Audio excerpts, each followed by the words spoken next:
to 1. The old hands who have lived life behind the wire will know all about this, but if you ever do go inside for the first time, one of the ways to give yourself a good chance of coming out at the other end is to take on a position of responsibility. There are many opportunities. Red bands, as they are often known, are needed to supervise work in the kitchens, to run the library, to clean and maintain the visiting areas, to organize the laundry, and so on. The red band itself is usually worn on the upper arm, but the more creative types always find other ways to display it, and it can make a fetching headband for some. The red band positions are not advertised, and you cannot apply for them, at least not officially. They are in the gift of senior officers, and allocating them can be the subject of much discussion. Good red bands make the work of hard-pressed prison staff much easier, but if they place their trust in the wrong man, it can lead to disaster, and, what is worse still, disastrous headlines. That is why first-timers are often a good choice, especially if they are people who have had no experience of crime before their one and only serious mistake, the accountant with his hand in the till, or the teacher who decides to relive his university days with something more than a spliff after the weekend barbecue. These make ideal red bands because they have no connections to the tightly knit world of habitual criminals, and because they do not, by definition, think like criminals either. Red band positions offer opportunities which these innocents will not see. But the supply of educated first-timers is limited, and if none is available, then red bands will be offered to the second rank, to the experienced old-timer who has shown in the past that he can do the time without doing any more crime, one who knows and understands the system, and who will quickly get on with things, no training or supervision required. Lucky Everett was one of these. This was his third stretch, and he was thinking seriously about making it his last. He knew enough about motors to make a few bob to top up the benefits. It would never pay as well as the stolen red diesel business, but farm and commercial vehicle security was tightening up all the time, and the local Fenland police had his card well and truly marked now. And another thing, he had felt the fear this time. The fear of becoming institutionalized. The 2-year sentence had been longer than expected, but when he came in through the automatic gates, there had been an odd sense of relief. No more worries for 15 months or so, and within 10 minutes of being on the landing, he had heard 2 voices call out, "Here's Lucky," and "Not so lucky." That first night they had shared some of their hooch with him, and he woke up with a hangover. It was like a home from home now, and he didn't want that.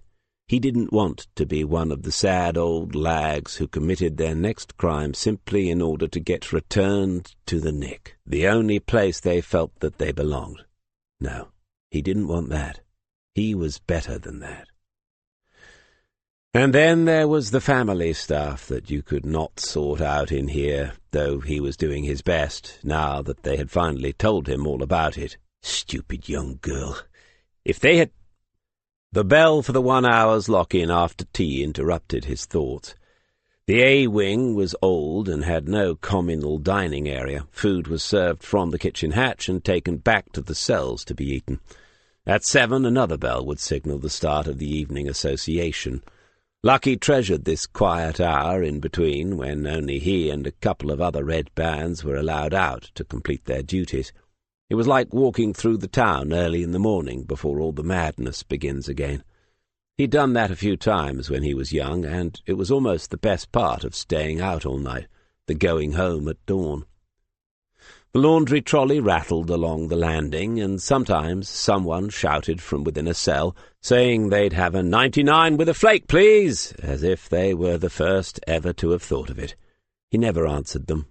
Looking up, he could see only the mesh to prevent the suicides and attempted murders from the third landing, not a blue, cloudless sky, but this was as close as he would get to peace for the next few months, and he didn't want to spoil it by exchanging abuse through a locked door. His next stop was the washroom at the far end. When he reached the corner, he turned left into the short corridor. The camera here was of the older type, up in the corner and projecting out, not like the new curved ones in B and C wings that fitted perfectly into the recesses. He smiled to himself when he saw that someone had thrown up a pair of underpants, prison-issue grey, and that they were hanging off the camera. Not his problem, though, as he only delivered the clean stuff. One of the mop boys would have to get those down. There were 4 towel holders, and each needed a new roll of linen. He was closing the second one when he heard the footstep behind. One of the warders must be checking up on him. He half-turned, mouth opening to speak, but the blow caught him on the temple, and only a soft moan came as he went down onto the washroom floor. There was a long moment of silence then, as if A-Wing was holding its communal breath. The cutlery and crockery is all plastic and makes little sound. Perhaps a distant radio was playing. Perhaps the accountant in cell 42 was watching the financial news on his television. But there was a long moment of silence, nevertheless, as if they knew. And some of them did, of course. The detective constable took off his jacket and hung it on the metal post that formed the corner of the bunk bed. It was almost midnight, but the cell was warm, the air in it stale, thick and smelling faintly of disinfectant. It was a 2-man cell, but the other occupant had already been moved out, taking heaven knows what with him before they had had a chance to question him. Detective Inspector Turek would have to be told. Who had ordered that, and why? Was it standard practice? If the man had removed anything of importance, it would already have disappeared into the jungle that some people called A-Wing, never to be seen again. He began the search that he had been told to carry out by the inspector, knowing that cells are turned over regularly by the prison's own warders. But did he actually know that? Again, they would need to ask when this cell was last searched, and the people with the answers would probably not be here at midnight on a Friday. Grim-faced men in suits had turned up soon after the police themselves had arrived, assistant governors, he guessed, but they would not appreciate questions like that from a DC, something else to hand on to Turek. He had been told the victim's name, and he soon worked out which half of the cell was his, which fold-out table, which drawers, which pictures on the wall, and which bunk.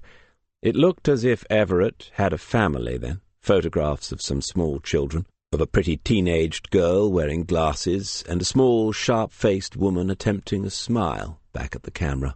Most people these days don't have actual photos. Were these taken and printed especially for Dad while he was doing time? He debated whether to take them down and bag them, but there could be no possible connection between them and what had happened down on the landing a few hours ago.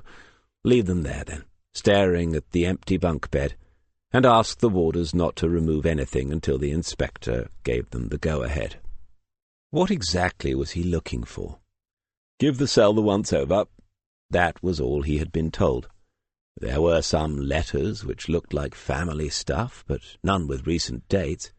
He put those into an evidence bag. At least he would then have something to show. The top drawer held some basic personal items, a toothbrush, a comb, some loose change. They're allowed cash. An emery board, good nails being important wherever you go. But he could see no reason why anything that might have DNA would be important in a case like this, and the prisoners were allowed into each other's cells anyway. That much he did know. The bottom drawer held some car magazines, not the boy racer sort with boobs on bonnets, but a bit more serious, more technical articles and surveys of which brands hold their value, that sort of thing. Underneath those, one soft porn magazine, well out of date and well used. He held it carefully between one finger and thumb as he returned it to the drawer. That was it. Nothing but the letters. Do prison staff still censor letters in and out? They would need a record of Everett's post if that was the case. He went back to the bunk. Everett had had the top one, so presumably he was top dog out of the two of them, on which lay another of the car magazines. The date showed it was a recent edition, sent or brought in by a family member or a friend, maybe. He leafed through it, but there was nothing untoward, nothing written in it. and the warders would have checked it before passing it on. Placing it back on the pillow, he wondered how far the man had got with it, and then he saw the edge of a piece of paper poking out no more than a millimetre or two near the back of the magazine. It lay between pages 86 and 87, tucked in close to the centre so that it would not easily fall out. A slip of plain white paper, a couple of centimetres wide by 4 or 5 long, rough-edged because it had been torn by hand rather than cut, and written on it was a mobile phone number. "Hinton, have you finished here?" Detective Constable Hinton turned to see Detective Inspector Turek's young, narrow, bespectacled face in the cell doorway. He held up in one hand the evidence bag with its letters, and in the other the slip of paper. "Is that it? Well, come on, bring it. I've got to make a couple of calls, so you'll need to stay with the body. You can't trust any bastard in a place like this." "And there was no sign of a phone?" Turek continued to look hard at the number as if he was trying to memorize it. "No, sir, but they're not allowed them, are they?" "In case it has escaped your attention, Hinton, this place is full of men rather inclined to do things that they're not allowed to do." "Sir." The two of them had never worked together on a case before. Everett's untimely demise and the vagaries of the night-shift rota had thrown them together, and at the moment there was no sign of a friendly intervening sergeant. Hinton watched and waited as the inspector stared at the number some more and then came to some sort of conclusion. "You know, some idiots would just ring this number and see what happened." "Yes, sir. But I'm not an idiot. We'll trace it first. Probably can't get that going until the morning, though. They've finally found a desk I can use, and one of the principal officers has just turned up. So I'm going to talk to him after the phone calls. Huntington is short of uniformed people tonight, and they won't pull anyone off the road at the moment. So it's just you and me for now. Ahsoka will be here sometime after 6 in the morning. Until then, we need to keep people away from here and away from the body. That includes members of staff. The prison doctor has certified him, but no one else needs to see. This is a no-go area. Got that?" "I think so, sir." "Who is the SIO, sir, in case anyone asks?" Turek had been turning away. He paused and looked back at Hinton. "I am, until you hear anything different." Hinton waited until Turek's footsteps died away, and then he went to the end of the passage that led into the washroom. Lionel Everett lay on his right side in front of the row of wall-mounted towel machines, his right arm folded beneath him, his left flung out, fingers splayed as if he was about to catch a cricket ball. The body was twisted slightly, the hips flatter to the tiled floor than the shoulders, and the legs were virtually straight. Since Hinton had first seen the body some 3 hours earlier, the pool of blood beneath the head seemed to have grown a little and darkened, but that might be just his imagination. Turek had taken photographs on his phone as a precaution, so they would know if there had been any obvious changes. He took a few steps towards it. There was bruising on the left side of the head, a dark stain of it spreading down onto the cheek, but he could not see where the blood had come from. The prison doctor must have explained that, but Hinton had not been present then, and Turek had not told him about any other injuries. He leaned forward and down, trying to see, and then drew back quickly. Blood has a smell of its own, and perhaps that smell grows stronger once it is out of the body and congealing. Hinton had seen bodies enough in his time on the force, but he had never worked on a murder directly. There are murder squads for a reason, and probably more than one. It's not a job that everyone can do, never mind wanting to, and if those writers and producers and directors were made to come and see a sight like this for real, they might not be inclined to glamorize it so much as they do on the television. He looked away from Everett and saw the trolley he must have been pushing around, the clean towels on the top tray, the dirty ones underneath. Everett liked cars, but the last thing he got to drive was that. Hinton left the washroom and stationed himself back in the passage. After a couple of minutes of quiet, he heard a voice somewhere, half shouting, half moaning something incoherent, one of the inmates having his own private nightmare. At least he'd be lucky enough to wake up from it. 14 hours later, the tide had begun to flood into the harbour. As Smith took the corner where the road and the creek meet momentarily before going their separate ways again, he caught a glimpse of the sandbank on the far side, a glimpse of no more than 2 or 3 seconds, but long enough for a practised eye to know that the flood had started a few minutes earlier.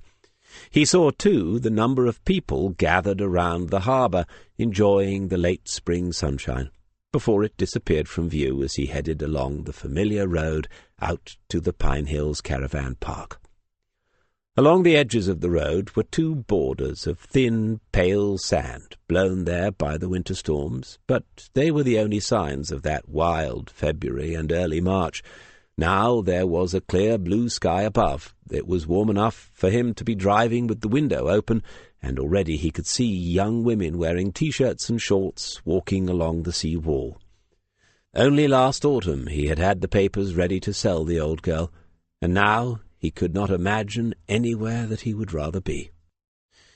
Her Volvo was parked outside, but the doors and windows of the caravan were closed. When he knocked, which seemed an odd thing to be doing, there was no answer, and he stood for a moment, looking up and down the single-track road. She might have gone anywhere, in any direction from here, but a little investigation might help. Peering in through the end window, he could see the corner where the fishing rod stood, but no sign of the rod itself. On the floor was an unfamiliar bag that did not look as if it had been fully unpacked, and a coat lay across the sofa. She must have been in a hurry to catch the tide, must have remembered what he had told her, and something in that thought made him smile. But it did not look as if she had been there 24 hours. Surely she should have been here since yesterday. The lower end of the estuary was no more than 10 minutes' walk, and to waste the May sunshine would be a crime in itself. Not many other people were about, but at this time most would either already be on the beach or taking a late lunch. He did pass one family, 4 young children and 2 parents, carrying all the paraphernalia of buckets and spades, a windbreak, a beach umbrella, and one of the children, the oldest, a girl of perhaps 8 or 9 years, spoke to him as they passed. Smith replied with a "good afternoon" of his own, and the mother, still young and fresh-faced herself, smiled at him, half embarrassed, half proud of her daughter. There were 3 people fishing from the sea wall that continued half a mile down from the harbour. 2 men stood close together, smoking and talking between the rods they had propped against the stone, and also on the wall Smith could see cans of beer. He didn't fancy their chances. Joe Everson had gone in the other direction, further down the wall and closer to the sea. She had her back to him, holding the rod with one elbow resting on the wall, and he thought, well, she looks as if she knows what she's doing. "Any luck?" "Oh, hello. Not yet, but I only cast it in 5 minutes ago, so—" He slowed his walk as he neared her, and put his hands into his pockets. They had reached that odd place where shaking hands would be too formal and kissing cheeks might be too familiar, where no one is quite sure what to do and so nothing is done. "Perhaps I should reel it in so you can check what I'm doing. It's been rather a long time." "No, as long as you remember to put some bait on it, should be fine." He leaned forward, putting both elbows onto the smooth surface of the wall and looking down into the turbulent water. She said, "Oh, so they won't just grab hold of a bare hook, then?" He didn't take his eyes from the rising tide as he answered, "No, not on a Saturday." But he felt her look around at him, and felt that she too was probably smiling. She had caught 5 dabs, 3 of them on consecutive casts, just the way it used to be. A couple of them were almost too small to eat, but only almost. Back in the caravan he had cleaned and prepared them without being asked, while Joe apologized for not being better resourced for such a feast. However, she did have a bag of Jersey Royal new potatoes and a wholemeal loaf, and Smith said that he could not think of anything better than those to eat with fresh fish. Then she produced a bottle of Sancerre from the tiny fridge. He said that it was indeed a pity that she had not been well prepared, but somehow they would make do. "So how do you cook them?" He fried them in butter and lemon juice, with a dash of the wine and a grinding of black pepper. They were done in little more than 5 minutes, and within another 5 the delicate white flesh was flaking away from the bone at the merest touch of a fork. Afterwards she said, "I don't think I've ever eaten fish that tasted better." "It's all in the cooking. Catching them is the easy part." "Of course. So next time you can catch them and I'll do the cooking." He raised his glass and said, "To the next time," and she followed suit. Then they took the rest of the wine to the long sofa at the end of the caravan and watched the people go by. Last night something had come up, she said, and then this morning the traffic out of London had been terrible until she reached the M11. Once or twice he noticed her closing her eyes, not sleeping but just enjoying the change of pace. She seemed to lead a very busy life. Several times during the preceding week he had wondered how the evening might end. He could leave soon after tea and give her the peace and quiet that many came here for. The writers need peace and quiet, don't they? He could stay on, and they could go down to the clubhouse, where she would meet members that knew him. Fortunately, there was no band tonight, and so she would not have to endure what Waters and his girlfriend had to suffer when they came down in the autumn. After that he could drive home, or she might suggest that he stayed over, the caravan being able to sleep 6 after all. On the back seat of his car was a small bag, modestly packed for an unexpected night away, a bag that did not make too many assumptions. But for now, with the late afternoon sunshine giving a golden edge to all that it touched, they should take a walk in the woods. "It smells like Scotland and feels like Dorset. I have to say it is lovely here." They stood at a gateway along the path that runs by the landward side of the woods, looking out over the huge expanses of the grazing marshes. When we show someone new something that matters to us, that really matters, there is always a moment of uncertainty. Will they see it too? Will they understand? And if they do not, what then? Do we go back to a place that we thought we had left behind? How much of what we already love are we prepared to sacrifice in the name of a new friendship, a new relationship? But Smith could see that she meant it. 6 skylarks were in full song in front of them. She turned her head and pointed up into the sky at the nearest one, and then she lifted the binoculars and focused again on the 2 soaring buzzards, the common variety, she had told him, not the rare honey ones, as they drifted higher on the thermals from the dunes. Other people were on the path behind, cycling, walking children, walking dogs, but for the moment they were alone in the gateway, and the scent of wild honeysuckle was all around them. He said, "I like the autumn here. A fine, clear, still day in the early autumn. That sense of an ending. It sharpens the appreciation of what you have left, I think. Makes you value every minute of it. In the spring, there's almost too much still to come, so much you can sort of waste it. If that doesn't sound too daft." "It sounds quite philosophical, as if you've thought about it a lot." "I don't know about that, but I have felt it, I suppose." "Thoughts and feelings, eh? The old dichotomy." She lifted the binoculars again, but the 2 birds had gone now. He said, "Well, as my mum used to say, you know what thought did." "No, I don't, actually. Does anyone?" She had several answers. One was nothing, but he thought he did. Another was ran away with another man's wife, but I'm not so sure about that. Anyway, I think we should head through the woods and have a look at the sea.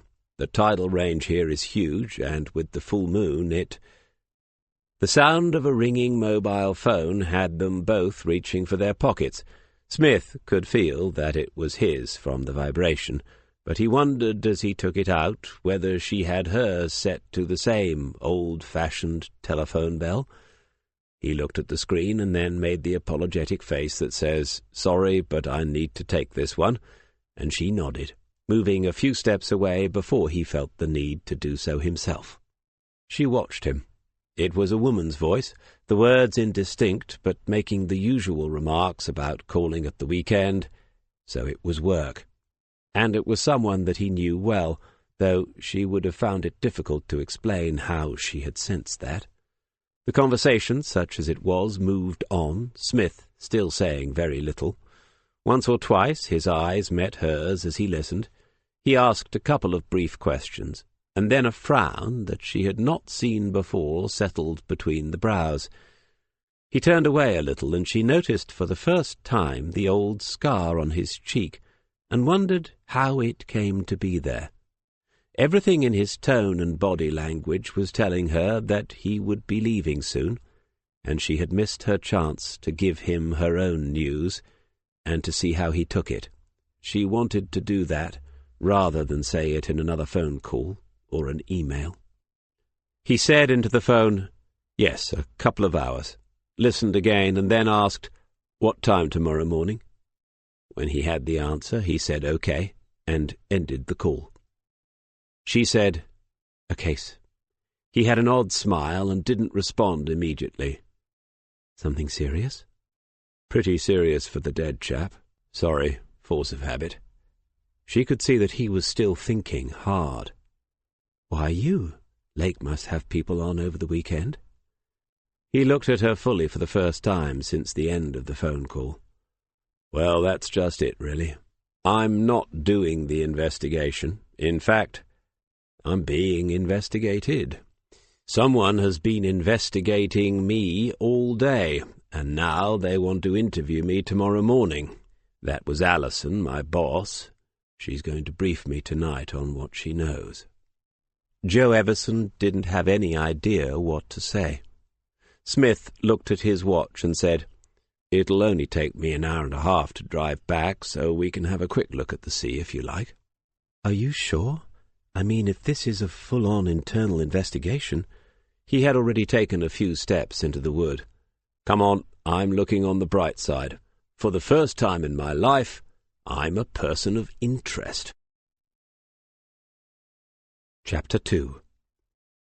The Sunday morning was as beautiful as the Saturday before it, but in all other respects the 2 days seemed to be a million miles apart. Now he sat looking at 15-foot fences topped with razor wire, while a prison officer examined his ID card in the cubicle, and another stood outside it looking at him. The last time he was here he had driven through with just a nod to an old boy who probably had the Sun crossword half completed in front of him. Further down the line of vehicles parked on the left, he could see 2 marked police cars, with one of the uniformed officers positioned outside the building. No doubt he would have to show his ID again if he ever got that far. Alison Reeve had told him everything that she knew. When he looked at the number, he had half laughed and said that there must be some mistake because that was not his. Then he realized and saw her nodding because she had been there before him. It was not his number now, but it was the number of the phone that he had been using last year before O'Leary reprogrammed it on behalf of Her Majesty's Secret Service, or rather, before he gave it to someone who was actually capable of doing such a thing. Then he had said to her that surely the phone companies recycle numbers that are no longer used. Was it all some bizarre coincidence?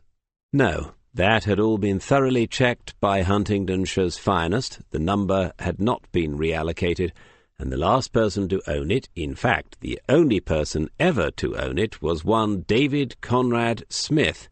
Imagine their delight, she had said, when they looked him up and found out what he did for a living. And imagine, too, she had said, Superintendent Allen's face when they told him, because that was the level it had been passed on at, superintendent to superintendent, before it found its way back down to detective inspector, and then to detective sergeant. Smith had said, they called him on a Saturday morning? Quite early, I believe. And then he had to come into the office? It being a potentially serious matter, yes, he did. Dear me. His sad shake of the head could hardly convey how badly he felt about all that. No, He had never heard of Lionel Everett, and it was not a name that one was likely to forget. He had suggested looking him up on the National Records database. He was definitely going to be there unless there had been a truly awful miscarriage of justice, and Reeve had refused. She had been warned off doing anything that might compromise Huntingdon's investigation into how a detective sergeant's mobile number came to be in the possession of a murdered prisoner, and that would certainly include allowing the said detective sergeant to gain access to the dead man's records. She had said to him, "DC, don't log on at all until this has been sorted out, just to be on the safe side." And it was then that he realized that she, at least, was taking this seriously. The uniformed man did check his ID again, and then asked him to wait inside the door. The officer had been told to call someone when Smith arrived. The staff entrance and reception area had all been redesigned since his last visit, but to be fair, that was a few years ago now. He thought about Charlie Hills, still bravely clinging on to his wooden counter as if it was a piece of flotsam in a storm at sea, hoping against hope that they had forgotten about Kings Lake Central Reception, but there was little chance of that. The entrances to everything are being redesigned as often as the mission statements up on the walls are being rewritten. The detective approaching him, there is no mistaking us once you know what to look for, he thought, must be of a similar vintage to himself, or not far off it. He might be the DI too, but that was not so certain, and by the time the two of them had shaken hands, Smith knew that he was not. "Hello, DC Hinton, Nigel." "Smith, Detective Sergeant." "From Kings Lake, yes? Sorry, have to check." Smith showed his ID for the third time. Hinton said, "Right, I'll take you down to D.I. Terek. He's the SIO on it, until we hear anything different." They set off along the corridor. Something in Hinton's last words had caught Smith's attention. It would be wrong to quiz a detective constable in this situation, but they didn't have to walk in complete silence, did they? "Is he new to it, the SIO bit?" "New to most bits, as far as I know. He's not my regular DI." "I see. You just got an unlucky one. A nasty weekend job." "Something like that. He's very keen, though, D.I. Terek." "Oh, good. That's what we need. Lots of keen DIs. Young, too?" "Yes, it's almost like you've met him before." "I think I probably have, Nigel. Several times." "I know who you are. Sit down, please." As introductions go, it could have been a little warmer. Smith had held back his impulse to put out a hand, guessing that it would have been refused. The inspector had looked him over from head to foot, while Smith kept his own gaze firmly on the face of the man who had sent for him. It was a thin face, a little pock-marked from teenaged acne, and the spectacles were rimless ones, with lenses that seemed to achieve nothing but magnify the pale grey eyes behind them. Hinton went around the desk and took the vacant chair beside the inspector. Then he picked up a pen and took out a notebook, but Smith had the impression that the older man would, if given the choice, have preferred to sit with the interviewee. Terek was doing the usual, keeping him waiting, and so Smith had a look around the room, which must belong to a senior PO, what with all the folders full of regulations and standing orders. Several of his army mates had ended up in this service, but he had never fancied the idea himself. Putting the wrongdoers in here was surely more interesting than watching them for years on end once they had arrived. And he had known a few cases of the officers themselves getting involved with the inmates in the wrong way. Inevitable, really, what with the cleverest criminals being about as smart as the cleverest lawyers. Whoever was SIO in this investigation should bear that in mind. He looked at Hinton then and smiled. If Terek was waiting for Smith to speak first, they ought to arrange for some tea and biscuits, and maybe some lunch as well. "How well do you know Lionel Everett?" Good heavens, straight in with an assumptive close. "I've no idea, sir." At least Terek was looking at him directly now. "What do you mean? Either you knew him or you did not." Well, I don't know the name, sir, but of course some criminal types have been known to use an alias. It's possible that I did know Lionel Everett under another name. It might be useful if I could see a photograph of him." Smith glanced down at the folder on the desk. Everett's prison record. Turek looked at it too. He has to weigh this up now, thought Smith. The young inspector, charged with the delicate task of interviewing a fellow officer, a rather experienced fellow officer at that, really wanted to retain the initiative and show that he was not intimidated, but in charge. On the other hand, the request was not an unreasonable one, given the odd circumstances. Which way will he go, then? "There is no need for that at the moment. I'll rephrase it for you, Sergeant. Have you ever encountered anyone using the name Lionel Everett?" "No, sir." "Well, not until this case, obviously." But he could see that the idea of the photograph was now firmly planted in the inspector's mind. It was the next obvious thing to do, and he couldn't do it. "Have you recently given your number to anyone, to the sort of person who might have passed it on to Everett?" "No. But it wouldn't matter if I had, would it? Not recently." "Why not?" "Because it's not my number anymore. It hasn't been for about the last 9 months." Turek must have known this, but he seemed flustered. He coloured up a little, a patch of redness appearing on the side of his neck. "Yes, I know that. When I said recently, You know where this number was found, don't you?" "I believe that it was found in Mr. Everett's cell rather than on his person." "That is correct." Smith thought, it's a bit like University Challenge now. "So if it was a shared cell, it might have belonged to someone else. I'm not trying to tell you how to do your—" "We have already considered that, Smith. The other occupant had no knowledge of the number." "Or he says that he hasn't. But some of these characters—" He shook his head slowly. "Anyway, sir, it might be worth giving me the cellmate's name at some point just to see if he is known to me. But apart from that, I cannot shed much light on this. It's a mystery to me at the moment." Hinton, who had in the end taken no notes, looked from Smith to the inspector. Turek, however, was not done with it yet. "Smith, you must know some of the inmates here. You must be responsible for some of them being in here." Had there been a subtle change of tone in that? Even the possibility was worth the benefit of the doubt. "I would think so, sir. I'd be happy to go through the full list and highlight any that I think I know. Of course, I had that number for years, and we give it out, and we give out cards with it on, and we don't keep a record, do we?" Turek looked a little surprised. It was entirely possible that he did keep such a record. "And if it would help, I could sit in on any interviews with those people. As I say, I can't account for it, but I will be giving it some more thought. I don't like the idea that he was attacked because he had my number, if you see what I mean." Turek's smile was somehow even thinner than his small mouth. "I don't think anyone is suggesting that, Sergeant." "In which case it might be just one of those coincidences, sir." Hinton spoke then for the first time. "There is another possibility, sir. Everett had the number because he thought he might be attacked. Someone else gave it to him. Perhaps he was going to ring it."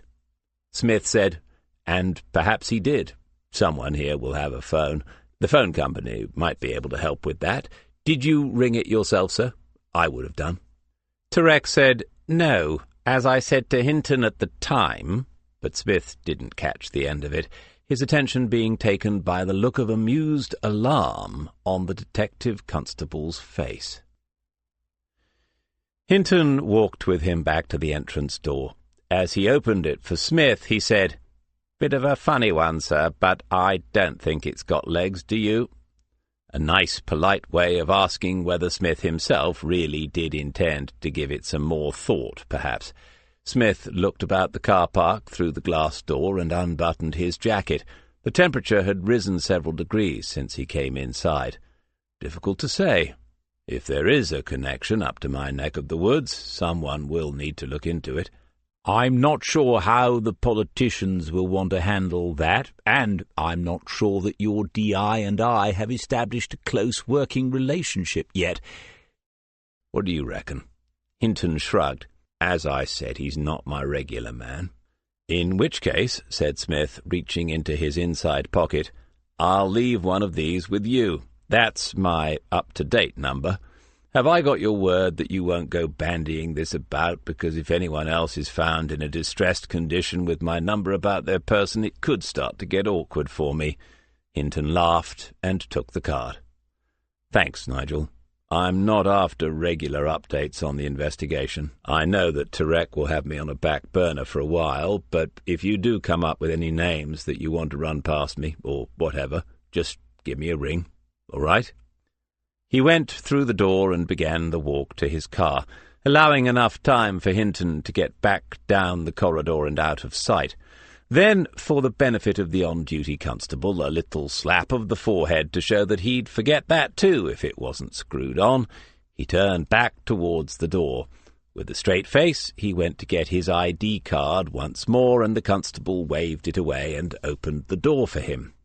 This time he turned left, guessing that this direction would take him round to the main reception area where visitors would wait before going through security checks.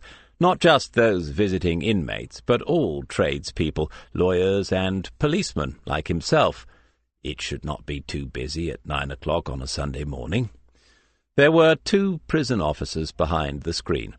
He showed them his card, thinking that he ought to get it mounted onto a badge for situations like this in future, and one of the men wrote down details from it into a record book. The other one spoke to him through the grill. "Right, Sergeant, what can we do for you?" "Look, sorry, it's a bit short notice. In fact, it's no notice at all. But can you tell me whether you still have Billy Slater here? I've visited him before, but it was a few years ago. If he is, I was wondering whether it would be possible to have a quick word." The look that passed between the 2 officers before either of them spoke only confirmed for Smith that this was close to a 1,000,000-to-1 shot, but he put on his most optimistic smile anyway. The older of the 2 men came closer to the security grill. "William Slater is still in residence, Sergeant, and that's a matter of public record. As to whether you can have a quick word, I'd have to say that it is highly unlikely for about a dozen official reasons and half a dozen unofficial ones, as I'm sure you must already know." Smith nodded sympathetically and straightened up, ready to leave as if he had only got the answer he expected. "Not a problem. Thanks anyway. When he asked me, I told the superintendent what the answer would be. I'll go and let him know. He'll have to go through the governor, won't he?" The younger officer spoke behind his hand to the man at the screen, who then turned his attention to Smith again. "Is this to do with what's happening on A-Wing?" "Yes, afraid so. It's all going on down there this morning. A fast-moving situation, as they say. That's why there's no paperwork for anything. Obviously, I can't go into detail, but I'll go and tell them. Hold on." They had another brief conference, and then the younger officer left the security booth. Smith put a thumb up as a question, and the remaining officer nodded and indicated that Smith should take a seat. Whatever the answer, it would take several minutes to arrive. He looked around the waiting area. No smoking, of course, and no sign of a door leading to the outside. No superfluous doors in this place. What was it the inspector had said? "You must be responsible for putting some of them in here."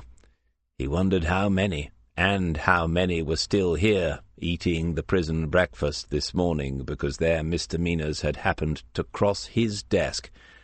He felt no guilt about that, and never had. In fact, there was a little black book at home in his study that listed the names of people who ought to have spent some time here, and would do so yet if he had any say in the matter. But sitting here now, the sun streaming in through the side windows, well, it made you think. Does it actually work, putting wrongdoers in a place like this? It works with regard to the dangerous ones because it keeps the general public out of their way, and the longer the better. For Smith, life would mean life, and the only reason he did not favour the death penalty for the worst of them was because he knew only too well that policemen themselves are fallible, that judges and juries make mistakes, that the system never has been and never can be perfect. But he also knew that those men, the men that truly deserved the label evil, were a tiny minority. If there were 500 prisoners here, perhaps 5 of them would have the emptiness behind the eyes that puts them beyond all hope of redemption. What about the rest? What about the low-level repeat offenders, the recidivists who took up 80 or 90% of the team's time, year in, year out? Was prison working for them? And that was not the worst of it, of course, because beneath them, at the bottom of this heap, were the inadequate, the addicted, the homeless, the mentally ill, who would all spend time here in the end if society could find no other answers for them. A door to the left of the security booth opened, and an officer stepped out. Another officer, not one of those to whom he had spoken some minutes ago. Smith stood up, and the officer came towards him, a small, upright man, no taller than Smith himself, a man who had been taught to march properly and had not stopped doing so ever since. Before he had arrived at a conversational distance, Smith had noted the star on the shoulder that identified him as a senior prison officer, responsible for a number of others on a wing. Behind him, the 2 officers in the booth had their heads down. Before Smith could introduce himself, he had been silenced and directed towards an alcove in the corner of the waiting area, where they were out of sight and earshot of anyone else that might arrive in reception. "And you are?" Smith took out his ID. As he studied it, the officer said, "And you just asked to make contact with William Slater. Why?" Smith weighed it up. The stunt that had got him past the first 2 officers would not get him past this one. A slight change in approach was called for. "It is to do with what's going on in A-Wing this morning, but only indirectly. I've been involved in that, and I thought while I was here that it might be an idea to speak to Billy off the record. We're old sparring partners." The officer's name was Ward. He blinked once or twice as he considered what Smith had said, and the small, clipped moustache contracted a little as his mouth chewed it over as well. Smith guessed that he had done not less than 20 years in one of the military services. "Prisoner Slater did seem to have some recollection of you. I can't say whether it was a fond one or not, Sergeant." "We only know each other professionally. If he doesn't want a word, I quite understand. I won't make a nuisance of myself." Officer Ward thought that over in the same unhurried way before he spoke again. "Prisoner Slater did not seem averse to having a word, but not this morning." "I see. I expect things are a bit all over the place, aren't they, with what's happened?" "Things are perfectly in order. He says he can't come because he's going to chapel." "Oh, right. Well, that's a promising sign, isn't it?" The moustache twitched ever so slightly, and then was as close as he was likely to get to a smile in this conversation. Smith said, "What if I get a visiting order and come in unofficially?" A shake of the head. "With respect, Sergeant, you look as if you've been in the game for a while. Every chance that one of the other inmates or their loved ones in the visiting area will realize who you are." "Okay, what's the best way forward?" The officer pointed to his badge. "Easy enough to remember, isn't it? Warder Ward." "Unforgettable." "Call the main number and ask for me. If I can come to the phone, I will. Suggest a time and I'll find a private room. At the moment, we're short-staffed. There's a morning lock-in from 10:30 to noon and another from 3 until 4 in the afternoon. That would be best." "Thanks. I appreciate it." Warder Ward had something else to say, and he made no attempt to hide the fact that he was looking around before he said it. "If you ring, there is no need to say who you are, or should I say what you are, and if you can't reach me, no need to explain to anyone else. Just call back until you get me." He waited until Smith nodded his understanding. Then he turned smartly on his heel and headed back towards the door from which he had emerged. The 2 officers in the booth still had their heads down. Back in his car, Smith made himself think about other things for a minute or two. That little bit of space is sometimes invaluable. Lovely weather, going to last the rest of the day. He would catch up on the garden this morning. The drive back would only take an hour, cut the lawn, tidy up the spring flowers, maybe even put that coat of wood stain on the garden shed. After lunch this afternoon would be his own. He could go anywhere and do anything he pleased, even drive over to the caravan. But he did not know what time she planned to leave, and just turning up again after departing unexpectedly yesterday might look— he didn't know, but it might look something. He could send a text, maybe, but wasn't sure what it might say. Still, the morning, which had begun, potentially at least rather badly, had turned out to be rather interesting. He might have a lead in the case in which he was still a person of interest, at least to Detective Inspector Turek. Turek, a strange name. He'd have to look that one up. But Billy Slater had clearly indicated that he might have something for him. The really interesting thing, though, was how cautious he was being about that. Slater was a high-status prisoner, accustomed to being near the top of the all-important hierarchy that dominates prison life. A man, therefore, not accustomed to having to worry too much about what he was getting up to. But he was, if not worried, certainly concerned enough to go only through a trusted officer like Ward. Ward had understood the situation perfectly, too, as highly experienced officers do. The only remaining question was, what exactly is that situation? How much light would the answer to that throw on the death of Lionel Everett? Smith needed a day to look into it from Kingslake Central, assuming that he would be allowed back into the office tomorrow morning and allowed to log on to the computer.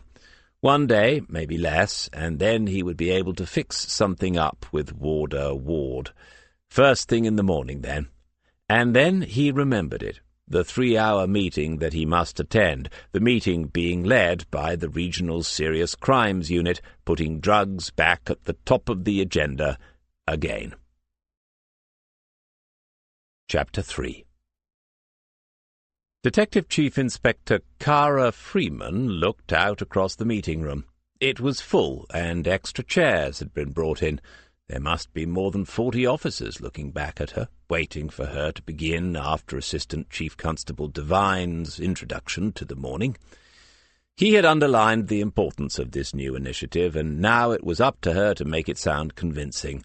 She felt a little shaky, but this was what she had wanted, what she had worked for, the higher profile, getting her face and her name known among the higher ranks of the county's constabulary. She pressed a button on the laptop, and the screen behind her lit up.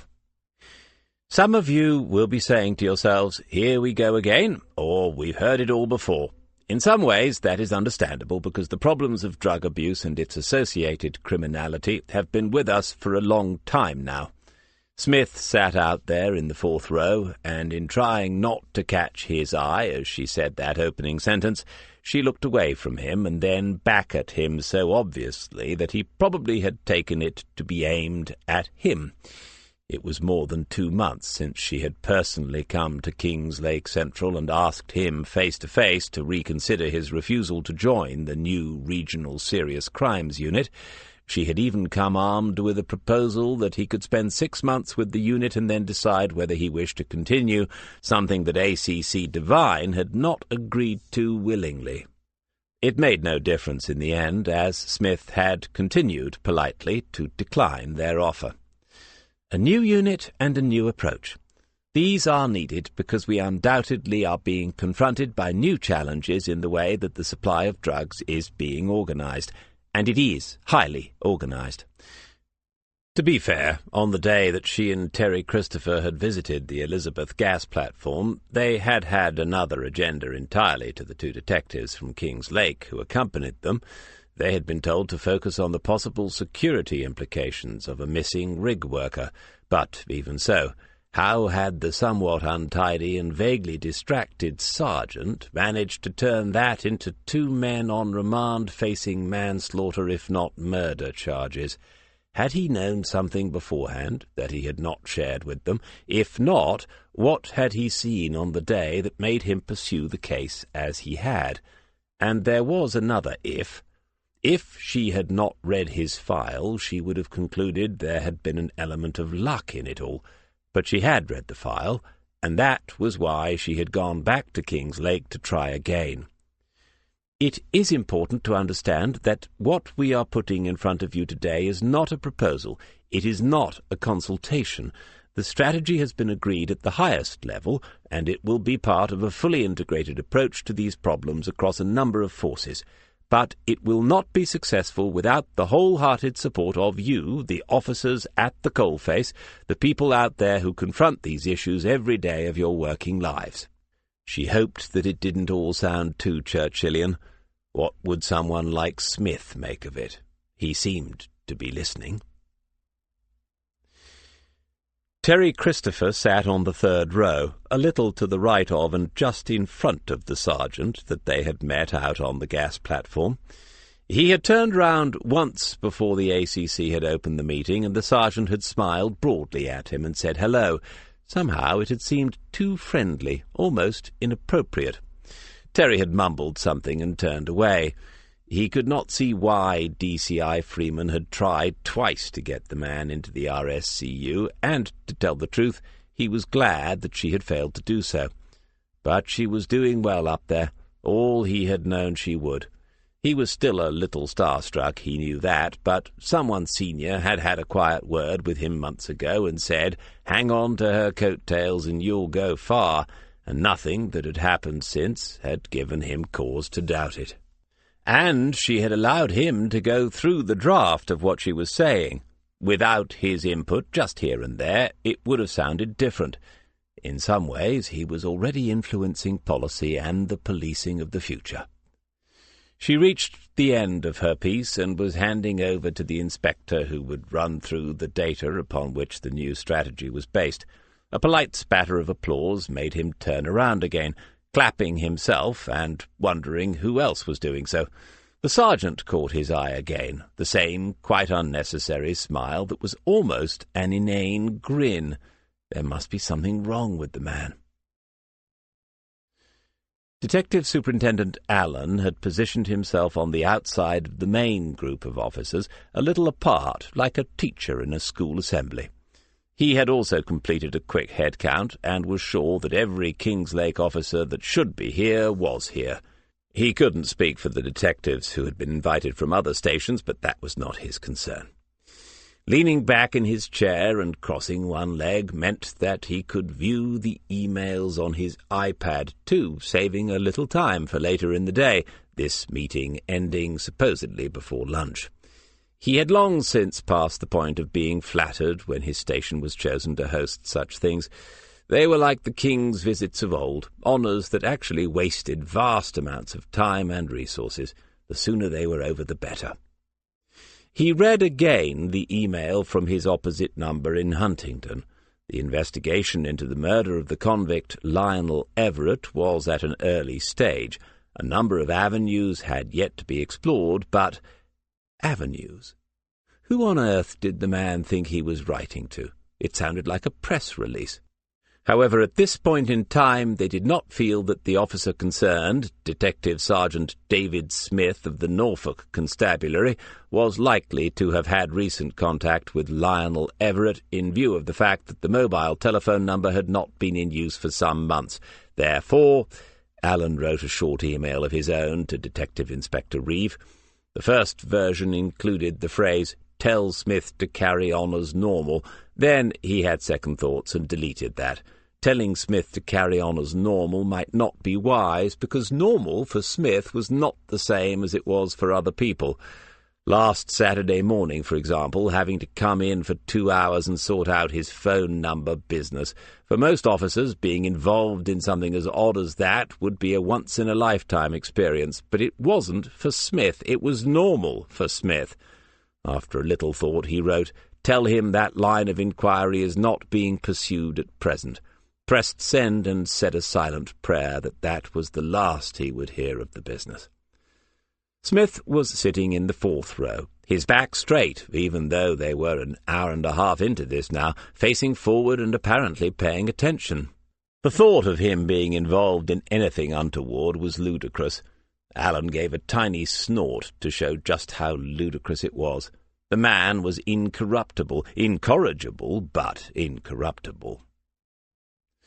Smith was studying the ring on Terry Christopher's third finger and wondering about the woman who had placed it there. Presumably it was a woman. Someone had placed it there and plighted their troth to the sergeant from the Regional Serious Crimes Unit. He had to keep thinking and saying it in full ever since Charlie Hills had pointed out to him that the acronym, when spoken aloud, had a number of impolite possibilities. Afterwards, he had said to Charlie a number of times that that was the real reason he did not feel that he could become a member of it.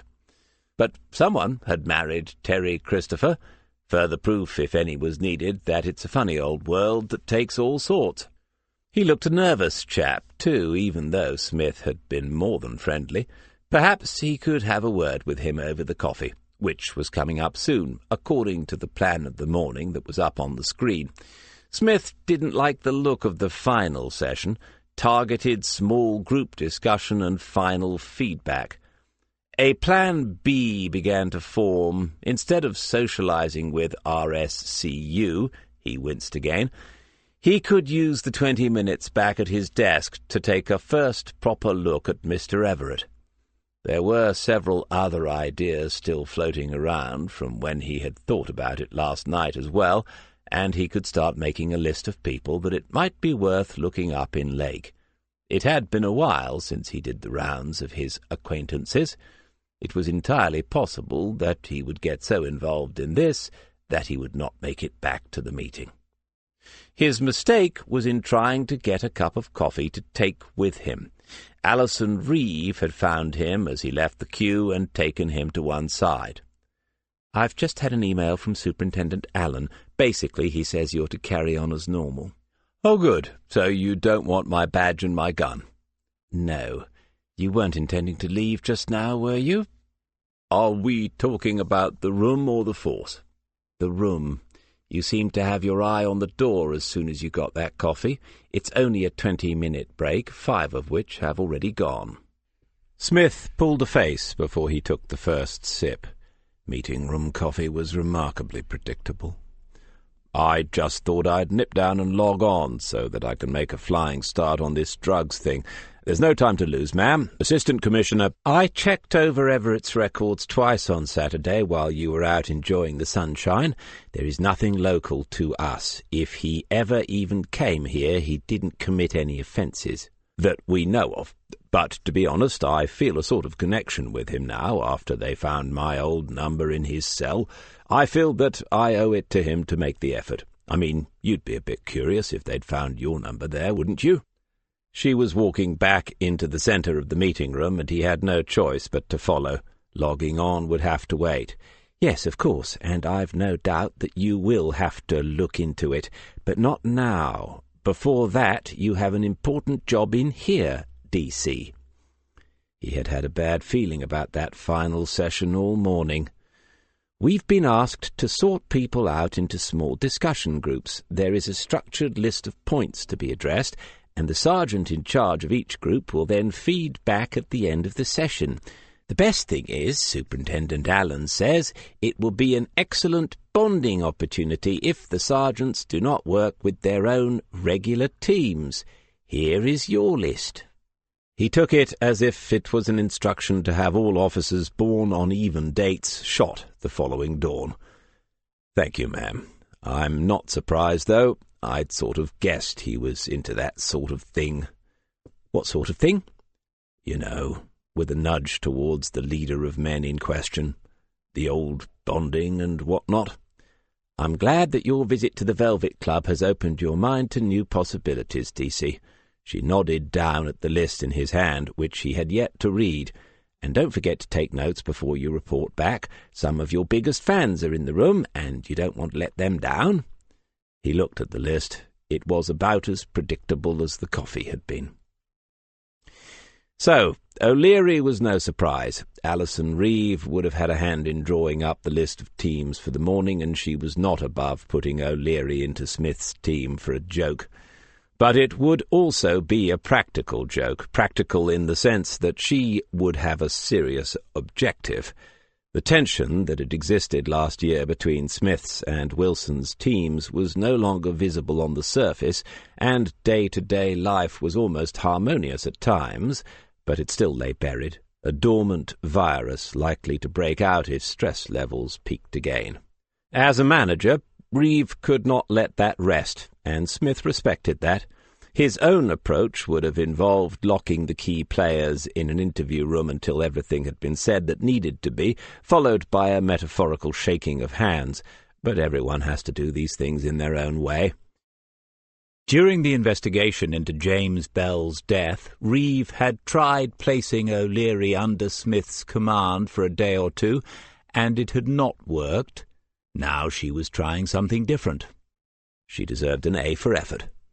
The other three detective constables who sat around the table with him were new faces. Stephen Brazil and Clive Betts were from Norwich, and George Sadler was from Longmarsh.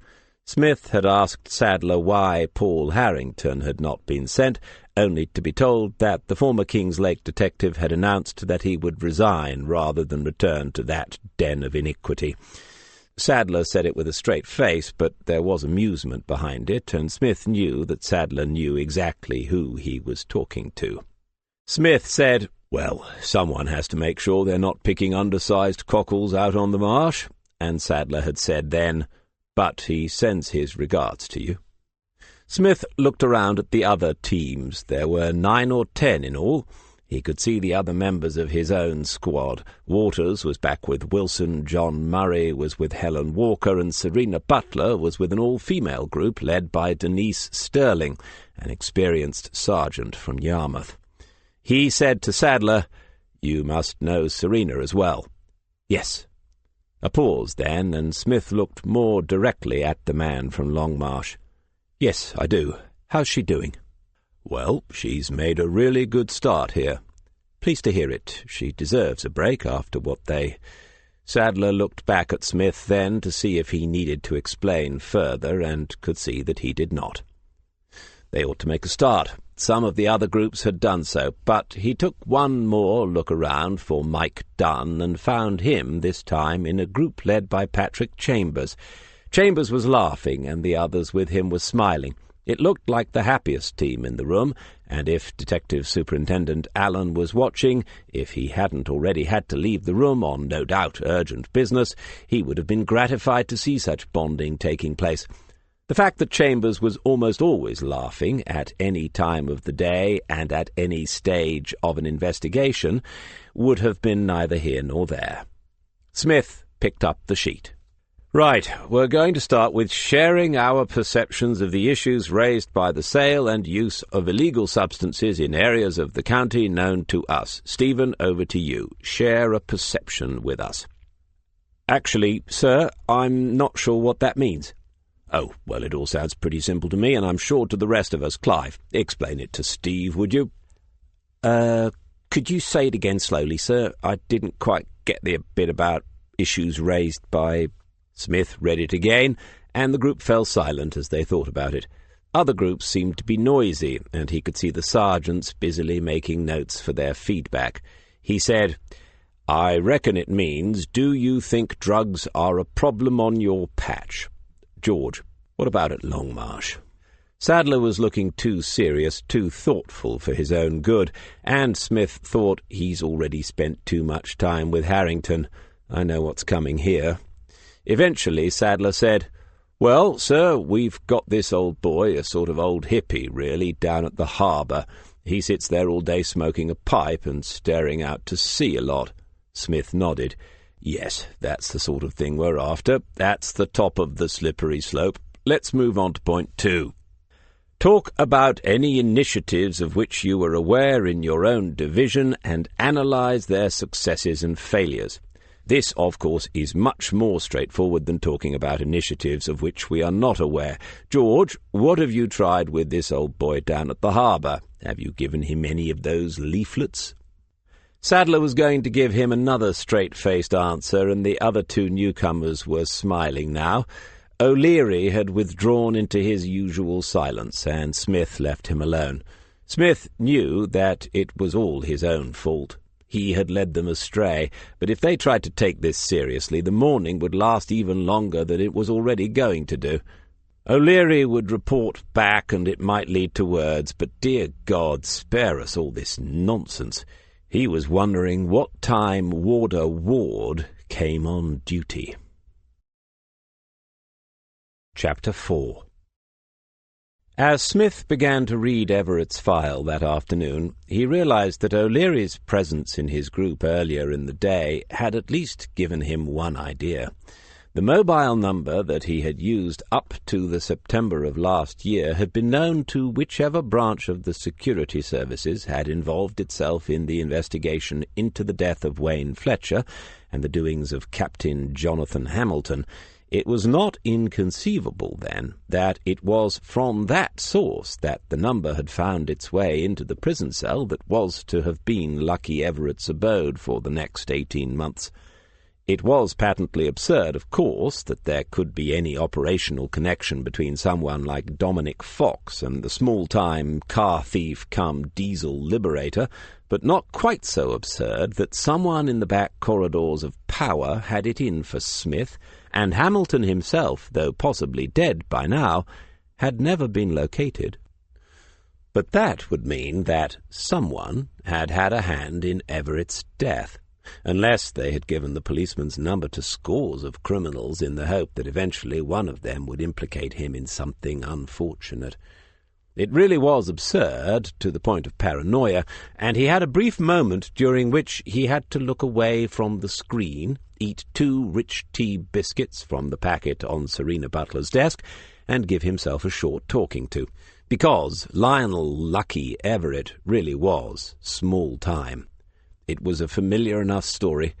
The silly boy warnings when he was a teenager, followed by minor misdemeanors, followed by minor convictions, the magistrates becoming gradually, too gradually of course, more annoyed at the young man, made it clear that he was no longer following in the footsteps of James Dean, but that he had chosen his cause, his career, and it was to be a professional criminal.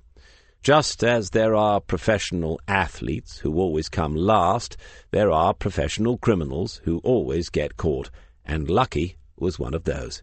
Smith rather hoped that someone had noticed this early on and awarded him his nickname with proper British irony. The list of offences was a long one, and Smith braced himself for a depressing read. He began at the beginning and painstakingly noted dates and places. Even for all the taken-into-account offences each time Everett was convicted. In that respect the man had been quite tidy, obviously wanting to come out of the court or the prison with a clean sheet before he went to work again. But there was nothing to connect Everett to him or him to Everett. The man had spent his life in the Cambridge area, living mostly in fenland villages, which made perfect sense if one is serious about stealing agricultural diesel in order to resell it to unscrupulous motorists. A simple tax avoidance scheme that does not involve the expense or the complications of opening a Swiss bank account. Lucky had been quite organized in his own way. The later cases against him showed that he had his own company vehicles, 2 vans adapted to carry fuel tanks in the back, and some proper electric pumps to get the red gold into them nice and quietly in the middle of the night. In addition to his main business, the occasional suspect vehicle passed through Everett's hands, along with the usual insurance, tax, and MOT issues. Lots of these offences had been left lying on the files, and with his passing, those files would finally be closed. Not a name, not a place, not a date. There was no sign that the professional paths of Smith and Lionel Everett had ever crossed. Someone at Huntingdon had already been through all this and come to the same conclusion. It was odd, but the presence of the phone number in that cell seemed to have no bearing on what had happened to the prisoner in the washroom on the first landing of A-Wing last Friday night. It's like a Venn diagram, Smith thought, the world of criminals and those who pursue them intersecting in all sorts of ways, some obvious and some not. At some point in space and time, presumably at least several months ago, something must have linked the lives of a detective sergeant and prisoner LH7008, but that point was as yet invisible. Finally, he turned back to the photographs, plural because Everett had been processed a number of times over the years. In the last one, the most recent, he looked back into the camera as if he was a little tired of this now, and he was showing his age, the hair thinning, bags under the eyes. Smith thought, well, you should have put a bit more into the pension scheme, Lucky, and then you could have retired, like I haven't. But again, there was no recognition, and Smith trusted his memory where faces were concerned. He had never met this man. He closed the screen, sat back and looked around, aware that everyone had returned after lunch. This afternoon they had to organize themselves for the new initiative, which wasn't really an initiative at all, but a case. He wondered when the management would come out and say so, and he wondered which of the other experienced people had already realized it as well. King's Lake had been divided geographically into sectors, and each sergeant's team would take one of those, focusing closely on the drug-related activity in it for the next 2 weeks. Detectives were to work in pairs, and there would be progress reports each Wednesday and Friday, so that any issues which clearly crossed the sector boundaries could be addressed by senior officers. Further up the food chain, there would be meetings organized by RSCU looking for patterns of activity across the county. As an intelligence-gathering exercise, it would not be a complete waste of time, and they had been told to keep the paperwork to a minimum in the early stages, but Smith did wonder about what would actually be done after the next 14 days. Time out in the field was welcome, yes, but how many officers were still capable of sitting in cars, watching the streets, talking to sources, and generally just being out there all day, as opposed to in here? Well, we will find out. As a team, they were still a man or a woman short. Smith had indicated that he would be happy to have Mike Dunn transferred to him permanently, but this had not come about. Even though the detective constable himself was willing, the politics meant that it was probably viewed as less troublesome to keep Dunn where he was and to keep Detective Sergeant Wilson happy.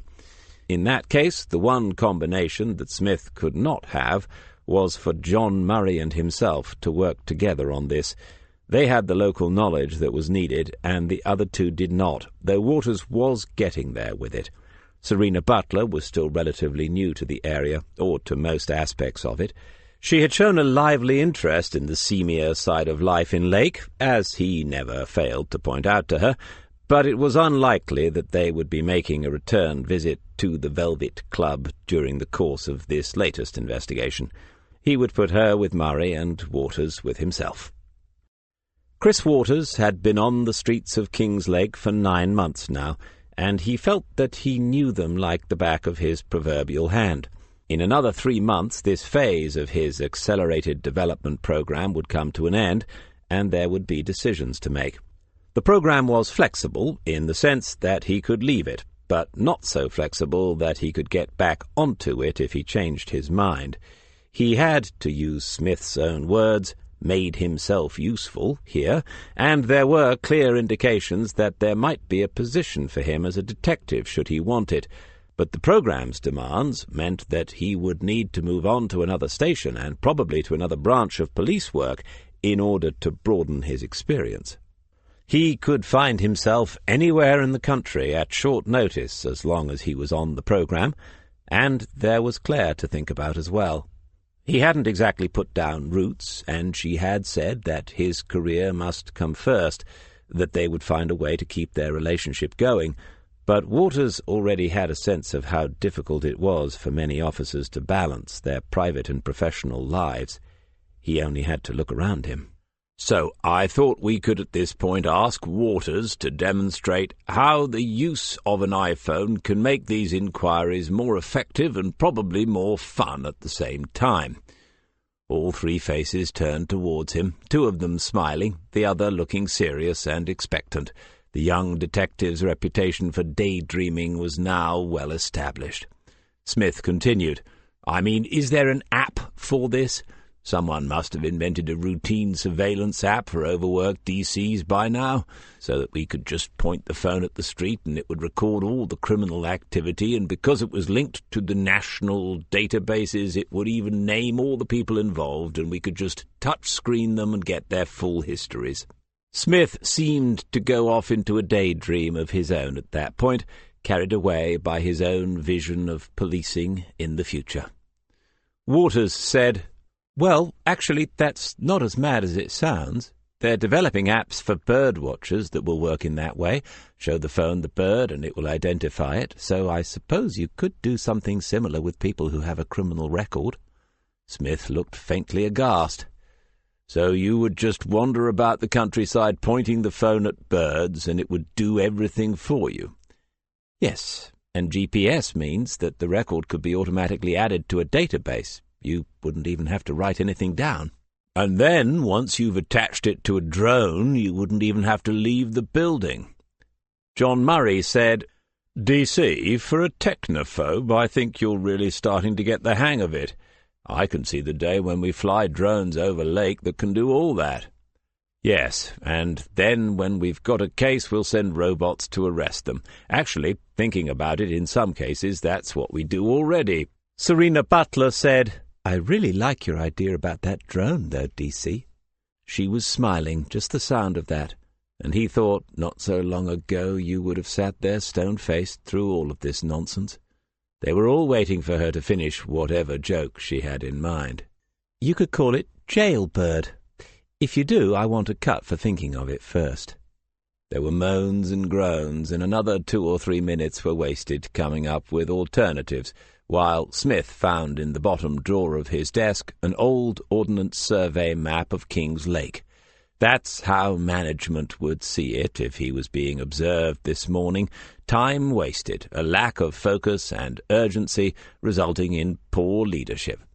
Not that he cared about what management thought. They could always go and look at his team's results. But in the back of his mind was the fact that only last week Detective Inspector Reeve had passed the first element of the promotion process towards DCI. The management immediately above this particular team might look quite different in the not-too-distant future. "Right, shift your coffee mugs. My response to all that nonsense is to bring back low-tech, right here, right now. This, which I am putting before you, is a diagrammatic representation on paper of King's Lake. It is then what used to be called a map. Here, pointing, is where we are, this grubby little spot where many have pointed before me. And this, pointing again, is where we are going. You will notice that we have been allocated the most salubrious and intriguing part of the city. This is where we will be spending our fortnight away from the office. Admittedly, there are no waving palms, and the roar of the surf as it pounds on the mud down in the estuary will not be ever present." Waters followed Smith's finger, leaned forward a little to see, and looked up at its owner. "That's the towers, isn't it?" Where else would they put us, thought Smith. He knew that elsewhere in the building, on other floors, in other offices, teams would already be allocating officers to known suspects and particular street corners. They would have divided up their areas and have already organized the weekend shifts that had, quite miraculously, become affordable after months of no overtime at all. The latter development was so unexpected that Smith checked the local news to see if a snap by-election had been called. But no, the long, uneasy truce between the remnants of the Labour Party that had once thrived in Lake, along with the docks, and the conservative hinterlands of comfortable villages was as yet unbroken. It was a constituency with a split personality, and comical as that might sound, Smith believed that it was a root cause of some of the town's problems. One of which, undoubtedly, was the drugs business. He asked Murray to summarize the situation in the area that they were to concentrate on as a team, not by accessing the database, but simply by talking about what he knew and about how things had changed in the past few years. When Waters and Butler saw Smith writing down names and occasional details as Murray talked, they took the hint and began to do the same thing. And because Murray had also worked on the gang issues in the same area, he knew a lot of names and a lot of the history. Once upon a time there had indeed been 5 gangs, each tower producing its own nucleus of boys who were prepared to dish out a beating to those who lived across the road, and to take a beating in return when necessary. It was fists and boots in those days. Then, somehow, there were only 3 gangs, and that was a rocky period a few years ago, because there is a very unstable number in a context like that.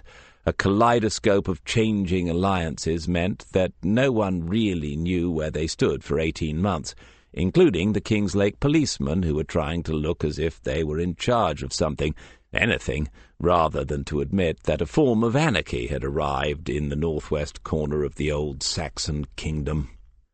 And then there were 2.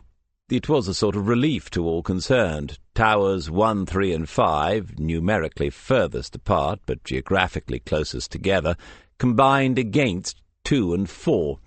As is the way in human affairs, the group that controlled the smaller number of towers felt that they had to compensate for this by being much the nastiest. Recently it had seemed that Tower 3 might even fall under their control, which Smith thought would give a different sort of symmetry to the mathematically ordered way in which the 2 factions struggled for ascendancy. "Thank you, John. You two, if in doubt about who you're dealing with, refer it back to John, who probably knows their mums. Obviously I'm not suggesting anything untoward there, but they do seem to take to him. I think it's because he's big. Out in the Tower lands, a woman wants a sizable bloke about. Anyway, down to the nitty-gritty. We don't have much aggro at the moment, but what there is usually about drugs, or I should say, about the money that is involved. I'll admit that I might not be completely up to speed on the current situation, as we've had 1 or 2 other matters on our minds, but that's partly what this new thing is all about. And just in case you're wondering, no, I don't think it's a complete waste of our time. So it's quite a novel situation, really. We're going to begin with some low-level observation of the territory and the natives. We'll agree some locations, at least one of which per day will be near a takeaway, or, if the worst comes to the worst, a burger van. We will keep some notes about any toing and froing that seems to be connected to deals and dealers, but I doubt whether we'll actually see much changing hands on the streets. This isn't Baltimore, and mostly our lot will be indoors. Perhaps that's just the climate.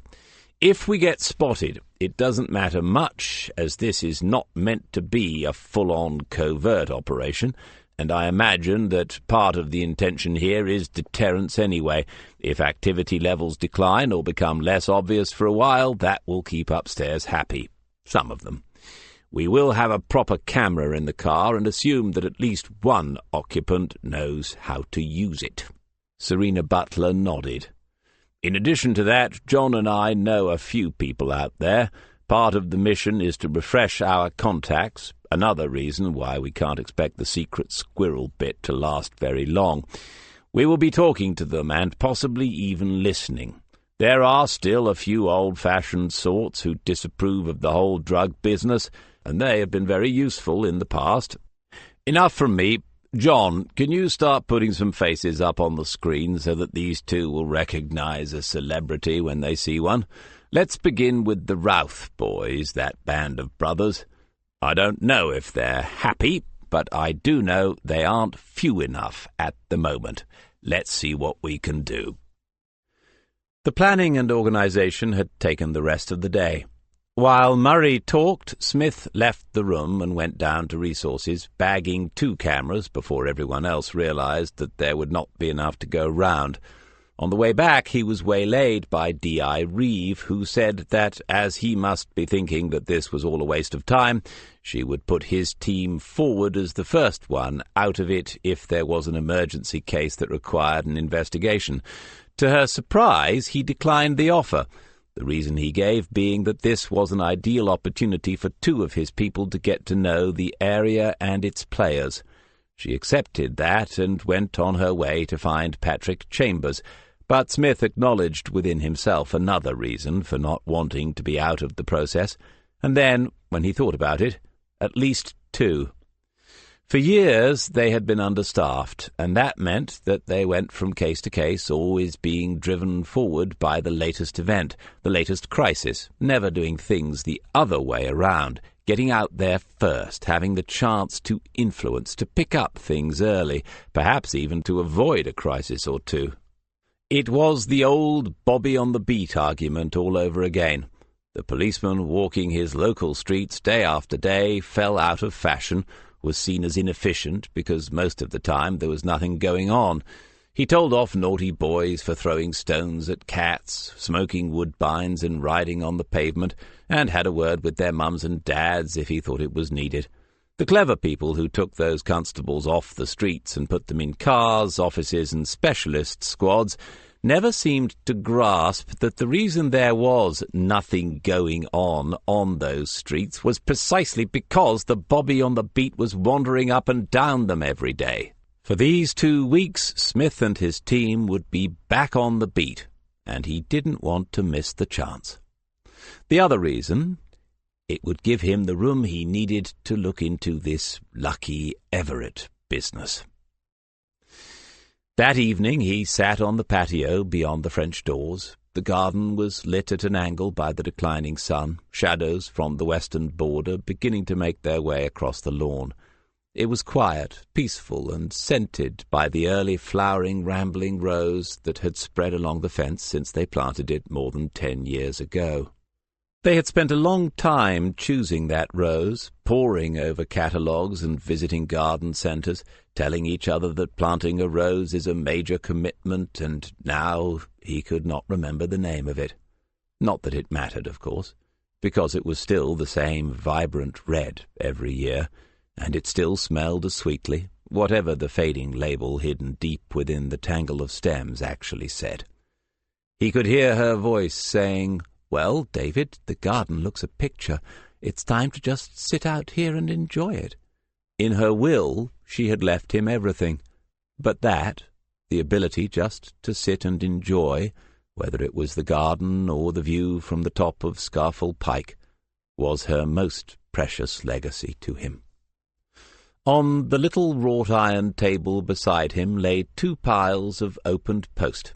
One contained 5 items of direct marketing, suggesting that he had come to the top of whatever list was in circulation at the moment, but he felt no desire whatever to have his boiler serviced, his house coated in thermally insulating yellow paint, his double glazing replaced with triple glazing, his internet connection upgraded to superfast fibre optic, or to invest in a timeshare holiday in a part of the Mediterranean which, according to a recent Sunday supplement, would shortly be uninhabitable thanks to global warming. Each of these had been torn through once and was on its way to the recycling bin. The other pile had 2 items. First, a letter from Kingslake General confirming that in July he would have the operation on his knee that the surgeon had recommended. This had come through more quickly than expected, so perhaps Detective Superintendent Allen or Assistant Commissioner Devine had had a word with the minister responsible, explaining that the fight against crime would be seriously impaired without the presence of Smith. Or maybe they were just short of elective customers in the holiday season. Either way, he ought to look up the name of the procedure again, just to make sure that they had booked him in for the correct one, and on the correct leg, come to that. The final piece of mail lay on top of the appointment, waiting for him to pick it up and examine it again. He had put it there several minutes ago, but it was only a matter of time before he did so. The old-fashioned first-class stamp, and really we don't see so many of them these days, had been placed carefully, precisely even, in the top right-hand corner, an even and exact distance from the top and side borders. The postmark was incomplete and smudged, but he would have guessed that it was a Northern Ireland one even before he turned the envelope over and found the return to sender address printed in neat, level capitals, P.O. Box 372, Belfast, Northern Ireland.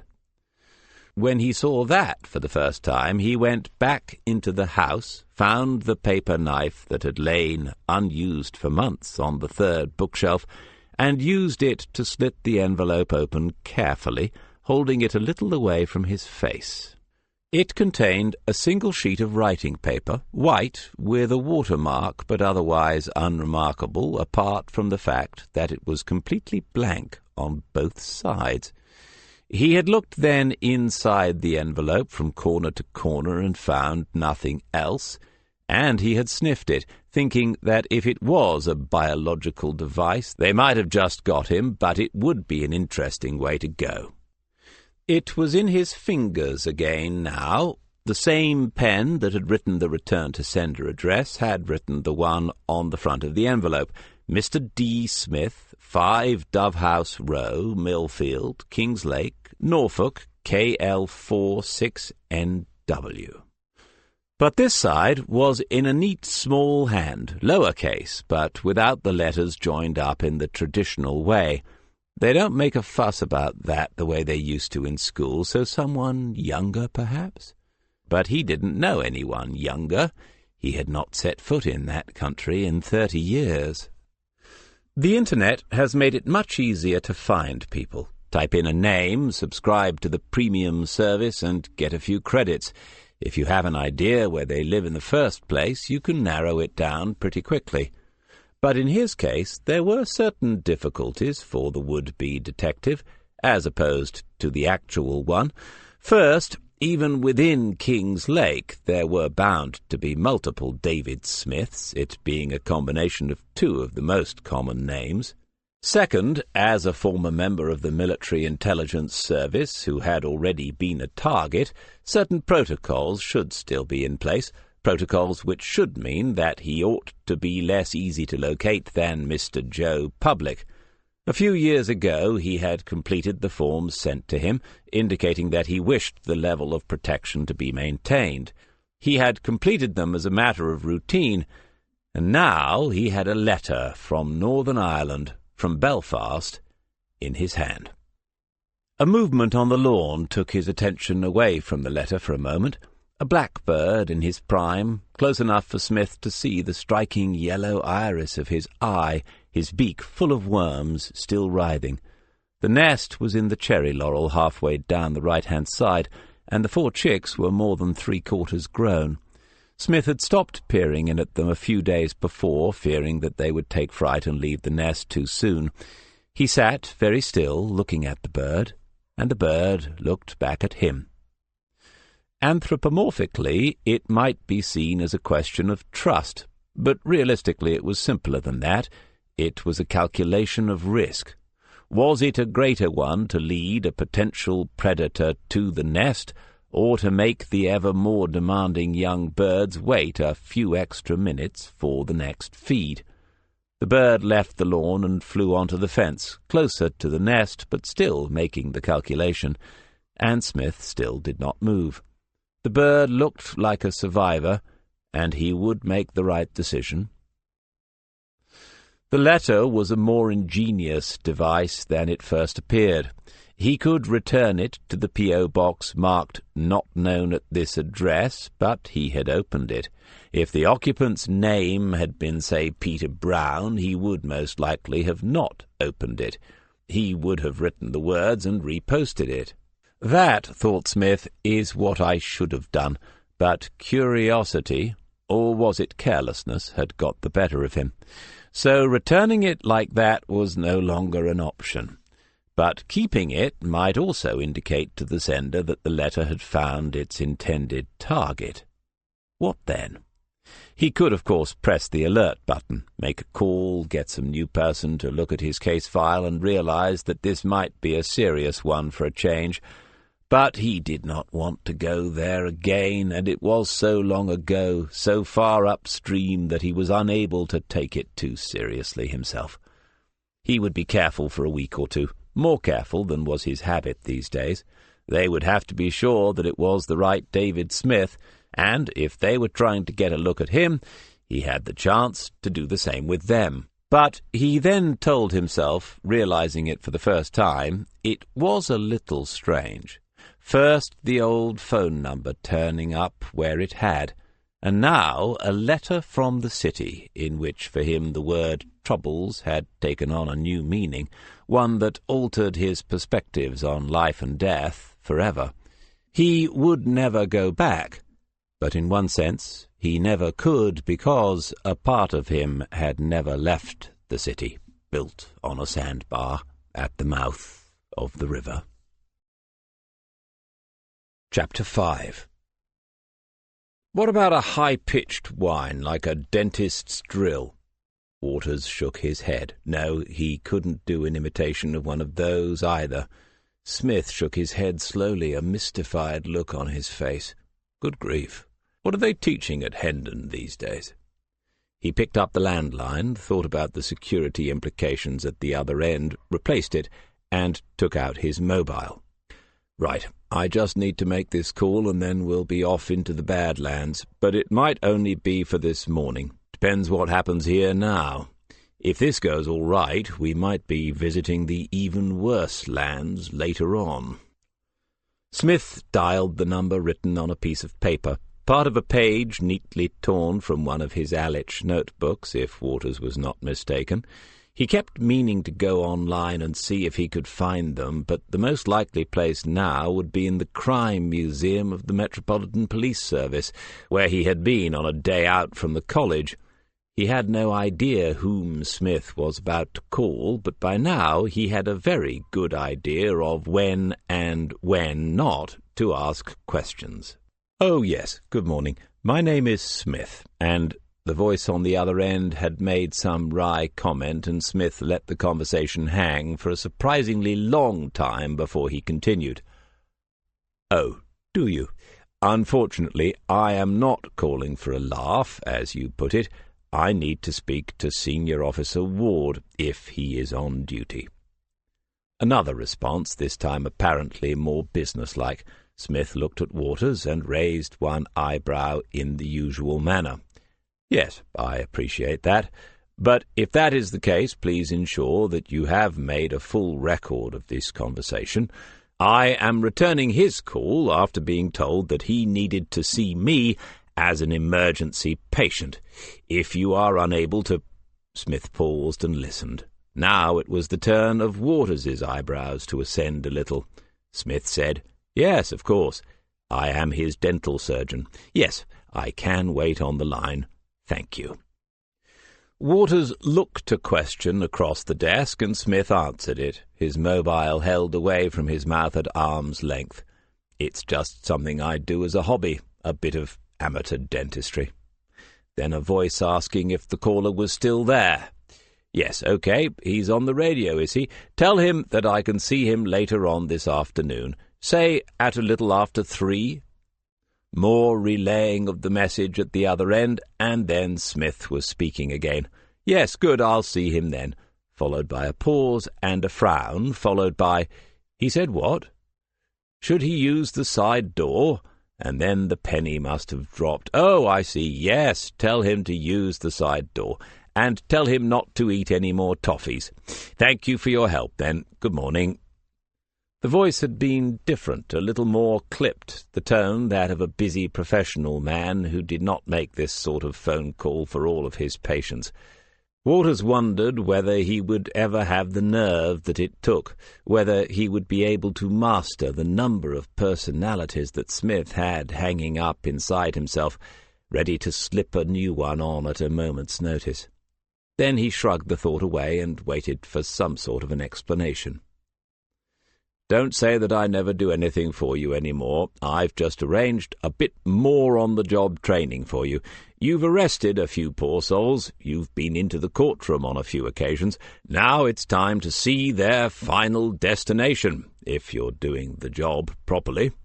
Waters nodded, waiting for a little more. When it came, it was in Smith's more thoughtful manner.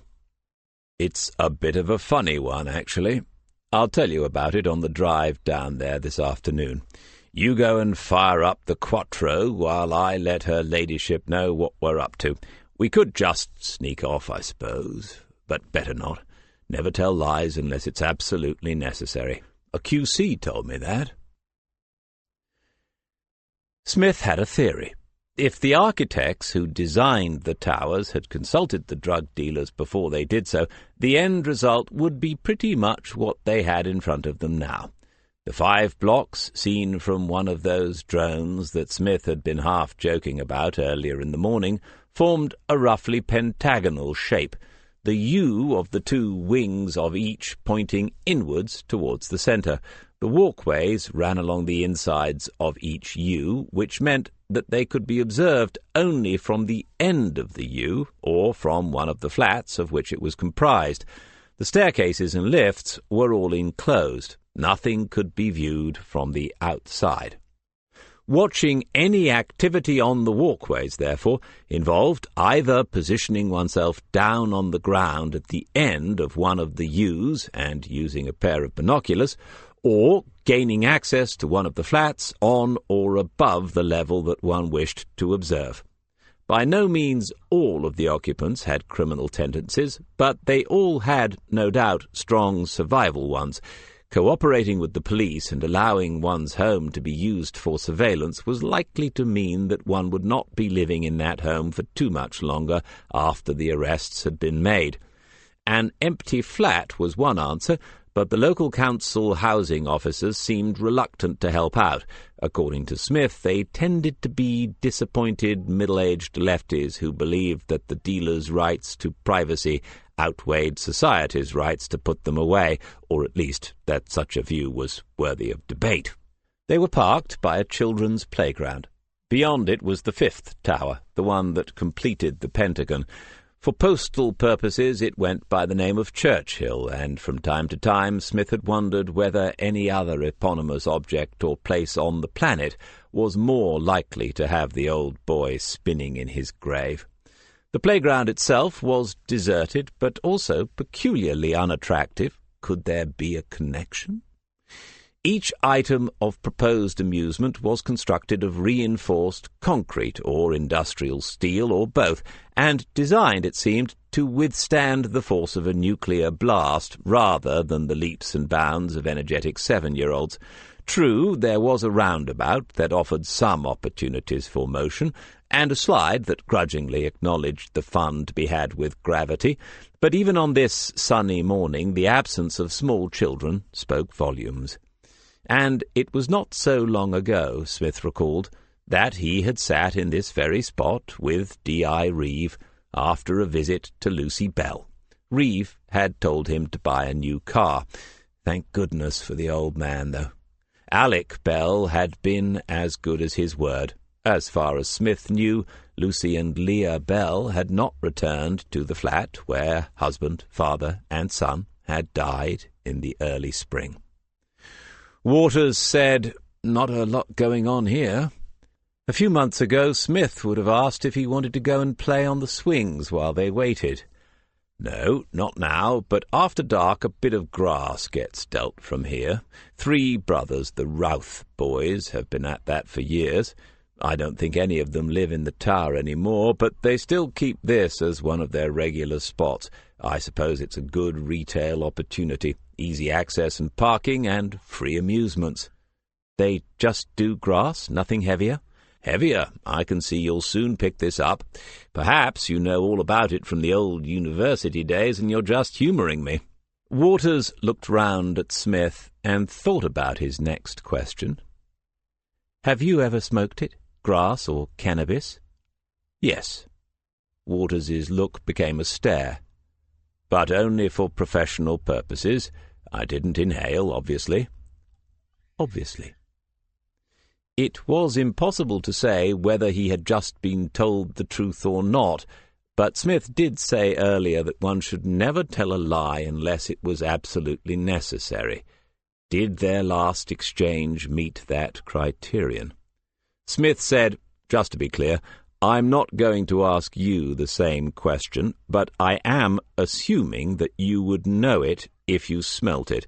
Otherwise, we might need to arrange a short demonstration." "No, it's all right. I've been to a few parties." "Oh, good. It's nice to be able to look back and remember that you used to have a social life once upon a time. But I didn't inhale either. A youth had appeared on the playground, hoodie up, a heavy Staffordshire-type terrier straining at the leash and half pulling him along towards the car. As they approached on the pavement, the youth saw them and made a point of slowing down and staring in through the windscreen. Smith smiled and nodded back. Waters said, "Someone you know?" "No, just being sociable, neighbourhood policing and all that." "But he knew who we are, didn't he?" "Yes, our cover is blown, and our work here is done. Let's go and meet up with Murray and Butler." Murray and Butler sounds like a fancy brand of cigarettes. I hope you realise I haven't had one this morning, purely for your benefit. Yes, before you say it, children and secondary smoke in cars. I've seen the ads. I don't mind if you do, actually. Smith was reaching into his jacket pocket. As long as you don't inhale. Mickey Lemon didn't mind having the police in occasionally. As he worked on the food, he did see two of the regular girls pause at the half-open door, glance at him, and then walk away. But 4 lunches and 4 drinks at least were useful on a Monday, his quietest day of the week, and the girls would be back tomorrow. He put an extra dash of Tabasco in the prawn cocktail with wholemeal bread sandwich, the way that Sergeant Smith liked it, and then turned to supervise the cooking of the burgers and French fries. The big man he also knew as a detective constable, but the other 2 were new to him. A kid out of school, one of them, but the woman was nice-looking. They were all Old Bill, though, that was for sure, and if Stuart Routh came in for his usual, it might be interesting. Not that there was ever any business done here. He never had allowed that, and because he had been here a long time and the food was good, the locals respected his wishes. Live and let live was Mickey's motto, and it had served him okay so far. "Thank you, Mickey. That looks lovely. As you can see, my younger colleagues have not yet realized the importance of a healthy diet if they are to reach their prime, as you and I have. Not that I am casting any aspersions on your burgers, which are the best-tasting unhealthy food in the city." "I appreciate that, Sergeant. Can I get you any drinks to go with your lunches?" If this was on expenses, they might lash out a bit. Smith said, "Is the coffee still as bad as ever, Mickey?" "Yes, I'm afraid so." "Right, a tea for me, from the pot, mind, not in the mug, with a spot of milk. But don't let me put anyone else off. Everyone should try the lemon instant roast at least once." Mickey went away with 4 more orders, and there was a silence around the table for a minute or 2 as they began to eat. Waters remembered the food at the Tuck stop out on the bypass last February. The burger was equally as good as that, and must have been sourced at a butcher's rather than from a cash and carry, and the roll was thick, rich white bread that actually had a flavour of its own. Smith's knowledge of shabby little eateries that produced excellent food was extraordinary until you realized that it, too, was a part of half a lifetime's work on the streets of King's Lake. "Right then, this'll do, won't it? But it's a working lunch, folks, so give us a report. John, what have you got so far?" The answer was not much more than Smith and Waters, but clearly a Monday morning was not the time to be expecting much activity. There was the house on York Road that they had known about for years. 2 familiar faces had emerged from there at about 11 o'clock after an hour's observation. As few of these people were early risers, it was a reasonable assumption that they had spent the night there. A few pubs, cafes, and coffee bars still allowed dealing to go on.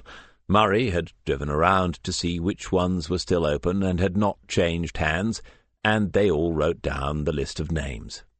Waters said, "So are we only looking at the weed business? Is that all we're likely to find?"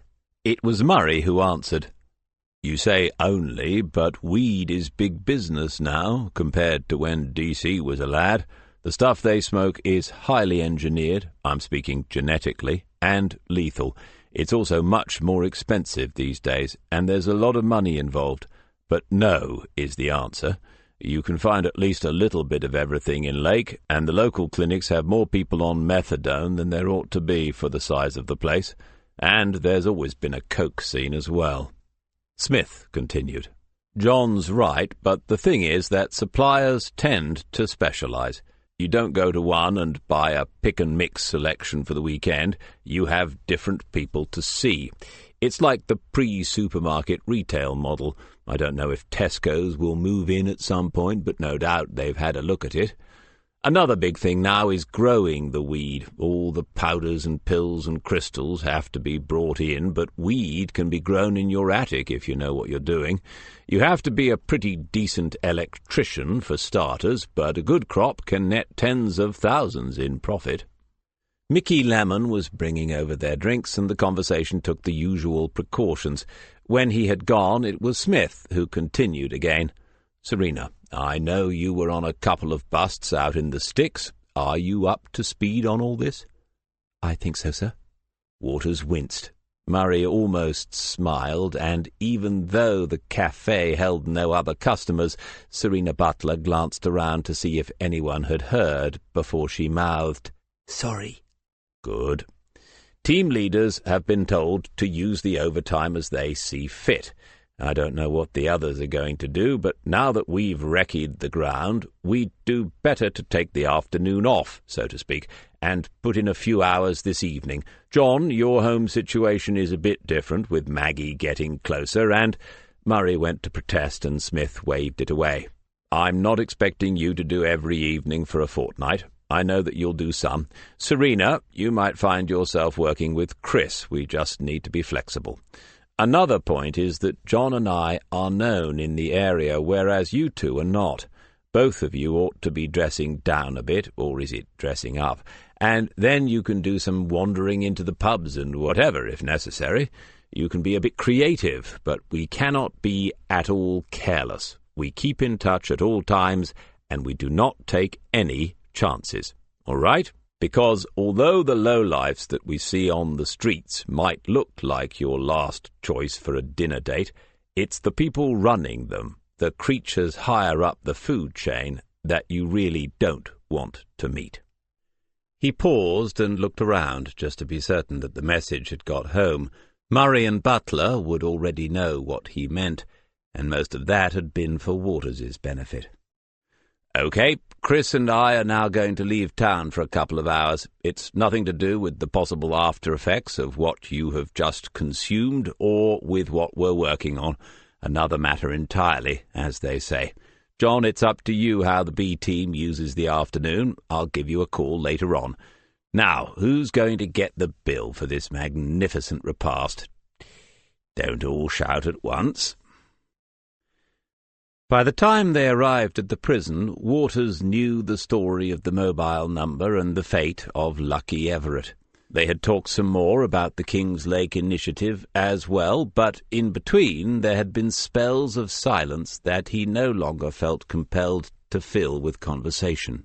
Smith drove quickly once out of the city, but in an unhurried fashion, always checking the mirrors, always signalling, his eyes always on the road. Once through the main entrance, they turned right into an area that said, "Staff parking only." There was a security gate at which the officer seemed to recognize Smith and waved him through with just a glance at the ID card. Smith parked and looked around before getting out of the car. Well, the uniforms have disappeared along with the body, but I imagine that the rest of the circus is still going on. We're just going to nip in through that door and turn left. With any luck, we'll only meet the man we've come to meet. They were halfway to the door when a figure appeared inside, visible through the glass side panels of the corridor that led away to the right, and apparently walking towards the same point. They would meet at the doorway unless someone turned back. Waters sensed Smith's hesitation and heard him mutter, "Sod it." But they continued on towards the door. The man had seen them, stopped, and was waiting just inside. Smith had recovered himself and spoke as if this meeting, too, had been planned. "Oh, hello, Chris. This is DC Nigel Hinton. Nigel, DC Chris Waters, also of Kings Lake Central." Hinton held out his hand, and Waters shook it. The man was smiling, friendly enough, but obviously still surprised to see Smith again. It was clear that this was one of the detectives that Smith had spoken to about the mysterious reappearance of his old mobile phone number. Hinton said, "I've not come down to meet you. I didn't even know they'd called you back in, to be honest. He's still in the same room if you want to find your own way." There was a short, awkward pause. Waters had been in the force long enough now to understand the potential political complications that could arise if one force begins making inquiries that involve going off their own territory and onto someone else's, as well as the strict official procedures and consultations that need to be followed. There is the matter of etiquette towards one's fellow officers. Smith might well disregard the former, but surely not the latter. Smith said, "Nigel, I'll put my hands up. No one has called me back in. I can't find any connection between unlucky Everett and King's Lake either, so I don't have that as an excuse. But while I was here yesterday, I looked up an old acquaintance, and that's who I've come to see." Hinton was thinking it over, taking his time. He was not many years younger than Smith, thick-set, going grey at the temples, and Waters tried to imagine himself in 30 years or so, still a DC, still doing all the donkey work, as Smith sometimes called it. Was Hinton where he was through choice or through failure? On the other hand, there were men like John Murray, outstanding officers who had no wish to climb the career ladder. Hinton said, "Right. Nothing to do with our case, then? You must have some nice DIs giving you time off to make social calls." It was said in a friendly way, but the intention was plain. He wanted to know a little more before he let this go. "I didn't say that, Nigel. The chap who's agreed to see me will have known why I was in the building yesterday, and the fact that he's agreed to meet in a rather hush-hush fashion might mean that he's got something for me. It might, that's all, but that's why I didn't want it broadcast." Hinton had nodded, understanding, and Smith went a little further. "Anything useful that comes up, I will pass on to you personally, if you give me a number. You've already got mine." Hinton had no card, but he opened his mobile and showed the number. Smith nodded to Waters to make a note of it. Smith said, "While we're here, Nigel, any more on Everett? What did for him?" "First he got a nasty bang on the head. There's an imprint of a battery on the skull." Smith explained to Waters, "They put several AA batteries into a sock. It's a lethal weapon." Then he turned back to Hinton. "What else?" "Hopefully that knocked him unconscious. While he was on the floor, someone cut the jugular vein. No hacking about, one clean cut. The police doc who certified him said it was surgical. Razor blade set in a toothbrush handle. Found in the toilets, no prints." Smith's surprise became a frown. "Well, that ought to narrow it down a bit for you. But I don't get it, Nigel. Everett was small time, wasn't he?" Hinton nodded as he spoke. "Yes, that's all we've got on him. The theory is that he got himself mixed up in some prison business, got completely out of his depth. There are some serious people in here." Waters could see Smith turning it over, examining it from different angles, even though the case was out of his jurisdiction. "Okay, Nigel, thanks for that. Look, I don't want to put you on the spot, and if you need to tell Inspector Turek that I'm here, go ahead.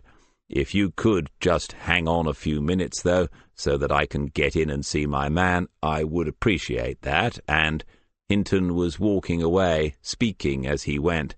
"At the moment, I am not DC Hinton. I am Hinton, the coffee and biscuit boy. Milk and 2 sugars, the third one today. Good luck with your old acquaintance." Smith said, "Come on, we're late now, and I've a feeling that the first man we need to meet isn't the type to do a lot of waiting." When they turned the corner, the prison officer was waiting, however, shoulders back, chin in, feet slightly apart, hands behind his back in a posture reminiscent of one that Waters had often seen Smith adopt. He nodded towards Smith as they approached, looked up at Waters directly for a second or two with sharp blue eyes, and then back at Smith. He didn't need to explain that an explanation was required. "My colleague, Detective Constable Waters from Kingslake. Chris, this is Senior Prison Officer Ward." There was no offer of a handshake this time, and Waters was glad that he did not hold out his own in the hope of one. "How do you do, Detective Constable? If you don't mind, I'll find you somewhere to wait while your colleague comes inside." Smith accepted it immediately, and Waters realized that it was what he had been expecting. Off the main waiting area was a slightly more comfortable, smaller lounge with the sign "Official Visitors Waiting Area" on the door. There were magazines on the low table, along with the latest official reports on the prison and its facilities. That's where they left him. After a moment he sat down and picked up a glossy thing called Life After Life. On the cover, 3 men in a garden, all posed in various productive ways, digging, hoeing, pushing a wheelbarrow, all on the same few square yards of ground, all looking into the camera and smiling as if they were only there to model the nice grey uniforms. Chapter 6. "You're looking well, Chief Inspector." "And I can say the same, Billy. The life suits you." Smith did not look at the prison officer taking his seat on the right side of the room, but he was aware of the head turning and the momentary pause. He would have to make some comment, or Senior Officer Ward might think that he had been lied to for some obscure operational reason. If the officer thought that, there would be no chance of another such meeting. "There's been a change of rank, though, Billy. It's plain old sergeant now. No doubt that's why I am looking so young and sprightly."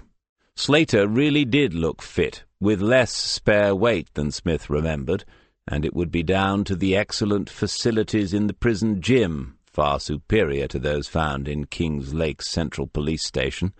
If his mind had not been elsewhere, Smith would have enjoyed exploring the irony. "Have you been a naughty boy as well, then, Sergeant?"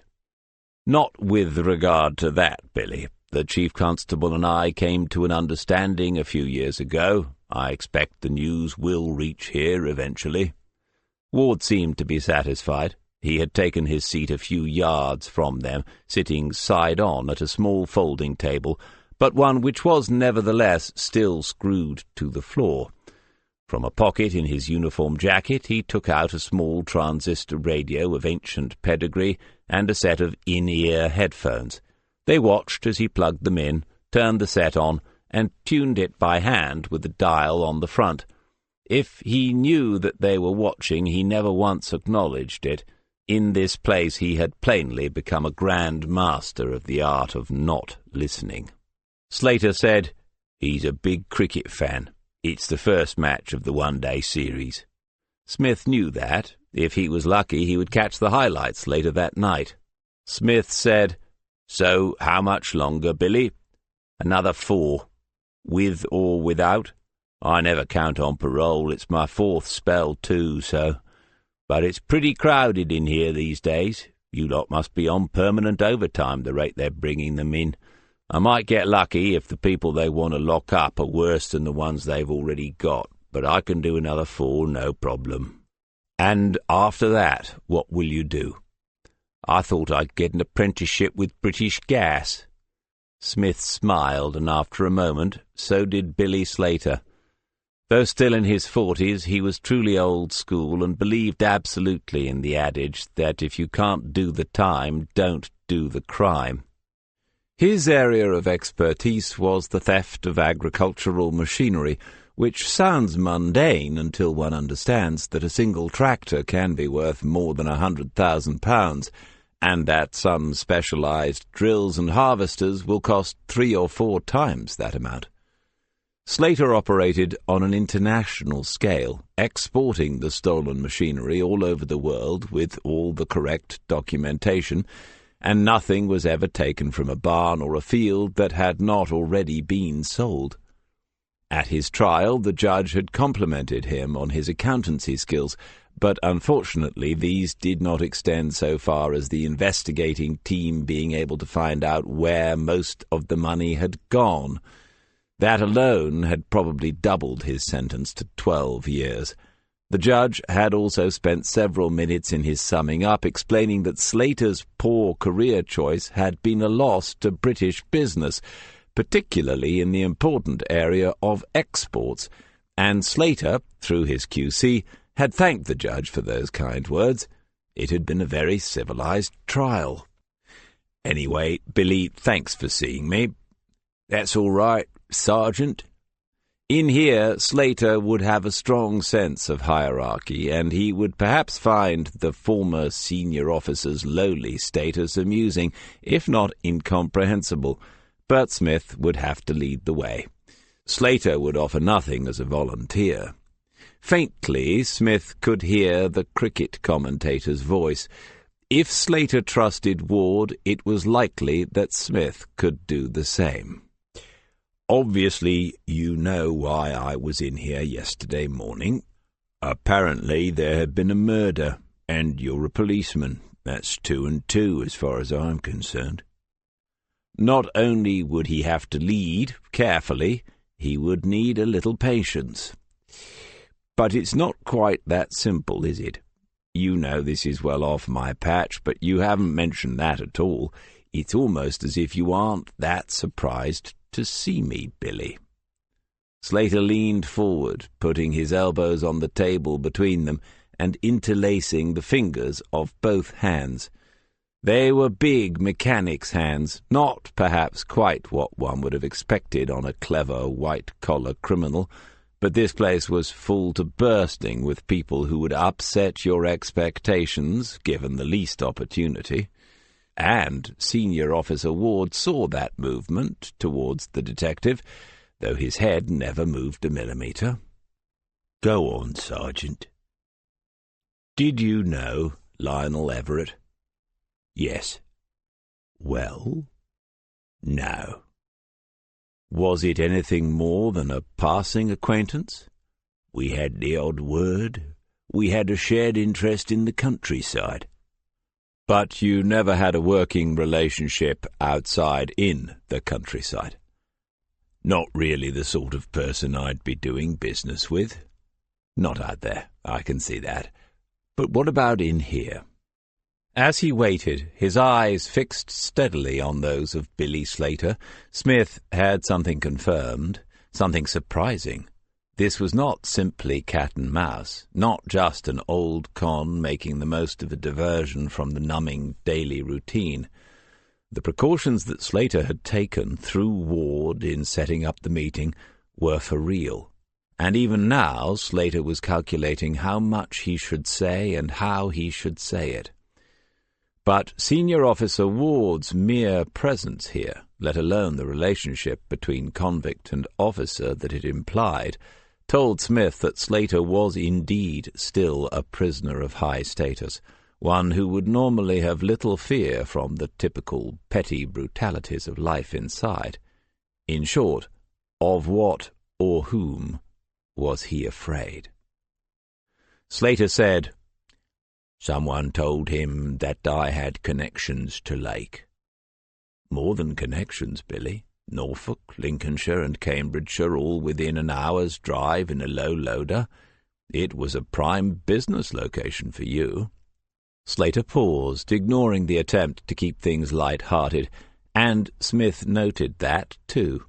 Mentally he shifted positions, sensing that he would get further by going more slowly and quietly. "He came to see me twice, but I'd already been told he was asking questions, even before the first time." "Right.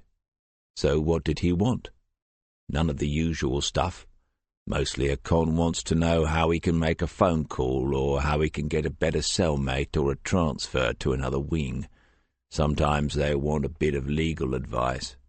Smith managed to keep the smile small and inside. "Go on." "Everett asked me about who I still knew up in Lake. He wanted a name." A movement to the side caught their attention. Warder Ward had looked at his watch. "I sent him off, said I'd look into it. This was about a fortnight ago. By the time he came back, he'd already had a warning, and I asked him if he really wanted to go any further with it." Slater was tense and somewhat paler than he had been at the beginning, sitting very still as he spoke quietly. Smith said, "What sort of a warning, Billy?" "Someone emptied a bucket of piss under his cell door." "Oh, nice. That's like an amber traffic light." "And Everett decided to ignore it. What happened then?" "I didn't give him a name as such." Slater wanted his own role in all this to be clear. There had to be no misunderstanding. "But you did give him something." Slater was looking back at Smith, perhaps already wondering whether he had said too much. "You gave him a phone number." Smith sat back in the chair. The room and the corridors and other rooms beyond them were absolutely silent apart from the minute voice buzzing away in Warder Ward's earpiece. The officer's eyes caught those of Smith and narrowed slightly. It meant that the time was almost up. "How the hell did you know it? I'm not even sure mobiles had been invented the last time we met." Slater shrugged, and Smith concluded that the answer to the question, though potentially interesting, was not the most important issue at present. "Billy, do you know if he tried to call the number?" Telling Slater that the number was out of date seemed pointless and cruel under the circumstances. "I don't think he meant to. I got the feeling he wanted it for someone else." "Someone else? Someone in here?" Slater leaned in a little more, his voice lower and more urgent. "No, it was family stuff. He had something going on outside. He started to tell me, and I said I didn't want to know. And the only reason I'm telling you, Chief, in whatever you are now, is because he didn't deserve it, not to be cut up like that. Some do, but he was just an ordinary little bloke. It's all getting out of control." Ward cleared his throat. Smith had to choose his final questions carefully, but before he could do so, Slater spoke again. "And nobody's safe. If I start getting questioned now by your lot, the ones looking into it, I could end up the same." Slater was too proud a man to ask, but Smith understood. On the other hand, there were some promises that he could not make. "I'll have to pass anything on. I'll keep your name out of it. I can find a way." Slater nodded and unclasped the big hands, making ready to leave. "Billy, thanks. If there's anything you need, anything I can do." It was an offer he had to make, knowing, of course, that it would be refused. "One more thing, Billy. You didn't give a name, but he must have given you some idea why he wanted one. What exactly did he ask for?" Warder Ward was turning off his radio. Perhaps play had paused for tea. Slater said, "He wanted the name of a King's Lake copper." "What? Any old copper from King's Lake?" "No, one of the rarer sort. One who wasn't bent." He told Waters some of it as they began the journey back to Lake, enough so that he did not feel like a complete spare part, but not enough to put anyone at risk, making no mention of Lucky Everett's doomed search for a straight policeman. After the first few miles, the conversation lapsed as Smith began the process of analyzing what he had been told. He tried it from different angles, knowing that he would continue to do so for the rest of the day and probably for at least a part of the coming night, and knowing, too, that he would keep coming back to at least one inevitable conclusion.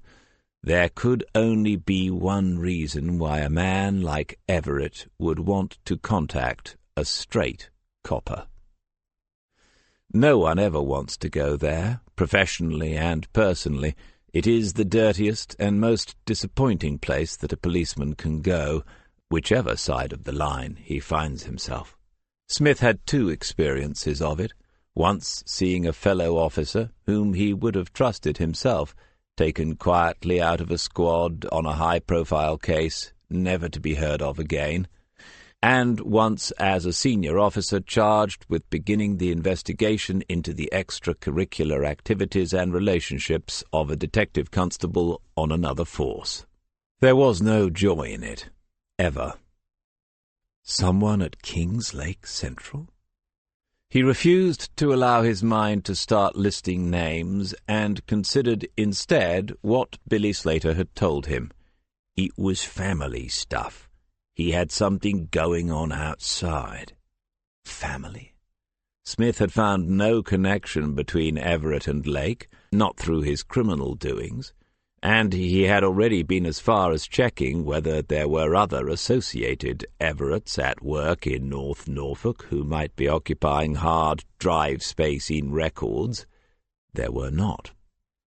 It was a pity that Slater had not allowed Lucky to unburden himself a little more, but then Smith had to remind himself that the man he had just spoken with might know more than he had said. It was entirely possible that Slater had, out of a genuine sense of injustice, said enough to have the murder investigated without revealing all that had taken place. The Billy Slaters of this world never tell you everything.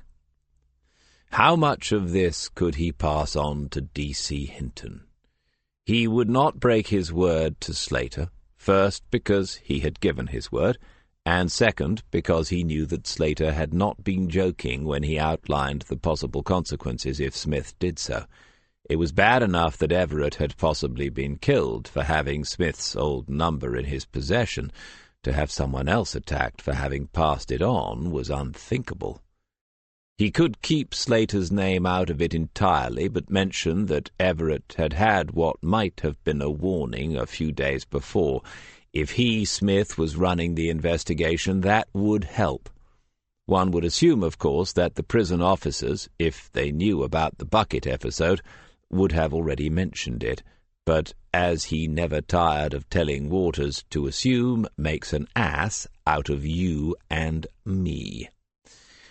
Most of the journey was accomplished in silence. Only as they entered Lake and slowed down for the inevitable late afternoon traffic did Waters show that he had been thinking over the same matters as Smith. He said, "The key to it is why Lionel Everett wanted your number in the first place. But it's a bit of a funny one, isn't it?" Smith closed his eyes momentarily and shook his head a little. He could hear his own voice saying those very words. Waters really did need to get out of here. By 6:30 that evening they had a plan. They had met in the canteen this time, Smith having taken fright at the bill from Mickey Lemon. These days you could not just imagine that such expenses would be cleared without questions being asked. Serena Butler had found a way of searching the database using detailed postcodes as filters. Now they had a list of all drug-related arrests, cautions, and other intelligence for the areas under their surveillance. It was several pages long and went back for 2 years. As she handed out the copies, Smith said that he thought this was a fairly good idea. Naturally, he could have just ordered this to be done, but it was important to let the younger officers discover such things for themselves. When she kept a straight face and thanked him for the opportunity, he was so impressed that he bought her an additional cream slice.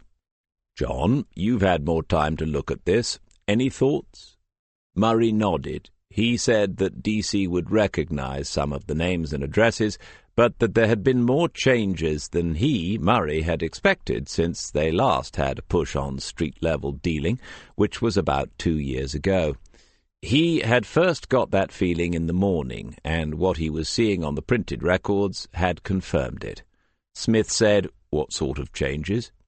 "The first impression you get is that there is less going on." "Okay, let's stop there then. We'll send in the report to Allen and Devine, saying that Lake is yet again bucking the national trends and leading the way in crime reduction. Well done, everyone." Murray was unperturbed. What I mean is, we used to see the small deals happening here, there and everywhere, in the key areas, the well-known spots.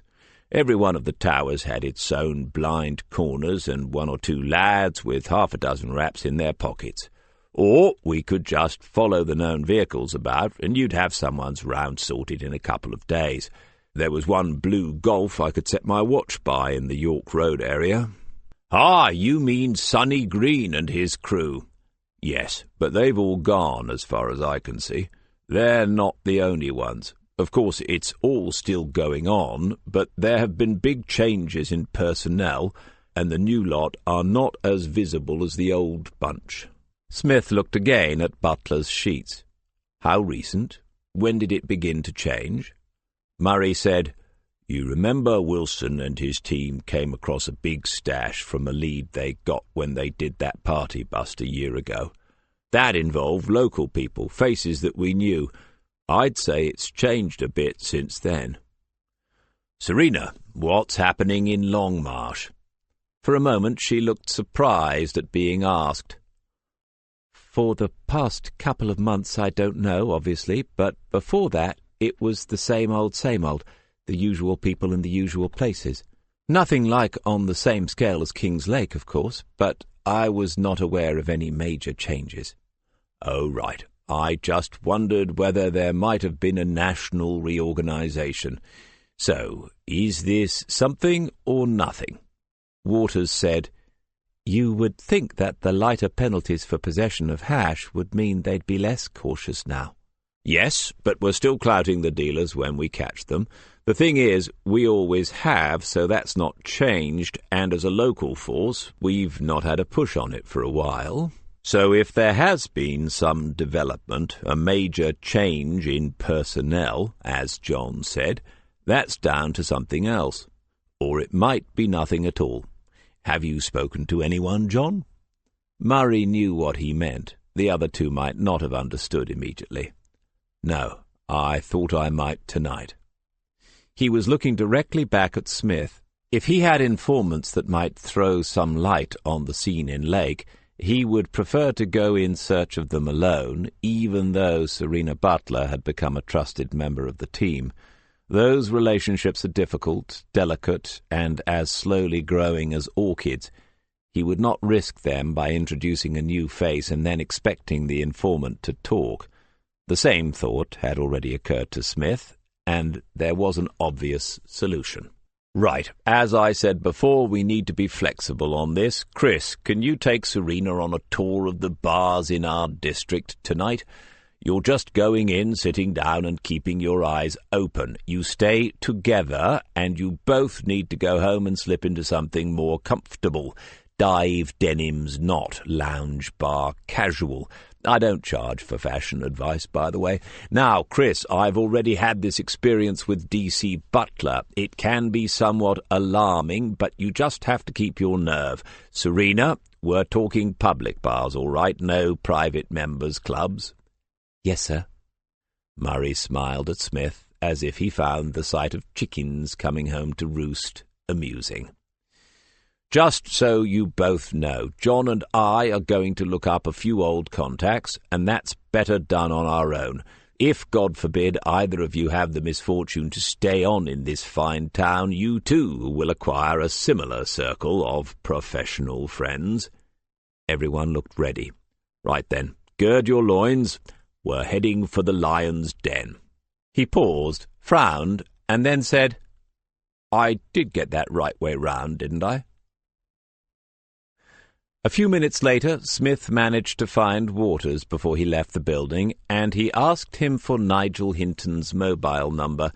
It was an odd time, 6:30, and after thinking it over he sent a text. Lucky had a warning a few days before. Call if you want the details. Smith. Then he set about tidying his desk in preparation for the information that they would be accumulating over the coming fortnight. But within 5 minutes his phone was ringing, and it was Hinton.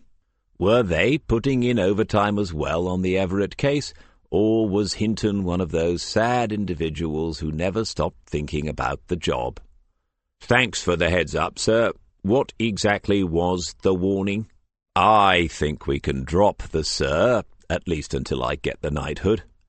Okay. Good.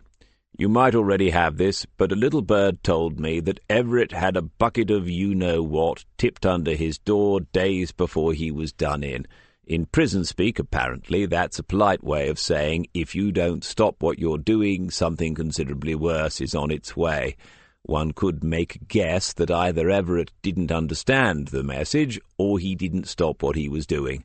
The former is unlikely, as he'd been inside before. There was a short pause. Hinton was thinking, or writing, or both. That's useful.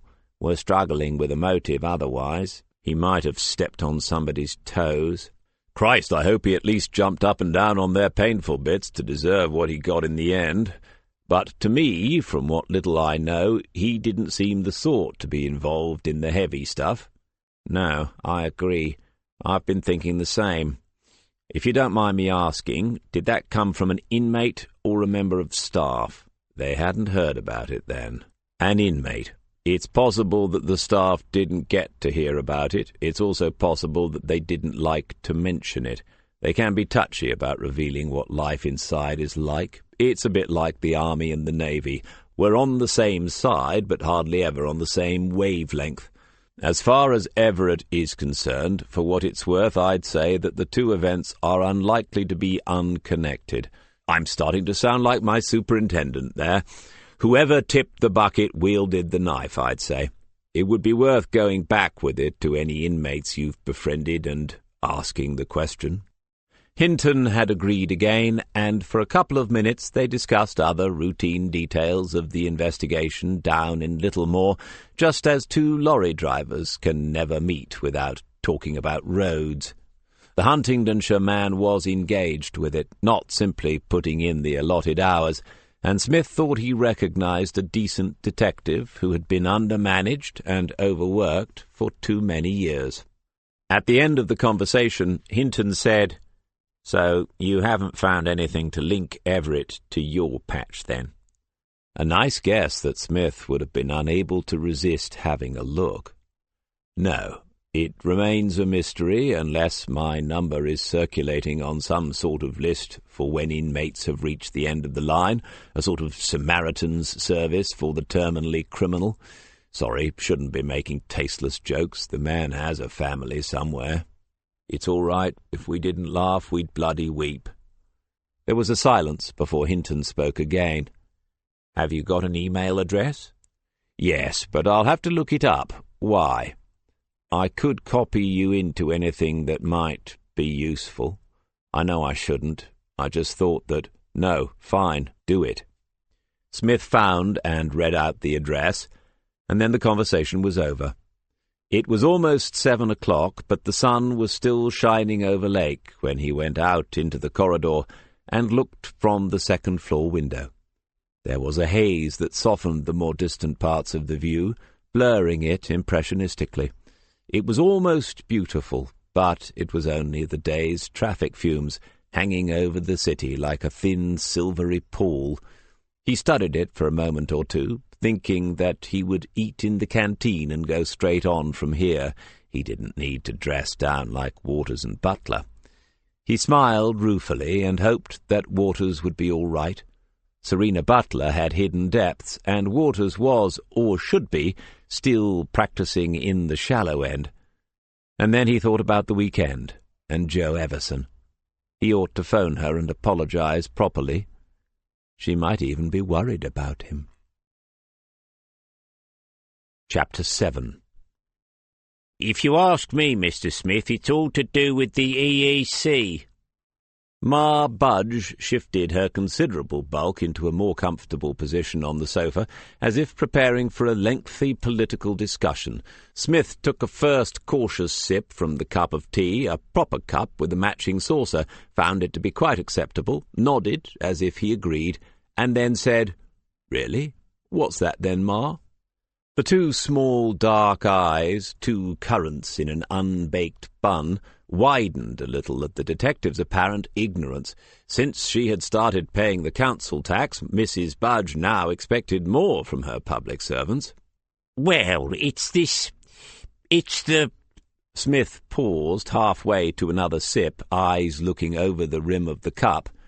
"The Eastern Economic Community, that's what they call it now."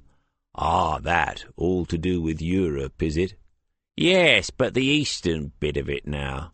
I'm surprised they don't expect you to keep more up to date with all this sort of thing. It's all over the news, all the economical migrants and that. The health tourism industry and sending all the benefits home to the communist countries. It's why our own kids have to claim job seekers." "I had no idea you took such an interest in politics, Ma."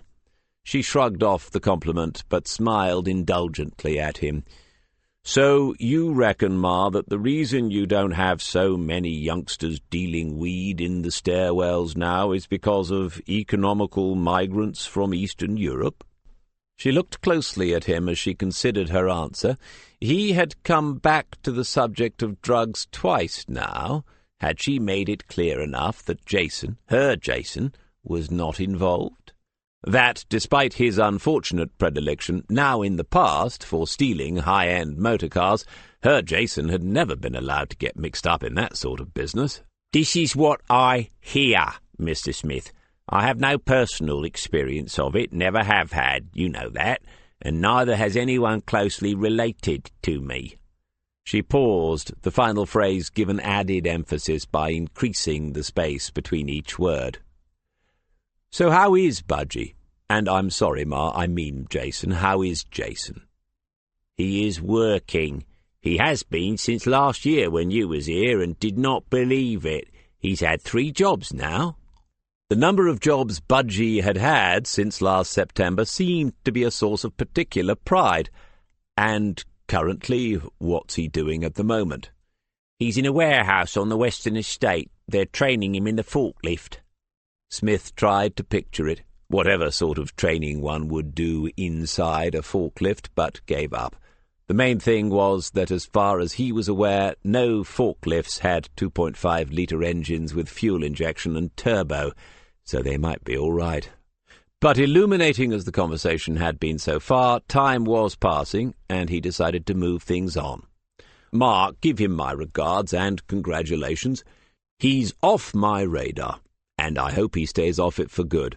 I'm asking because you know what goes on and why. We're taking a look at the local dealers, not just the weed, all of it, and we're a bit puzzled because it's different to the last time we looked at it, so I've come to you for some advice." "Well, I can't say much more, Mr. Smith, than I've already said. It's the Albanians." Smith sighed inwardly. He was getting nowhere here, and there were other places to go, other people to see. He would have to forego a second cup of tea. Waters was beginning to understand why the partnership is so important. You have to be able to talk to each other, and for that to last more than a few minutes, you have to have something in common. Once the pleasantries are out of the way, as they had been for several minutes now, the two of you have to have some other mutual connection, or it could become a sort of hell. The times he had spent in a car with D.C. had never been boring, and Waters wondered for a moment what it was that they had in common. Then he turned his attention back to Serena Butler. When they arrived at The Wrestlers, she had taken a seat with her back to the wall in one of the snug little alcoves that had a view of the bar. Waters had fetched them drinks, they had agreed beforehand on no alcohol, and then he sat down on a stool facing her across the little table. She had said, "The only thing you can see from there is me," patting the cushioned bench seat next to her, and he had understood and moved round. Sitting next to Smith or Murray like that would have looked and felt wrong, but because she was a woman, the dynamics were entirely different. And they were different because, to the outside world, they were probably a couple. That's our cover, he thought, just a couple out for a drink. And so we have to keep chatting away like couples do, or we'll look like a couple who've had a row, or a couple of police officers watching the denizens of one of Kings Lake's dodgiest pubs. She said, "See anything? Anyone? Any persons of interest? Do you know this place?" Butler had been at Lake for 3 months now? She had proved herself on the investigation into Jimmy Bell's disappearance, and Waters knew that both Smith and Murray rated her.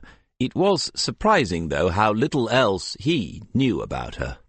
That she had arrived under something of a cloud was understood, and that the cloud involved a relationship with a senior officer at Longmarsh was also well known, though no one had told Waters of it directly. "No, I don't. It's the first time I've been through the door. In fact, I didn't know it existed until today." It sounded like a weak answer, an impression reinforced by the way in which she raised her eyebrows as she took a sip of the lemonade and lime. Waters did not know her exact age, but she wasn't 30.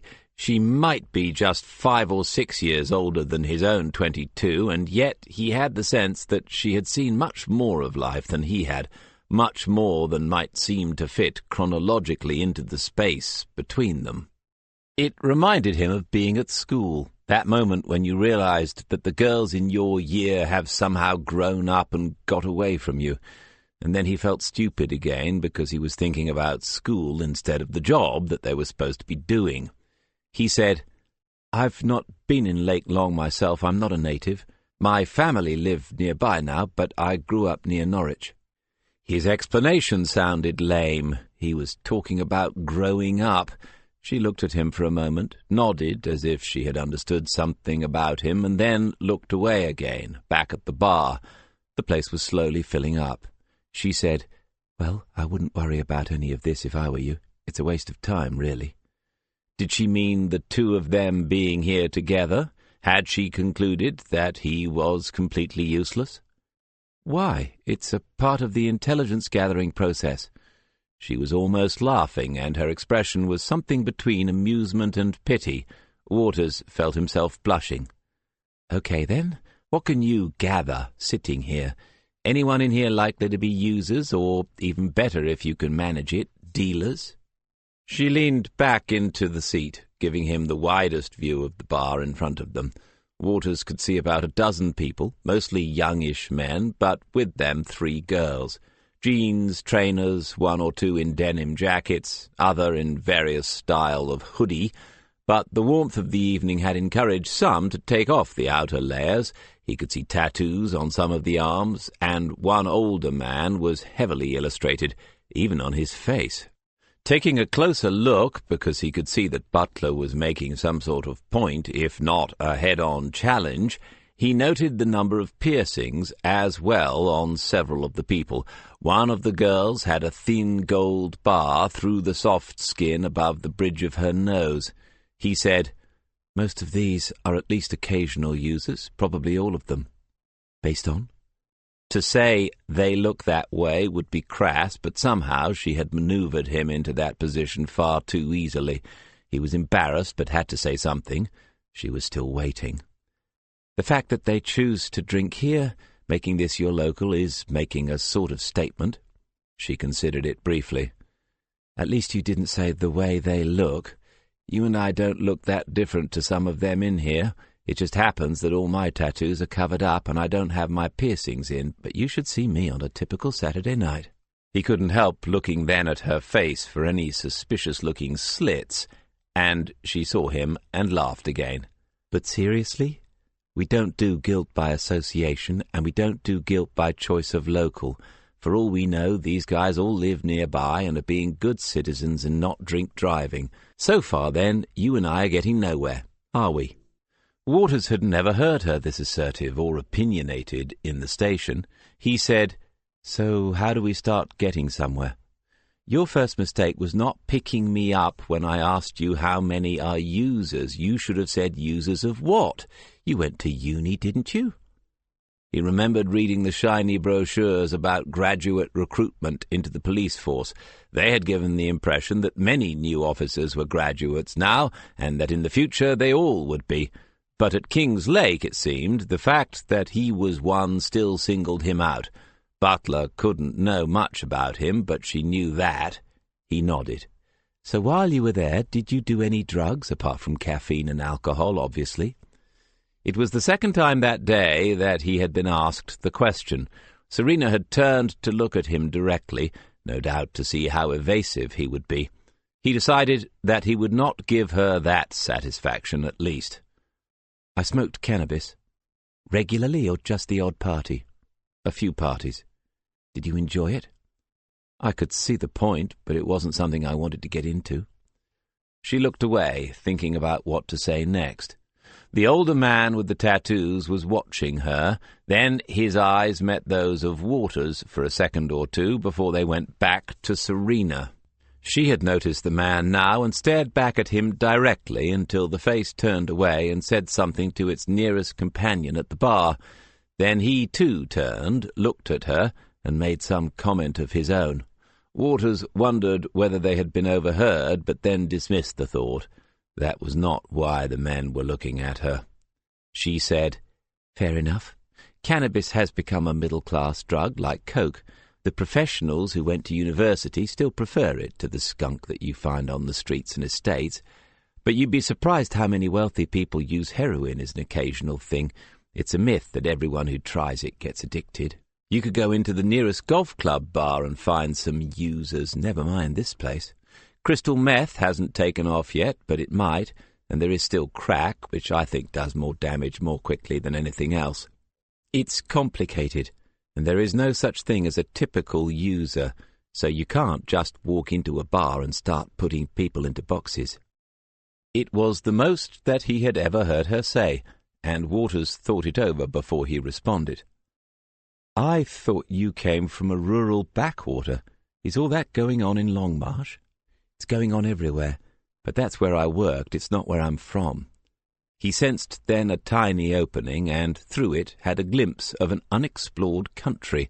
Her past, which he somehow knew, was very different to his own.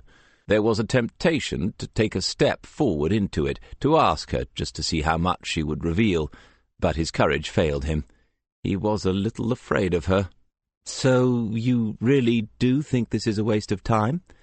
She drank at least half of the lemonade in one go and put down the glass. "Not totally, from DC's point of view. He's thinking about the team, so it's useful to get you and me out together. You're still new to this, but you know the city a bit. I'm not, but I don't. He wants us to do some bonding." She put her hand on his thigh and squeezed, but it was only mischief-making, and she knew that the tattooed man was watching her again. She said, "Have we bonded a bit?" When she took her hand away, the place that she had touched was still warm. "I expect so. But as part of the operation, you think this is pointless?" "You're very serious about all this, aren't you? You have to be able to chill out. You've got a girlfriend, haven't you?" "Yes." "How does she feel about this sort of thing, you and me sitting here? Is she okay with it? Would she be if she walked in now with some friends?" Waters looked away from her, knowing that he did not want her to see his eyes as he answered, "Yes, she understands the job, what I have to do. We give each other some space." Serena Butler paused, and then said quietly, "Oh dear." He wanted to ask why she said that, but did not. After another short silence, she said, "As far as your question goes, yes, this is pretty much a waste of time. Operationally, DC has plonked us in front of a DVD so that he and Murray can go and talk to people who know stuff. We'll find out about some of it tomorrow. In the meantime," raising and emptying the glass, "do you fancy going and doing this all over again somewhere else?" "Why, if it's all a waste of time?" "Because we're booked to work until 10 o'clock, because I intend to do that as I can use the overtime, and because I'm enjoying getting to know my new partner." She had that look in her eye again. Waters got up before she could use his leg to provoke the man at the bar some more. John Murray called Maggie Henderson at a few minutes after 9 o'clock and said that he would be about another hour or so. He didn't put it as a question, but they both knew that if she had said she wanted him home, he would have gone there instead of on to the Fenton estate, where he was now parked.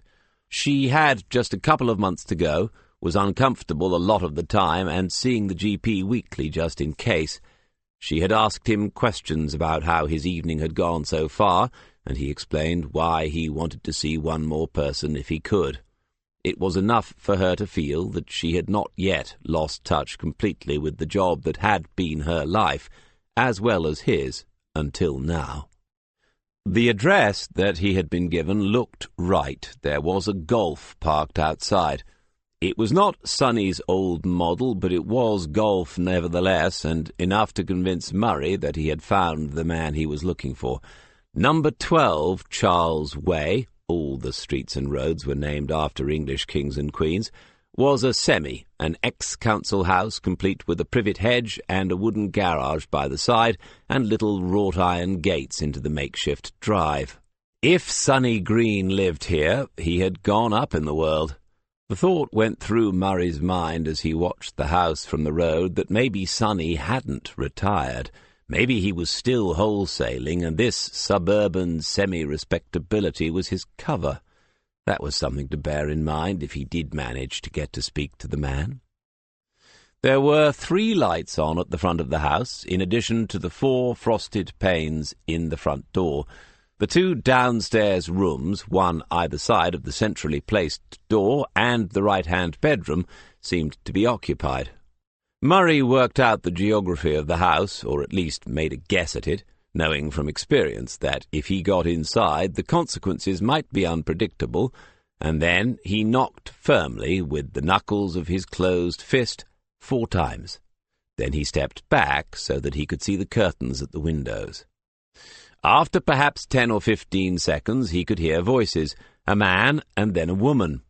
They seemed to be in the hallway beyond the door, but well back in the house. Murray knocked again and watched the distorted rectangles of light beyond the door-panes. There was movement in the house, and it was not furtive enough to be an attempt at hiding. Eventually they would open the door. He stepped further away from it then, aware that his size, his 6 feet 4 inches and 18.5 stones, were liable to intimidate, and from here he could see also whether the neighbours were taking an interest. The woman who opened the door 30 degrees was small, white, and wary. She said, "Yes?" "Sorry to bother you this late in the evening. I'm looking for Sonny Green. If he's in, I'd like a quick word." "Who are you?" He told her and showed the warrant card. Her face was a mask. "He's not in." "But I do have the right address." "Yes?" "Any idea when he'll be back?" "No." She was waiting, not closing the door, not opening it any further. He had heard at least one man in the house, and the woman had 2 rings on the 3rd finger of the hand that held the door in position. Murray said, "Right. Well, if you do happen to be speaking to him in the next few minutes, tell him I called by. As you can see, I'm on my own. I'm not here as part of an investigation. I don't have a warrant, and I'm not going to come in uninvited. I just want an informal chat with Sonny to see if he can help me out with something. Here's my card. Tell him he can ring me. If he rings me in the next 10 minutes, I'll be outside in my car. Good night." He had reached the privet hedge when he heard the woman's voice shout, "Oi!" Turning around then, he could see that the door was now open. Sonny was mixed race. Somewhere in his family history was Afro-Caribbean ancestry, and it made up a quarter or perhaps an eighth of him. Murray hadn't seen him for a couple of years, and it was more obvious now that he was no longer the cocky, fashionable young dealer about town that he had once been. Sonny was in his 30s now. Murray had been taken into the front room, and the door had been closed. He would have bet a week's pay that there were other adults in the house, as well as children, adults who were being very quiet, wondering whether Sonny had lost the plot by inviting one of the enemy into his house. There was a faint smell of weed, and Murray made a point of not examining the room for evidence. If it was there, he did not want to see it. He had not planned to look for Sonny Green tonight, but what he had found, or rather, what he had not, now made it seem like a good idea. He would much rather talk to him than arrest him. "Let me get this straight. You've come around here 10 o'clock on a Monday night to ask me why I am not dealing no more?" "That's pretty much it, Sonny." So instead of going after the people who is committing the crimes now, you is going after the people who is not, and asking them why. Letting him have a little fun might help. Murray said, "It's not quite that daft. You were a good hand at it, sonny. We didn't catch you often, and you were making money. As far as I know, you only ever did weed, so you weren't at the nasty end. I wanted to know what's going on these days, and I find you've retired. I wondered why.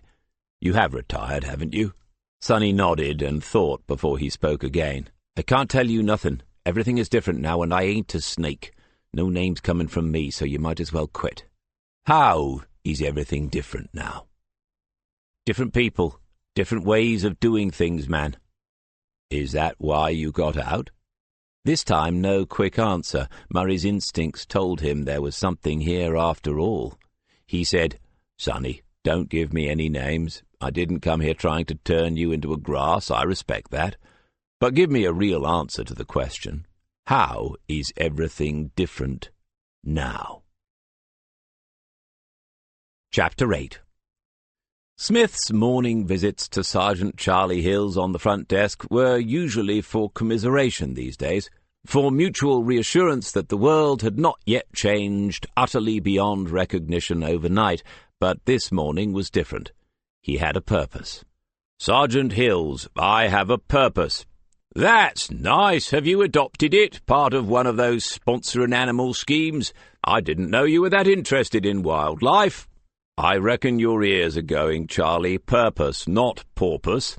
"Oh, well, that's still good news, DC. Everyone should have a purpose in life as well as a porpoise. I can see that it's already made you more whole as a person." "I'd love to stay and chat, Charlie, but upstairs I have a team of eager young detective constables. They want to get back out onto the streets and fight crime some more. You might want to sit down before I tell you what I want to know. It involves police work." Charlie Hills made a face that might have been faint surprise or faint disgust, but he had turned to look at Smith now. "Right, Detective Sergeant, fire away." After his evening out, Smith had gone home, made some tea, and then sat at the desk in his study for a long time, wondering what to write in the notebook. How do you make notes about what you did not find? Whilst Lake did have plain-clothes officers who had responsibility for investigating the drugs business in the city, the station was not so large that it had a specialized unit. All detectives would be involved at some point in their working lives because, apart from being illegal in itself, the business was lucrative, and the daily demand for its products led users to commit so many other crimes in order to pay for them. Smith's recent cases had not taken him into these murky realms. One could hardly consider Ralph Greenwood a typical user, and in his absence something had changed. The regular old players had either disappeared or gone to ground, and none of his sources last night had wanted to talk about the business any more. One or two had even tried to draw his attention away from it by offering information about other things that were going on in Lake. It had begun to puzzle him. He was going to have to take an interest in this new initiative after all. Uniform and traffic are still searching when they suspect drugs, aren't they? You know, in a car pulled over, or if they see things changing hands in the street. I've no reason to think otherwise. The no-tolerance policy has been in place since Adams became CC 3 years ago. Are they finding any recently? It's easy enough to check, DC.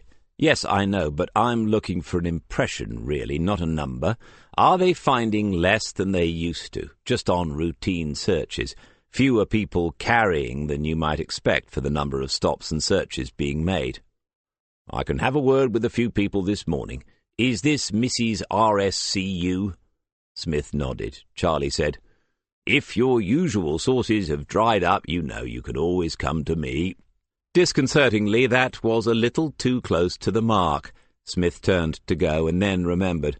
"And while we're at it, you earning your salary for a few minutes, that is, did you ever come across a character called Lionel Everett, a.k.a. Lucky Everett, a red diesel specialist recently deceased?"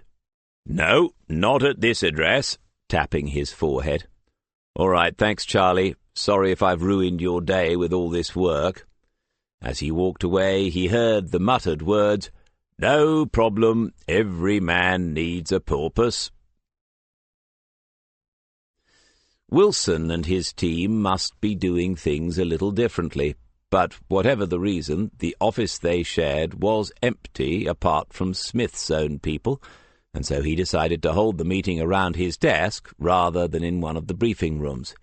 He had given them 5 minutes' warning, and in the meantime had switched on his computer.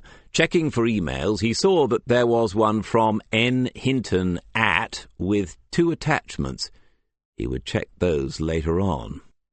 He asked Butler and Waters to report back on their evening out, and it was the former who talked, listing the 3 pubs that they had visited and outlining their impressions without giving any details of significance.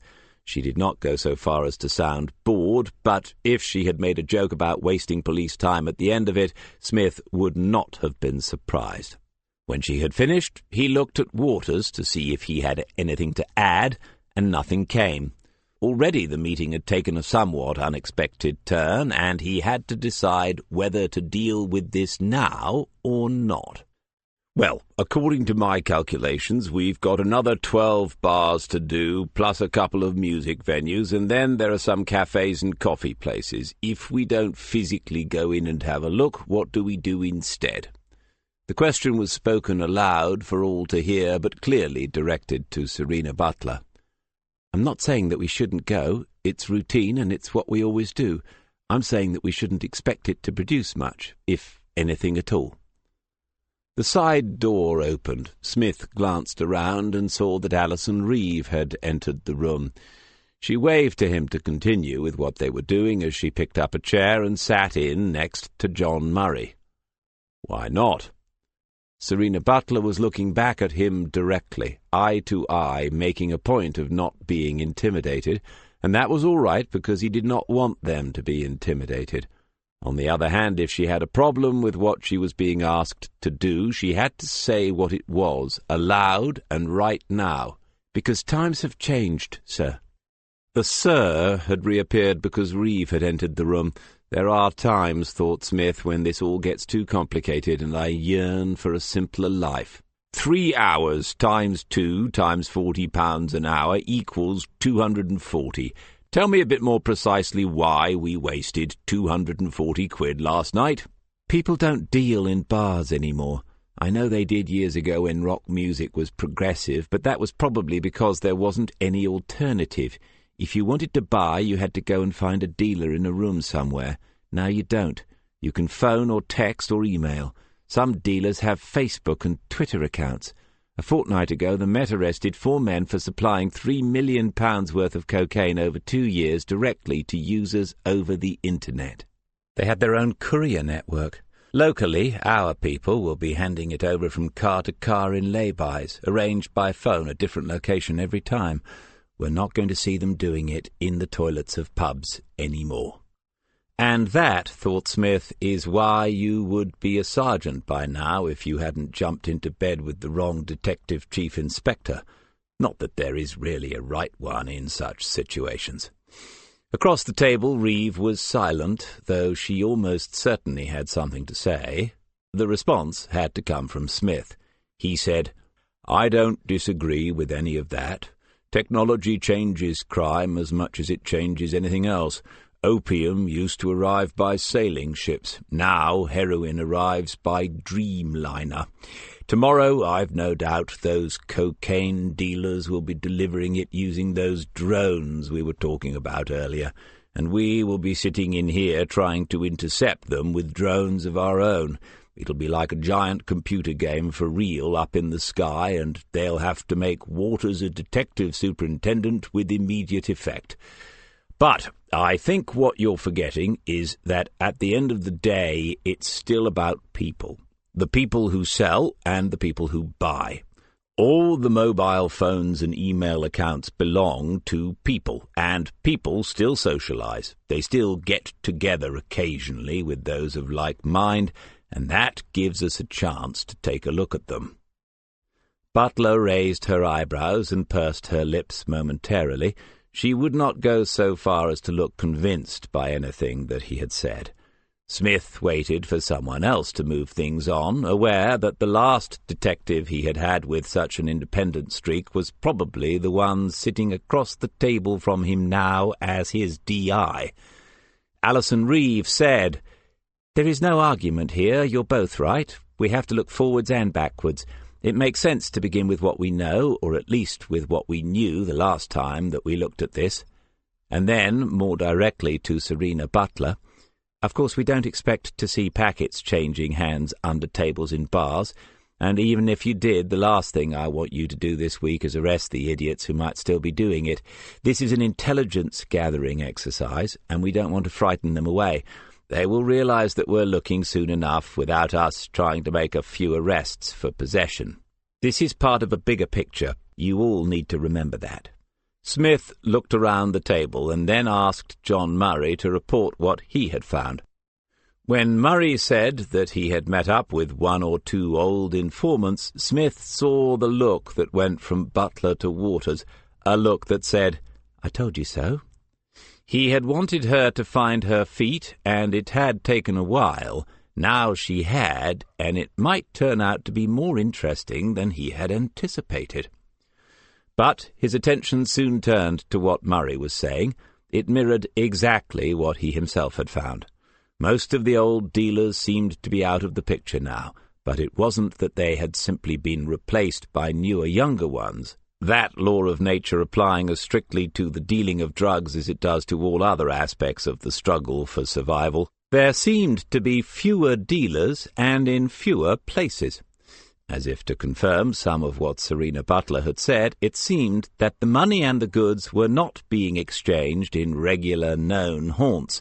In fact, no one seemed that sure where they were being exchanged.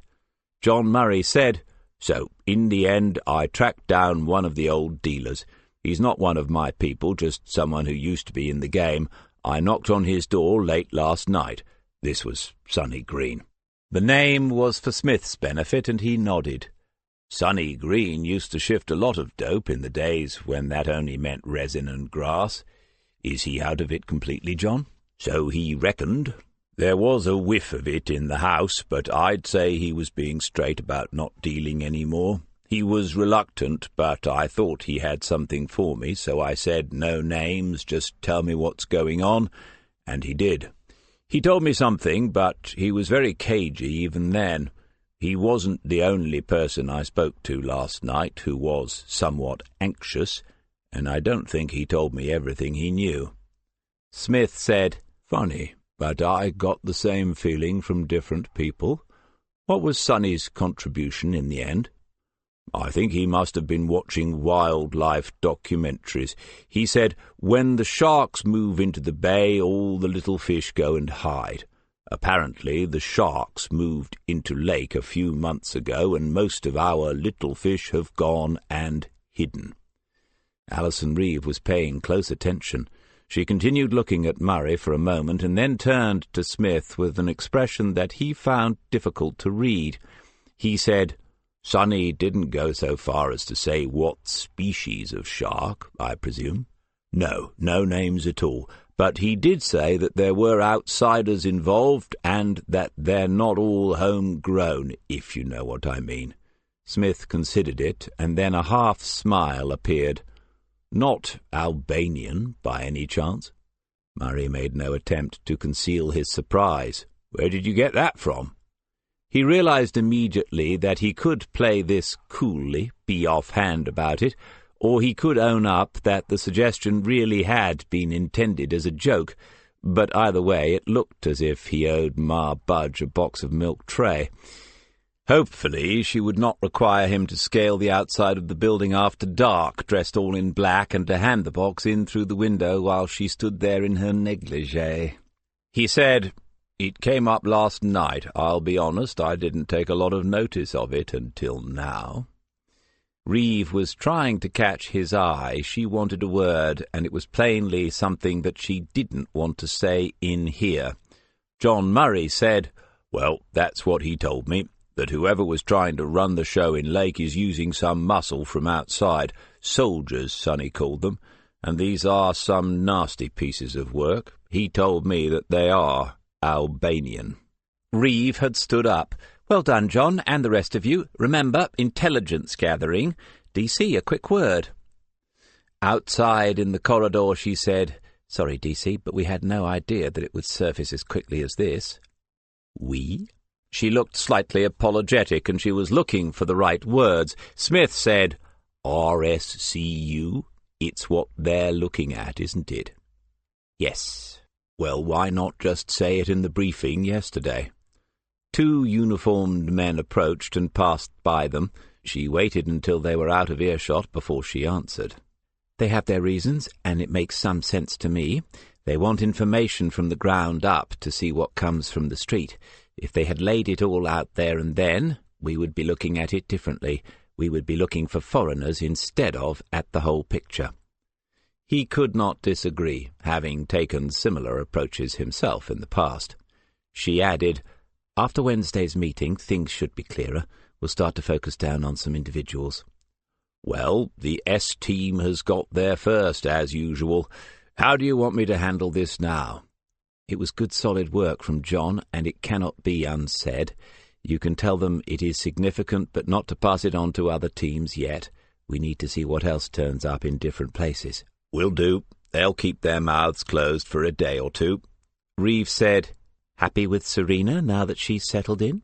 You had to hand it to the detective inspector. She didn't miss much. "Yes, we're going to make a lovely couple. She's like the daughter I never had." "Now, it's funny you should say that, but I can see certain similarities." "Yes, and she was reminding me of a certain female detective I used to work with as well. I should be taking it easy now, approaching retirement in the twilight of my career." As she walked away, Reeve began singing, "That'll Be the Day," and Smith thought, "I didn't know you were a contralto."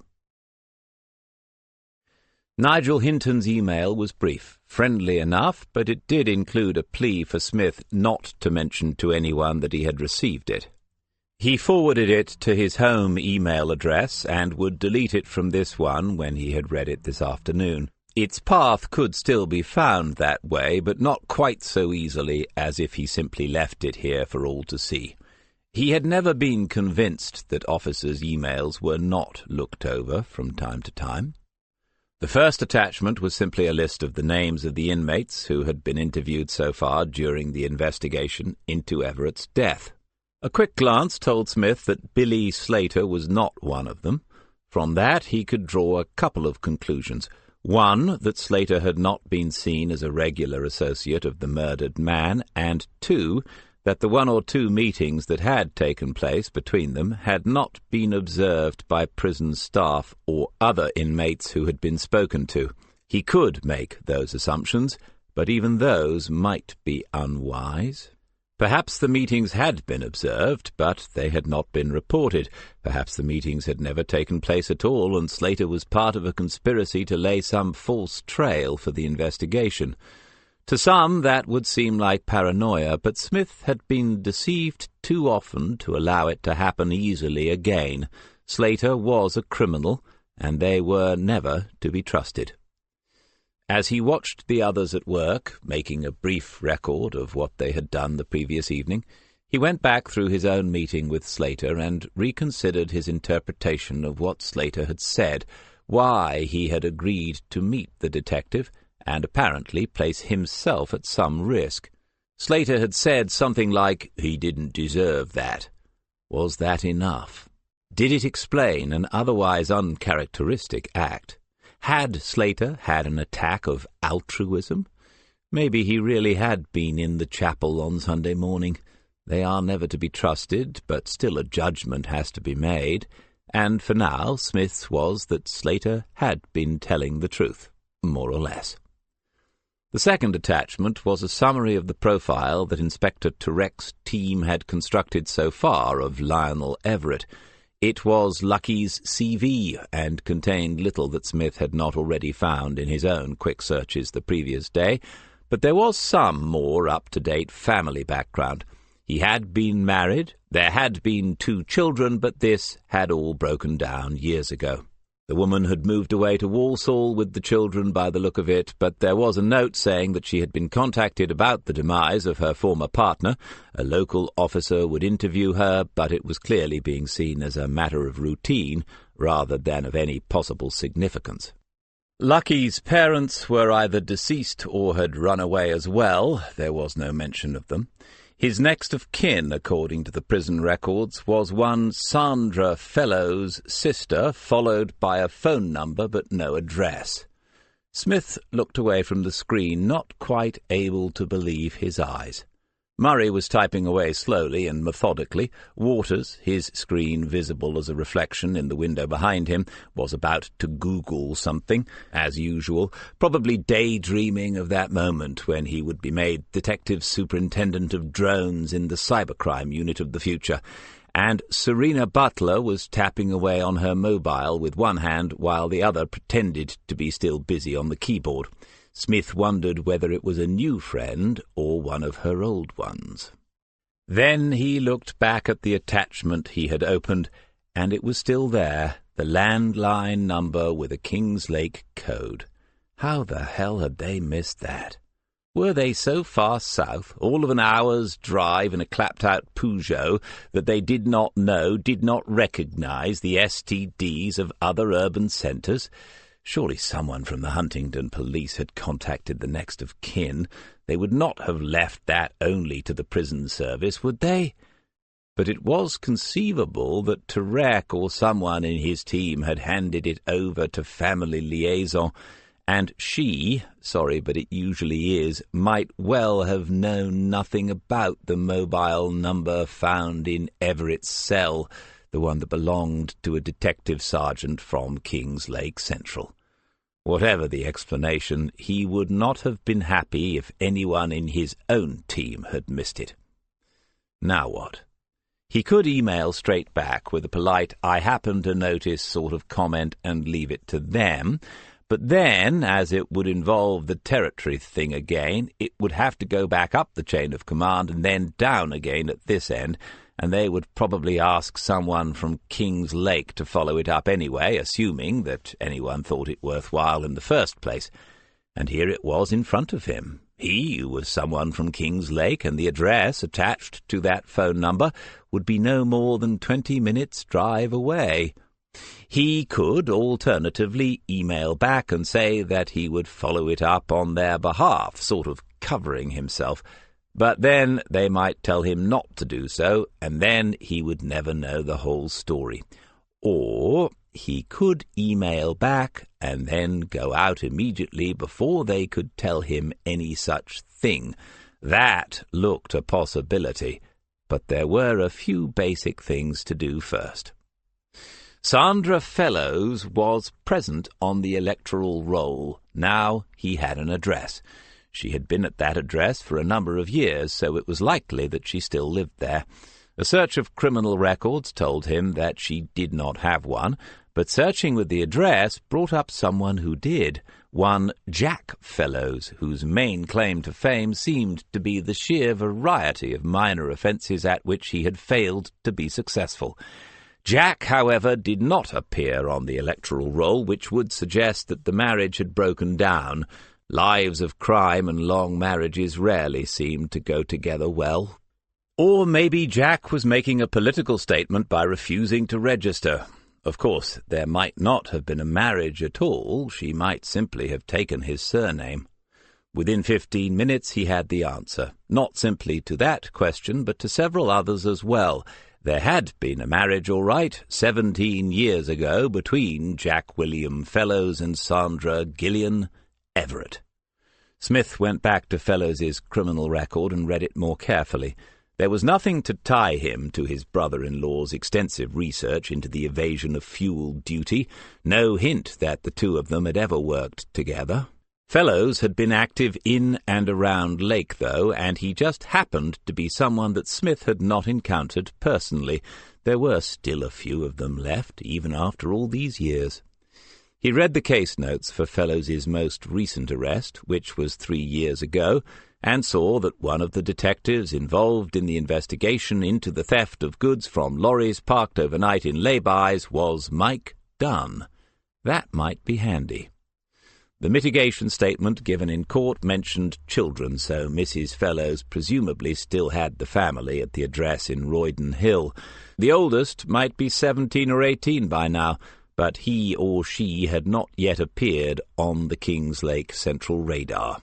So there it was. Lucky Everett had a sister living in Kingslake. She was his next of kin, occupying that odd little space on a form that we fill in without thinking, never imagining that one day it will inevitably be required. How that explained his mobile number being in her brother's possession, let alone perhaps being involved in his murder, Smith had no idea, but he was certain that it would help to explain it eventually, if only someone was asking the right questions. He wrote the email to Nigel Hinton, but did not press send. This might all be in the timing. He would take Waters with him for a number of reasons, not the least of them being that young man had already spent enough time with Serena Butler this week, and also that Waters already knew something about the Lucky Everett story. When Smith looked up, he could see that Waters was still busy, and so he took out his own mobile, pressed Messages, and found the last one from Joe Everson. He wrote, "Still operational, avoided arrest so far. We'll tell you about it sometime. I hope you enjoyed your weekend." If she wasn't occupied, she might reply straight away. If she was, then it might be days. He copied a few details from the screen in front of him into his notebook, and then sent the email to Nigel Hinton. "Come on, Watson, my public awaits. Let's get back out there." As Waters was logging off, Smith got a message back. "Glad to hear it. Not anything to do with that prison stabbing, was it?" Smith blinked and had to read that 2 or 3 times. A lucky guess? She was a very good writer. Perhaps she had been an even better DI. He sent back, "You're beginning to worry me now," and waited, refusing to look at his email inbox on the computer screen just in case. Waters was waiting at the door, and Smith saw an amused look pass between him and Serena as Smith stood, phone in expectant hand like a schoolgirl. A few more seconds later, she sent, "I would hate to do that, but there was something I wanted to tell you on Saturday. Let me know a good time to ring. J." Chapter 9. Even though they had worked together on and off for the best part of a year now, a ride out with Smith to a new part of the town or its surrounding countryside would often still involve short lessons about local history, culture, or geography. Today it was the latter. Roydon Hill actually is on a hill, the last or the first of the low West Norfolk hills, depending on which way you are travelling.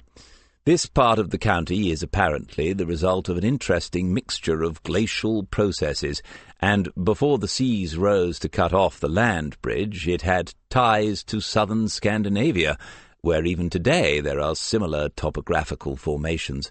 Waters thought that he had feigned sufficient interest, but the ensuing silence from Smith should have warned him.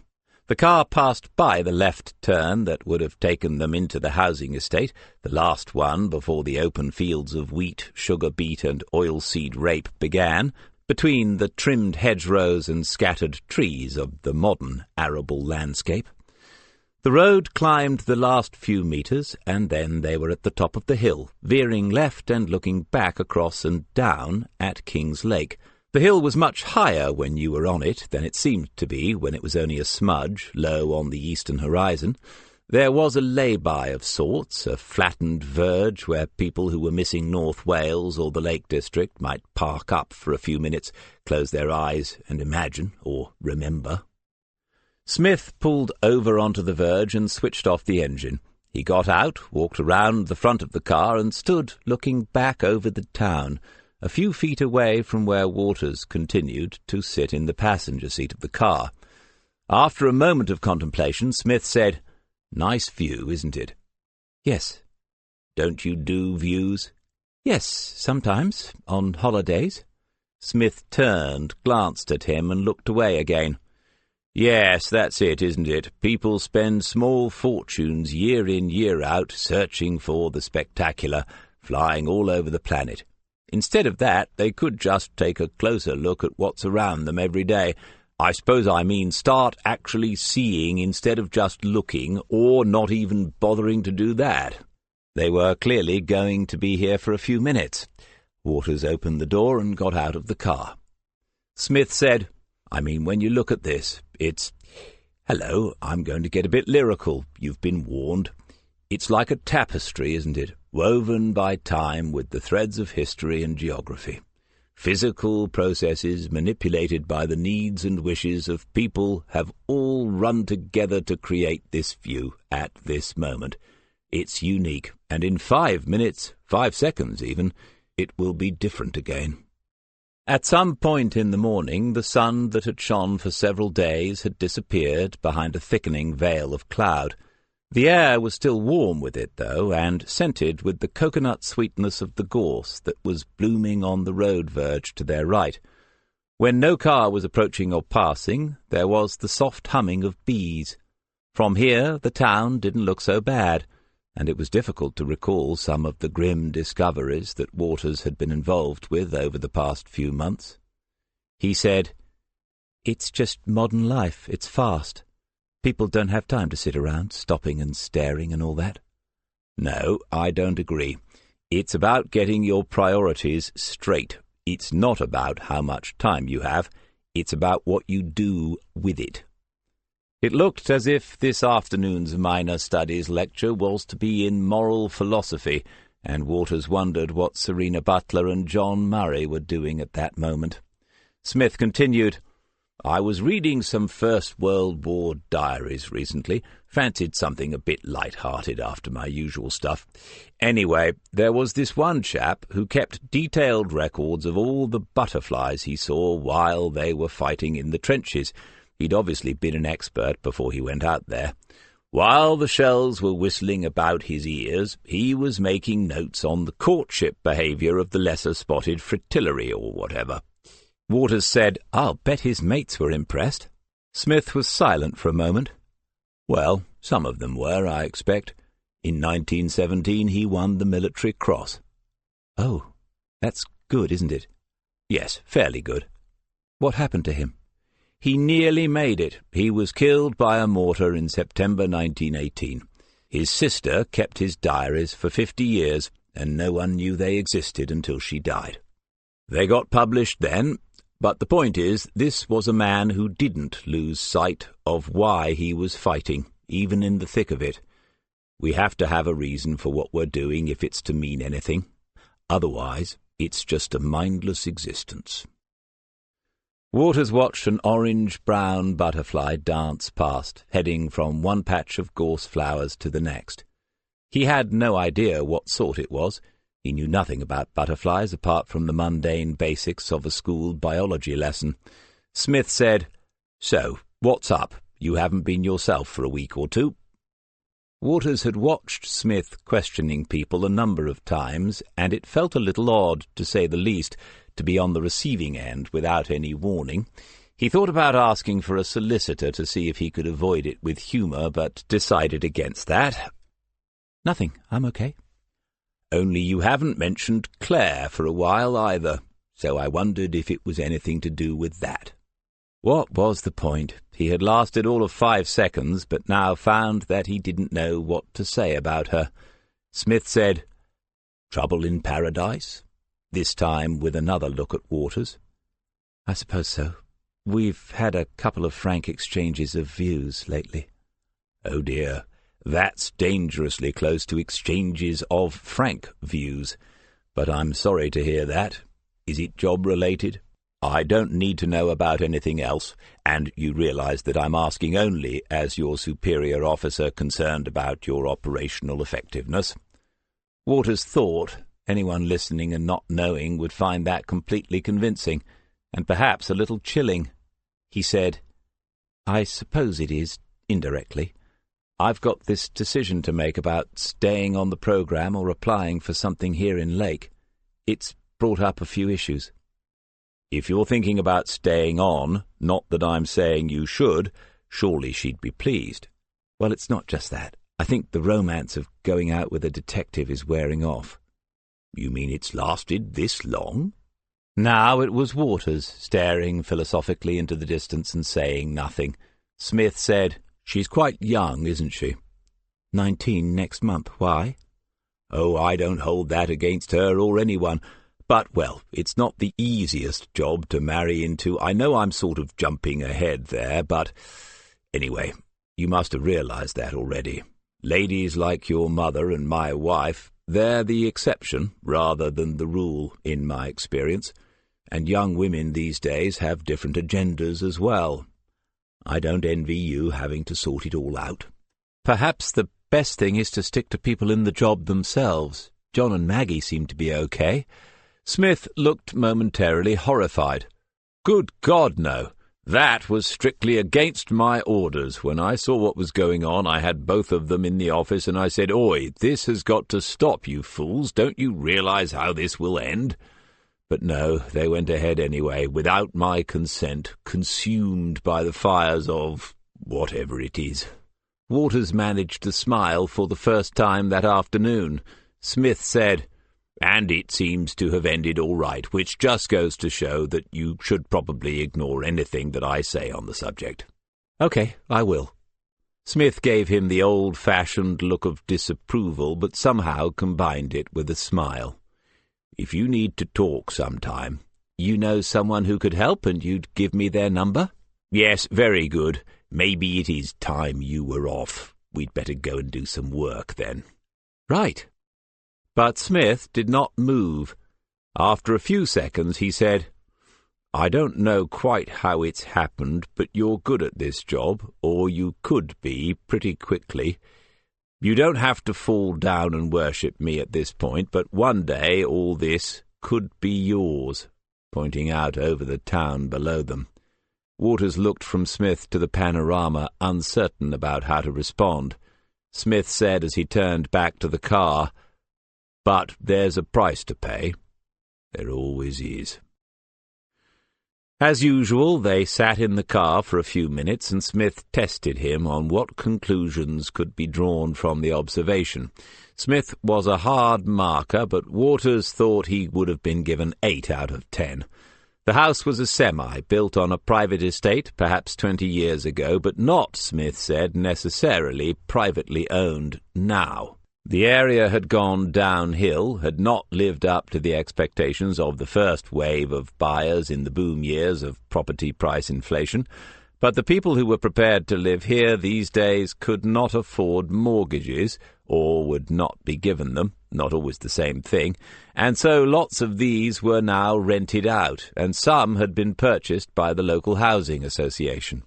Number 36 was not a mess, but it was not loved. The double glazing was of the early aluminium type with hardwood surrounds that had distorted and faded, and at some point the matching door had disappeared, to be replaced by an ugly off-white plastic thing. One upstairs windowsill had a heap of soft toys between the glass and the green Venetian blind, and there was other evidence of children in the front garden, a discarded red and yellow plastic tricycle, one of those shiny metal scooters on its side in the long grass, and a bucket and spade far from the nearest beach. Parked a long way down the side of the house was an old green Renault estate, and Waters scored a bonus point by writing down the registration before being told to do so. Smith said, "We're going in virtually blind here. I've no idea how this will pan out, and not much of an idea what I'm going to say. First of all, she might not live here any more. Second, even if she does, there might be no connection between her, her brother, and my phone number, in which case it would all be a horrible coincidence. And then we would have to make our excuses and tiptoe our way out of here. Third, of course, is that the answer to the mystery is here, and we just have to ask the right questions. But I'll do that. You keep your eyes and ears peeled." Ears peeled doesn't sound right, does it? But I've had my daily lyrical moment already. I can't be expected to do everything. Come on, then.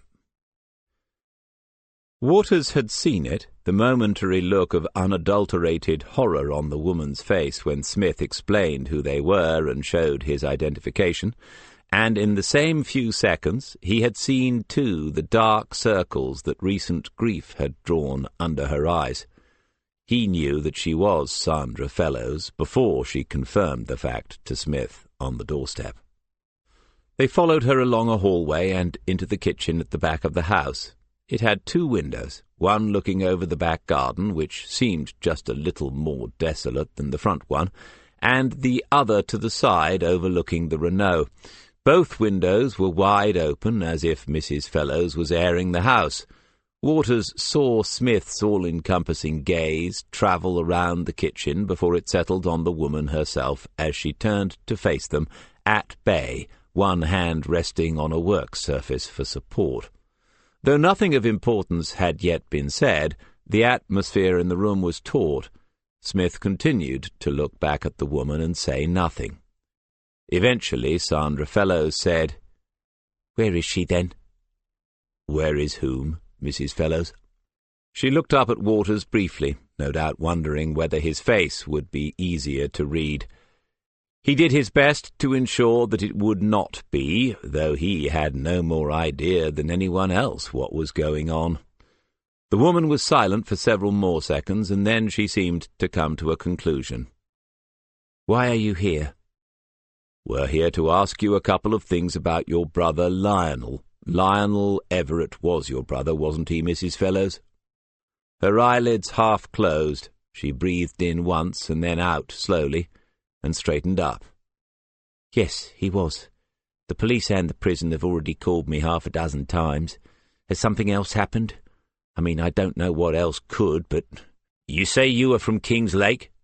She seemed to have got through whatever crisis had been about to overwhelm her. A small, tough, worn-looking woman with a face and hands that seemed older than the rest of her, but who, to use one of Smith's own boxing metaphors, looked as if she was ready to come out for another round despite the blows that she had already taken. Smith said, "Yes, we are. My colleagues from Huntingdon, the ones that you have already spoken to, are in the early stages of the investigation. Obviously, they are trying to find out what the motives were for such a vicious attack. We are talking to everyone who knew Lionel." Mrs. Fellows turned away from them, reached into the sink and tipped out the water in a washing-up bowl. The draining board was empty and had already been wiped over. Waters looked at the rest of the kitchen then and saw that although nothing had been new in it for a long time, everything was in its proper place and clean enough. "He was locked up with a bunch of animals and lunatics. Good luck with finding a motive in that lot. But we don't know anything. You're wasting your time here." She was still looking away from them. Waters caught the brief glance from Smith, a glance that said, "Oh, I don't think we are, Mrs. Fellows." "Did you have much contact with Lionel when he was in Littlemore? Any visits or phone calls or letters?" She faced Smith then, crossing her arms. "I visited him once after he first went in. He told me not to come any more. Didn't want me or the kids in a place like that. He said that was it. He'd do his sentence and then he was done with it all. He wasn't one for writing letters. I only had one, maybe 2. As for him phoning up, you must be having a laugh. What do you think it's like in there, a bloody holiday camp?" Waters didn't know much about boxing, but he knew more than he did last year. Smith was a counter-puncher. He liked nothing better than having an opponent coming forward on the attack, opening themselves up. "Mrs. Fellows, I was there only the day before yesterday. I know exactly what it's like. Still, Lionel knew that as well, didn't he? It wasn't his first stay, was it? Or even his second. I didn't know him, but he doesn't strike me as the sort who would be whinging about it. He would just get on and do the time, wouldn't he?" It was an odd, back-handed compliment to her brother. She accepted it as such and nodded. "You mentioned letters. Were these recent ones? In the past few weeks, say?" "No, the last one would be a year ago at least." "And you've had no other contact with him? Not heard from anyone who was in there with him? No unexpected visitors?" She shook her head, her arms still folded, waiting for Smith to end it. "Is anyone else at home today?" Her smile was a bitter one. "If you're asking about Jack, he's long gone, and I don't know where." Smith acknowledged her sharpness. "But you seem to be managing all right. What about the children?" He was far out of the reasonable questions territory now, but Mrs. Fellows knew the game. She had had policemen in her kitchen before. "They're all at school, and they're all doing well. I have their latest reports, if you'd like to see them." "Is it 3 or 4 that you have?" "Just the 4. "And the oldest must be—" She went to answer, and something caught in her throat. She swallowed it down and answered, 16. 16, what an age, eh? Leaving this year, then, out into the wide world. They have to stay on until 17 now, but she was going into the 6th form anyway. She said it defiantly and with some pride, but Waters could hear something broken behind the words. Smith said, "OK, thank you, Mrs. Fellows. I'm sorry for intruding at a time like this, but, well, it's what we have to do." She nodded and made a small movement towards the door to show them out. Smith said then, "Is there anything else we can help you with while we're here?" "No, thank you. I've got things to arrange, but that's not your business. No reason for it to be. Solicitors and funerals. That's how it ends up, isn't it?" Smith waited a little longer, and then he stood aside, allowing her to lead them back through the silent house to the front door. "Thoughts?" Smith had wound down the driver's side window, and Waters had expected a cigarette to be lit, but instead a packet of extra-strong mints had been taken out of the glove compartment. He had turned down the kind offer, but now Smith was noisily enjoying one. There were 1,000 ways in which he could test your patience when the mood was upon him. "She thought we'd come about something else." "Goodness me, yes. She started like a guilty thing when she realized we were at cross purposes. It might be something, but probably isn't. These people have chaos—" And then he paused. Waters turned to look for an explanation. "I'm just considering whether I'm about to make a politically incorrect generalization. Yes, I am. These people have chaotic lives, beyond what most law-abiding, tax-paying citizens can imagine. It's like a badly written soap opera with no commercial breaks. It just goes on and on for years, for their whole lives, sometimes. You name it, it will happen to them sooner or later, and they'll be known to every branch of what are loosely called the support services. There always will be something else that the police might be asking about." Waters thought about it. It was true of some of the people he had encountered since coming to King's Lake, but not all of them.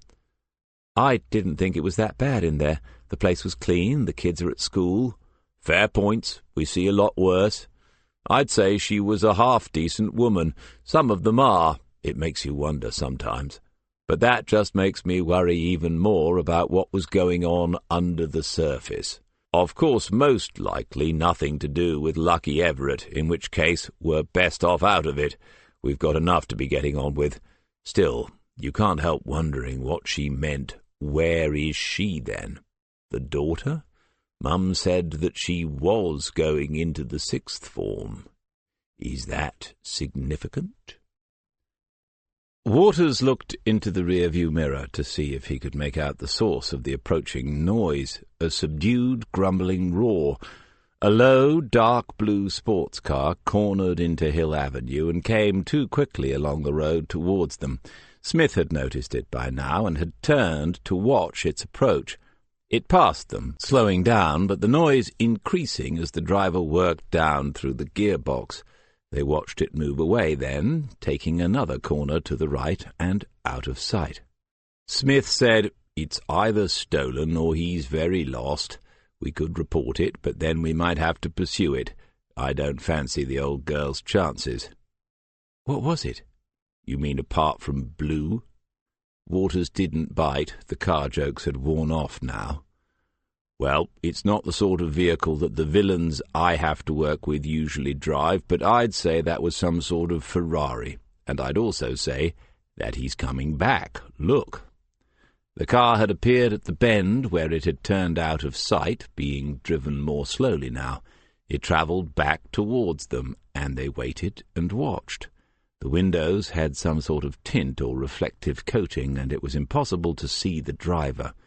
When it was some 30 yards distant, it paused in the middle of the road for a few seconds, and then pulled over to the driver's side, the broad, fat front tyre bumping up onto the curve.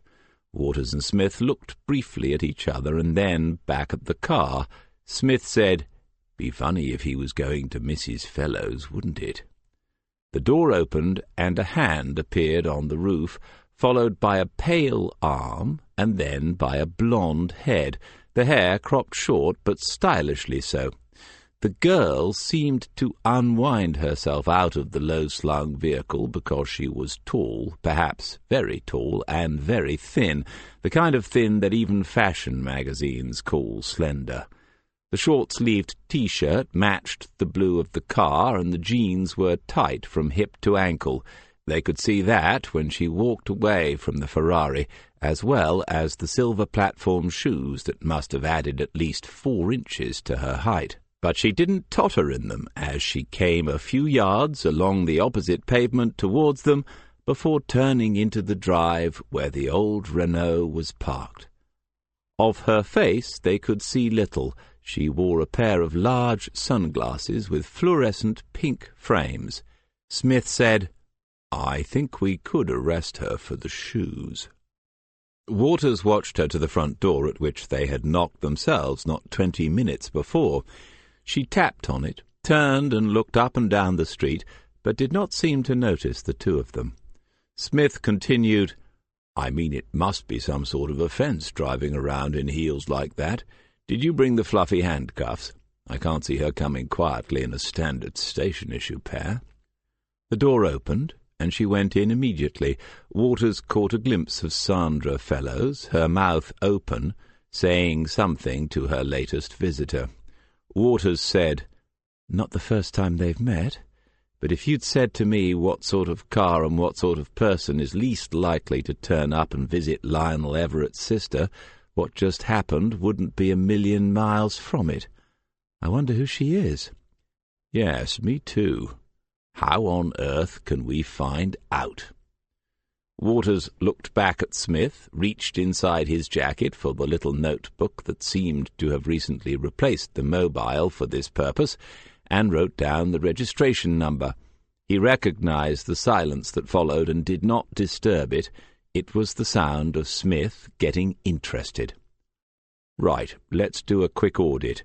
We came here to see Lucky's sister because he had about his person, though not literally, the out-of-date phone number of an out-of-date Kings Lake copper, and she happens to live in Kings Lake.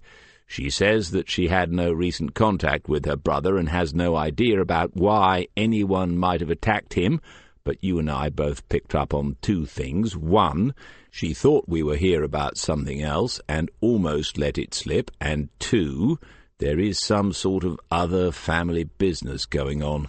While we are sitting here thinking about all that, a young lady turns up and goes into the house, a young lady who looks as if she could be asking directions for the Cannes Film Festival, but almost certainly isn't. And as you rightly observed, it's probably not the first time that these two have met.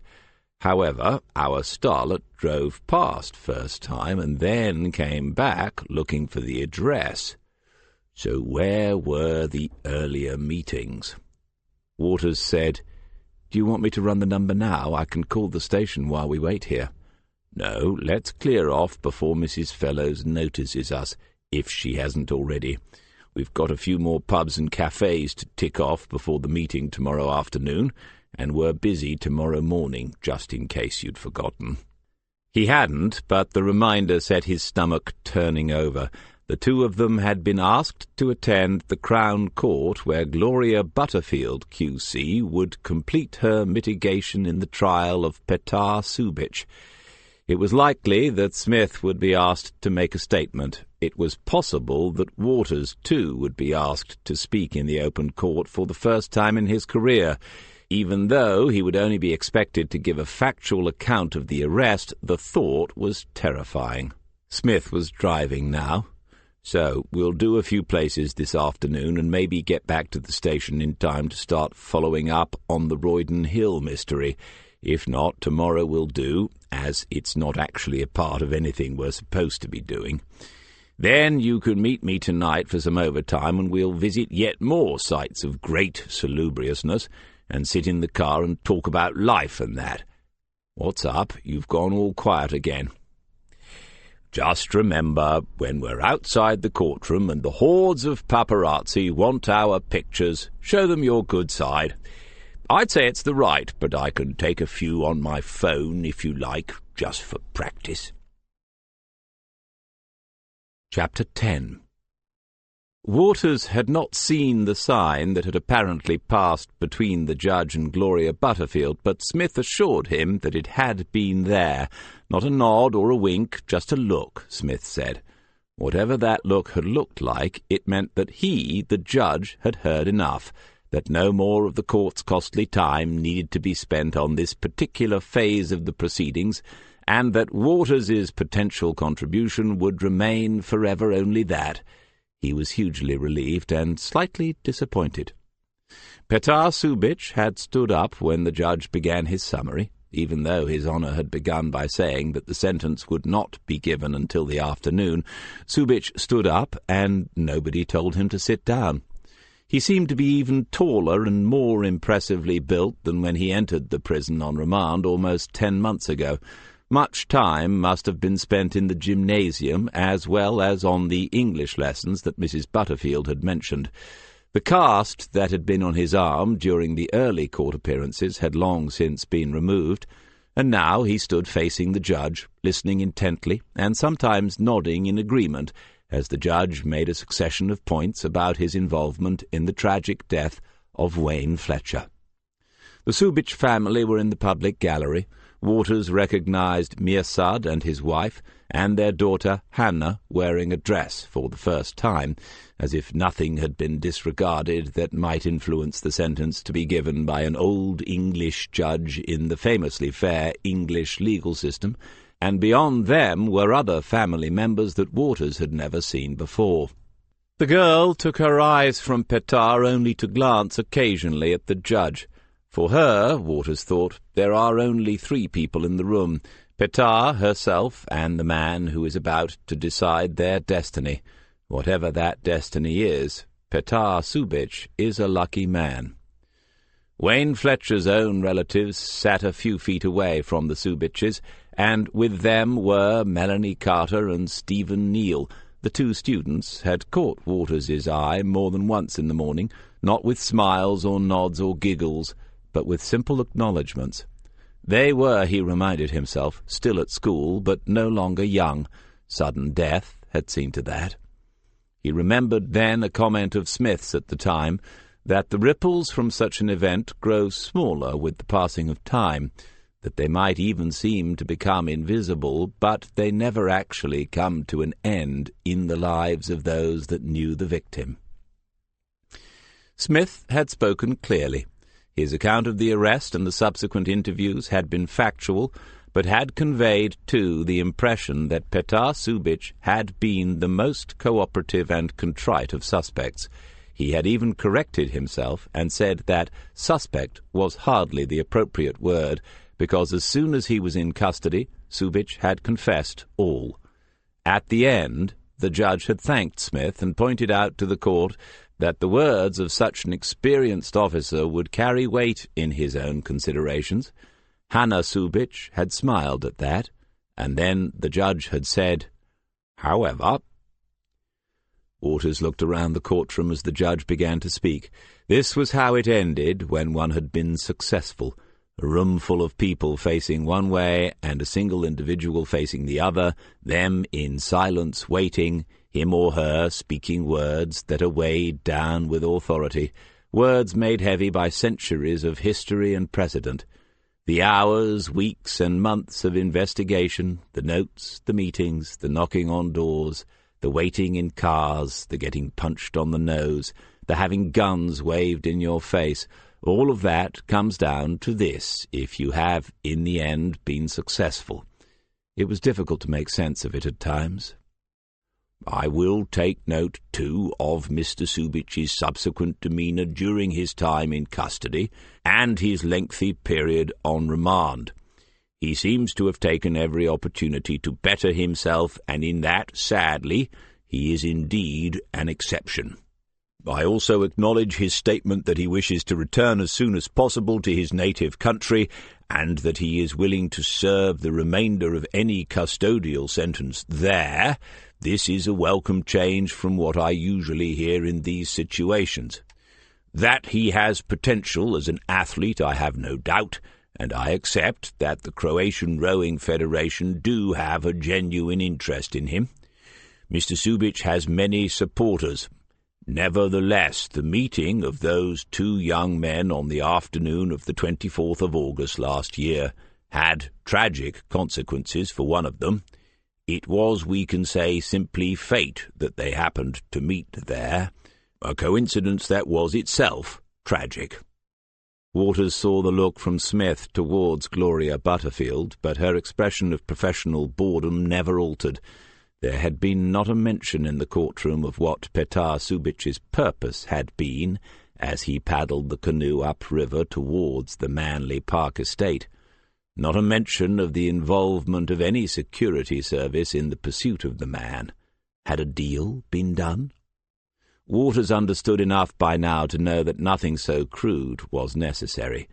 It had simply been understood that if the defence behaved itself, the establishment would acknowledge that in its decisions.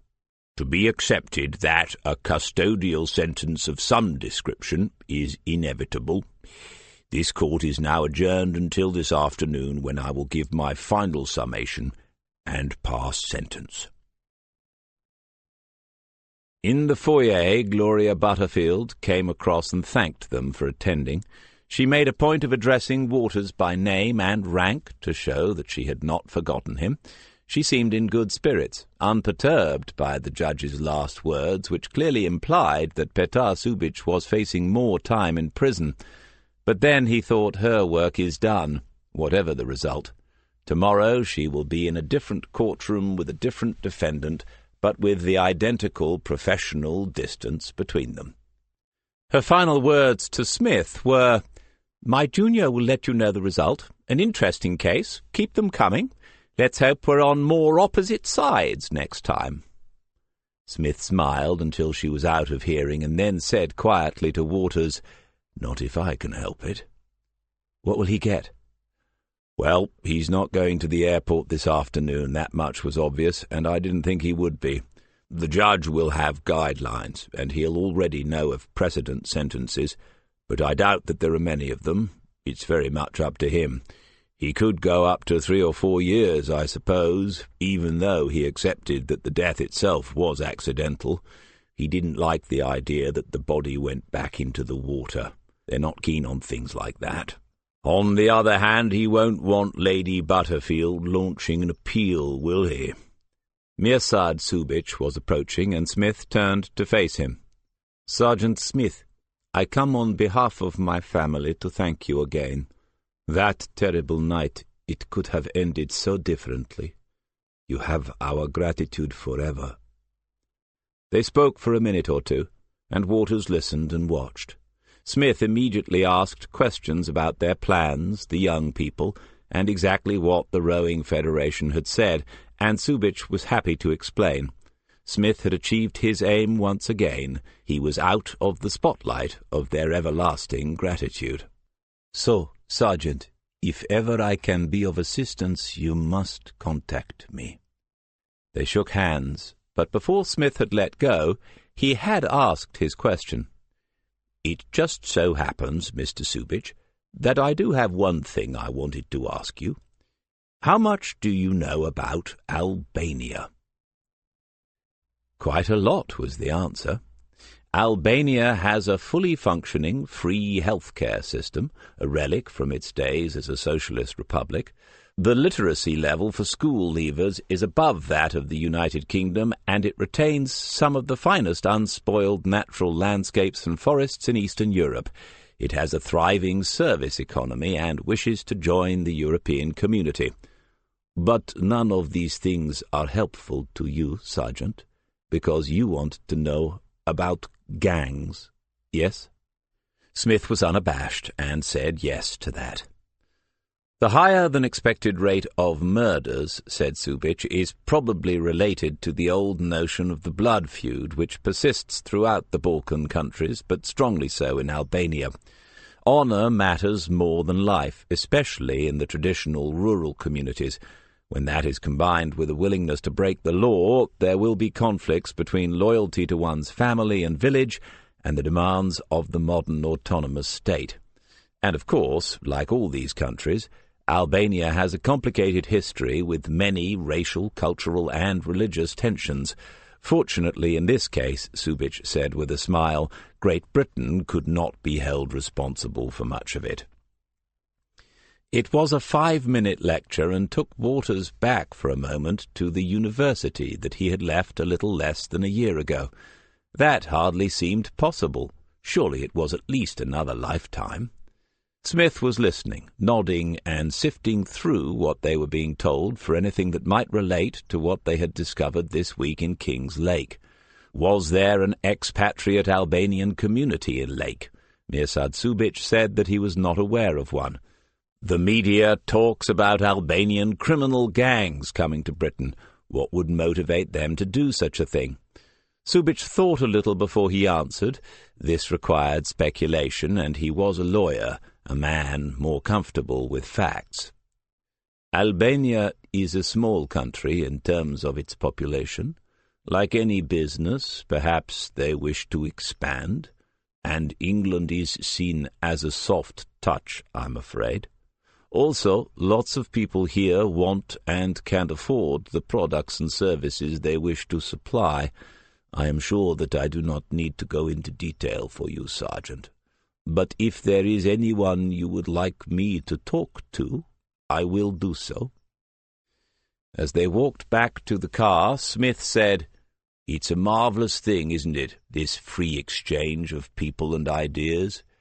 I suppose some of our lot are going over to Eastern Europe and expanding their own operations, and we just never get to hear about it. I hope so. I wouldn't like to think that this is all one way." There was a note on Smith's desk telling him that Charlie Hills had been up looking for him earlier in the morning. Smith thought about going back down to reception, but he had only just climbed the stairs and his knee was aching. He picked up the internal phone. "Hills Intelligence Services." "You can't be very busy." "Why not? You answered the phone straight away, and Hills aren't very intelligent. There can't be a lot to find out. I think this is a con trick." "Maybe, but you seem to keep falling for it, the number of times I'm finding out stuff for you. Can I go now?" "No. What have you found out for me today?" Smith could hear the rustling of paper. "I spoke to John Cunningham. He kept saying that he didn't have the hard numbers, so I said that soft ones would do, even though I didn't really know what he was on about. But the number of finds of weed and associated delights during routine stops has just about halved in the past 6 months. They are very happy about this, and when I told him who was asking, he said to tell you not to go and... How can I put this politely? He said in colourful terms that curious small man of questionable parentage better not go poking around destabilising the aquatic craft. And I think he still likes you, really. Halved in 6 months. And they don't know why? Of course they do. It's more effective policing. Thanks, Charlie. Don't forget to let the phone ring a few times, and play a recording of a busy office in the background. If you want to get on in life, these are the little dodges that will get you there. He put the phone down and looked around. There was no sign of Murray and Butler, but he had no need to worry on that score, and if Serena was still complaining about this all being a waste of time, she would also be wasting her own breath, John Murray would say little, wait until she had shut up, and then move on to the next place. Waters was busy at the screen. If the telephone conversation with Charlie had taken 5 minutes, there should be some sort of result any moment now. D.I. Reeve was... well, he didn't know. It wasn't really clear what the ranks above sergeant were doing while all this street-pounding was going on. Smith had the impression that there were even more meetings than usual, but with whom or what about he had no idea. Albanian diplomatic staff, maybe?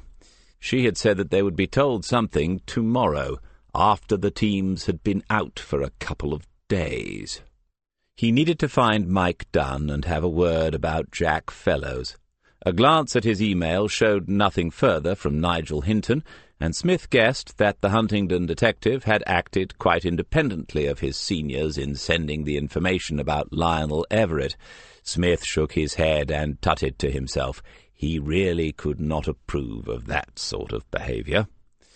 When he looked around again, Waters saw him and raised his hand like an eager-to-please pupil, his eyes immediately going back to the screen.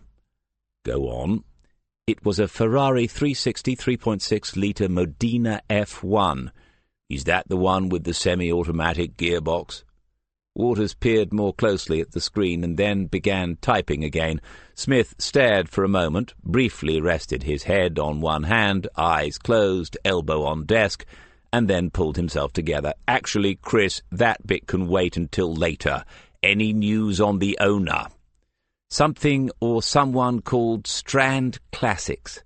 Right, that's a high-end dealership out of the Peterborough Road. Possibilities? She works there? Or... Waters thought a little longer. Smith always seemed to find additional possibilities, however thoroughly one examined a situation. She might own it, the dealership. I mean, if you did own something like that, you'd drive the cars around, wouldn't you? Or she had just nicked it and it hadn't been reported yet, or she was test-driving it, or she has bought it but the paperwork hasn't gone through yet. Those will do for starters. Give them a ring and find out where the car was yesterday and who had the keys. They don't have to tell you that over the phone, and with their stock list and client list they might decide not to, in which case you'll have to go over there and wave your ID about. On my own. Well, your ID isn't that heavy, is it? It doesn't need 2 pairs of hands. The one thing I don't want you to do is interview her without me there, if she does happen to be about. I'd like to hear what she has to say myself. He left Waters making notes prior to the phone call, just as he would have done himself 30 years ago. They were the only 2 people in the room.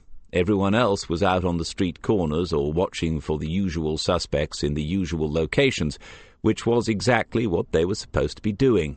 If Reeve or Allen came in, he would need to have a story ready. But most of the usual suspects seemed to have disappeared from most of the usual locations. Had anyone else, apart from John Murray and himself, noticed that yet? A look at his watch told him that the afternoon was moving on. The judge ought to be back and at it by now.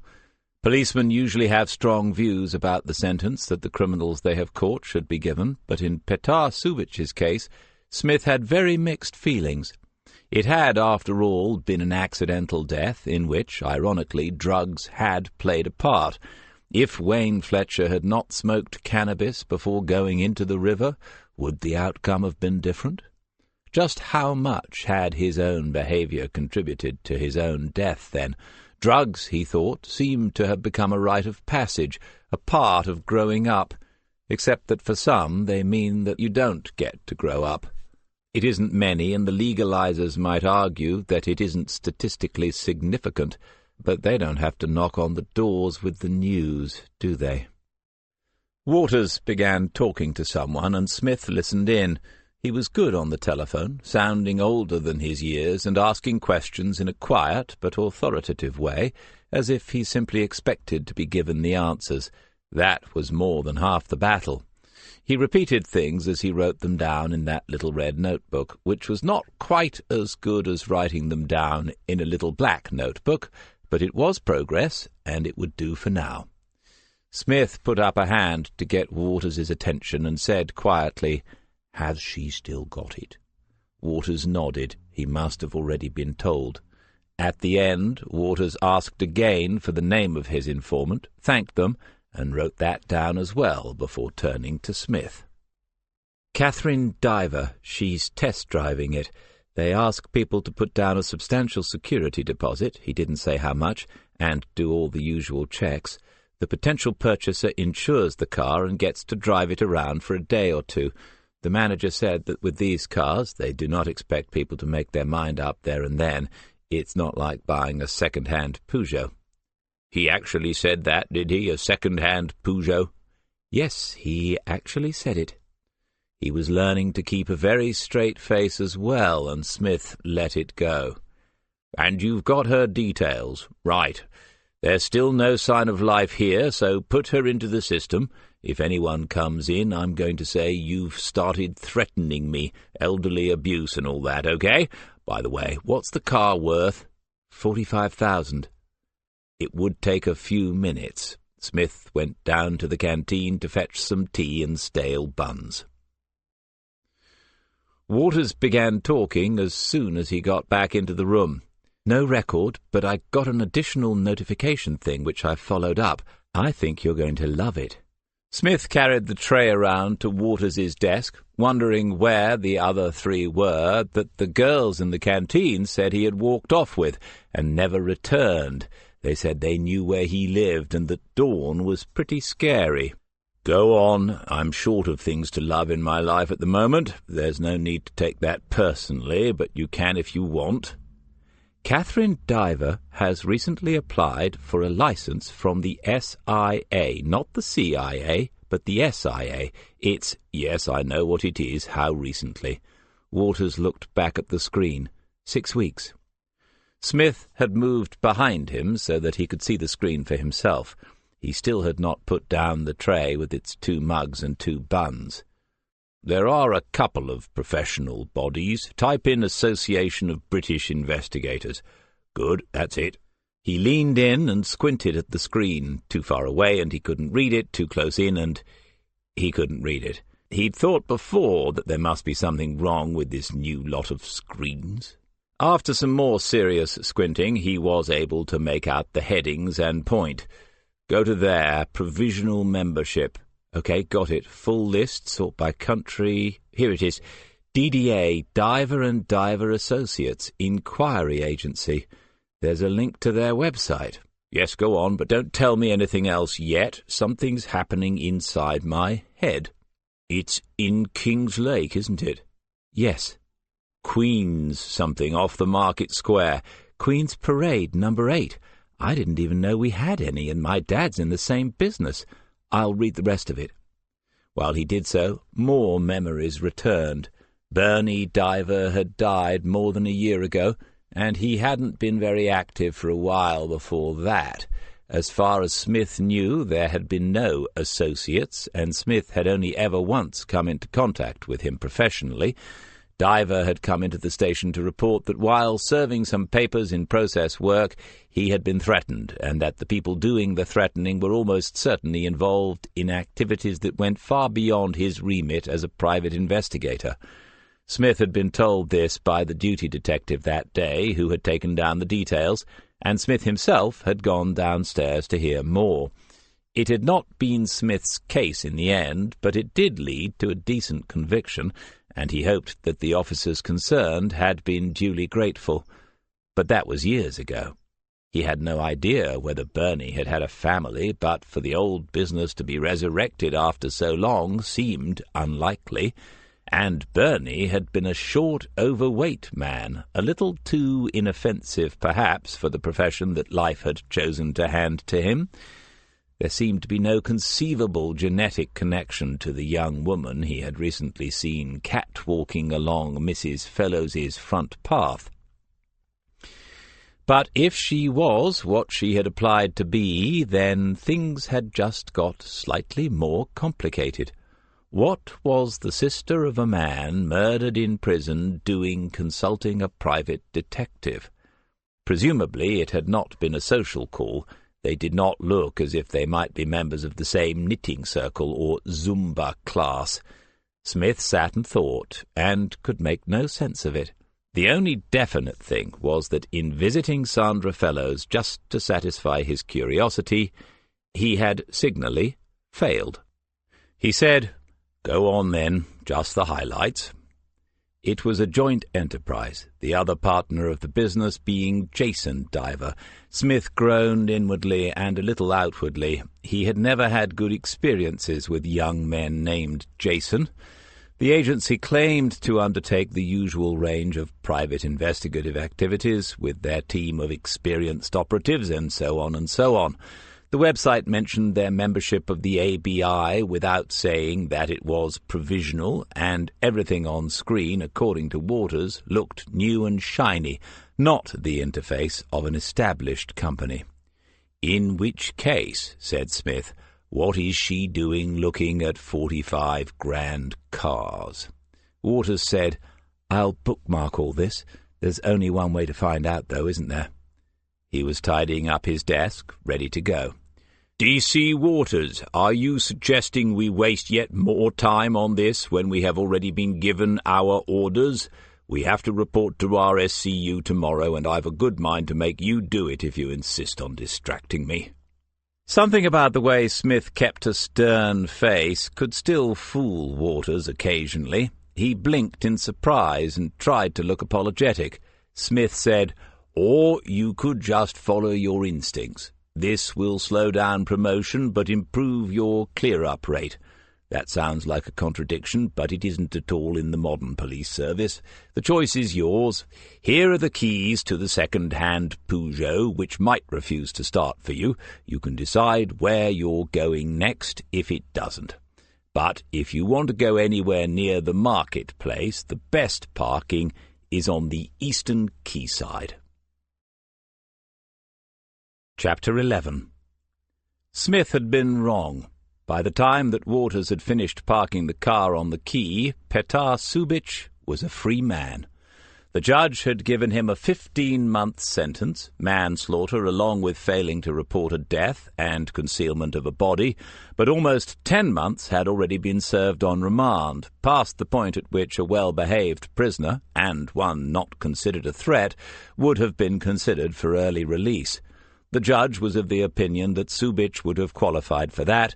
In addition, he, as a foreign national, could also have been released under something called the Early Removal Scheme.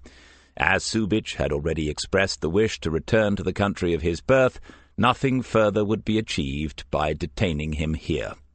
Smith thanked Mrs. Butterfield, Jr., closed his phone and said, "Well, you missed a chance there. I'd have given you odds that he'd do a little more time. Mrs. B must have really put the wind up his honour. Mind you, they'll probably be having dinner together this evening." Waters said, "Is it a result as far as we're concerned?" "Totally." "And justice for Wayne Fletcher?" "Ah, well, not so straightforward. How do you measure that? I imagine that his family might not be so happy about it. They could even ask for a review, but I hope they don't." "Would that involve us again?" "Doubtful, just the merits of the sentence, but that sort of thing can go on for years." From here, looking downstream across the wide tidal river, they could just make out, on the opposite bank, the buildings of Scanlon's Offshore Services, where they had arrested Philip Wood. Waters knew that the resolution to that case was months away as well, but his first case was done, as of a few minutes ago. He could remember sitting at the desk next to Smith's on that first day, reading about Wayne Fletcher's death, looking at the photographs sent over by Frosty Winters at the diving unit, and he would never be able to forget Petar Subich as the first man he had arrested. But now it was over. Smith was looking across the river too, having thoughts of his own, but thoughts that seemed very much concerned with the present. He said, "We're really going out on a limb here, and we haven't got long. That meeting with RSCU starts in an hour. Seriously, this is nothing more than nosiness, so we'd better tread carefully. Don't go throwing your weight about and upsetting people, or we might get complained about." "OK, I'll try to restrain myself." "And there's a word for that sort of thing as well. I blame that book for all this." "Which book?" "The one about sex in a paint shop. Why would anyone even need 50 shades of one colour? There's too much choice in everything these days. That's why people can't make decisions anymore. My advice is to stick to beige. You can't go wrong with beige."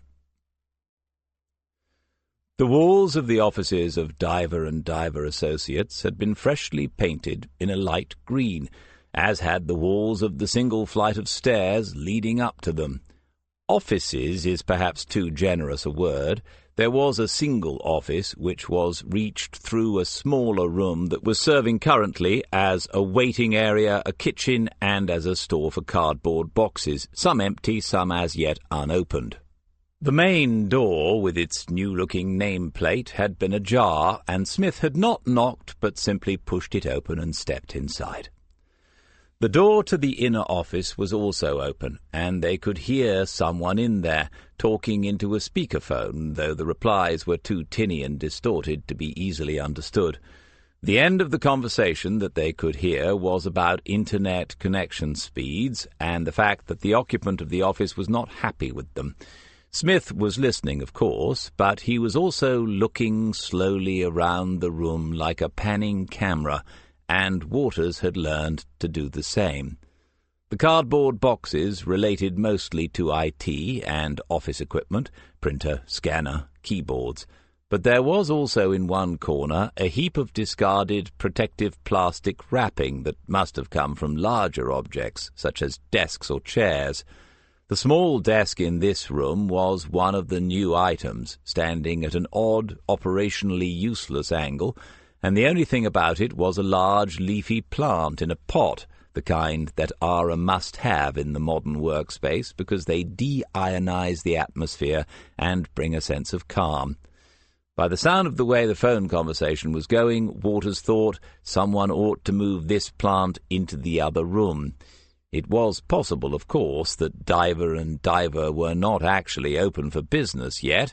There was no evidence of more than one diver, nor of anyone that might resemble an associate.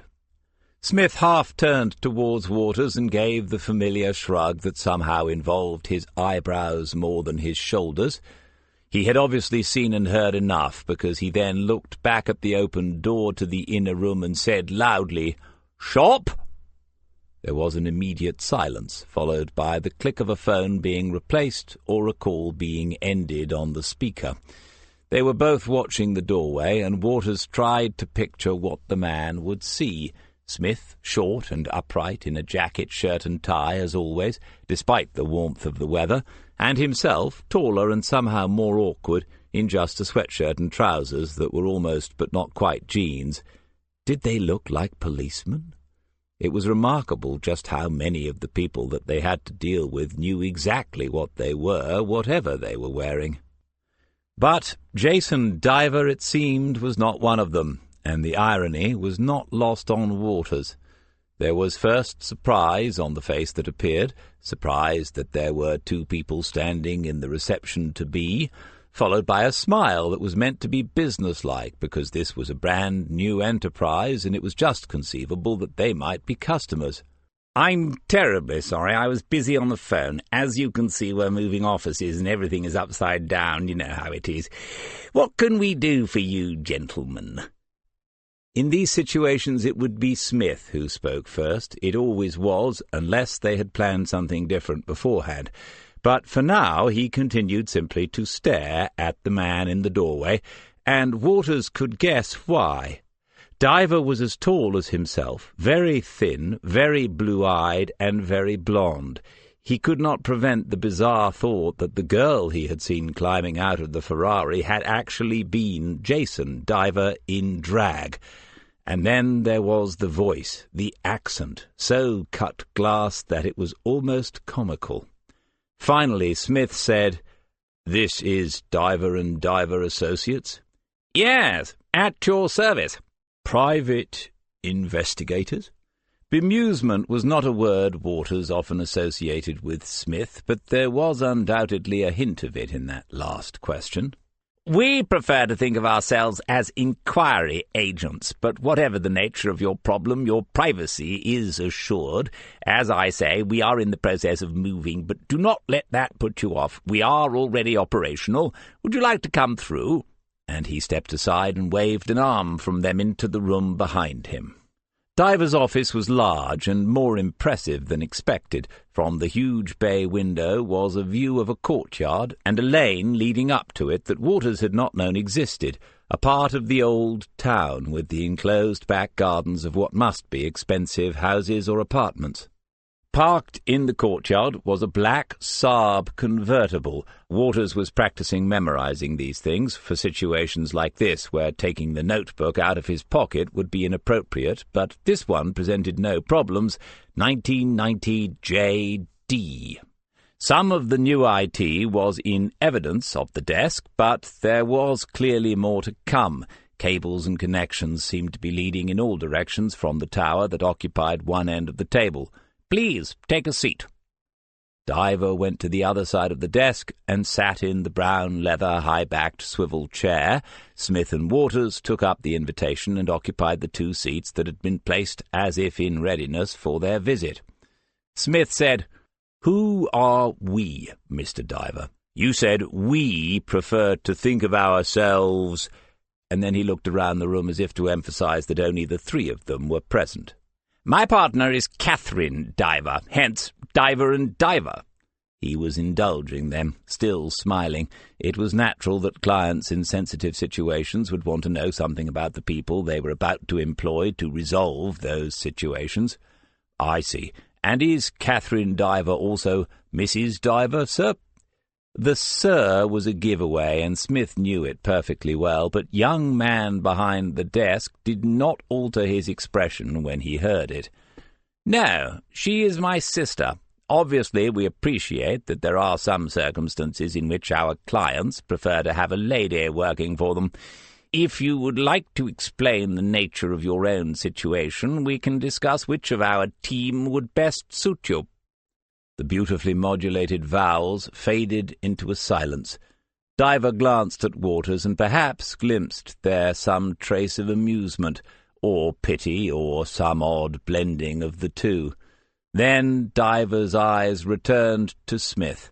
Waters could not see it from where he was sitting, but he knew well enough that fixed gaze, that sensation of being at the centre of the crosshairs, wondering when the finger will begin to squeeze the trigger. "As in the case of Mrs. Fellows, sir?" The smile wavered and then returned. It was just conceivable that Diver and Diver had already had their first personal recommendation. "Well, naturally, I cannot discuss. If Mrs. Fellows has put you in touch with us, I'm sure that we can... we would be happy to—" "I'm sorry, we should have introduced ourselves.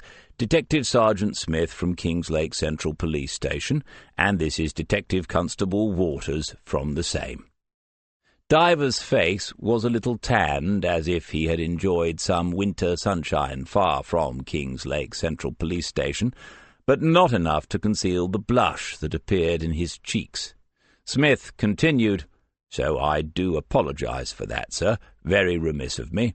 But before you make the usual noises about client confidentiality, let me say that this is just a courtesy call, nothing more. We just happened to come across Ms. Diver during an investigation yesterday and thought we ought to make ourselves known to her to avoid any embarrassment in the future."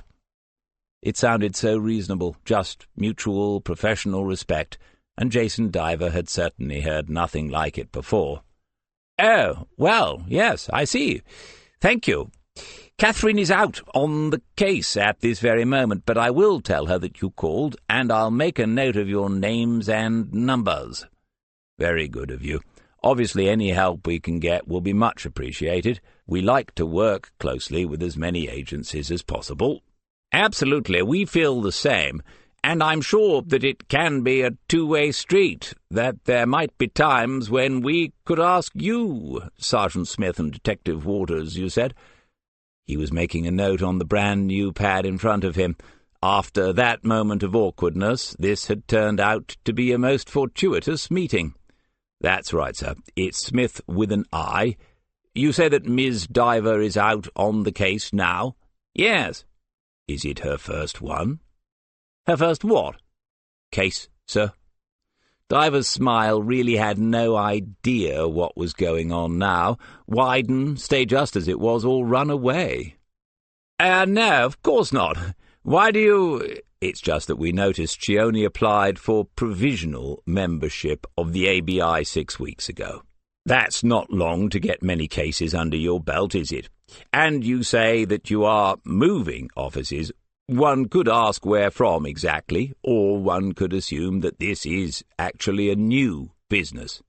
"That's not the case at all. Divers is a long-established agency here in Kingslake." "Oh, yes, I knew Bernie Diver. I'm just not at all clear how you did. If you did." "Bernard Diver was my uncle. Our uncle." "Good God, really?" Smith stood up and Waters followed suit. Jason Diver knew that he had been insulted. He just didn't quite know how. The feeling meant that he could not leave it like that. He said, "This is a perfectly legitimate business, Sergeant. We offer a service that people need, and—" "I don't disagree, but that doesn't mean that everyone in it is perfectly legitimate, does it?" Diver stood up then, a little red-faced again, trying to look even taller than Waters. "I don't like what you're implying." "Which is curious, because lots of my clients say the same thing. We often have to go to court to sort it all out." The phone on the desk began to ring. Diver said, "Is that some sort of threat?" "No, a simple statement of fact. I have 2 more points, Mr. Diver. I didn't see your own registration anywhere as a private investigator, so I'll assume for now that it's in the post, and that I'll see it up on the wall in a nice frame the next time I call round. Second, I cannot imagine what all this is costing to set up, but I'm guessing it's a lot more than people like Sandra Fellows can afford to pay. I wouldn't want to hear of someone like that being pursued in the small claims court in a few months' time, and I read those lists religiously." The phone on the desk made a new noise, and then a recording of a woman's voice. A young, cultured, beautifully modulated voice began to say, "You have reached Diver & Diver Associates, inquiry agents. After the tone, please leave your name and number, and we will—" Smith stared down at it for a moment and then said, "Good afternoon, Mr. Diver. We wish you every success in your new business venture." They were the last to arrive for the RSCU update meeting, but it didn't matter. Detective Sergeant Terry Christopher had seized control, and although it only involved a few Kingslake officers in summarizing what had been found so far, there was much urgent, confidential consultation to be done at the front of the room before things could get under way. Smith had driven relatively quickly back through the town, and conversation had been kept to a minimum. This was the first opportunity to discuss the visit to Diver & Diver. Waters said, "I didn't throw my weight about too much, did I?" "Hardly at all. In fact, you could have waded in and supported me. He was a bit of a handful." "You didn't seem to need any help." Smith looked around the room and then at his watch. How much time were they going to waste in here? He had left his own notes for the reporting back on his desk, but wasn't in the least concerned. What mattered was following up on the encounter with Jason Diver, which had been more productive than one might have expected. He just wasn't quite sure how yet. Waters said cheerfully, "As a piece of community liaison, I thought it was very successful." "Yes, that's how it should be done." Waters was smiling. Smith continued, "Well, what a twerp. There's no other word for it if I'm going to continue setting a good example as the senior officer. You get them occasionally, people who watch too much television and fancy themselves as Hercule Poirot or Miss Marple. It was worse before the regulation. We've had some nutcases over the years, But even now I don't think it's too difficult to get a piece of paper and have a bash at it. You'd better warn your dad, though. There are some new kids in town, kids being the operative word." "Will do. He might already be aware of it. They've got some money, though. Did you see the number plate on the Saab?" "Yes, it's all a bit peculiar. Bernie Diver didn't make more than a living at it, I'm sure of that, and he didn't look a bit like them either. How did they end up with his business?" "Perhaps uncle by marriage or something." Terry Christopher began to speak, and the conversation in the room was quietening down. Alison Reeve and 2 other detective inspectors sat at the front and to the side of the main group of officers. Smith looked at his watch again and spoke half behind his hand to Waters. "Talking of people who fancy themselves. Still, it wasn't a complete waste of time." "No, I got that much. They're involved with Sandra Fellows somehow." "And if that isn't to do with her brother's death, I'd be surprised." They were the last people speaking apart from Terry Christopher, and 1 or 2 heads had turned, including Alison Reeves. Smith made the shush gesture to Waters with his finger in front of his lips and turned to give the rising star his full attention, leaving Waters a little nonplussed. "There had been," said Sergeant Christopher, "a change of plan as far as this meeting was concerned. Feedback to the inspectors had already established that there had been some recent changes to the way that drugs were being distributed in Kings Lake. He congratulated them all on how quickly this had been detected and reported, but went on to say that it had only confirmed the intelligence that RSCU had been working on for some months." Smith nodded as if he had suspected as much, and the movement caught the eye of the speaker. There was a momentary hesitation as a result, and Smith smiled encouragingly at him. Therefore they would omit the planned feedback from the detective sergeants and move on to the next phase. RSCU had already identified some key players in this new distribution operation. Smith thought he sounds like a logistics manager at Sainsbury's. And these were the people that were to be looked out for from now on. If anyone had knowledge of their whereabouts already, so much the better. Let RSCU know immediately. He pressed a button on his laptop and faces magically appeared on the screen behind him, 6 of them. Terry Christopher really is destined for great things. Smith looked at them and recognized no one, but then he sensed a movement from Waters beside him. He looked round and saw that Waters, leaning forward a little, was in silent communication with someone further along the row, Serena Butler. She was nodding at Waters and mouthing, "You," and he was shaking his head, suppressing at the same time some sort of amusement. Smith looked back at her again, this time with a question of his own. She seemed a little flustered. Finally, she turned away from him and raised a hand. Alison Reeve said, "D.C. Butler?" "D.C. Waters and I have seen one of these this week." Sergeant Christopher gave a little jump of surprise. "Really? Which one?" Serena Butler glanced along the row again to see if Waters was watching, but his gaze was fixed on the screen with an oddly innocent expression. "The one in the bottom right." She paused and then added, "The one with all the tattoos." Waters said, "Well, we could always just go and waste some more time in the wrestlers." Serena Butler half closed her eyes and nodded. It wasn't the first such remark, and it wouldn't be the last, but she seemed to be taking it in good spirits. The 5 of them were back in interview room 2, and Alison Reeve responded to Waters's suggestion. "We could, but we won't, for 2 reasons. One, it isn't what RSCU want us to do, and it's their operation. That needs to be absolutely clear." She looked around the table at them one by one. "And 2, as you have just heard, some of these are very unpleasant people.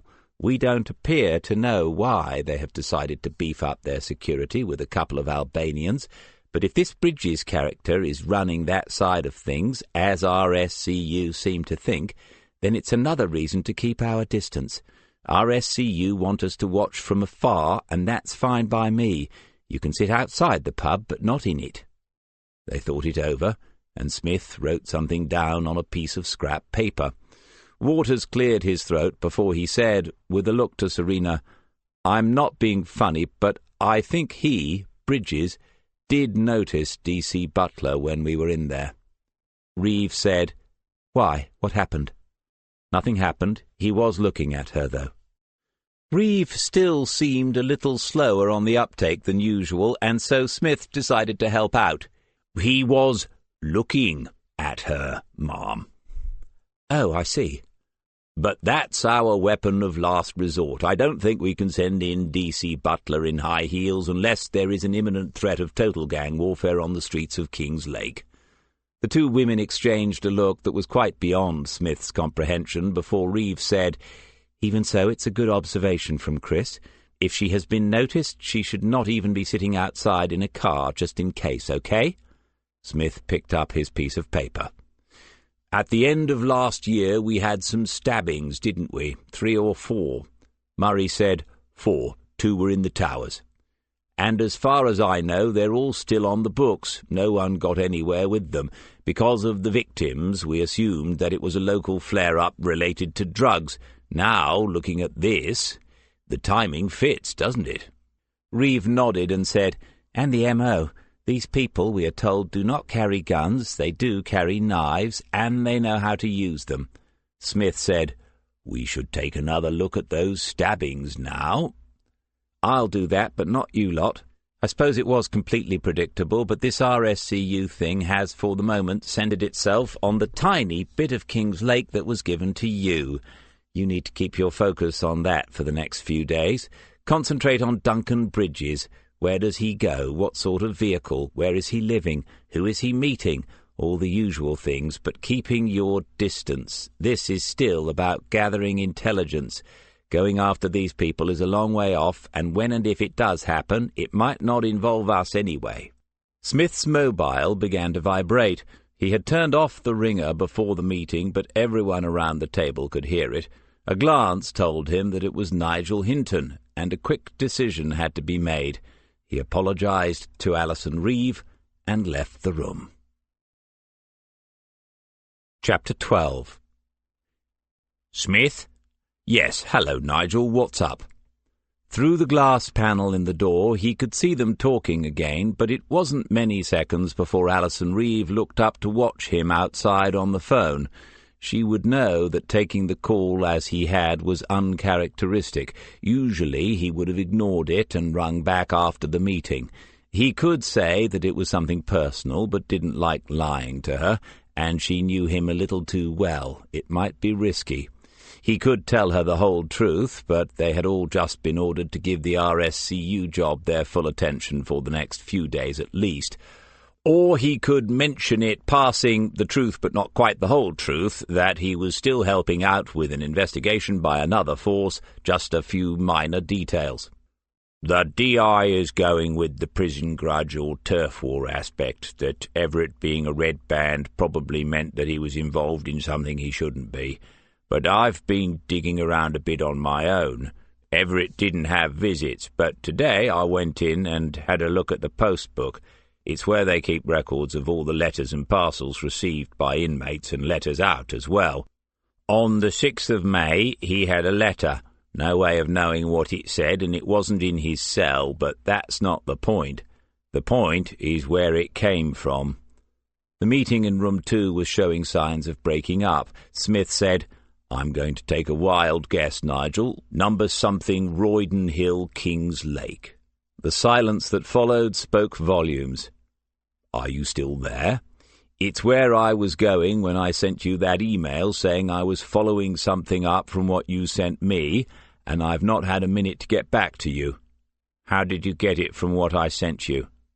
"She's his sister, his next of kin on the prison paperwork. I recognize the STD code." "Jesus, I'm sorry about that." "Who told you my middle name? Anyway, it doesn't matter. I've had a word with her. Hinton could not get past it, not yet. That contact was passed over to family liaison, but someone should have seen it once your name came up. Sorry again. What did you get when you met her? I've got a good reason for asking."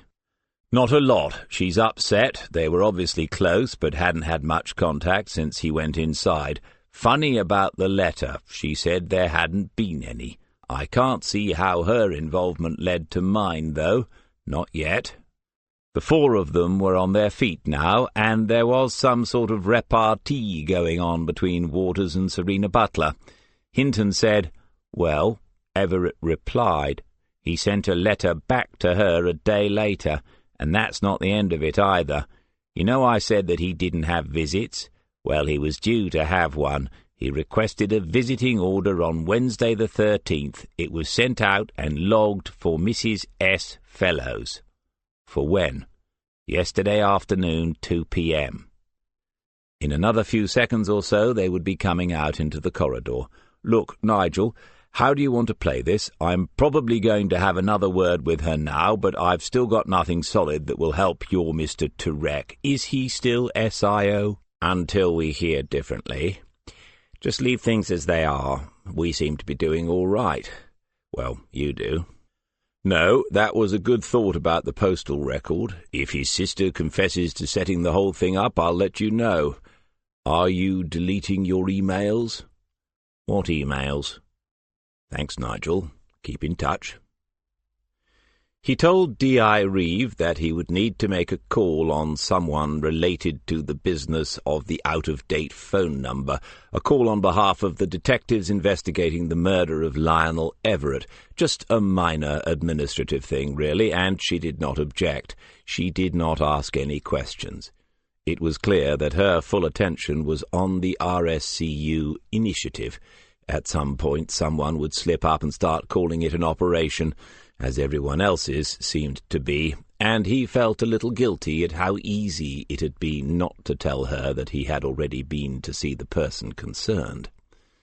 The changed nature of the meeting meant that he had not been able to speak to Mike Dunn, and so he called him when they got back to the office, leaving Murray and Waters to sort out who would be sitting where in the car tonight, and Serena Butler to look crossly on because she would no longer be a part of that.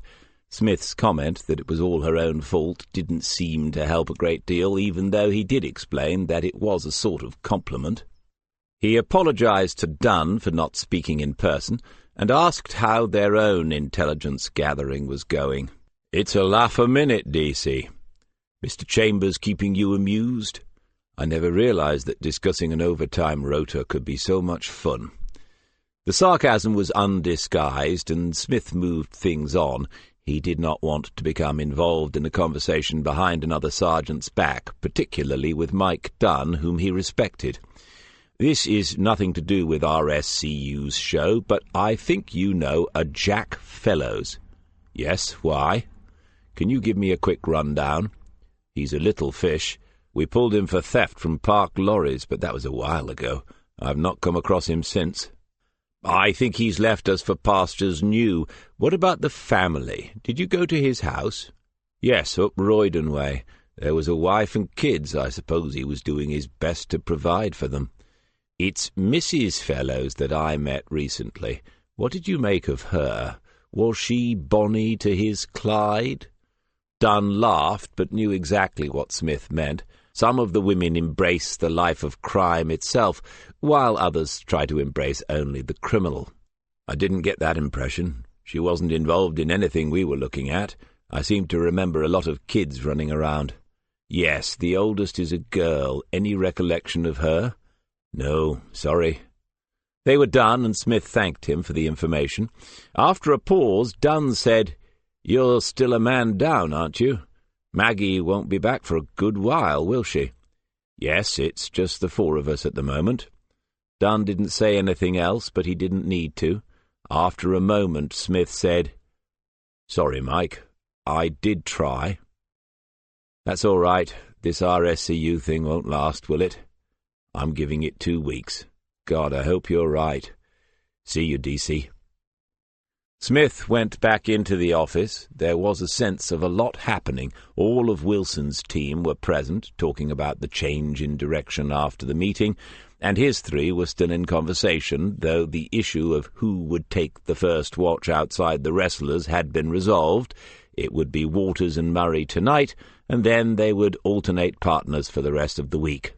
Seeing all this written up on the little whiteboard that Smith insisted on retaining by his desk seemed to aggravate Serena Butler even more. She suggested that she could do something herself, visit some of the other places on their list in the hope of finding more of the faces on the RSCU family album. After all, they were obviously in the area, and Smith put up a hand, bringing that to a halt.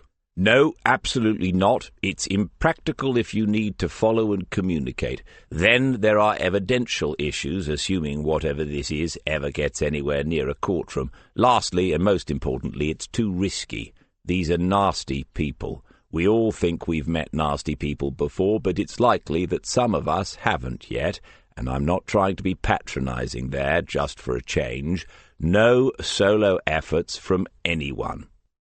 Because that tone was so rarely heard, its impact could seem to be disproportionate. Waters and Butler glanced at each other and then got busy at their desks, but the look that passed between Murray and Smith was not without a trace of amusement. Finally, he could get on with some planning, how to fit everything in and make the best of the day that remained. Yes, he would pay another visit to Mrs. Fellows, but before he did so, a little more spade work was required. As it involved schools, Waters was the best choice. First, because he could remember what they were like. Second, because he had previous for getting information out of them. And third, because if Smith turned up, it was likely that he would have to give his famous drugs talk to sixth formers again. That had finally begun to die a death, and he did not want to risk bringing it all back to life, even though it annoyed Superintendent Allen even more than it did himself. "Chris, remember that school secretary you used to chat up when we were looking at Hannah Subich?" "Chat up? She was at least 50, DC. Now then, there's a lot to be said for the older—" Serena Butler was watching, listening and waiting, probably ready to take feminist revenge for the terrible slight of not being allowed to put herself in mortal danger. "Person to be treated with more respect. Give her a ring. We've got 3 big secondaries in Lake, so it's a 1 in 3 chance that the Fellows girl goes there. Keep it very general, as she's an actual pupil, not one who's left like the last one. If we need details, we'll have to go in and stand in front of the headmaster. Or mistress." Butler was still watching. Waters said, "Actually, it's a 1 in 2 chance. Lake Community is twice the size of the others, and it's principal these days, not headmaster or mistress." "Oh, good. As soon as you've finished correcting my maths and my vocabulary, give her a ring." "Do we have a name?" John Murray was listening as well now, curiosity aroused. "Yes." "What is it?" "Fellows." "Ah, right. Sorry." Waters began to look for the number in his phone, and Murray continued to stare until he received a look from Smith that meant, "Tell you later." Busy, busy, just like the old days.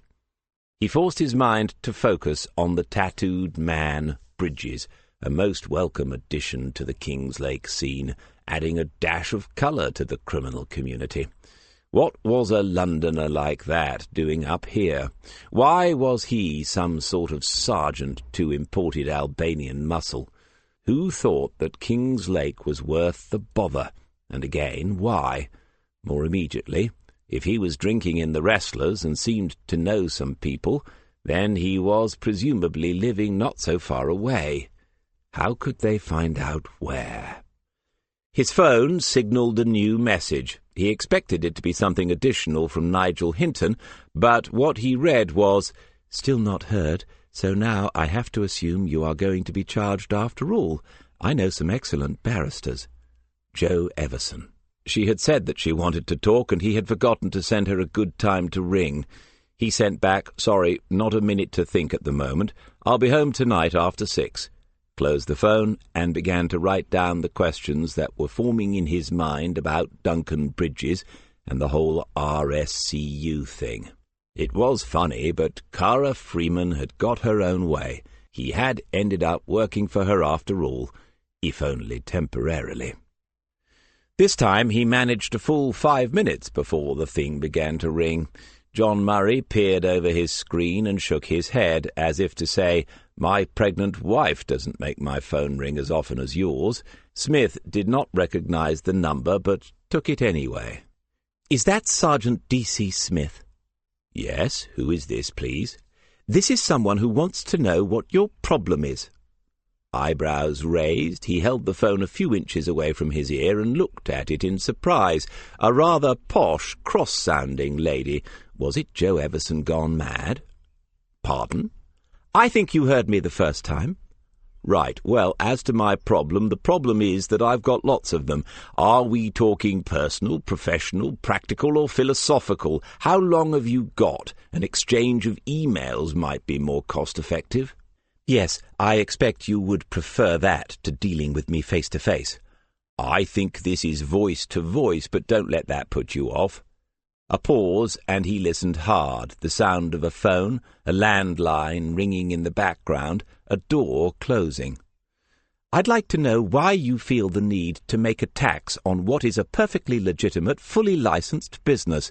Do you see us as some sort of a threat?" "Good afternoon, Ms. Diver. I'd be happy for you to pop in here and have a word face-to-face about all this. Our car park is fully insured." All three were watching and listening now, and Waters in particular was making no attempt to hide the fact. "Your car park? What are you talking about?" "Well, you seemed to be having a little difficulty parking yesterday afternoon, and that's an expensive vehicle in which to make a mistake. I just wanted you to know that we're fully covered here under the Public Services Liability Act." There was another short pause while she worked it out. Serena Butler was asking Waters if he knew what this was about. "The what?" "The Public Service—" "My God, have you been following me? That's outrageous. I want to make a formal complaint." "We have procedures in place for that, and I'll explain them in just a moment. But you were not being followed, Miss Diver. You turned up at a location which is part of an ongoing investigation. And it might be, you never could tell. And in that situation, we would have been failing in our duty if we had not ascertained exactly who you were. When I arrived at your office yesterday, it was you I was hoping to speak to, and your brother just sort of got in the way. I have to say, I think he could have handled it better." Perhaps she recognized something in that. When she spoke again, Smith could sense a little more restraint. "He said that you made allegations about our qualifications and our experience." "An allegation is a claim made without proof being offered. I don't think that I made any such thing. I did ask about your SIA registration, and I did comment on your apparent lack of experience, both of which are matters of fact and easy to prove. And before you ask, both might be germane to the investigation that we are carrying out." Debatable, of course, but he was only saying that they might be. Catherine Diver said, "Sandra Fellows has engaged us in a personal matter." "And she has a perfect right to do so. But as you know, having recently taken the tests, you do not have the right to conceal from the police even a suspicion that a crime has been committed, should you uncover such a thing during your inquiries." We are well aware of that." "Good. Do you have any such suspicions at present?" He was pushing it now, but she was backed up so far she was in danger of treading on her own wicket. "No." "Well, you've got my card. If you're planning to do a lot of investigating in Lake, you might want to hang on to it. As to the complaints procedure, your best way forward would be to write to Detective Superintendent Allen. He has a couple of people who are employed full-time just to investigate the allegations against me. Failing that, you could write to your MP. He can be reached at— Oh, she's hung up." All three were waiting. Now he would have to tell them.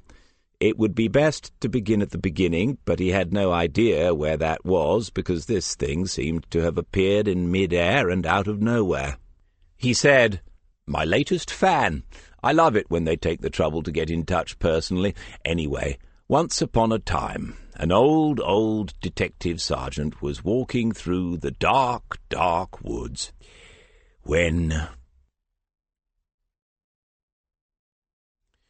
Smith parked the car some 50 or 60 yards away from his house, turned off the engine, and watched the street. There was one van that he did not recognize, that he had not noticed before, a white van, probably a tradesman's, but it had nothing painted on the side. The miniature binoculars in the dashboard would have allowed him to read the number plate, but he would drive past it when he moved on to the house anyway. Apart from that one vehicle, there were only cars that he had seen before, and all of them were empty. There was nowhere else that his house could be watched from. If anyone wanted to see him or to learn his routine, it would have to be done from here. He would wait another 10 minutes and then go home himself. He hadn't told them everything, of course. There was no point in burdening anyone else with the likely reason why Everett had wanted the number of a straight copper in King's Lake. He had made something of a joke of it, but afterwards John Murray had come to him alone and said, "And you never knew this Everett character at all?" When Smith confirmed it, there was an undisguised look of puzzlement on the tall man's face. Like Waters before him, he had realized that the reason why Everett had that phone number might be the key to understanding what had happened to him. Murray had thought it over some more, looked at Smith, and then nodded his acceptance. But it was an acceptance that while he had been told the truth, he might not have been told the whole truth. He had worked with Smith for a number of years. If something was being held back, there would be a reason for that, too. So Sandra Fellows had lied about the letter. She had said that she had not received one for at least a year, and he had believed her because it was an easy assumption that Lucky Everett would not be a big reader or writer. Fair enough, he had not asked whether she had sent any letters, so that was not exactly a lie, and as far as visits were concerned, she had not lied about that either. But under normal circumstances, anyone holding the conversation that they had about Everett would have mentioned that they had planned to visit him, that they were actually about to visit him before he was killed. She had not mentioned it, but then the circumstances surrounding the whole business were far from normal. Tomorrow is Friday. He would find the time to drive up to Roydon Hill again and confront her about it, though once again she had committed no crime as such, except perhaps wasting police time because he really should be concentrating on other matters. Waters had been too late for the school secretary, but he would get that done in the morning. Something to do with the girl had been bothering Sandra Fellows, and that might be why Diver and Diver were involved. There was probably no connection at all to Lionel Everett's demise. Had he not himself told Waters that these people lived their lives in a realm called ongoing chaos? A fat, middle-aged man in a white boiler suit came out of one of the houses on the right-hand side of the road and climbed into the van. Moments later it shuddered into life with a puff of diesel smoke and pulled away. Smith watched it go, shook his head a little at his own foolishness, and then drove on into his own driveway. Jo Everson rang him at exactly 7:30, and he wondered whether she arranged things that way in her mind. Did she do things impulsively, or did she think to herself, say at 6:45, "I must ring Smith this evening, and I will do so in 45 minutes. If the latter, why 45? Finishing her own meal, or trying to avoid his own, or any one of 100 other reasons?" Despite the times that they had spent in each other's company, all four of them, he acknowledged that she was a successfully private person. "I've been wondering all week what had happened to you." Her tone was light and amused, but behind it there might be just a hint of reproach. He could not be sure. "And I've been wondering how you joined it up to what happened in Littlemore. Just how well connected are you?" It really was just a guess. I'm a news junkie. I read all the little bits, and there was a mention of it on the Sunday afternoon, just a one short paragraph item. I thought, that's not far away from you, and it's the kind of thing that would involve phone calls on people's weekend off. Presumably he was someone that you knew. When he began to tell her the story, she said the usual things, that he did not need to say anything about it at all, that she understood the need for confidentiality, even when he pointed out that, as a case, it had virtually nothing to do with him. But every time that they had met, it had been to talk about violent death. It was what had brought them together in the first place, wasn't it? He didn't actually say that, of course, but the thought was there in his mind at least, and it was a little macabre. But she was fascinated by the phone number in Lucky Everett's cell, and came back to it when he had told her not quite the whole story. So the inmate who gave him the number didn't know why he wanted it? Did he also give him your name, or was it just the number? She had asked the pertinent questions, and now he had to decide whether to tell her everything. That he wanted to, he could acknowledge. The reason why he wanted to do so was the issue. Was it the need to have someone away from the job, and she was, in the literal sense, with whom he could share the burdens of the job? He had had that once, but had managed perfectly well since. Perfectly well. So in the end, when he told her, it was, he told himself, purely for operational reasons, to see if her mind came to the same unpleasant conclusion. She repeated it. He wanted to get in touch with a straight copper? That's what he said. Now I can see why it's bothering you. Is it? Obviously, it's all you've talked about for the last 10 minutes. But you ask me. I've been answering your questions. Yes, true, but you don't normally go into this much detail. It's clearly on your mind, and I can completely see why. And it's a horrible thing to confront. How are you going to play it at Kingslake? The smile that played briefly around his mouth was a rueful one. He had the sense that he had tipped over his own conversational shoelace. I doubt it will come to anything, to be honest. But what about you? You said you had some news. What's bothering you? She picked it up straight away and laughed, but he sensed that it was something she had almost been avoiding, that the distraction of his own story had been a welcome one for her. Oh, yes, there is something. I was going to mention on Saturday afternoon. Events took over, I suppose. They do that. She was searching for the words. So, it's about the book, or the plan.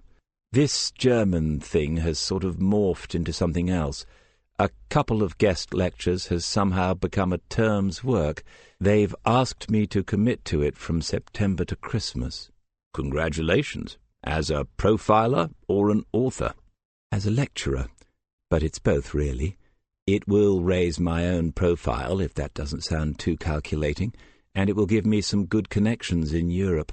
The money is ridiculously generous, but it's part of an initiative backed by the Konrad Adenauer Foundation. I don't think I can turn it down. Why would you? I was serious about the congratulations. Well done. It means that I'm going to have to put other things on hold. The Andretti book. I don't want to start that off properly and then drop it. I'm sorry about that. Smith walked to the French windows, turned the key and pushed them open. The blackbird flew up off the lawn and sat regarding him from the holly bush.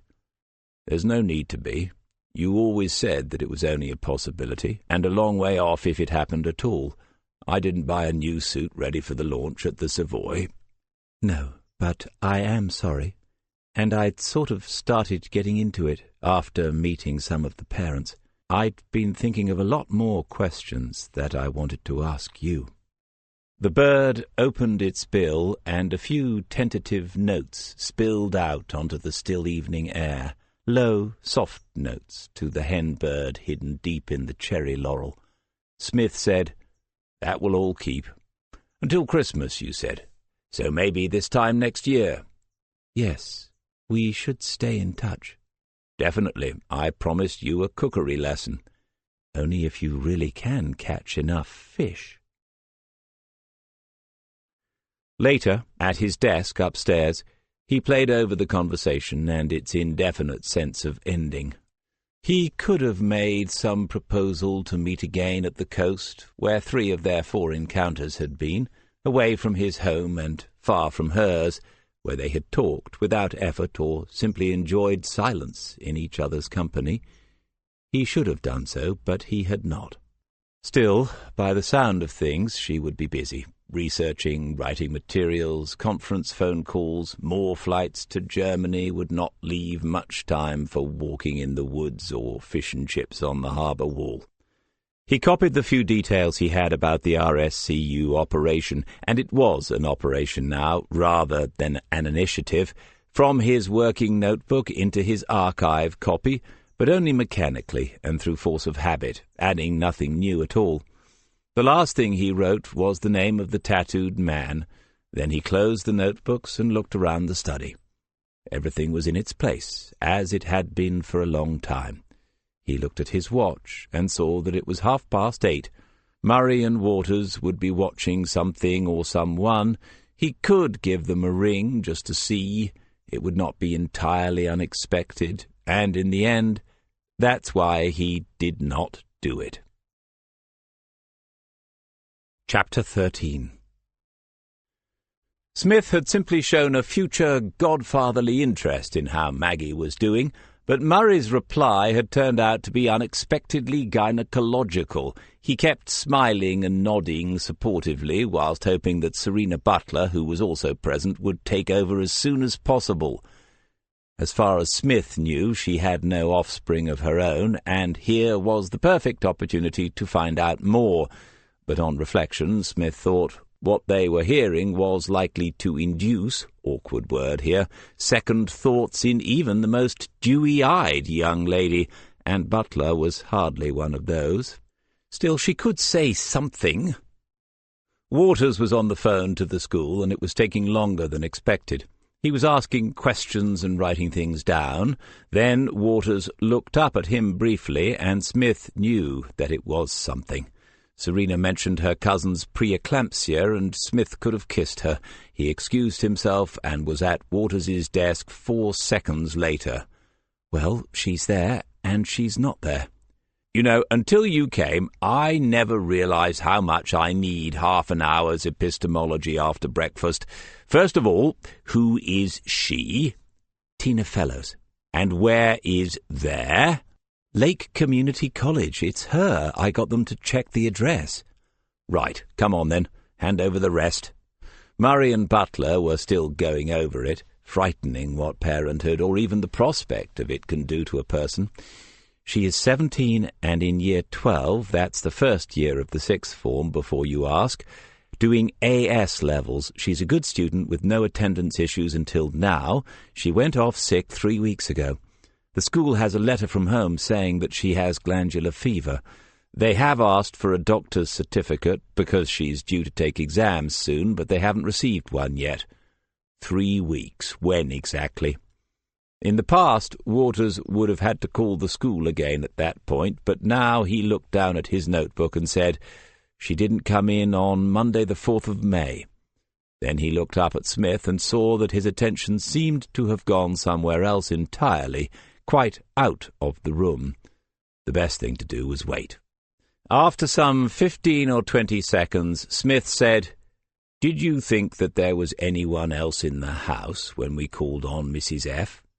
"No, but if she's ill in bed, it can be pretty serious. I remember when, even though I actually mentioned her daughter, I said something about being that age, and she said something about her going into the 6th form. So we were actually talking about the girl, but she never said, 'Oh, by the way, she's upstairs with a bad case of mononucleosis.'" After a short pause for reflection, Waters said, "I'm not sure that Mrs. Fellows ever would say anything like that." Smith walked back to his own desk, oblivious to Murray and Butler, who were just a few feet from him, picked up his own notebook, found the page he wanted, and read something intently. Then he returned to Waters's desk, looking down into Waters's notebook. Waters said, "And how do you even know that? I mean, mononucleosis." "Eh? Oh, it isn't just dentistry I do in my spare time." Another pause, long enough for Waters to look down at his own book and begin to wonder what it was that was troubling Smith. The first thing in the morning noise of the office had died away, and Wilson's team had departed for the docks. John Murray and Serena Butler, it seemed, had gone as far as they dare with tales of prenatal terror. And then Smith said to no one in particular, "Look, this is all a bit much, isn't it? What exactly has the poor woman done to deserve all this?" Butler looked at Murray and then back at Smith before she said, "Maggie?" "No, of course not. Sandra Fellows. I know it's the end of a busy week, but try to keep up. First of all, her daughter gets seriously ill, but the doctor won't hand over a sick note. Then her brother gets murdered. In between times, something else, or maybe not, happens that requires the services of Lake's latest deadly duo. When we turn up and ask a couple of innocent enough questions, she lies about various matters. It's no wonder she's on the verge of a nervous breakdown. She doesn't realize it yet, but this woman needs our help." He had to decide whether to speak to D.I. Reeve before or after the event now. If he was right and the girl had gone missing, well, teenaged girls go missing, and she was 17, no longer a minor. In most cases, even when there was parental concern, the police would only give the matter cursory attention at this stage, unless there was evidence of something more serious going on. Your uncle getting stabbed to death was quite a lot more serious, but was it connected? How could it possibly be? He was certain that he could get more out of Sandra Fellows the second time around, but Alison Reeve was likely to say that if there was a connection, then it was Huntington's business, not theirs. So, before or after the event? "If you think this is something, DC, you should hand it over to Huntington. The killing wasn't on our patch, and we have enough going on as it is." "I agree, absolutely." Reeve looked at the two of them, but particularly at Waters, to see if he shared her own feeling of mild astonishment at that. Then she said, "But?" "It's just the next little bit, ma'am. As I've already met the woman, and she was sort of talking to me—" "I think that she was sort of lying to you, wasn't she?" "True, but that's a part of any relationship, isn't it, knowing when and when not to lie?" She glanced at Waters again. They would both need to think about that at some other time, perhaps. Smith continued, "Anyway, I'm sure she will tell me more if I just pop in there today, and then I'll pass it all on to Huntington, to D.I. to Rec. We're developing a good working relationship, and it's benefiting inter-force cooperation. That's why I've brought Chris along, so that he can see how it's done, you see." It was almost convincing. Reeve said, "These PIs, there isn't really going to be a complaint to Superintendent Allen, is there?" "No, just a couple of wannabes. They'll be gone in 3 months. I've never seen a more unlikely pair. She was just letting off steam, ma'am." She looked down at the blank piece of paper and wondered whether she should have made some notes. It was Smith, after all. He would mention things casually, offhand, just passing you in the corridor style, and then 48 hours later you could find yourself standing in a heap of rubble. Was this one of those situations? She didn't need it to be, not with RSCU still in the building and still, as it happened, recruiting. Reeve nodded at him slowly, as if not actually saying the words might somehow reduce the risk, and then the pair of them were gone. The sun was out again, and it was difficult to imagine a more beautiful May morning, but today there was no drive up onto Roydon Hill. Smith had been silent at first. After 5 minutes or so, he had said to Waters, "So, how would you handle this?" and listened carefully to the answers. He seemed to be satisfied with them. Nevertheless, the scenario that actually greeted them when they stood at Sandra Fellows's half-open front door was not one that he had considered. She took one look at them and slammed it in their faces. Without thinking, Waters put a hand on it, as if to push it open again, although the catch must have dropped. Smith said calmly, "No, go round the side and watch the back door. Don't try to enter. If anyone appears outside, identify yourself and tell them to stand still. If they don't, then you can use your initiative. Go." He did exactly as he was told. The backyard was untidy, more disused toys, bare trodden earth, and evidence that there had once been a dog tied up here. One of the back bedrooms had its curtains closed, and he wondered whether the girl was up there, ill in bed after all. If she was, Smith was going to look foolish. Then he could hear knocking on the front door and Smith's voice saying something, not shouting, but loud enough to be heard inside. A minute passed, and then 2. Waters was standing in the sunshine. It was hot on his back, and somewhere very far away he could hear the sound of small children, lots of them, like in a primary school playground, but surely it was too early for a break. Whatever the explanation, there was a great sad space between those shouting, laughing voices and the unhappy silence that emanated from the house in front of him. When the back door opened, he flinched at the rush of adrenaline, but it was Smith's face that appeared, and Smith's voice that said, "Come on." Sandra Fellows sat at the kitchen table, staring down at it. Smith went to the sink with the kettle that he had picked up from the work surface, filled it, and switched it on. Then he was searching around for a teapot and cups, looking for all the world more like a home help than an investigating detective. He said to Waters, "See if there's any milk in the fridge. I think we could all do with a cup of tea." The kettle began to rattle on its base, and Smith tapped it a couple of times until it quietened into a background hiss. Between them, they had found all that was required to make the tea. Waters wondered whether Smith would be asking where the biscuits were at some point. The woman seemed to take no interest in what they were doing. She stared down, and her face was shut to them. Waters looked at her more closely and realized how pale she was. He tried to picture what had happened between the front door and the back one when Smith had got into the house. How had he done so? She must have let him in, but what had he said, if anything, to produce what seemed to be a state of shock? Smith examined one of the tea bags from the tin, and then he looked at his watch. When he spoke, even though it was not loud, his voice seemed to have been magnified by the tension that had grown in the small kitchen. "Is it all right if I call you Sandra? Sandra?" She didn't move, didn't even blink. "I'm going to take that as a yes, but if you change your mind, just let me know and we'll get more formal. I won't be offended." Still nothing. "So I'm just going to describe the situation from my point of view. You're not under investigation at all, and you can tell me to mind my own business as often and in as many ways as you like. It's not an offence to lie to a policeman as long as you are not doing so with the intention of hindering an investigation. You did tell a couple the other day, but I don't think you did it for that reason. I might be wrong, it has been known, but I don't think so. These are the pieces I've got. You have been in touch by letter with your brother very recently, and you were going to see him at Littlemore the day before yesterday.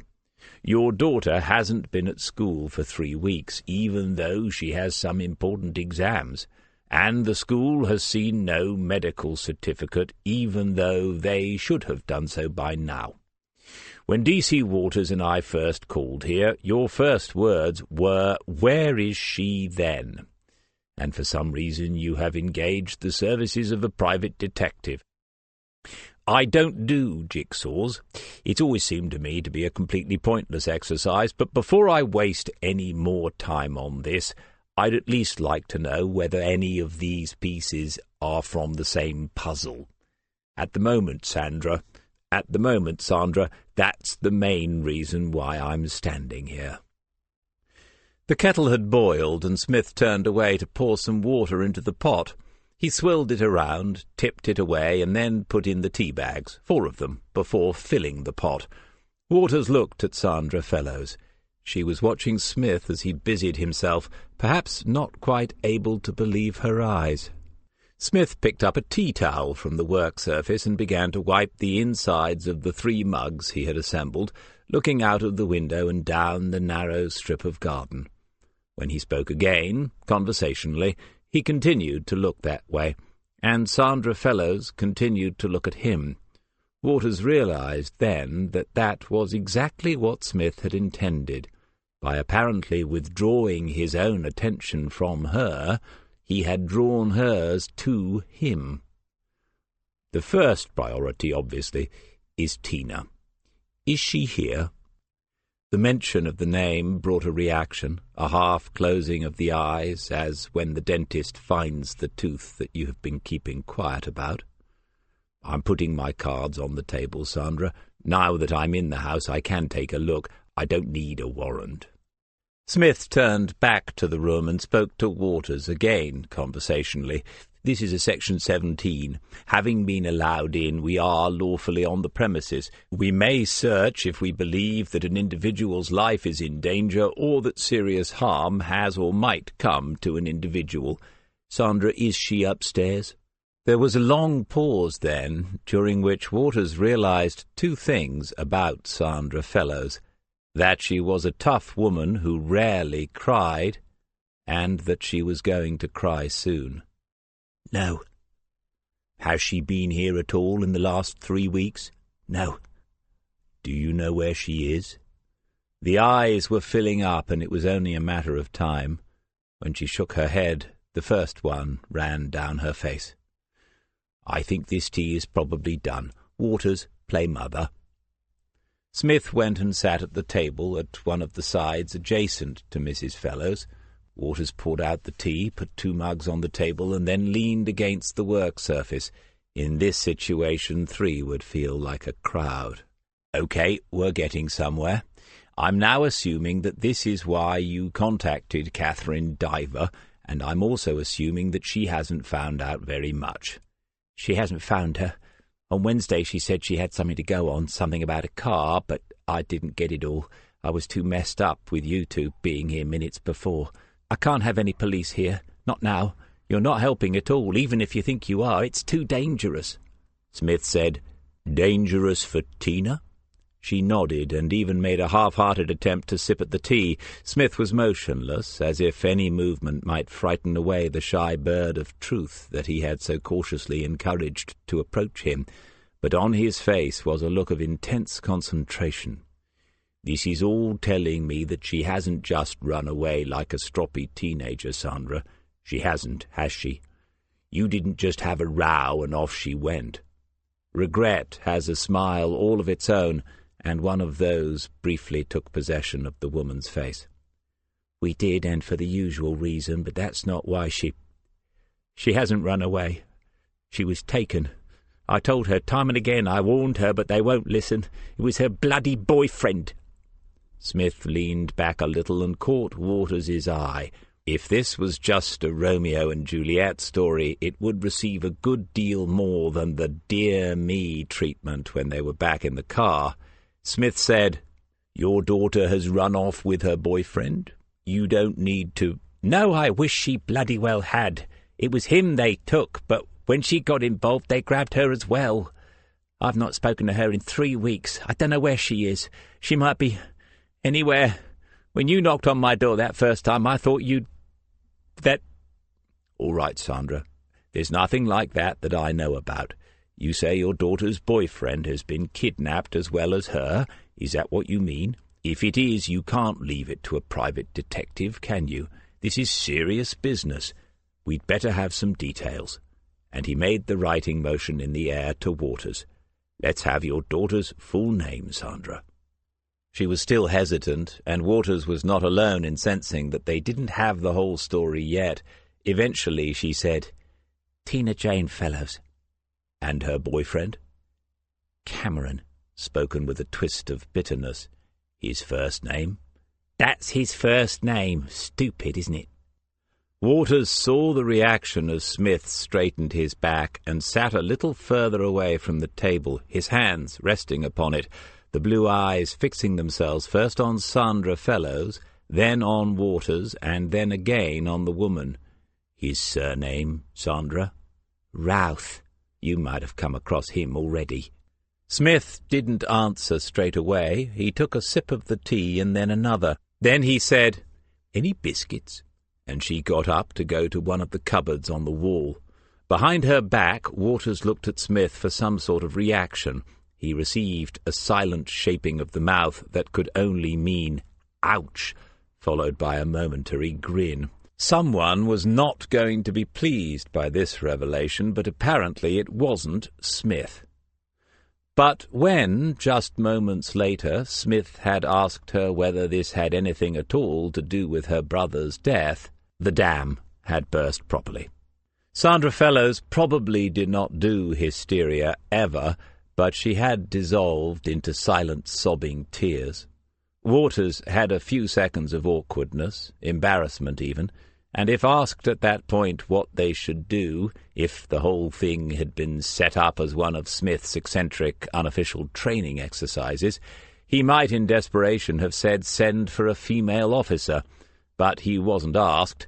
Instead, Smith first felt through his jacket pockets for a handkerchief that wasn't there, and then he stood up, went to the kitchen sink, and tore some squares off a roll of paper towel. He held them in front of Mrs. Fellows until she opened her eyes long enough to see them, and then she took the lot and buried her face in them for another minute or so. In the meantime, Smith poured himself another half-mug of tea and helped himself to another biscuit or two. The 2nd of May was a Saturday. Tina had got a lift into town with her best friend.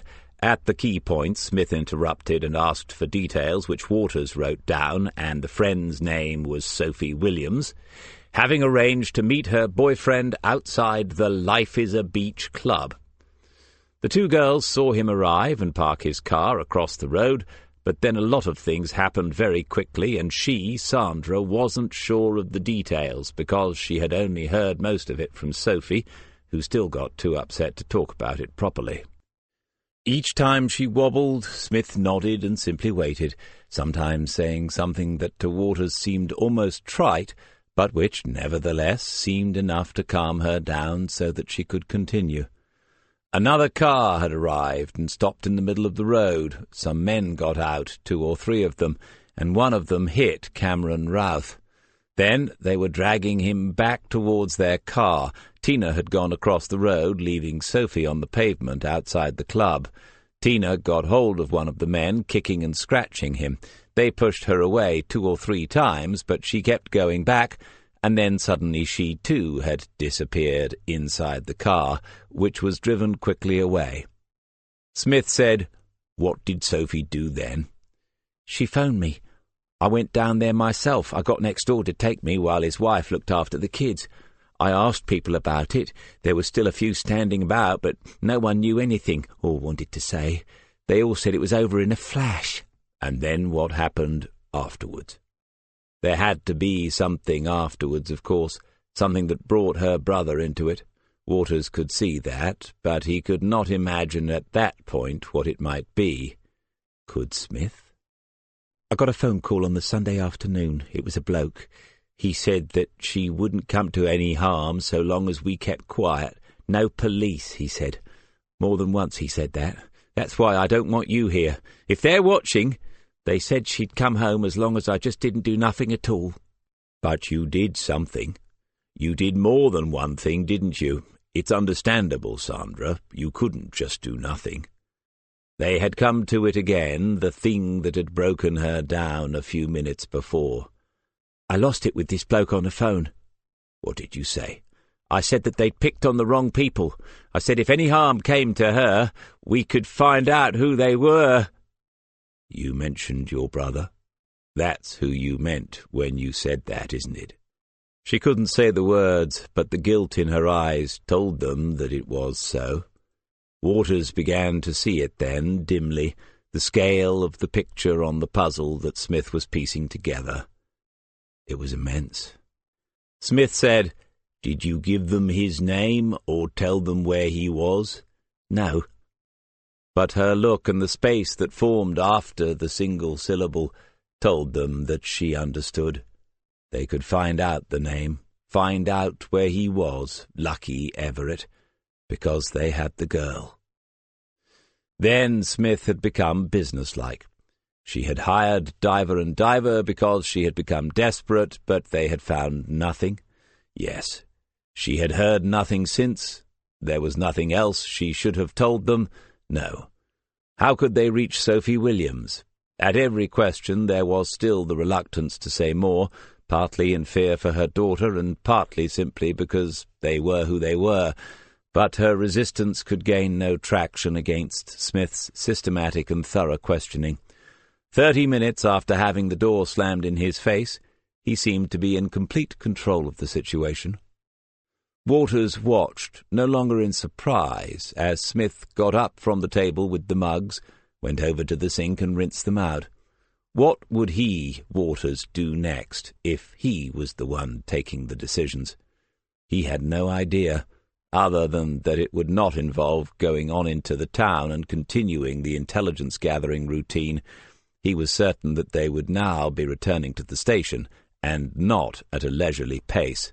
But Smith had not quite done here.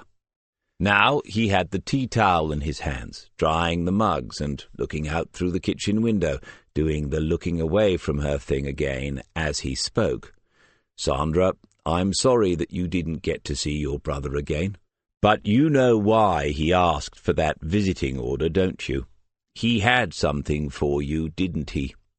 She had turned to face him, but Smith did not look away from the window, though he must have seen the movement. "The thing is that I know what it was, what he had for you.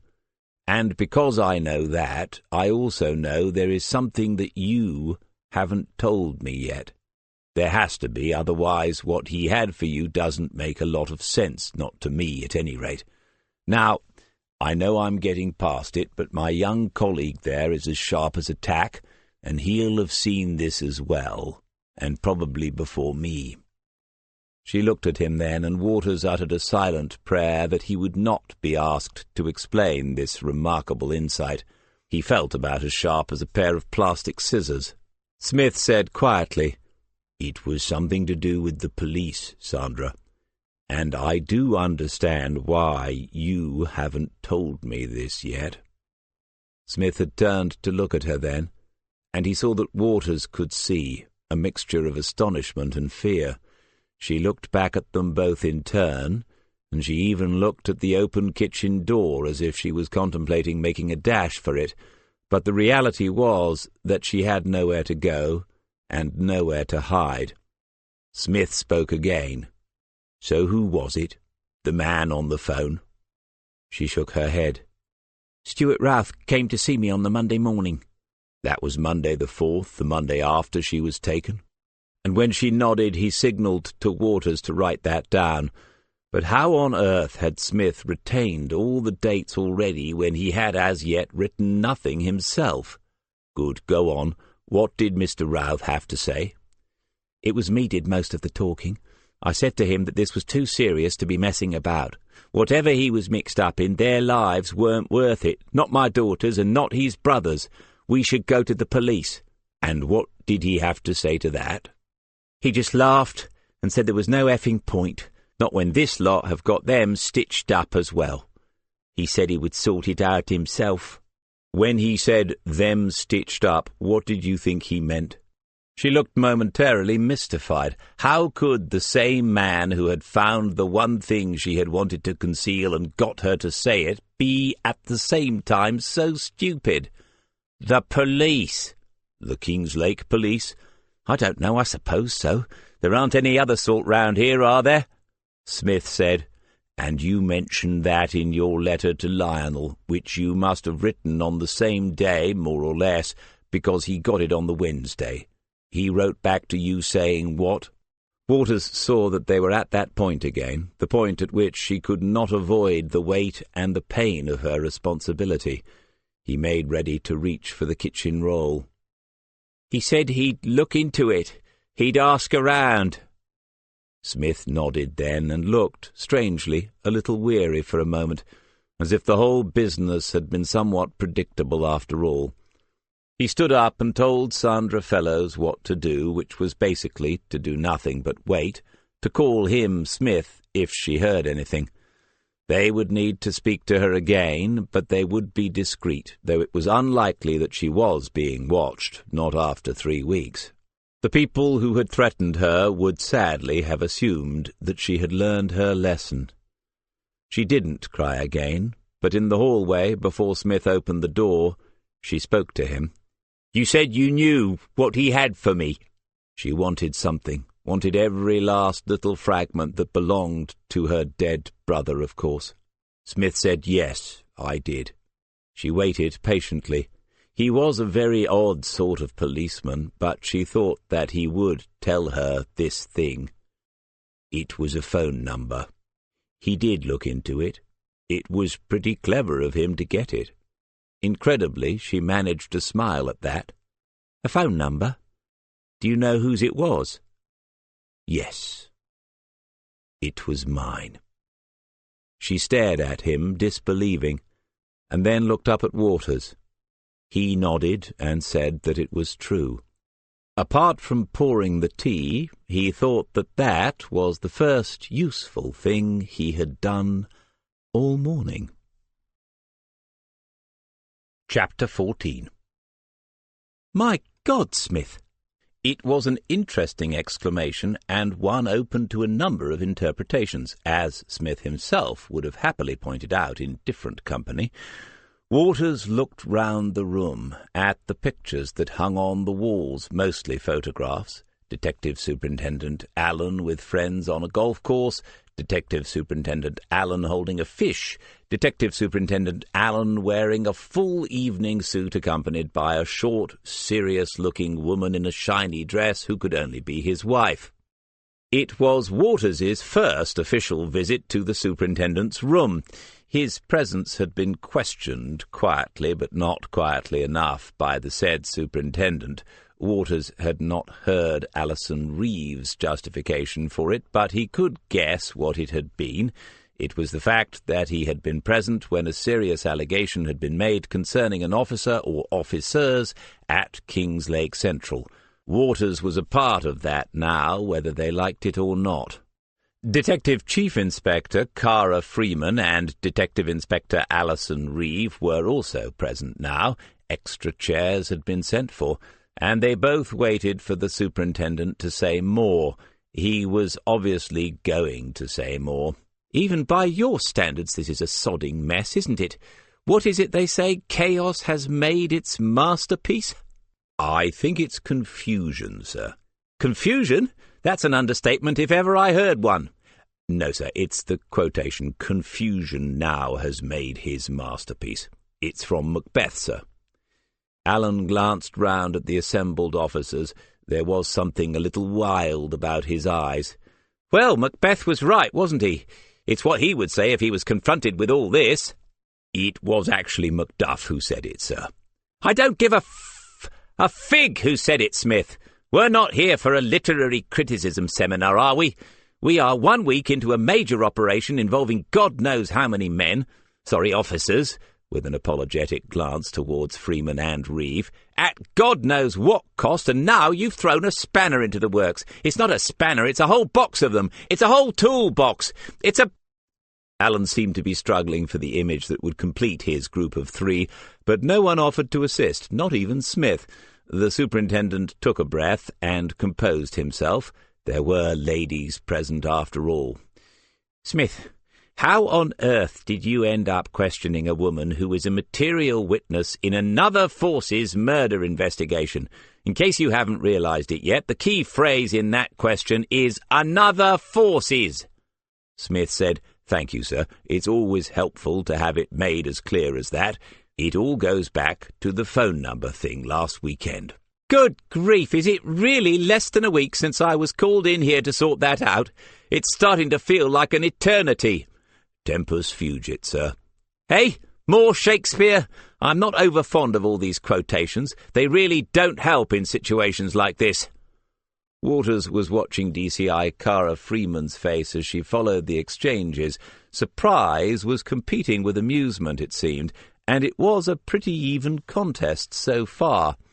Allen said, "Look, We've got to get a handle on all this. Smith, have you been interfering in that investigation, or have you actually been communicating with Huntingdon? Waters saw no movement in Smith, but he knew there would have been an inward stiffening at that. If asked for name, Smith would not give it, not here and now. It was a dangerous moment. Smith said, "I've kept in touch with someone, sir." "Well, that's one small relief. Next, do you believe what this fellow's woman had told you about her daughter and one of the Routh boys? Have they really been kidnapped? It sounds absurd when I say it, to be honest." "I think it is true, sir. Mrs. Fellows isn't stupid, and it didn't sound absurd when I heard what she had to say. She was genuinely distressed." The eyes of the two men locked across the table, and Waters avoided looking at the two women. Several seconds passed before Allen spoke again. "D.I. Reeve, for DCI Freeman's benefit, tell us about the Routh brothers." There was a palpable sense of relief that the meeting was about to move on. Reeve tapped her iPad and began to speak, hardly glancing down at the notes she had made a few minutes earlier. "This is based on a conversation I had with DC John Murray this morning. He knows the situation on the ground in that part of Kingslake better than anyone else, and anything that we decide operationally should have his input, in my opinion." The three brothers had grown up in Kingslake in the Towers district, but the family had moved down from Scotland in the late 80s. Stuart, at 32, was the eldest and the dominant figure. In his teens and early 20s, there had been numerous encounters with the law, and he had served one short sentence for conspiracy to supply a Class A drug. Malcolm Routh had a similar record, but had served 2 sentences, both involving violence related to the family business, which for a number of years had been supplying skunk to the young people of Kingslake. Cameron was the youngest by several years. When he was 18, he had driven a car through the shop window of a department store in the town centre, under the influence of a large amount of alcohol consumed on his birthday. That was his only recorded offence, but as he had no job that they knew of and no other obvious means of support, it was assumed that he too was a part of Routh Enterprises. DCI Freeman said, "How long have they been running their show in Lake?" Reeve answered, "About 5 years. And we've managed to put them away 3 times and only once for a directly drugs-related offence." It was clearly a royal weave. She meant you've. Smith looked at Superintendent Allen and realized that he was going to say nothing in defense of his detective inspector, and so it was Smith himself who answered the question. "With respect, ma'am, we don't set the agenda as far as priorities are concerned. When cannabis was downgraded to Class C, it had effectively been legalized in most people's minds, including the CPS. It fell off the end of our list of priorities for 5 years. When it went up again to Class B in, 2009, I don't remember any instruction to go after the people involved again, and I certainly don't recall any increase in funding to do that." Freeman was listening. When he paused, she said, "Go on, Sergeant." "We can pick people up on the street easily enough, and we do.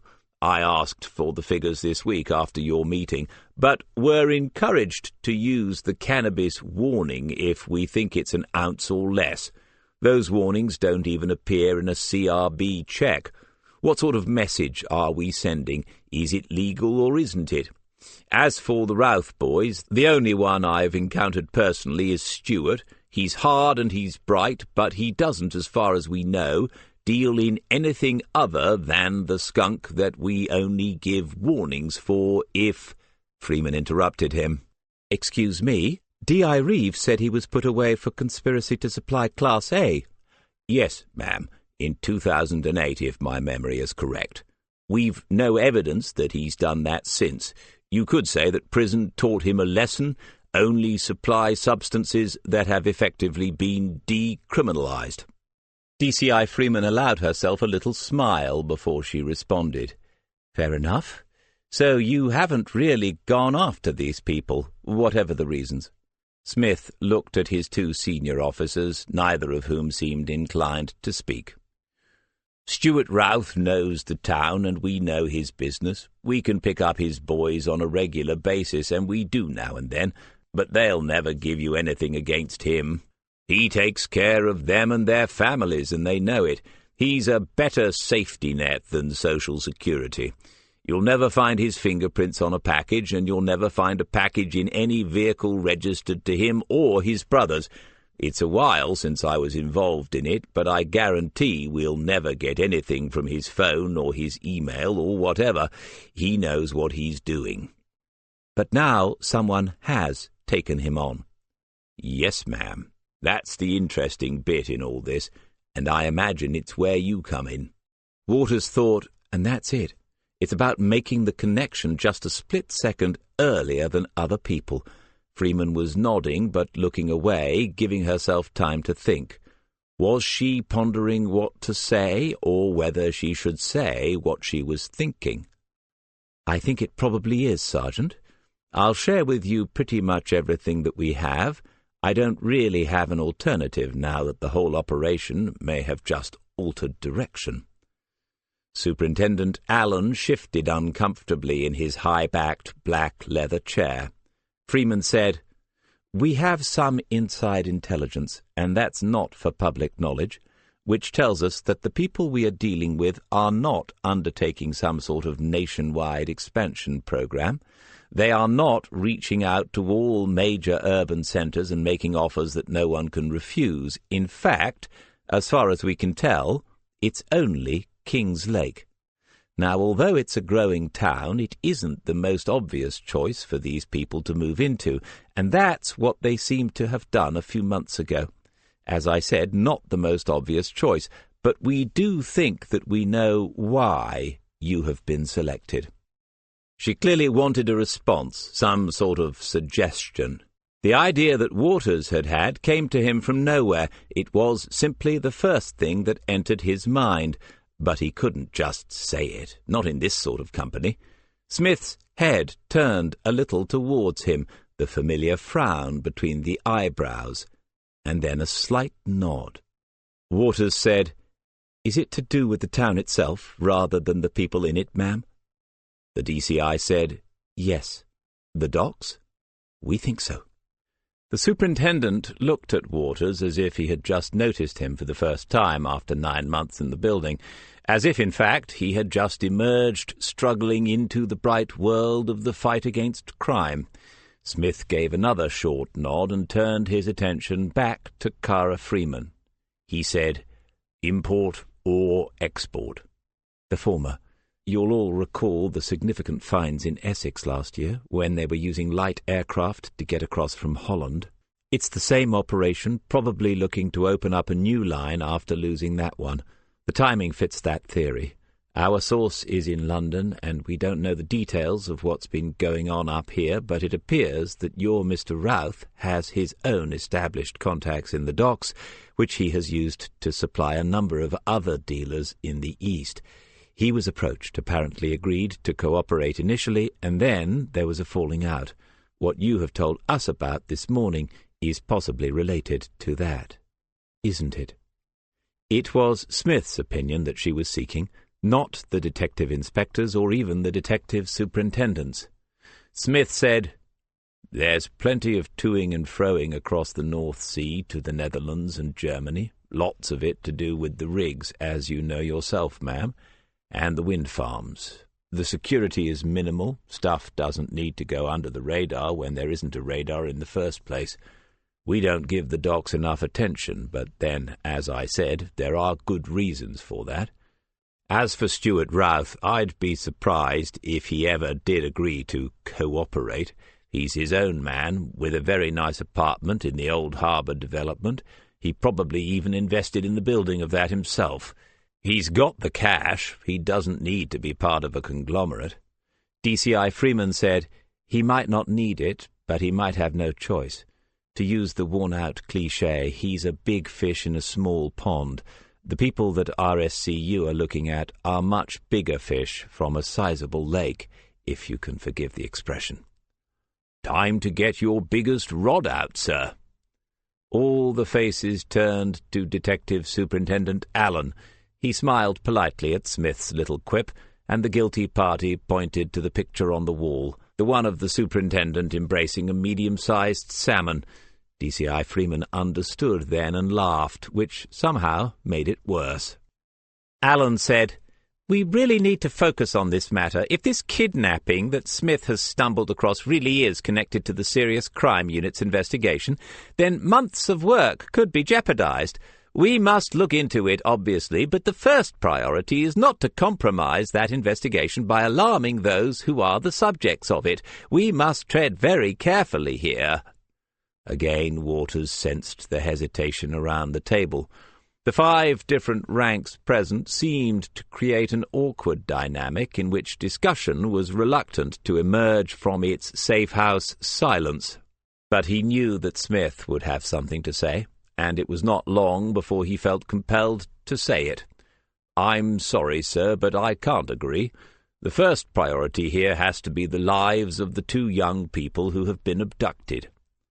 Alan looked at Cara Freeman as if to say, "You see what I have to deal with on a daily basis." When she did not respond in kind, he said, "DCI Freeman, you have some knowledge of the people involved, these big fish. If the girl and the boy have been taken as some sort of bargaining chip, they will be of no use if they are harmed, will they? Do you seriously believe that their lives are in danger?" Freeman looked from the superintendent to the sergeant, from a tall man in an expensive suit to a small man in a shabby tweed jacket and a tie that could never make a successful match between that jacket and any shirt that he might conceivably wear with it. The sergeant had placed his fingertips together, and he had placed upon her own face a gaze of considerable intensity.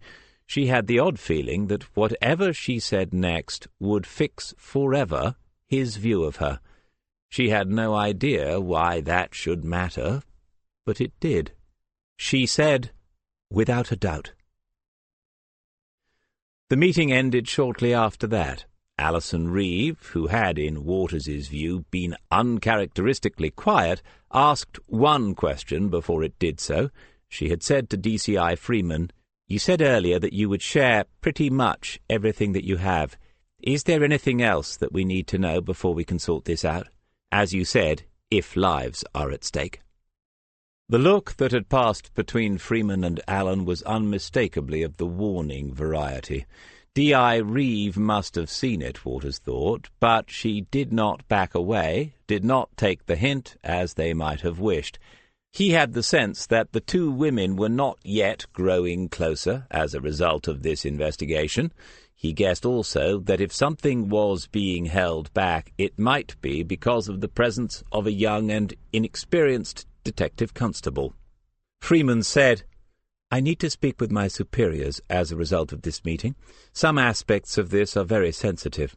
And Alan followed that immediately with, "And I need to contact Huntingdon. As far as liaison is concerned, this is a nightmare, and it's a Friday. You all need to go back to your offices and make sure that the paperwork is spotless. Heaven knows who will have turning up as a result of all this. Pull back anyone who is out on the investigation this morning. D.I. Reeve, let your fellow inspectors know, please, but with minimal detail. Refer any objections directly to me. Go!" They went back to their respective rooms and offices. Murray and Butler were already there. Smith had held them back that morning, surmising correctly that there was about to be a change of direction. What he had not expected was that the whole operation would be suspended forthwith, as had just happened. None of Wilson's team was present in the shared office, but they would soon be, as would the rest of the Kingslake detectives, once their sergeants had been told by their inspectors to return to base. Questions would be asked. After all, that was what they did best, and for some of them it was their only life skill, and the answers, inevitably, would lead back to one particular detective sergeant. Everyone had been having a lovely time, and some lovely overtime, too, and they had expected it to go on for at least another week, and now it had come to an unexpected end. Some of them might even try to say it was his fault. That did not concern him in the slightest. but he was having a think quickly about what was now likely to happen down in Huntingdon. Had he landed Hinton in it? He ought to warn him at least. He went outside into the corridor and dialed the number. "Nigel, just a quick one. I picked something up from Everett's sister yesterday. Could be the motive you're looking for, but it's causing all sorts of a rumpus up here. I won't go into details, but this is about to bounce back to your lot, miles above our heads. I just thought you ought to know." Hinton said, "Funny, Tarek just got called in." "They're not hanging about, then. I'm sorry if this gets awkward. I'm expecting a bit of stick myself." "We were just doing our job, investigating, liaising. Frankly, I don't give a toss, and I'd be surprised if you do, sir." Smith laughed, thanked him, and ended the call. An old trooper who had seen and heard it all before. They could do with a few more of those. Up and down the corridor all was quiet, the quiet before the storm, perhaps. Was there just time to slip out of the building for half a cigarette? He had made up his mind that there was, when Alison Reeve appeared and made straight for him. "Nice one, DC." He didn't answer. She wasn't quite herself this morning, and when she wasn't, it was often better to say nothing. "Everyone's on their way back, and I just had another conversation with Alan. He wants a statement, something in writing, of course, more paper to cover his backside. That sounds disgusting, but when I suggested something starting with, 'as a result of a routine investigation,' he laughed and said, 'Smith? Smith has no idea what a routine investigation is. When was the last time Smith carried out a routine investigation?' I sort of know what he means." "There is nothing to apologize for." "Don't!" "Don't what?" "Say, ma'am." "Okay. There is nothing to apologize for. If we hadn't found out about the two being taken, if we had pushed on and alerted the kidnappers, we could have been indirectly responsible for any consequences. That might already have happened, of course. According to the DCI, these people would not hesitate. I don't care what the fallout here is. You don't mess with a young girl's life. It's as simple as that to me." Reeve turned from him and looked out of the window. The lime trees were smothered with their intricate blossom, and in the solitary flower bed, in the single square of grass, the marigolds had burst into flame. For a moment it was possible to forget that the building right behind the flowers was the police mortuary. "She definitely has time for you, doesn't she?" "Who does?" "The Chief Inspector. How many times have you rebuffed her advances now?" There were comic possibilities beyond measure here, and he decided to ignore them all. "Just the twice." "Why? Your talent for unroutine investigations would be invaluable to RSCU. You'd never be bored. Maybe you're just too comfortable here." If she was out to pretend that she wanted to get rid of him, she was doing a decent job. Maybe he should throw a defensive left jab or two after all. "Comfortable is fine by me. I've told you before, I've done the other stuff. If I had the T-shirt, it would say something unprintable. And anyway, it's nothing to do with her." "Meaning what?" "DCI Freeman, I think she's terrific. That lovely hair, and she's got this way of looking into a man's eyes that just, well, you know, I reckon there's a deeply passionate woman inside just waiting for the right detective to come along." As well as she knew him, it still worked, as he knew it would. She was smiling, but her eyes were cross. Before she could speak, he did again. "No, it's him. I just cannot imagine sharing an office with Terry Christopher. He's the thing that is keeping us apart. If it wasn't for him, who knows what might have been."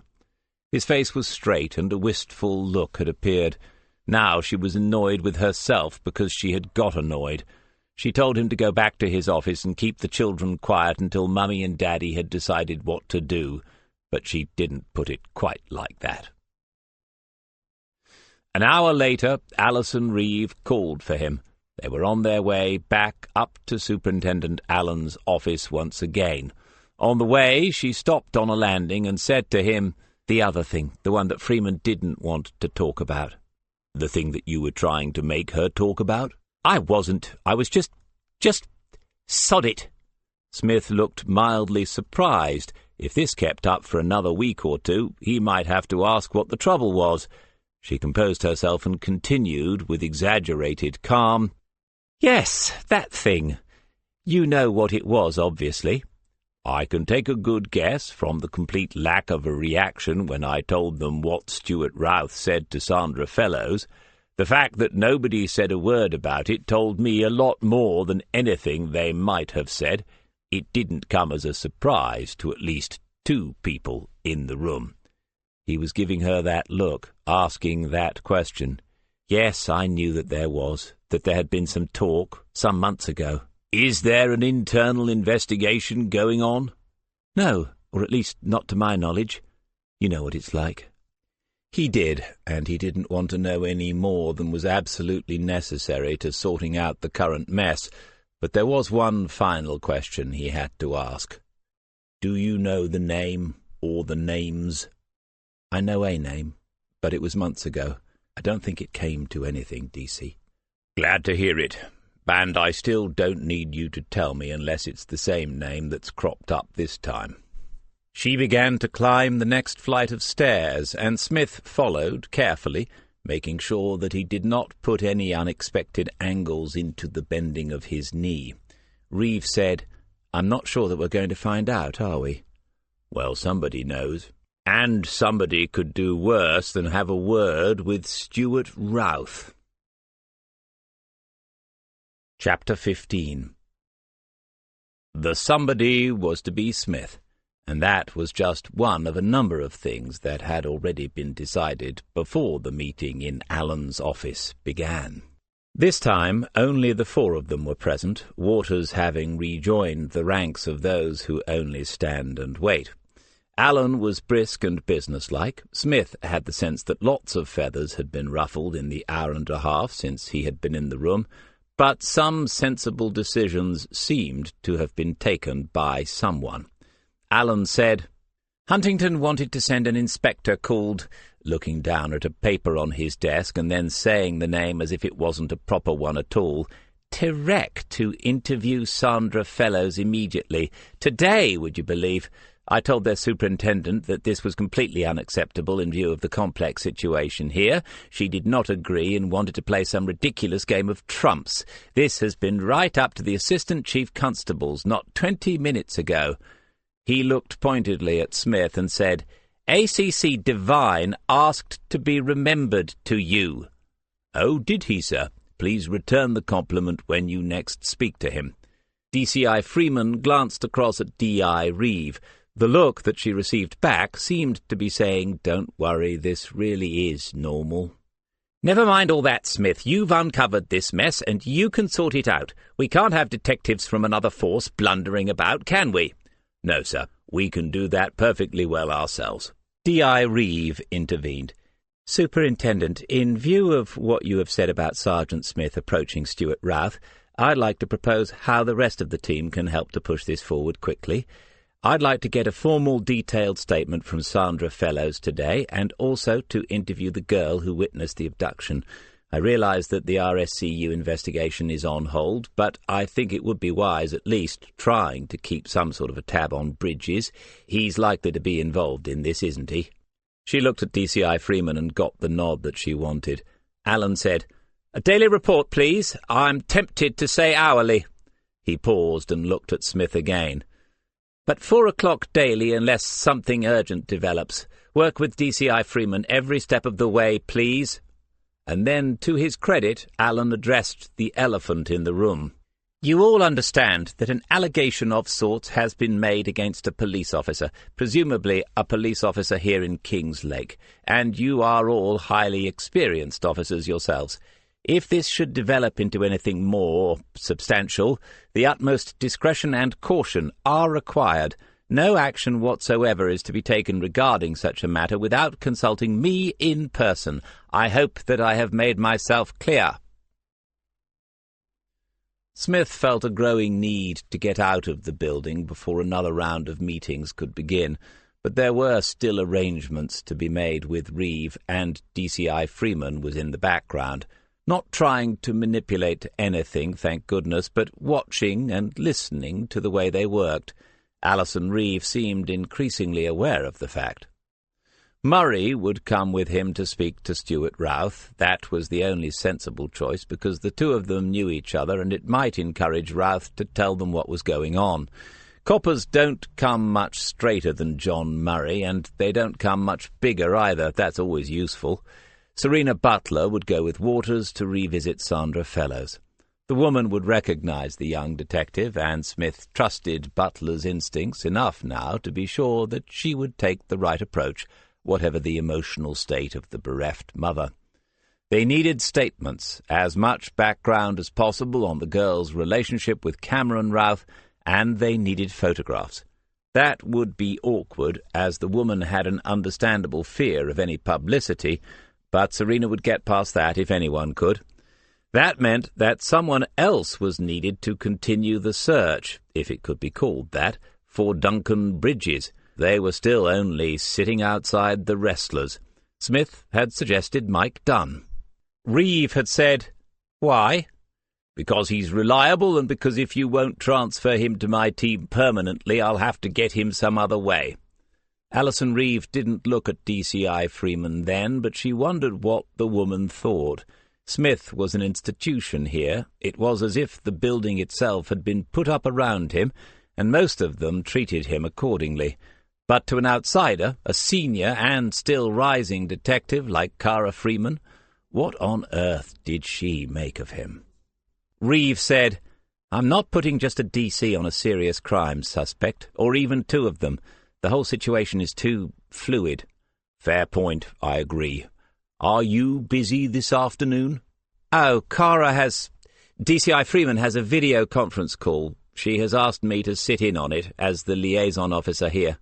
"Really? A video conference call?" His impression of being impressed was so comical that both women had to smile, and Smith thought, well, something has thawed the air, thank goodness. Reeve said, "It needs a sergeant, DC.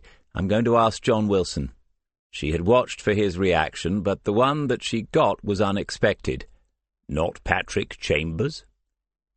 As the outsider, DCI Freeman could not have understood all that happened in the tiny space that followed Smith's question. D.I. Reeve had blinked once or twice, half looked away from Smith and then back again. If there had been only the two of them in the room, she would have spoken out, but there were three. Smith said, "I only say that because Mike has been in his team for a few days, and Pat has been laid off today like everyone else, hasn't he?" That was a lie, of course. That was not why he had said it, and something in his face was not trying too hard to conceal the fact. It wasn't a smile, but something much more subtle. "Yes, true, but John is Mike's regular sergeant." "Fair enough." "And you are okay with that?" "You know what I'm asking, DC." "I'm fine with it, and Wilson will be as long as he doesn't think he's taking orders from me." She bridled a little at that, and then he did have to suppress a smile. She said, "Well, he won't be, will he? I think the chain of command is pretty clear." Smith said, "Yes, it is, ma'am." Cara Freeman gave her a look that said, "All done here?" As she left the room, Reeve looked back at Smith. He hadn't moved, hadn't changed his expression, but he knew now. Was it something she had said or not said, done or not done? She had no idea, but he knew now. There was intercom security at the entrance to the old harbour development. Smith and Murray stood in front of the steel and glass door, and their sunlit reflections looked back at them. It was all very new, and to their left an agent's board advertised the fact that there was just one luxury apartment remaining for sale, but the board was a little weathered and might be out of date. From the outside it appeared as if the block was fully occupied. Smith studied the list of numbers and names beside the buttons. It was all done electronically, each resident's name in an individual font. None of your bit of card poked into a slot for the people who could afford to live here. When he found the one he was searching for, he pointed it out to Murray and said, "Here he is. I can remember when villains used to hide away from us." "He still is, DC. He's just doing it in plain sight." Smith pushed the button. The name lit up in recognition of the fact that there was no sound. Murray nudged Smith's elbow and pointed upwards at the camera that was pointing down at them. After 10, perhaps 20 seconds, Smith pushed the button again. It was one thing to have to come here and see Routh in a place like this, and quite another to be kept waiting before he did so. Of course, there might be nobody home. Then a disembodied male voice said, "Who is it?" Smith looked up at the camera again. "Well, assuming that," and then reading from the list of residents, "Mr. S. Routh, and assuming that he has a screen by the unlock button in his apartment, I'd say you can see perfectly well who it is. If it isn't Mr. S. Routh, this is Detective Sergeant Smith and Detective Constable Murray from Kingslake Central Police Station. Either way, we'd like a word." John Murray turned his back on the camera and said quietly, "He'd never normally let us in without a warrant. If he does, there's definitely something going on." The voice said, "What's it about?" "I'd say it's a personal matter, personal to you, Mr. Routh. If you want me to start shouting it into this intercom, I'm quite happy to do so. In fact, I probably will start to do that in about 7 seconds' time." After 5 seconds, the door opened. Not simply the click of a lock, though. The door slid quietly to their right. As they stepped through, the voice from the speaker said, "Assuming you are who you say you are, you might be able to find your way to the 4th floor." The words "cheeky bastard" could not fully convey Smith's feelings at that moment, and so he had said something much worse. In the lift, Murray asked him how they were going to play this one. "Short and sharp. If his younger brother is a pawn in some game, fair enough, that's their world. But that girl, 17, doing well at school with a chance to better herself, if he starts pissing us about, I'm going to get annoyed, and then you'll have to hit him." Murray nodded, as if that was a perfectly reasonable plan of action. Smith looked at him and said, "I was exaggerating a bit." There was more to it, of course, more to the sense of urgency that Smith was both controlling and using. If you had asked him to tell you the one thing that he did not want to see ever again in his career, or in his life, come to that, he would have told you the truth. He would say, the cold, pale, dead body of a young woman. He had seen too many of those. Hiding amongst the urgency, hiding in plain sight like Stuart Routh in his luxury apartment, was a little fear, too. Fear that if he had to confront the lifeless form of the girl, his nerve might fail him. Wasn't that one of the reasons why he had stepped away from it, stepped down so that he would never have to face that responsibility again, never have to be one of the first on the scene, looking down at the horror? Tina Fellows was not a ghost. She must not be, not yet. But she was haunting him nonetheless. Routh did not look well. He had the drawn air of a man who has been ill for a while, but, Smith thought, 3 weeks without proper sleep will do that to a person. There was a flabbiness about him, too, the kind that comes from losing a lot of weight whilst making no effort to tone things up again. Stuart Routh looked older than his 32 years. He made a show of bravado, inviting them into the lounge that overlooked the river and asking them to take a seat where the impressive view could not be avoided. Smith declined and stood with his back to it, and Murray followed suit. Routh shrugged as if it was their loss and sat himself on a white leather sofa. The entire apartment was decorated and furnished in a modern, minimalist style, but it was all still too much to be convincing, a representation of the man's money, not the man himself, and Routh knew it. He didn't even look comfortable as he tried to sprawl on the sofa and smile. "So, what can I do for you, gentlemen?" He could not have been more than 10 when his family came south, but there was a trace of the Gaubles in the voice. Smith said, John here tells me that you don't usually see us without an appointment and the appropriate paperwork, Mr. Routh." "Oh, that makes it sound like I get regular visits. In the old days, maybe, but not any more. It's been a while, hasn't it, Mr. Murray?" Murray said, "A couple of years. More like 4, by my reckoning." He looked more closely at Smith. "You and I have met before, Sergeant, more years ago than that. Did you not pay a visit to a previous abode of mine?" Smith smiled long enough for Routh to see that the amusement was genuine before he answered. He was wondering whether the interior designers had offered elocution lessons to go with the decor as a part of the package. "Yes, that's right, sir. The London Road abode, that was, while you were on your way up to these dizzy heights from the towers." "I remember. I think you went away empty-handed on that occasion as well." There was a noise off in another room. Neither Smith nor Murray had realized that there was anyone else in the apartment. It was the sound of someone filling a kettle. Then a girl appeared in what must be the entrance to the kitchen. There seemed to be no doors at all. Routh said, "Would you like some coffee?" She was slender and dark, Eastern-looking, and wearing only a T-shirt.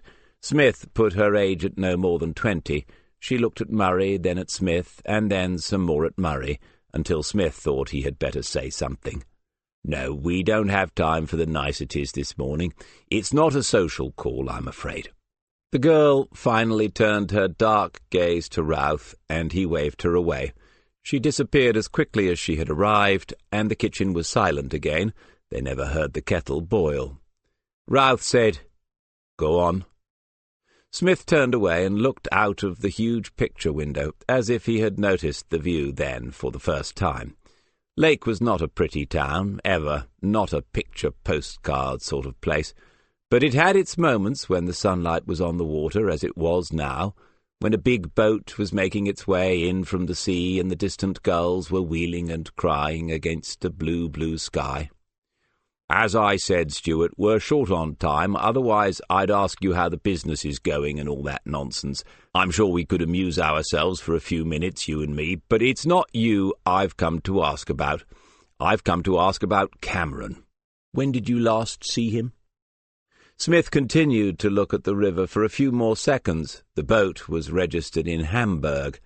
But afterwards Murray told him that Stuart Routh had become a little more difficult to see on the white sofa.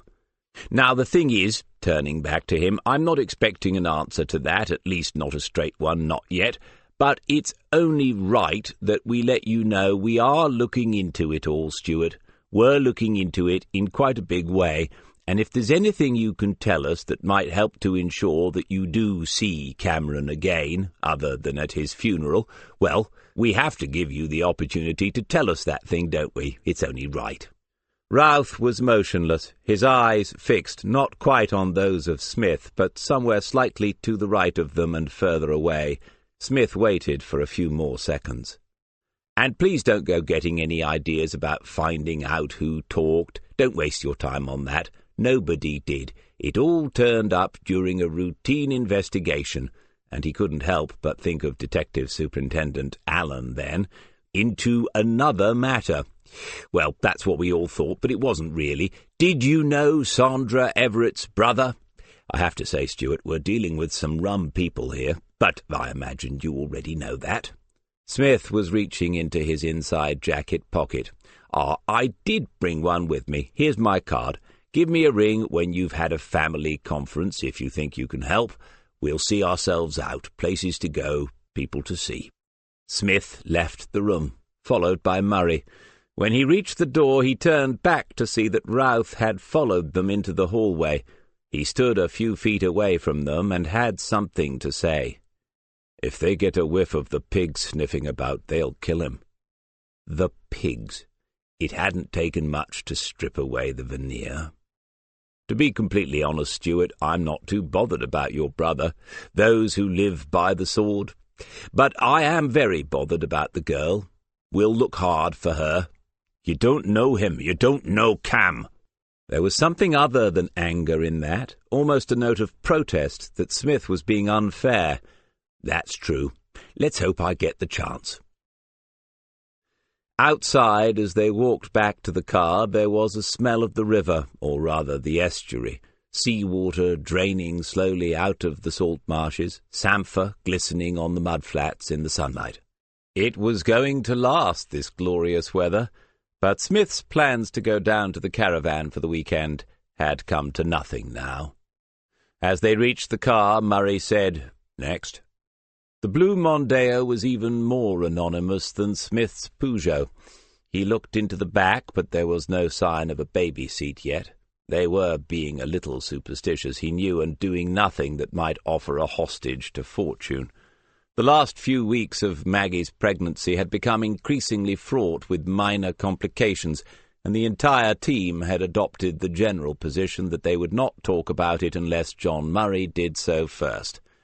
Smith had wondered whether his role as godfather meant that he ought also to be the official spokesperson on such matters. He had even searched online for a book on the subject, but had not found one. Surely someone had written The Idiot's Guide to God-Parenting. "Just park around into Key Lane. See if you can park up with a view of the entrance. We'll give it a few minutes. They won't have done with Sandra Fellows yet, and if we go back to the office, there'll be 3 more meetings to go to. Our friend back there didn't try too hard, did he?" Murray drove across the car park and waited at the entrance for a gap in the busy late-morning traffic. "That was not the Stuart Routh you'd have met a month ago, DC. He's scared witless. I never thought I'd see that." "Yes, I know. It makes you realize what we're dealing with here." There was a small space opposite the turning into the Old Harbour apartments, and somehow Murray manoeuvred into it at the first attempt. From there they had a view of the entrance into the building, the same one that they had used 45 minutes ago, and any car entering the area would turn off Key Lane not far from where they were now watching. Smith took out his phone and began to text, and Murray settled back, eyes already noting everyone going up and down the street.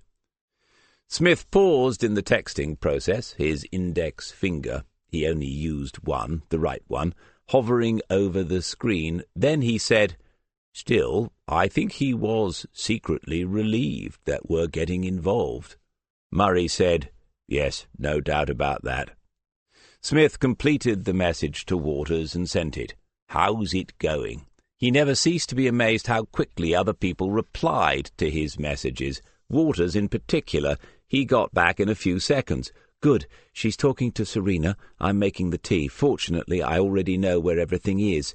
Smith sent, "Well done, but don't forget one for the pot." How many hours had he spent sitting in cars over the years? Hundreds and hundreds, and not a few of them in more recent times with John Murray. There was silence for a few minutes, neither feeling the need to fill it with superfluous chat. Key Lane was busy, and it would be easy to miss someone going in. After a while, Smith said that, of course, Routh might just pick up the phone. There was bound to be someone he needed to speak to after their visit, but he might do it that way. Murray nodded, but pointed out that, as he had said in the office, they were careful with phones these days, and everyone had watched The Wire. Routh might come out himself. If he did so, did DC want to follow him? Yes, why not? Let him see us. At least he'll know that we care. If he... Hello, someone turning in. A silver Mercedes saloon had stopped and was waiting to turn right into the Old Harbour. There was enough tint in the windscreen to make the driver difficult to see. It might even be above the 30% limit, but they could let that one go for the moment. But it was certainly a male. Smith said, "Know the car?" "No." Nothing else was said then, but they both watched with a sense of purpose. Experience becomes instinct in the end, and something about the car and the timing was right, or maybe wrong. Murray took his own pair of miniature binoculars out of the glove compartment. The Mercedes crossed the road and drew into the Old Harbour, parking out of their line of sight. All they could do was wait for the occupant or occupants to reappear at the entrance, if they were heading that way at all. It was a wait of about 15 seconds, and then a young, heavily built man was at the door, his thumb on the button. When he turned to look across the road in their general direction, Smith could make out a moustache and an unshaven chin beneath the sunglasses. Murray said, "That's Malcolm Routh. Where does he live, John?" "I'll have to check, but I think it's along Lavender Road up past the sports centre. That's where he used to be." "So about 10 minutes' drive in a 2.5-litre Merc in heavy traffic. And it's 20 minutes since we left his brother. Bets on that being a coincidence?" 2 old pence. "Quite. What are they talking about? What's their next move?" Murray thought about that. In the old days, Stuart would have just wound Malcolm up, pointed him in the right direction, and retired to a safe distance. It doesn't look as if that's an option any more. I don't know what their plan B would look like, to be honest. Smith looked at his watch, and then he was making calculations. Malcolm Routh had entered the apartment building, and the door had closed behind him. Murray folded the binoculars, put them back inside the little black velour bag, and then put them back into the glove compartment. He was meticulous about that sort of thing. Smith said eventually, "Either they haven't got a clue where the younger brother is, or they have, but they daren't make any sort of move. If they do know, it would be good if they'd share it, but in their situation, and you're right, Stuart looked as if he'd just glanced out of the window and seen 4 horsemen riding up Key Lane. In their situation, if I'd been warned about keeping quiet, I might try to let the opposition know that we'd just paid them a visit. Because if that what's-his-name Bridges character got to hear of it, or of us beginning to poke around, he might get the wrong idea. And for Cameron and Tina, that could be very wrong indeed. On the other hand..." Murray sat and waited. The wheels were in motion, and although it was being spoken aloud, he knew that at this point no further contributions from him were required. 3 weeks. That's already a long time, isn't it? What are they going to do, hold on to them forever to keep Stuart in line? Maybe they're just teaching him a lesson, and when he's got it, they let them go, and everyone gets invited to a party. But then what did Waters say? It's the docks. This isn't an old-fashioned turf war. Blake wouldn't be worth the bother for people like them. Are they setting up a regular delivery, or is this about a one-off, a one-time special delivery? I reckon it's the second option. Holding people hostage doesn't work as a permanent solution to anything, not even in the Middle East. Remember what the DCI said? Routh was on board initially before they fell out, which means he probably knows enough to be a threat, and so you take a relative as insurance until it's over. When he looked up, Murray's eyes were half closed. What was it going to be like when there was an actual baby as opposed to an incipient one? "John, what are we still doing here? 10 minutes ago I said let's get back to the station." "Sorry, DC, did you? I wasn't actually asleep." "It's all right. I didn't actually say that. But now that you are awake, perhaps we can make progress in that general direction. And just for a change, can you not natter on like you do all the time? This business is making my head hurt a bit." They went into the station by the side entrance, but when Smith glanced along the corridor, he saw Charlie Hills with an arm raised, beckoning to him. Smith changed direction, telling Murray that he would meet him in the office in 5 minutes. "What the hell have you done this time?" Charlie had lowered his voice as if he shouldn't even be asking the question. "It's not me in the pictures, Charlie, I swear. They must have found a body double, though I don't know where, with a body as honed as this one. And then they've digitally put my face on it, but don't worry, I'll never tell them about your sister." "God, what a thought! You and my sister. I'm glad I haven't got one. Seriously, I've had 6 texts come through here this morning complaining, saying it's all your fault. And then, not 20 minutes ago, Harry Alexander came through the door with a face as black as thunder. He could barely manage a civil word." Alexander was the regional head of the Regional Serious Crimes Unit, if such a thing was possible. The fact that Charlie refrained from making his usual joke about the acronym meant that he might actually be concerned for Smith's professional welfare. Oh dear, it looks as if the video conference call didn't go as well as expected. I might just wait down here for a few minutes, let the air clear. A few minutes? I reckon you'd better bring your sleeping bag. I just thought you should know. Wilson was one of those who came in. What did he have to say? Nothing, he just walked straight past. He was sort of smiling. Oh, well, that's good. I expect he was getting bored with surveillance. At least one person on my side, then. Charlie nodded, managing to include at the same time something of a shake of the head. The message would have got through. He didn't actually have to say the words, "Watch your back." The office that the two teams shared, Smith's and Wilson's, was surprisingly full of people. When he entered, heads turned, and there was a momentary lull in the conversation. He saw John Murray's eyes look warningly across the room. Harry Alexander was there in the corner, speaking, and DCI Freeman and D.I. Reeve were listening. Alexander saw him then and gave the merest nod of recognition, though he never paused in whatever he was saying to the two women. The regional head of RSCU was 3 years Smith's junior, and long ago they had worked together under DCI Miller. He had been a mentor to both of them, and in the early years their careers had progressed rapidly side by side. There had been a sort of friendly rivalry. With the name, with the thought of Bert Miller, came an unexpected sense of loss. What on earth would the old man have made of all this? Smith sat at his desk, found a piece of paper and a pencil, and tried to clear his head of all the nonsense that was going on. Where were Waters and Butler? They should be back by now, and he needed to know what they had. He checked his phone then, not expecting a message, but finding one from Waters, who, he had to admit, was better at keeping in touch than the rest. It said, "Tried to call you. Gone on to Sophie Williams, D.I. Reeves' orders." Good, nothing wrong with that. The formal statements could come later. What they needed most of all was intelligence, and they needed it yesterday.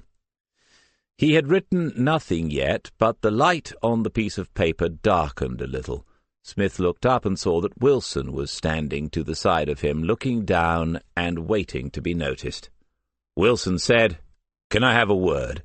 "As many as you like. Grab a chair." "Outside." Wilson walked away towards the door, giving Smith little choice but to follow. On another occasion he might have remained where he was, being unaccustomed to taking orders from sergeants, but there was enough static in the air at the moment. More than a few pairs of eyes watched them go, however. Wilson was waiting in the corridor. He said, "I imagine you know what this is all about." "I know some of it. I don't think anyone has the whole picture yet." Wilson didn't answer straight away. There was a sort of suppressed anger in his silence, which might have been intimidating if you hadn't sensed it 50 times before. "It's effing ironic, though, isn't it?" "What is?" "You always banging on about how it was in the good old days, when we actually went out there and fought the Redskins every day with our bare hands instead of sitting in meetings and behind computers. And then when we finally do, it's you that pulls the plug. That's effing ironic." Smith thought it over. "I think it's just ironic. It's not effing ironic, but there's still time." Wilson took half a step closer. He used plenty of antiperspirant, and it seemed to be getting some overtime, even though its wearer had just had his curtailed. Smith did more than just holding his ground. He kept very still, and held Wilson's angry stare with the level gaze of his own. This had to be as much about Mike Dunn as it was about the investigation, even though he had said nothing to Dunn himself about having him transferred from Wilson's team to his own. Wilson said, "You still think you're running the show. That's your problem. You can't let it go. And your problem is that you've never had a show to run, along with the Macpherson case, which you can't let go, and probably various sundry other issues. Have you considered some form of mediation? As far as this business is concerned, sound off at me all you like, but I'd advise you to wait until you've heard what someone who actually took the decision has to say this morning, or you'll just look like some loud-mouthed, bitter and twisted failure." He managed to stop himself adding "again" at the end. Alison Reeve was at the door. She must have caught the final words, and her face darkened before she said, "Everything all right?" Both men nodded, and then she said, "Come back in. Superintendent Alexander wants a word with everyone." Serena Butler had done well. Waters was typing up the notes, being quicker on the keyboard than the rest of them put together, but it was clear that Sandra Fellows had poured out her pent-up fears to the female detective. Smith looked down at the photographs on the desk, already printed out from the mother's phone. In some of them the girl wore glasses, not for effect, she was short-sighted, and in others she did not, but the same serious young face had been looking back at the camera when the pictures were taken. It was not quite the face that Smith had been expecting, and he said as much to Butler. She said, "She's the eldest and her mother's pride and joy. From what I could make out, no one in Mum's or Dad's families ever managed to finish school. Tina is the first one to stay on and achieve anything. She studies hard and wants to be a primary school teacher." Dear me. He looked at the photographs again. He was always telling them about assumptions, telling them not to make them, and always to question those made by others. But he was guilty here. Tina Fellows was not the girl that he had assumed she would be. How on earth did she get mixed up with Cameron Routh? Serena Butler had been waiting for that. Obviously I don't know these boys like you and John, but when I pushed Mrs. Fellows on the same question, she admitted that she had disapproved of the boyfriend because of who he was, and not because of anything he's actually done. After her husband and her brother, she's desperate to avoid her kids getting involved, especially this one. You can imagine it. The daughter's first serious boyfriend turns out to be a member of Kingslake crime royalty, except that he isn't. Go on. It's my guess that Mum was halfway to accepting him before this all blew up, and her worst fears were confirmed after all. She doesn't think he's actually involved in the dealing business now. She won't even say that he ever was. He's training to be a cabinet maker. Smith waved John Murray over and said, "Say that again." She did, and more. Cameron Routh was 18 months into an apprenticeship as a cabinet maker, working for the minimum wage at a business in Huntston, and with another 3.5 years to go. Mrs. Fellows had heard him talk enthusiastically about it, and as far as she could tell he was good at it. He had offered to make her a practice piece for her front room. "DC, remember what Stuart Routh said in the hallway about an hour ago?" Smith had indeed remembered it a few seconds before Murray had asked the question, and how he could picture Routh's face as he said the words, "You don't know him, you don't know Cam." They had a studious teenager who wanted to be a primary school teacher, and a young man who wanted to make furniture, being held hostage by the nastiest gang of villains that Kingslake had played host to in quite a while. "Great work, Serena. Was the tea all right?" Waters was clearly able to listen and type at the same time. He looked up to hear her say that the milk should always go in first, but other than that it was okay. I can't believe he didn't know that already. What happened with the best friend, Sophie Williams? Serena Butler said, "Not much yet. She's downstairs in interview 3. "What? Why?" They had gone to the 6th form at the school and spoken to the girl in the deputy head's office. She had at first been merely paralyzed with fear. When they pushed her a little, she had become hysterical. The deputy agreed that she was in no fit state to return to a class and called the girl's mother, who said that the girl could be taken to the police station and looked after on condition that Sophie was not to be questioned until she, Mrs. Williams, was present.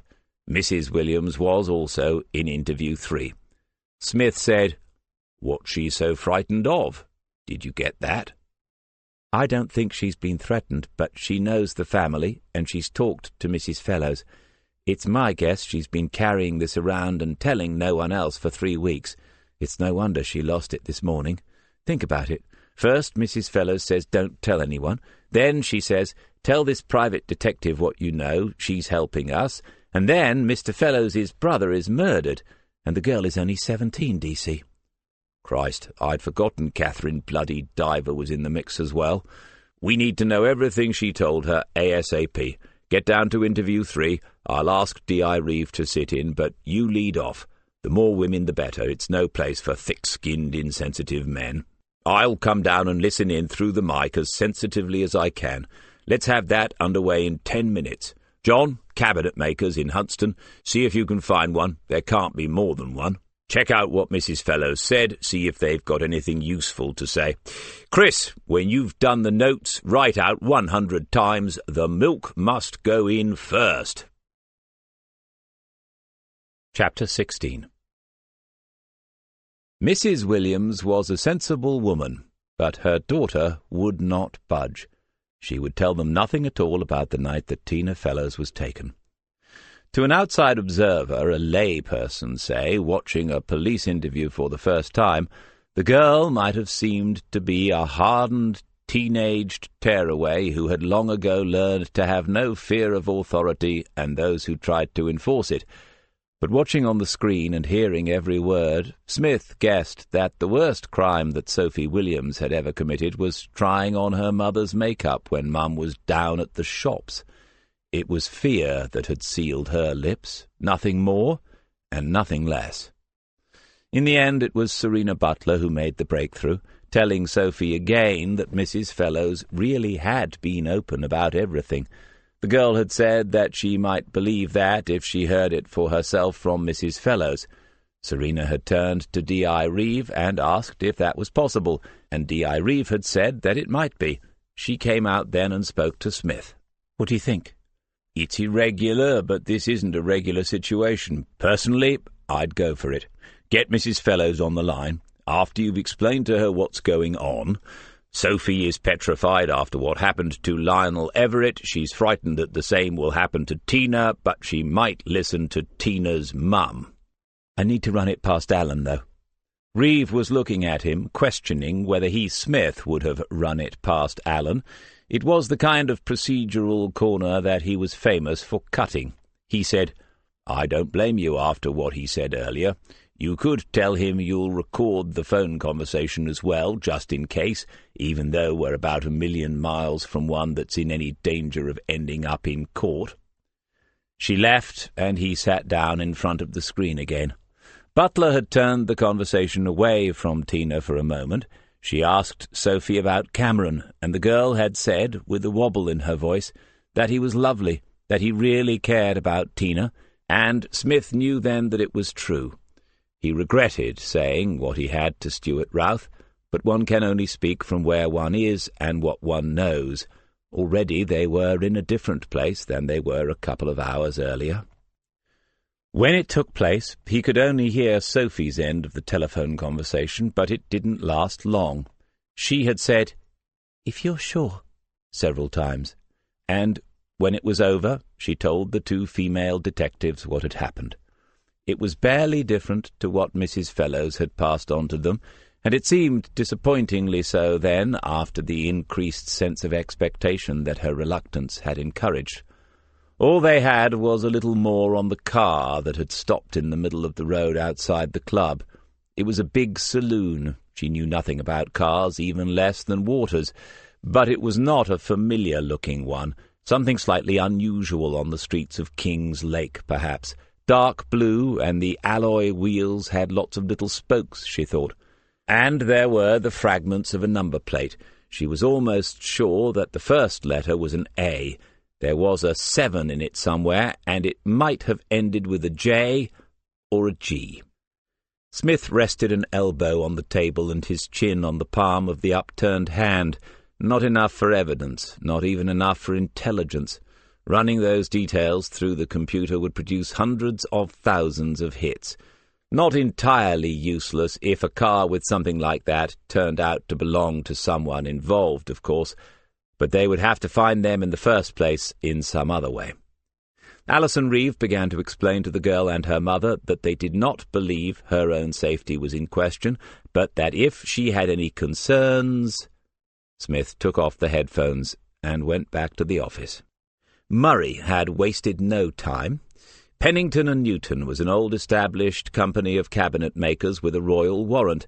They had, apparently, supplied the Norfolk residents with a number of pieces over the past century or so. They had been initially reluctant to take on Mr. Cameron, as Douglas Pennington had called him, but he had passed their 3-month trial with no difficulty, and they were sorry to have lost him. Lost him? Smith said. They're sticklers for attendance. They contacted his brother the first morning he didn't turn up and were told the boy wasn't well. They've rung a couple of times since and got the same answer, no details, and so they've assumed that Mr. Cameron has quit. Pennington reckoned Cameron has talent and could have made it. How did you leave it? I tried to suggest that they might hear from him again, that it wasn't his fault, he wasn't in any bother, but I couldn't go into details sort of thing. I don't think he believed me. Smith nodded, stood for a moment longer by Murray's desk, and then went on to his own. When the boy's life was in danger, and he was certain now that it was, it seemed absurd to be worrying about a lost apprenticeship, but it had annoyed him none the less. And there was the girl who should be in school, preparing to take the exams that could be her escape route into a decent life. 2 apparently sensible, hard-working youngsters doing their best, but still being pulled into the black hole that was always at the centre of the drugs business. Feeling it, taking it personally, was dangerous, of course, and he had never met either of these star-crossed young lovers, but he would like to get hold of the nasty piece of work who would be at the dark heart of all this, and he didn't mean Duncan Bridges. Somewhere back beyond him was a ruthless and sophisticated mind. There always was. Wilson's team were at their desks, typing away at their overtime claims most likely. As Smith watched and thought, 2 of them exchanged words and then looked across the office to where he was sitting. He stared back expressionlessly until they looked away again. There was no sign of Wilson himself. Smith wondered about the surveillance arrangements for the Wrestlers' pub, whether they had been finalized, and then John Murray got up, crossed the space between them, and said, "If we're going to keep watch on the Wrestlers, we need to do a proper job of it, DC." Smith wasn't even surprised. He simply asked Murray to explain. "It's on a corner. There's a side street and a side entrance. Unless you can park in the exact space to see both, you're only watching one or the other. It needs 2 cars. "Good point. I don't suppose money will be an object at the moment. You could be in one with Mike, and I could be in the other with Wilson." Murray said with a straight face, "Yep, that works for me." Smith realized then that he had been looking at an empty desk for some seconds. "Where's the boy wonder?" "I don't know. He had a phone call about a quarter of an hour ago. He went outside with it and hasn't come back. Want me to find him?" "No, we've got nothing on for a few minutes. I take it you know there's a bit of trouble in Paradise?" John Murray nodded and said, "It never did run smooth." "Smoothly. It should be smoothly. I'm amazed no one ever corrected the Bard's grammar. Anyway, how are you fixed for tonight if Waters has to go and play in the forest? If Maggie wants you at home, it's not a problem." Murray sat down on the chair in front of Smith's desk. "Her sister's come down to stay, and it's a godsend, to be honest. They've got plenty of catching up to do. She's going to be here until we're done. She's had 2 of her own, and they're old enough to be left. I've never been so pleased to see a relative in all my life. I'd only be in the way." "Okay, I'll see herself and clear it. There's not much more that you and I can do at the moment." It was true, and he did not feel so badly about that, come to think of it.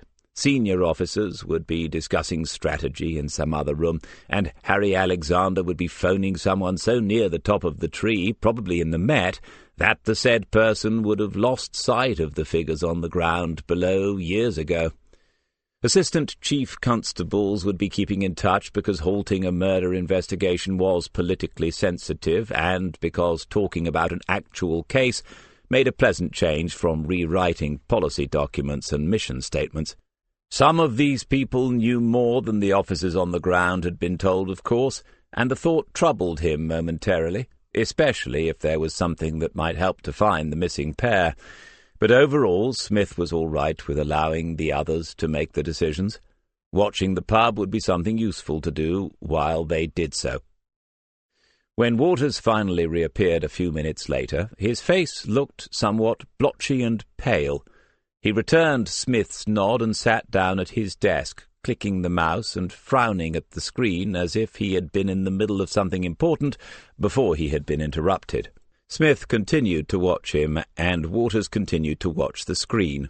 Eventually Smith glanced across to Murray, who raised his own eyebrows in return. He had noticed as well. To speak or not to speak, that is the question in these situations. But whether one uses the adjective or the adverb, that's how the course of it runs, and it never did run any differently. Smith picked up the internal phone and dialed Alison Reeves' number. It was engaged. Senior officers would be discussing strategy in some other room. The prospect of another 16-hour day meant that Smith had gone home in the late afternoon for a change of clothes and a decent cup of tea. He stood at the back bedroom window, looking down at the garden, the Taylor acoustic in his hands, its strap across his shoulder. One of the dodgy pubs on their list had proved to be dodgy no longer. It happens sometimes with a change of landlord. And now the Bell had quiz nights, sausage suppers, and, every other Saturday evening, an open mic for amateur players and singers. Without the investigation he would never have known, but the idea had been on his mind for a few days now. Did he still have the nerve? Never mind the fingers and the voice. His mind went from Taylor to James to Sweet Baby James, and he played it through, humming the melody and looking down at the frets for the more difficult things, repeating one or two to get them as he thought they should sound. Beautiful when you got it right, among the best of them, with always that mellowness, that little note of sadness, even in the brightest of his songs. So intricate, too, even though the man had enormous hands. When it was over, he found a smile on his face. It was the sort of thing that would go down well in the back room of a pub late on a Saturday. He would look it up, see when the next open mic was, give it some serious thought. The female blackbird was still feeding the young. She had flown across 2 or 3 times while he was playing. They must almost be ready to leave the nest, so perhaps he could take a final look. If 1 or 2 jumped out because of the disturbance, it would hardly matter now. Somewhere there were photographs that Sheila had taken of the many nests there had been in the garden over the years, and once a pair of goldfinches had built in the lilac bush. They had fledged all 5 young and stayed around the garden for weeks, much to Sheila's delight. When he looked in, parting the branches slowly after making sure that neither of the adults were present, he could see that there were only 3 young birds, and that they were not quite as advanced as he had estimated they would be. There had been 4 when he last checked. He leaned forward and counted again. No, only 3. Their eyes open, but still gaping their beaks wide in anticipation. Smith looked through the adjacent twigs, but found no young bird, and then he began to search through the vegetation on the ground below. Sometimes they just fall out, and he had put more than one back into its nest over the years. His fingers found it before his eyes. He felt the little bundle of feathers underneath the perennial geraniums, and thought that it had moved as he closed his hand gently around it. But no, the head lolled to the side, the eyes closed, and the brown-speckled, half-formed wings were limp. It had fallen out, more adventurous than the others, perhaps, and the noisy distractions of its siblings must have meant that the adult birds never heard its calls. Probably, by the feel of it, only that morning, if he had looked before hurrying off to work, he might have found it. He walked away, still holding the bird, examining his own thoughts and feelings. This was just evolution in action. Some individuals take chances, and sometimes the taking of a chance gains that individual a minute advantage in the all-encompassing struggle. If this fledgling had survived, those few hours earlier out of the nest might have amounted to something. But more often the chances that we take lead us only into blind alleys, or worse, into disaster. The birds remaining in the nest had played it safe, and they were still alive. In the shed he found Sheila's trowel. He dug a hole underneath the yellow rose, where the sun shines early in the morning, and buried the bird. In a day or two, no one would even notice that the ground had been disturbed. Waters would keep away from the wrestlers and the streets around it for obvious reasons, but there were plenty of other pubs and bars in Kingslake. That might be a relic from the days when there was a fishing industry, and the docks were amongst the biggest in Britain. He could look into that in his spare time, of which there would be plenty now. He had a degree in history, after all. A degree in history. Somehow the idea brought a smile to his face, but not a happy smile, the other sort. He continued to walk down the Wellington Road towards the town centre, and after not many steps, the smile had faded away. The evening was warm, and there were people out and about.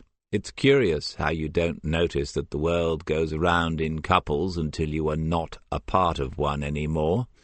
Couples everywhere tonight, hand in hand, arm in arm, arms around waists. But it's all about ownership, about possession, and when somebody quits, they're really saying, "I don't want to be owned by you any longer."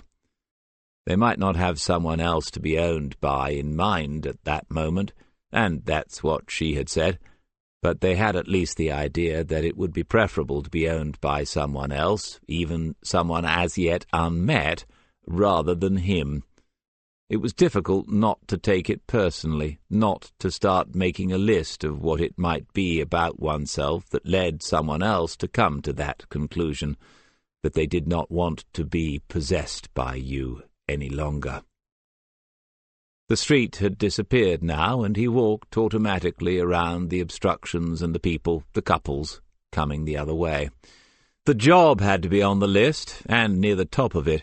Some of her friends had reacted with amusement, others with ill-disguised distaste when she introduced him and told them what he did.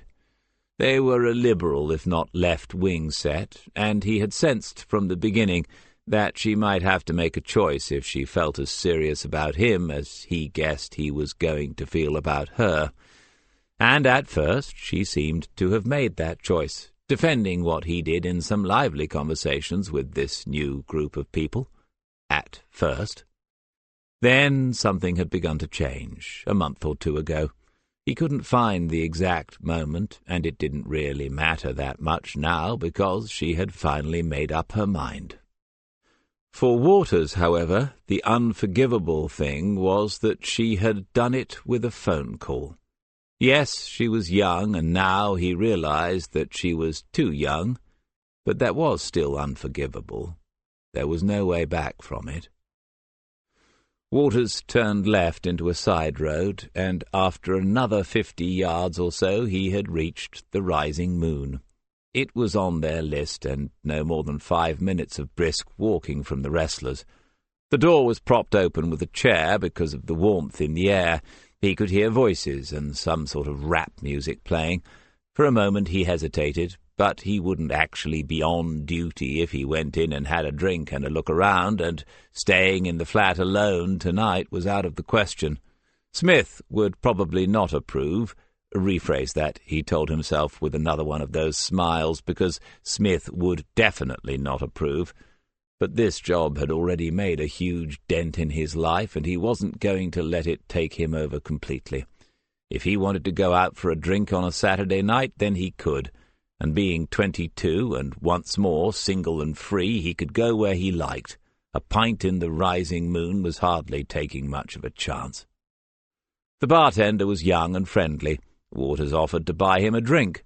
The first time in his life he had done that, and he said yes, he'd have one before it got too busy.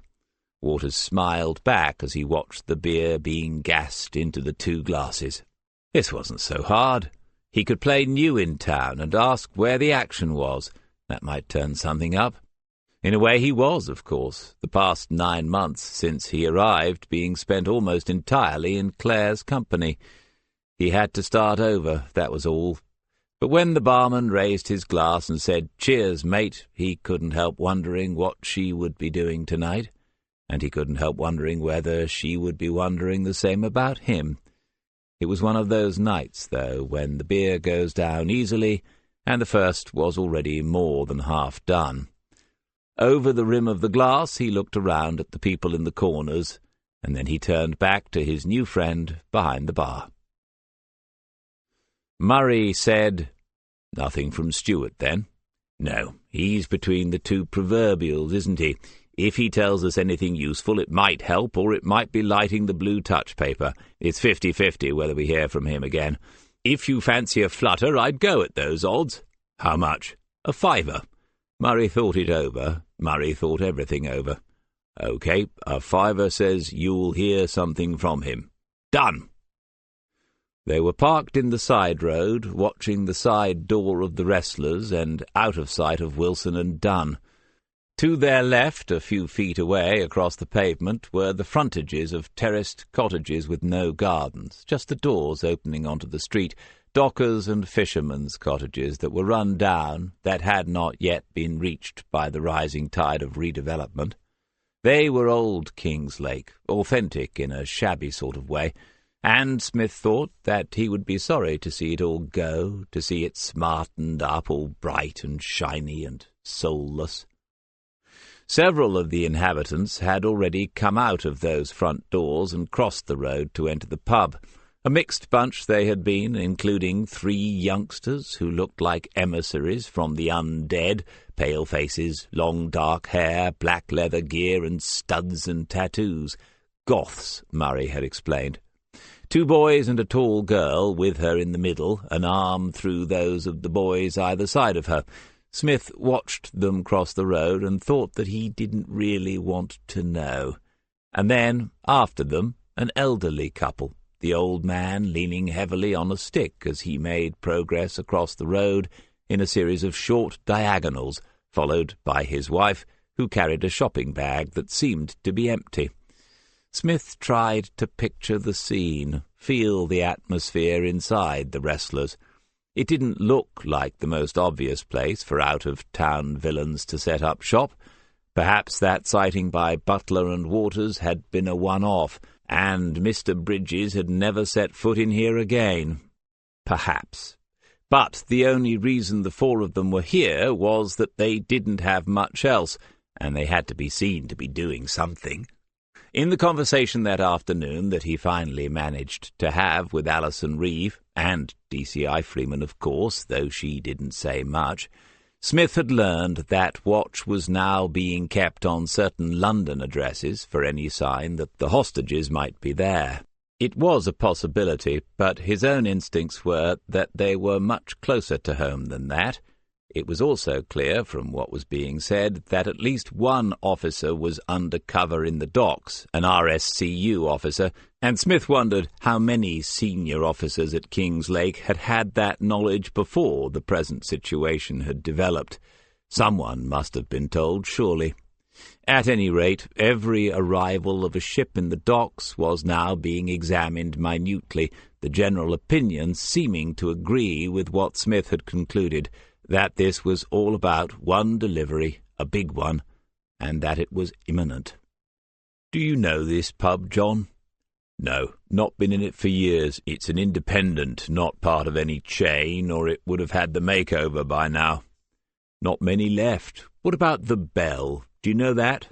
"Quite nice these days, they say. Not been myself. To be honest, since you-know-what, Maggie and I have hardly been out." Smith nodded slowly and said, "Yes, and the next thing is you'll need a babysitter if you ever do want to go out." The thought struck him then that the godfather might be the first person to be asked. Good grief, how would he handle that? He'd better get to work on a response straight away. He hadn't got very far with it, though, before the radio bleeped into life. It was Wilson's voice, and he was trying to reach them. Smith told him to go ahead. "Just wanted to check something with John. We've just had 3 characters go in, and I recognize one of them, but I don't know his surname. Barry something. I'm sure he used to be something to do with the Rouths." Murray said immediately, "Barry O'Dowd. As far as I know, he's still part of the setup. What are the others like?" There was a muttering at the other end before Wilson spoke clearly again. "We don't know 'em. One's a little Indian-looking bloke in a leather jacket that's too big for him. That's Singh, another one of Stuart Routh's cronies. He runs the show in the Eastfields area, sort of an ethnic franchise. The other one, youngish, followed on behind, didn't look important." Murray looked at Smith to see if he wanted to say anything, but the answer was clearly that he did not. "Thanks, sir. Interesting that they've turned up. We might not all be wasting our time here." Wilson thanked him for the information and signed off. Smith was already thinking it over. There had been no point in his speaking to Wilson. Whatever he had said would have been misinterpreted as patronizing or as sarcasm, even though it had been a good piece of observation. Eventually he said, "Well, that's a bit peculiar, isn't it? At least 2 of Routh's people turning up here, of all places." "I'd call it a coincidence if I didn't know better." "Quite, and I'd quite like to know who else is inside already. Perhaps the old boy with the walking stick is the main man." Murray shifted and settled back in the seat. "If we sit here long enough, I expect we'll find out." After an hour or so, Waters had moved on from the Rising Moon. The barman had been friendly enough, but not especially forthcoming, and twice he had asked why Waters wanted to know what he wanted to know. In the end, he had had to construct quite a tale. Part of the job sometimes. He remembered the little he had been told about Smith working undercover in Northern Ireland, and thought that it must have been something like this. His next stop had been at the Minster Tavern, closer to the centre of the town. To reach it, he had had to make a detour around the streets where the Wrestlers was. Smith and Murray were there, and Sergeant Wilson with Mike Dunn. Sitting around in cars for hours was not the greatest fun, and neither was it very productive as far as he could tell. He'd done a few sessions now. Better to keep on the move like this, and by visiting these pubs in the surrounding area, there was a chance that he would find or see something useful. If he did, they could put it down to his initiative, and if he didn't, well, they need never know. The Minster was a louder, brassier sort of place, and he only had 1 pint there before he continued his journey, his outer orbit of the Wrestlers, stopping next at the Cutter. He paused for a moment and admired the sign, a pretty good painting of a sailing ship, the sort that must have once moored here, perhaps a part of the 19th century sea trade. He knew something about all that, having a degree in history. It felt a bit odd remembering that, and also the fact that he was a policeman, a detective with a degree in history. There couldn't be too many of those, too many of us, he told himself, as he went in, not aware that the unfamiliar confidence he was feeling was to some extent a result of the unfamiliar amount of beer that he had already consumed. Unfamiliar because Claire was funny about that.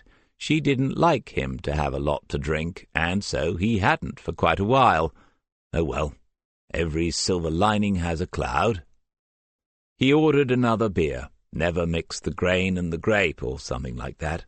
Younger people in here, more his own age, a group of them around a table in the corner with a couple of nice-looking girls who had noticed when he came in.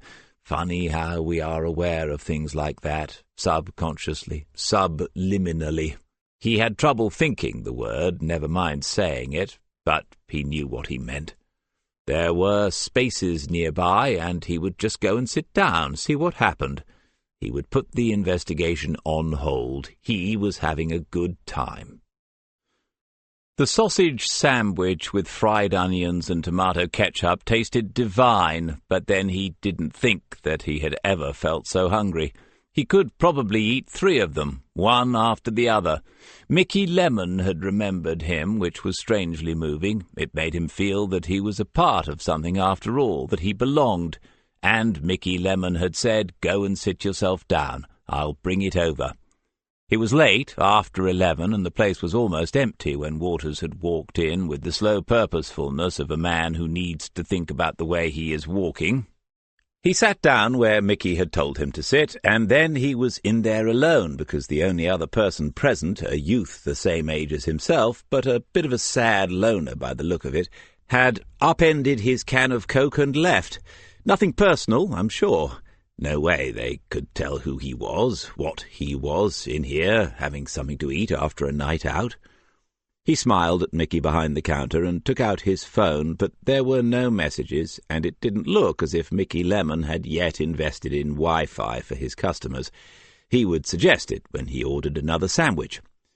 Mickey came out from behind the counter, a tea towel in his hands, walked over to the door and turned something around, closing here as well, and Waters thought that it was time to start thinking about going home. His stomach had concluded that it didn't need any more fried onions after all, and then he saw Mickey step back from the door as it opened. Mickey didn't say anything then. He didn't say "we're closed" or anything. He just stepped back and looked around at Waters. Two men, one nearer 20, the other nearer 30, came into the cafe. They stopped, and the older one said something that Waters could not catch to Mickey, who turned around and closed the door behind them. Then the younger one said, "Coffees," and Mickey went back to his counter. They were not English. Waters knew that from the way the man had said that one word. There was a hiss of steam and water from the coffee machine, and then silence. The older man moved first, coming directly towards Waters's table, and the younger followed. There were plenty of tables, maybe a dozen, all of them empty, and for a moment he found it almost comical when the first man sat down next to him, and the second sat opposite. And then he realized. Mickey Lemon was busy behind the counter, but every few seconds his eyes looked up at what was going on, and his eyes seemed to be saying something, but Waters could not make out what it was. They might have been brothers. The hair was short and dark and very thick, fitting around the skull like a cap, and the eyes, all four of them, were blue, the older man's slightly paler and somehow more intimidating when Waters looked from one to the other. He kept his eyes on theirs, but below the unsmiling faces he sensed bodies that were lean and hard and quick, bodies that were used to working for a living. He had enough sense left to decide not to think about that just now, and enough sense left to say nothing at all. The minute or so that they sat there, the three of them, was probably the longest minute of Waters's life, and all the while he was hoping that he might get the chance to experience longer ones sometime in the future. He didn't hear the cafe door open, but he heard it close. A bigger man, older man was there, his back to the three of them. The man looked down at the door handle, saw the key, and turned it in the lock. Mickey Lemon saw it too before he reached up to the shelf and took down a third cup. When the newcomer turned around, it took all the self-control that Waters possessed not to show that he recognized him. To show that would have been foolish indeed. He kept his gaze steady as the man came from the doorway towards them. Once the fourth seat was occupied, Waters was trapped in a corner, with nowhere to go, no way out. The man squinted a little and said, "Have we met before?" Waters said, "No." "Are you sure?" "I think I'd remember." That might have sounded almost insolent, but they all knew what he meant, and the youngest of the three, the one who had ordered coffees, smiled because it was true. Nobody was going to forget a face full of tattoos like those. Bridges said, "All right, maybe." He twisted half around, looking at Mickey Lemon as if he was checking up on the drink situation. Then he turned back to Waters with a friendly enough smile. "So, what can I order for you, apart from a coffin?" There was a baseball bat under the counter. A bit of a cliché these days, thought Mickey Lemon, but it might still scare off a couple of 12-year-olds. Many years ago he might even have fancied his chances with these three, baseball bat in hand, But then in that case, many years ago, he might have got himself beaten to a pulp, and that was looking at the situation optimistically. The fingers of his left hand felt along the shelf, not for the bat then, but for the little plastic tub full of bits and pieces, odds and ends. That's where it would be if it was anywhere. He couldn't hear what was being said, but the chances had to be against this turning out well for that young copper. He didn't know them, and they hadn't honoured his cafe with a visit before, but he knew who they were, or, to be a little more precise, he knew what they were. Word gets around, even when you're not personally involved. Nothing would happen in here, naturally, and he wasn't about to get his living trashed, but he might end up being a material witness if they decided to escort the young man out into the night and deal with it elsewhere. He didn't want to be a witness to anything like that. He didn't want to be put in any sort of position like that, and besides, apart from being 3-1, it was unfair to the point of cruelty, those characters versus a skinny, fresh-faced boy. When he found it, he took the box out and put it on the counter, making it just a part of his clearing up for the night routine. Next, he took out his phone and laid it flat on the table behind him, next to the till, which was there to be deliberately out of the reach of thieving fingers. Back to the tub, taking the lid off and flicking through the contents, trying not to look intent on anything. He'd only ever used it once before, but that was years ago, and he couldn't be sure that it was here. Didn't look as if it was here. Now what? But his fingers kept searching, right to the bottom, and then he found it. He put the card between his phone and the till so that it could easily be pushed underneath the latter if needs be. Then he managed with one finger to type in the number and select Send a Message. It had to be short, just an SOS, really. One of yours in trouble here, Mickey. That would do it if, and it was a big if, Sergeant Smith had his phone on at this time of night and wasn't sound asleep. Then he picked up the tray with the 3 coffees and went to the table, avoiding looking at anyone directly, but especially the copper. Nothing was said while he was anywhere within hearing distance. 5 minutes seemed like 50, and there was no answer. He glanced down at the card again, wiping the counter for the 3rd time. The number was the one he'd just used, printed on the card that read Detective Chief Inspector D.C. Smith, Kingslake Central Police. Years old, of course, and then he remembered that it was Sergeant Smith now, and realized that all sorts of other things might have changed, including the mobile number. Something made him flip the card over, and there was another number, handwritten on the back, not in his writing, and he had no idea whose it was. It might not be a policeman at all, and he daren't send a random text into the ether. Chairs scraped behind him, and he pushed the card out of sight. All 3 of them had stood, leaving the boy looking up at them. This was the moment. If they grabbed him or dragged him towards the door, Mickey would have to do something else, but he had no idea what. Then they walked away from him, heading for the door. As they passed him, the tattooed face said, "Our friend'll pick up the tab." And then they were gone. After the door closed, it went very quiet. The strip light was humming to itself, and somewhere there was a plip of a dripping tap every few seconds. Mickey said across the room, "You all right, son?" The policeman took a breath and nodded. He was very pale and almost certainly going to be sick, and that was the last thing Mickey Lemon needed tonight. He said, "The bog's through that door to your right." After he had gone, Mickey cursed and dialed the 2nd number on the card. It rang 3 or 4 times before a male voice answered and asked who was calling. Best not to give a name at this point. Mickey said, "I'm trying to get hold of Sergeant Smith." There was a muffled noise, the sound of someone covering the phone, and then the voice said, "Well, it was a decent effort. You're speaking to Detective Constable Murray. What can we do for you?" Chapter 17. That is no ordinary bacon. That pig lived a life of luxury, frolicking on a hillside near Lackenham before it shuffled off its mortal coil. I know the bloke who manages the farm shop. As if to emphasize the deliciousness of the said cured meat, Smith cut another slice from the rasher on his plate, dipped it into the runny fried egg, and then raised the forkful to his mouth. Waters had to look away. It was very kind of Smith to cook him breakfast like this, but not so kind of him to make Waters feel guilty for not consuming it with the same relish. In fact, the suspicion passed through Waters's mind that Smith was enjoying his breakfast even more than usual this Saturday morning.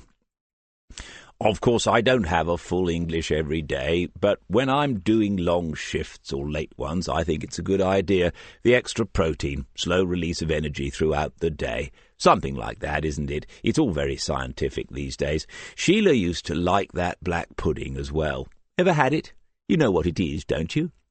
Waters's stomach turned over for the fourth time since he had got up. It was conceivable just that he could force down a slice of bread and butter. Perhaps that would silence Smith.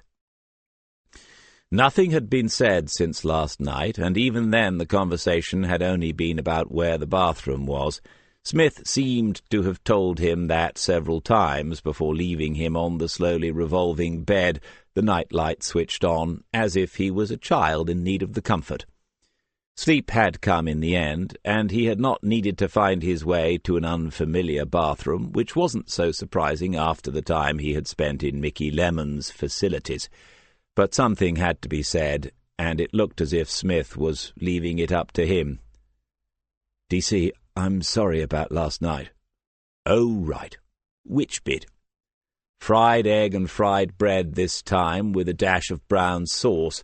Waters decided to concentrate on the mug of tea, in which, inexplicably, Smith had put 2 spoonfuls of sugar. Had he forgotten that Waters took it without? Whatever the explanation, it somehow made it more drinkable this morning. But before he could answer, Smith had spoken again. "I mean, it could be just the state you ended up in, frightening Mickey Lemon half to death, getting us called off a surveillance, or is it the remarkable decision you made sometime last night to fly solo with the Red Baron in town, or is it perm any 2 from the 4? He didn't seem to be angry, more mildly interested in what Waters was actually trying to apologize for. "The fact that Mickey had to call you, that was really stupid." "You think Mickey did a stupid thing?" "No, not at all." Smith had stopped eating. He was watching intently Waters's face. This was what it felt like to be questioned by him when you were on the wrong side of the fence. "Well, you can forget about pulling us off the job. I was taking John home when you rang, so Mickey's was on the way." Waters nodded. "Perm any 2 from 3, then." He said, "Did you get anything useful last night?" "Not much. Did you?" Waters wanted to say, "I don't know, can we talk about something else?" but that was not a possibility. Smith would want to examine his encounter with Bridges in minute detail, line by line, because, despite the unfortunate way in which it had come about, it was their first lucky break in the case, though which case, as yet, he wasn't sure. Smith said, "Before you answer, let's get the other stuff out of the way. From what you were mumbling last night, you've had a falling out with Claire, right?" "More than that. It's over." "Right. Well, when you're feeling up to it, you could borrow a couple of books from my Barbara Cartland collection. Anyway, you then thought you'd go out and drown your sorrows, whilst at the same time setting off in lone pursuit of the mysterious tattooed man. Come to think of it, this is starting to sound like a Barbara Cartland novel. Now, as far as bringing you home is concerned, I have to say that I was really only returning a favour, wasn't I? Because a couple of months ago I did something slightly stupid myself, and you and Charlie Hills got me back here.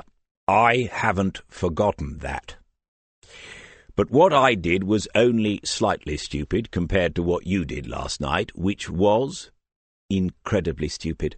So incredibly stupid that we're not going to mention it to anyone else, and we're going to say prayers every day that should a court case ever arise from any of this, your midnight meeting with a chief suspect can somehow be avoided in evidence.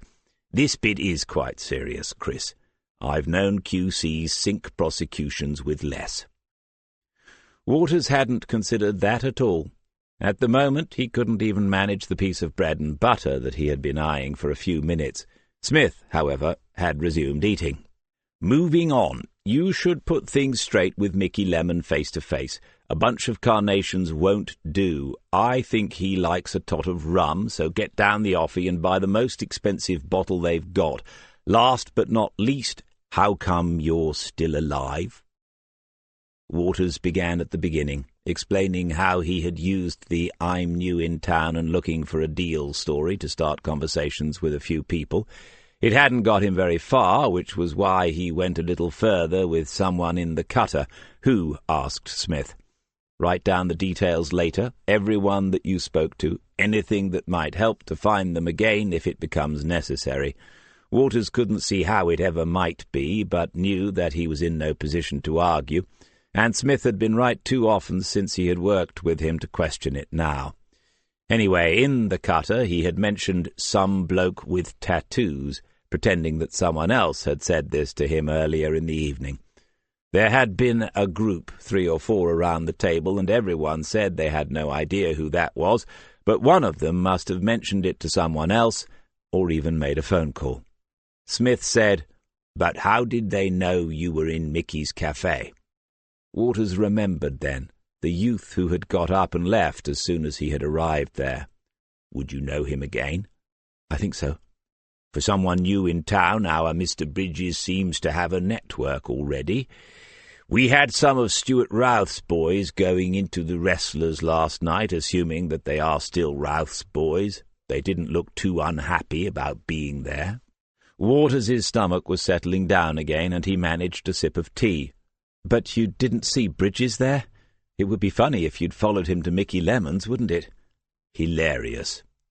It was difficult to know which Smith he had in front of him at the moment, and so Waters kept quiet then. Smith finished his breakfast in silence and drank the tea before he spoke again. "Did he threaten you?" "Not much. He mentioned getting me a coffin at one point." "That didn't go down too well." There was another silence. "Did he ask if you were a copper?" "Yes, I said I wasn't." "That can go either way. He might have backed off in view of the fact that there was a witness.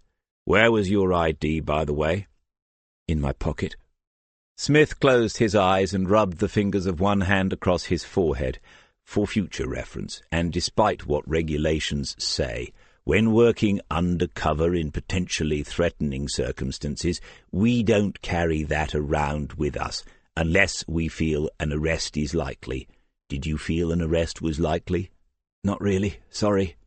"Regret is pointless, but so is experience if you don't learn from it. So how did you talk your way out of it?" "I gave him the same story, that someone in another pub had said that they'd heard a bloke with lots of tattoos might be able to sort me out. I just played dumb, really." "It comes easier to some of us than to others. No, don't say sorry any more. Let's get something out of this. Give me the detailed version now, everything that you've missed out. What's he like? How does he talk? What about the 2 Rottweilers? Were they our Albanians? Everything, line by line, and you're not getting down from this table until you've eaten some breakfast." Smith waited until Waters was in the shower, and then he called John Murray. "John, you've got tonight off. No, don't thank me. I could see how much you wanted to get reacquainted with Maggie's family. It's no trouble at all." He frowned at what was coming down the line and wondered whether Murray had had another sleepless night. If so, all the more reason to tell him to stay at home with the wife on a Saturday. Eventually Murray got it out of his system and asked a question. Smith said, "Oh, it's partly about the girlfriend, Claire. I think the wheels come off, to be honest. And he's got to make a decision about what he does next. I've done my absolute best to make sure he leaves Lake Central, but you just cannot help some people.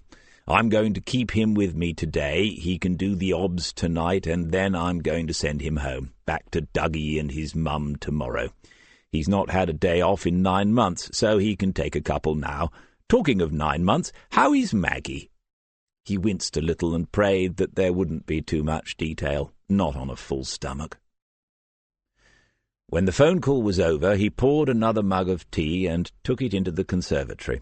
Another lovely sunny morning, and this late spring was slipping by, unnoticed most of the time because he had a case on. That was one of the few things that used to annoy her, and sometimes, if it was a long-running thing, he would arrive home on a Friday evening to find the bags packed for the caravan just for the weekend. Protest was pointless then, and of course it usually helped anyway. Something would come to him as they walked the dog through the pine woods or out on the dunes, as if only distance had been needed for him to see it. The grey-green distance out beyond the sea at low tide, or the azure distance of the cloudless sky above them on a summer Sunday morning. Not half an hour, Waters had said, more like 20 minutes. That was how long he had been in Mickey Lemon's before Bridges had arrived. Take off a minute or two for the spotty youth to make a call. They were not far away, either in another bar or a flat, a house even, but not far away. Bridges and his enforcers were still there, in the part of lake that they had been watching, and they just had not been lucky yet.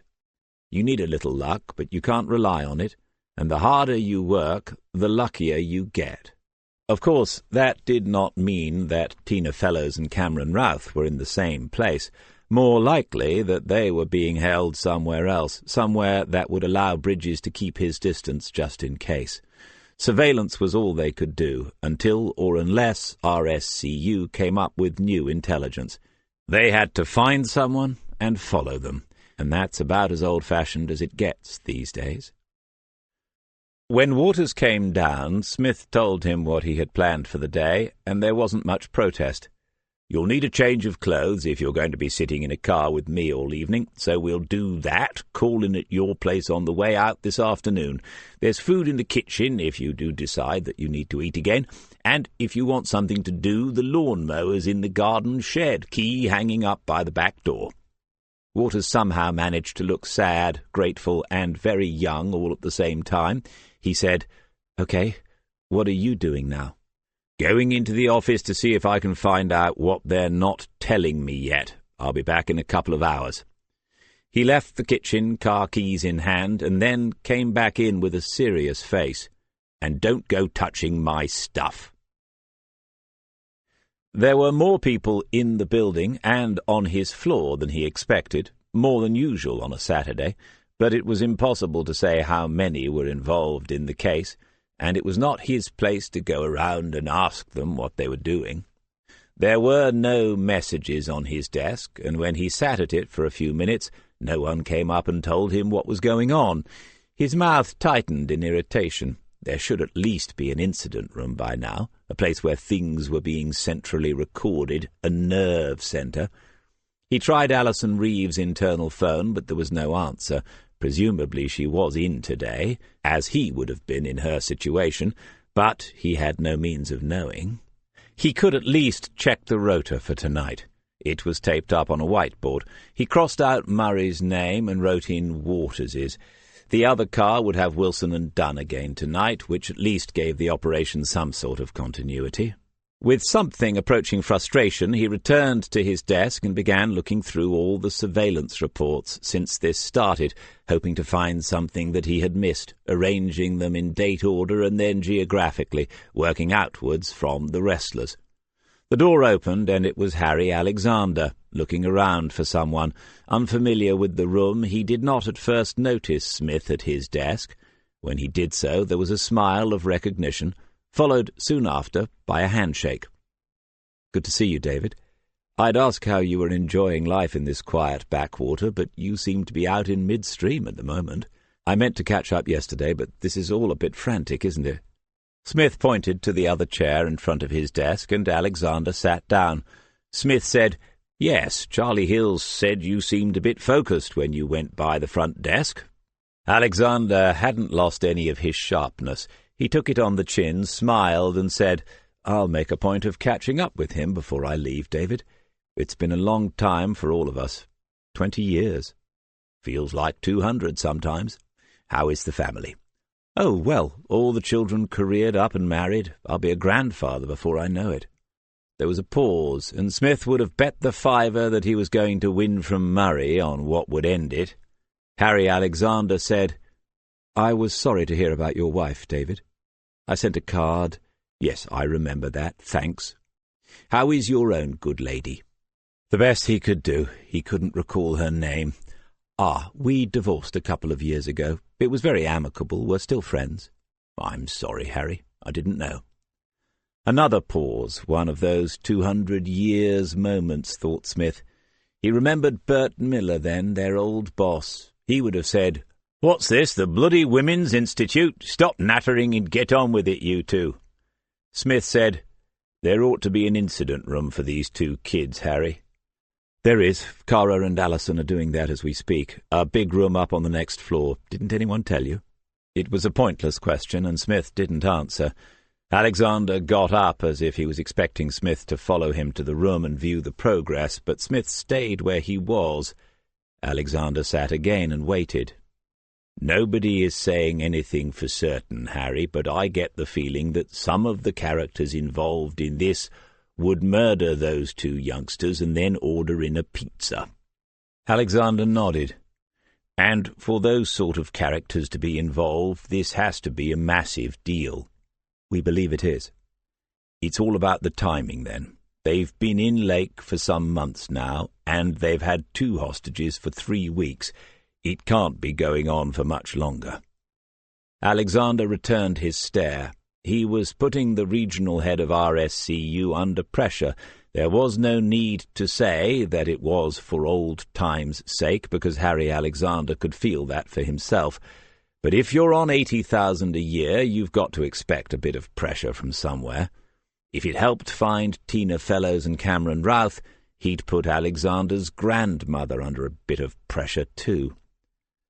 "David, I know it feels as if your team's, not just you, being kept in the dark on this one, but this is a particularly delicate situation. There are good reasons why we're not disclosing everything to everyone at the moment." It was Smith's turn to nod and wait, but he added in a twitch of the eyebrows for good measure. "I've read your witness statements. You won't have missed it. You know what the main reason is perfectly well. There are times when it's best if someone just says it out loud, and Smith thought that this was probably one of those. If he was wrong, not much had been lost. Yes, we found a bad apple, or at least we found out that there is one in the barrel. I don't think it's me, though." It was impossible to know how much Alexander had been told either. Smith could understand the reasons behind it, but they were playing a game of blind man's bluff, in which everyone was blindfolded. Professional sensitivities are one thing, he thought, but there are lives, young lives at stake here. Everybody knows it, but not everyone seems to be acting accordingly. Someone had to go out on a limb to get this thing moving, and at that moment Harry seemed to have been reading his thoughts. "What do you need to know, David?" "How big a deal?" "Several millions at the very least. It might be considerably more." "Heroin?" "Could be some, but it's mostly cocaine." Smith still used a paper calendar. It was propped up on his desk, just a local promotional thing with "Welcome to Norfolk" printed across the top, and a picture of the pier at Huntston. The dates were those for the current year, but everything else was at least half a century out of place. "Your best guess as to when, Harry?" "The ship we're most interested in is due to arrive on Tuesday afternoon." 3 days, and then anything could happen. Tina and Cameron might just be dropped off in town and wave a cheery goodbye to their captors, but for Smith at least that was not the most likely scenario. "And this is the London organisation someone mentioned earlier?" "Yes, they had a major supply route into Essex disrupted a few months ago. This is them getting back into the game." The amount of money involved was huge, but if what Harry Alexander was saying was right, the gang concerned had even more than that at stake, and that made them even more dangerous. Smith was looking at the dates, the days remaining on the calendar, and frowning. Someone else upstairs must have already realized how critical this had become. Alexander said, "It's a pity your local man wasn't a bit more forthcoming." "Stuart Routh?" "Yes. We know that they were talking to him before something went pear-shaped. He'll know things that could put some of these people away. Which is just one more reason why they took out some insurance, isn't it?" Would it be worth bringing him in, giving him the blackest picture possible, and seeing if we can change his mind? Smith gave it some thought before he answered, I doubt it. When I visited him, I'd say he was looking at a pretty dark picture already. If these are the people who got Lionel Everett taken out of the game, and I've no reason to doubt that now, they achieved their aim. Everyone else involved got the message loud and clear. Alexander had been open with him, and Smith should, by rights, return the favour and tell him about Waters's late-night encounter with Duncan Bridges. Operationally, though, that would make little difference, but Waters might then be facing some sort of disciplinary action more stern than a fried breakfast. He dismissed that thought and went to the bottom line with Harry Alexander. What has been decided if Tuesday afternoon arrives and we haven't found them? There was a longer pause then. Alexander looked down at the desk, his brow creasing as if he was still in the process of making that decision. But Smith knew it wasn't so. Regional commander he might be, but someone above him had already examined that scenario and come to a conclusion. We'll watch it closely, obviously, but, if necessary, we'll go ahead. Meaning that you'll send people in, seize the goods, and arrest a few Russian seamen, or Portuguese, or Koreans. We couldn't risk letting a shipment like that get on the road. We couldn't risk losing one like that, David. True enough, he thought. That's a lot of dope, a whole container-load of misery. But think, too, of the publicity such seizures bring. It might make the third item on the national news. Someone had to justify the months of work that had already gone into the operation, too. Someone, somewhere, could tell you exactly what it had all cost, even though the price of a life or three was difficult to quantify. Alexander said, It will be pretty much all your own people from King's Lake who go in. We're not trying to muscle in and grab the glory. Smith had picked up the calendar and a pen. He drew a circle in black ink around the coming Tuesday. They were done here. To be honest, Harry, it's another door that I'd rather be kicking in. He typed, The caravan's unexpectedly free this weekend and not booked next week. You could have a few days, no charge. Shirley's fine with that once she's met people. Let me know. By the way, I'm still a free man. David. And then he pressed send. Getting out of the car, he looked up and down, but the house was still in one piece. Waters was in the garden, cleaning the fresh grass cuttings off the mower. Smith cast a critical eye over the lawn before giving his verdict. Not bad, you've got the stripes almost correct first go. How are you fixed for doing it twice a week? The exercise had given Waters some of his colour back. Is it cash in hand? I could do it. I don't have much else on at the moment. Smith waited until he could see the face in front of him clearly, just a rueful smile, no self-pity as far as he could tell. Yes, you do. A promising career that would benefit from your full attention for a while, some of the best colleagues that anyone could wish for, myself included, and a terrific family with whom you're going to be spending a couple of days this week. Waters stood up, the cleaning done, and looked at Smith before he spoke. Are you taking me off the job? No, not at all. You'll be doing the shift with me tonight. John Murray was desperate to spend some time with his wife's family, so that's turned out just right. But tomorrow I want you to bugger off to the country estate your old man calls a house and take a breather. That's all. We all need one now and then in this job, and I don't consider the odd naughty weekend in my caravan as taking a breather. It's quite the opposite. If nothing else, you've got to think about whether you stay on the programme, and that's something you should discuss with your dad face-to-face, not over the phone. Waters put his hands into his trouser pockets and shrugged. Smith took that as a sign that he was halfway to winning this particular battle. Waters said, What did you find out at the station? If he told him everything, there was a chance that Waters would not agree to taking any time off. Now it was Smith putting the blindfolds on other people. Briefly he wondered what his life would be like without the daily ironies. Not much that we didn't already know. Let's say that we're not time-rich on this one, but it really doesn't make much difference who's sitting in which car for the next couple of days, does it? I don't suppose so. What was wrong with the people in his team? Last year he had started getting pressure from human resources. He had inquired in the past whether there was an inhuman resources department, but had received no answer as yet, because his detectives were not taking their allocated leave at the required rate. He practically had to book their flights himself before John and Maggie agreed to a fortnight in Rhodes. But the problem with Waters was that when his mind was on the job, it was a good mind. But thinking about that, DC, after last night, I'm compromised, aren't I? If we see Bridges, there's a chance he might see me. That could have serious consequences. It was a small risk that Smith had already allowed for. Sometimes you take them. True, you could wear a disguise, or we might have to pretend to be a courting couple and go into a clinch. The hen blackbird landed on the newly cut lawn, her beak full of worms. They both watched her launch herself into the air again and disappear into the bush that held the nest.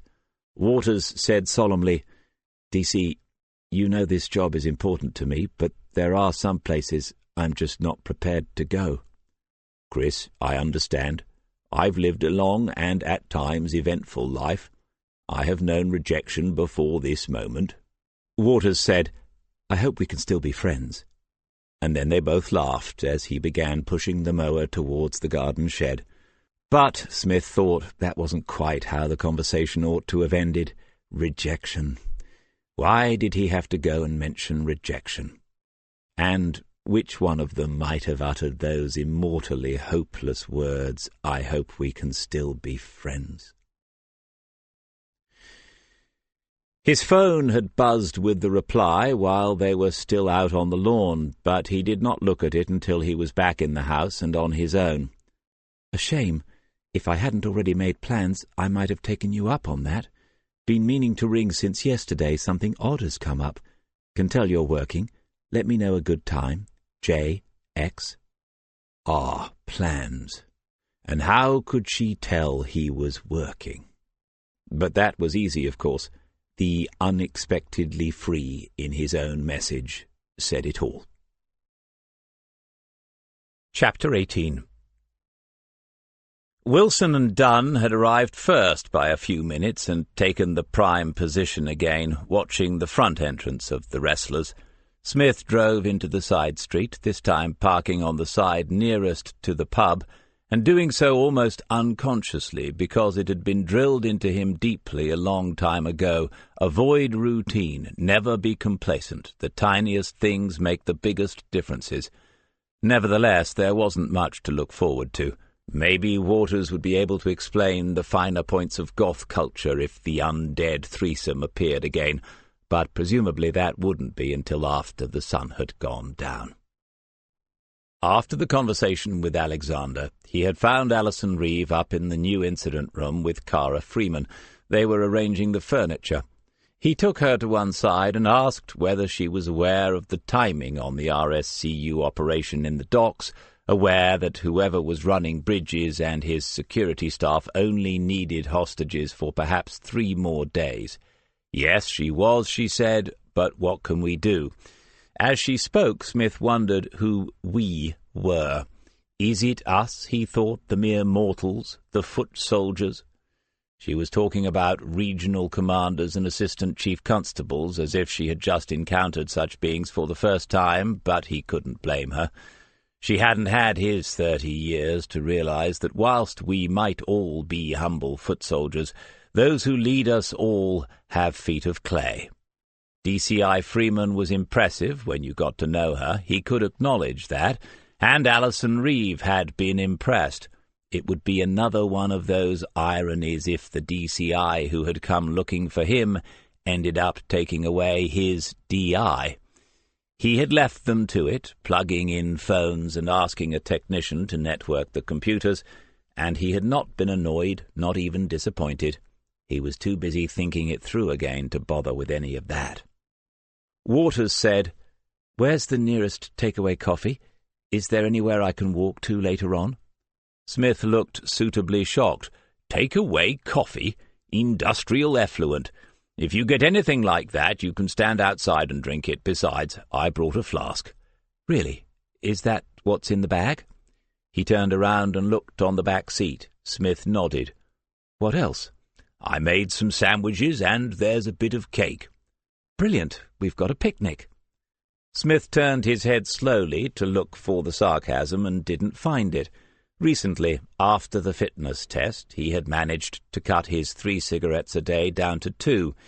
He was also making an effort to reduce the number of times he said or thought, "Dear me," having realized that he was saying or thinking it every 2 minutes these days. But there was no meaningful alternative when he saw that Waters's delight was genuine. All he could say was, "Well, I'm glad you're getting your appetite back." An hour passed. The side street ran north to south, and that was the way they were facing. The shadows from the cottages to their right and from the pub a little further along began to lengthen and inch across the road's surface. They watched 3 pigeons, 2 of them strutting and displaying to the third, and Smith was tempted to make interesting remarks about eternal triangles, but then thought better of it just in case. The old man came out of his cottage on the left and crossed the street again, making for the pub, followed by the same elderly lady. But the bag was missing this time. Sherlock Holmes would have solved the case at that point, Smith. Thunderbird 1 to Thunderbird 2. They both stared at the radio, and then Smith nodded to Waters. It was Wilson's voice. "This is DC Waters. What's up?" "Is Smith awake? He's normally in bed by now these days, isn't he?" Waters did not attempt to describe the hand gesture that his sergeant was making, saying again instead, "What's up, sir?" "Okay, we've got Routh's boys in the street again with a couple of new friends." The hand gesture had changed. Smith was now signalling more. "Can you tell us exactly what's going on, sir?" "It's the same lot as last night. They pulled up and parked a bit too close for comfort, but they haven't clocked us. Before they got to the door, a couple of heavy-looking sorts came along from nowhere and started a conversation. It looks friendly. They've met before." Waters had it now and didn't need to check in with Smith. "Can you describe the newcomers, sir?" "Mostly wearing denim, boots. They look like a pair of skinheads who haven't had it shaved off for a week. Mike and I don't recognize them." "Age, sir?" "20s, maybe 30s. One's a bit older than the other. Hang on, they're all going into the pub now. That's it, they've gone in. Over and out." Smith had turned the ignition key, lighting up the dashboard and ready to go. Now he turned it off again. He said, "Might have been a bit awkward if they'd come round the corner." Waters said, "I don't get this. Routh was at war with these people, wasn't he? Now they're meeting up for drinks." "Well, the troops are. Stuart Routh was not a happy man when I last spoke to him, for more than one reason, I'd say. I reckon it's a case of the king is dead, long live the king. There's been a hostile takeover, that's my best guess." 2 contacts now, within 24 hours. They were getting closer. Waters couldn't go anywhere near the place, but could he, Smith, risk slipping inside, finding a corner from which he could study the situation, see who was talking to whom? The chances were that someone would recognize him. That's the price you pay for working in the same town for 20 years. But they had so little time. It might be a chance worth taking. He had a hand on the door latch when the radio spoke again. It was Wilson. "You two still there? We've got a woman acting suspiciously. I didn't notice, but Mike saw her pull up just after Routh's boys. She waited until they'd gone in. Now she's in the street and looking into their motor." Smith raised his eyebrows to Waters as he smiled, pressed the switch and said into the radio, "She's not driving a Ferrari, is she?" "Of course she's not driving an effing Ferrari. You think I'd have failed to mention that?" "Can you check with Mike? You said you didn't notice her arrive." There was an angry silence. "No, she's not driving a Ferrari. If you're taking the piss, Smith." "I wasn't. What's she doing now, and can you give us a description?" "She's left their car alone, walking along past the entrance and having a good look in. Still walking, tall, blonde, thin, in her 20s, jeans and a blue T-shirt top thing. You'll see for yourself in a minute, she's almost reached the corner. They waited and watched. The woman appeared and turned into the side street some 30 yards ahead of them. Wilson hadn't mentioned the designer sunglasses, perhaps because every third person was wearing them in this long hot spell, but she hadn't taken another 3 steps before Smith and Waters recognized her. Smith said under his breath, "Bloody hell." Catherine Diver slowed her pace as she drew level with the side door of the wrestlers. They could not see, but it must be open, because she finally stopped and stood looking in as if wondering whether she should go and buy herself a long, cool drink.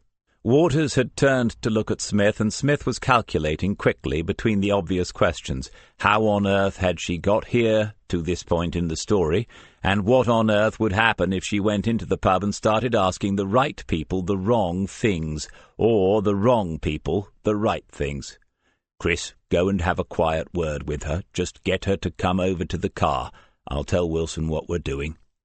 He went without another word, and Smith said into the radio, "Okay, we can see her. We know who she is, and we're going to speak to her now." Then he could hear Wilson's voice coming back with, "You know who she is? Well, who the hell is she? Smith! Is this a cock-up? Is she one of the RSCU mob? Smith!" Waters had reached her, was standing quite close, leaning in a little because she was tall, but not as tall as Waters. But her body language was all wrong. Smith could see that from 20 yards away. He opened the door and got out, but it was too late. He saw her step backwards, saw Waters reach out and take hold of her arm. Now Smith was walking quickly with 15 yards to go. She reached into her bag and he began to run. The knee would just have to put up with it. Waters saw the spray and seized her wrist with his other hand, and that meant that he could not avoid her elbow when it was driven up into his face. We think the strangest things in these moments, and all the voice in Smith's head could say as he crossed the final couple of yards was, "Not the nose, please, not the nose again. His dad will kill me." Waters had closed his arms around her in a bear hug, and she was shouting for help whilst simultaneously trying to bring her knee up between his. Gentle persuasion was no longer an option, and so Smith put a foot in and kicked her legs from under her. She went halfway down, but would not let go of Waters, pulling him down on top of her as she fell to the pavement, still shouting that she was being attacked. Her sunglasses had fallen off in the struggle, and Smith could see her eyes, as green as a cat's and as fierce. But she hadn't lost it. She was angry, all right, but she knew exactly what she was doing. He found the pressure point in her hand. When it opened and let go of Waters's jacket, Smith twisted her arm up behind her back and rolled her onto her front. Holding that arm in place with his knee, he reached for the handcuffs in his inside pocket, praying that they were actually there. It was weeks since he had checked. As he worked her other arm round to her back, he said the customary words about resisting an arrest and assaulting a police officer, and Waters finally managed to extricate himself from beneath her. He said to Waters, when she had finally stopped struggling, "Is that your idea of a quiet word?" The point of her elbow had caught him under the jaw, thank goodness, and he would have a bruise, nothing more, but he looked suitably shaken up by the encounter. Smith became aware of legs standing around them a few feet away. 3 girls, either going in or out of the pub, were watching, mouths open, and one of them was fiddling with her phone. When she held it up to take a picture, Smith said, "I wouldn't if I were you, love," and she put it away. Beyond the girls, a middle-aged couple turned and continued on their way as Smith looked about at the audience, and the businessman who had come up behind them on the pavement nodded to him and spoke. "Do you need any assistance, officer? I'm assuming that you are an officer, and you don't actually look as if you do, but—" "No, thanks all the same, sir. All under control. Just a misunderstanding, really." The man looked amused, as if to say, "Well, if that's your idea of just a misunderstanding, I'd hate to see what happens when it's serious." And then he moved on past the entrance to the pub and out of sight. 40-ish, clean-shaven, a sharp, dark blue pinstripe, and a sharp, close haircut on the sides, but with a ponytail hanging down the back, and carrying a briefcase as well. Smith thought, for a dull old town, we don't lack a bit of colour on Saturday nights. Decent of him to ask, though. Not many would. They put Catherine Diver into the back seat. She hadn't spoken a word since her arrest, and Smith started the car. Before he drove away, he called Wilson and told him the shortest possible version of what had just taken place. "You've arrested her? What the hell for? What happened when she came around the corner?" With the girl in the back of the car, Wilson should have known better than to ask, but Smith kept his response as neutral as he could. "It's a long story, and now's not the time. We're taking her back to Central. What do you want us to do?" Smith glanced at Waters, and no, he hadn't missed the significance of it either. "It's up to you. If it were me, I'd stay on the front door, just carry on as planned, but ring the DI if you need to. Not my decision." It was a perfunctory attempt at an interview, just as Smith had intended. She needed to calm down and reflect a little, and the best place for that was in a cell. However she had managed to blunder on in her investigation into Tina Fellows's disappearance, and he certainly did need to know that, it was unlikely to be of great import in the wider situation.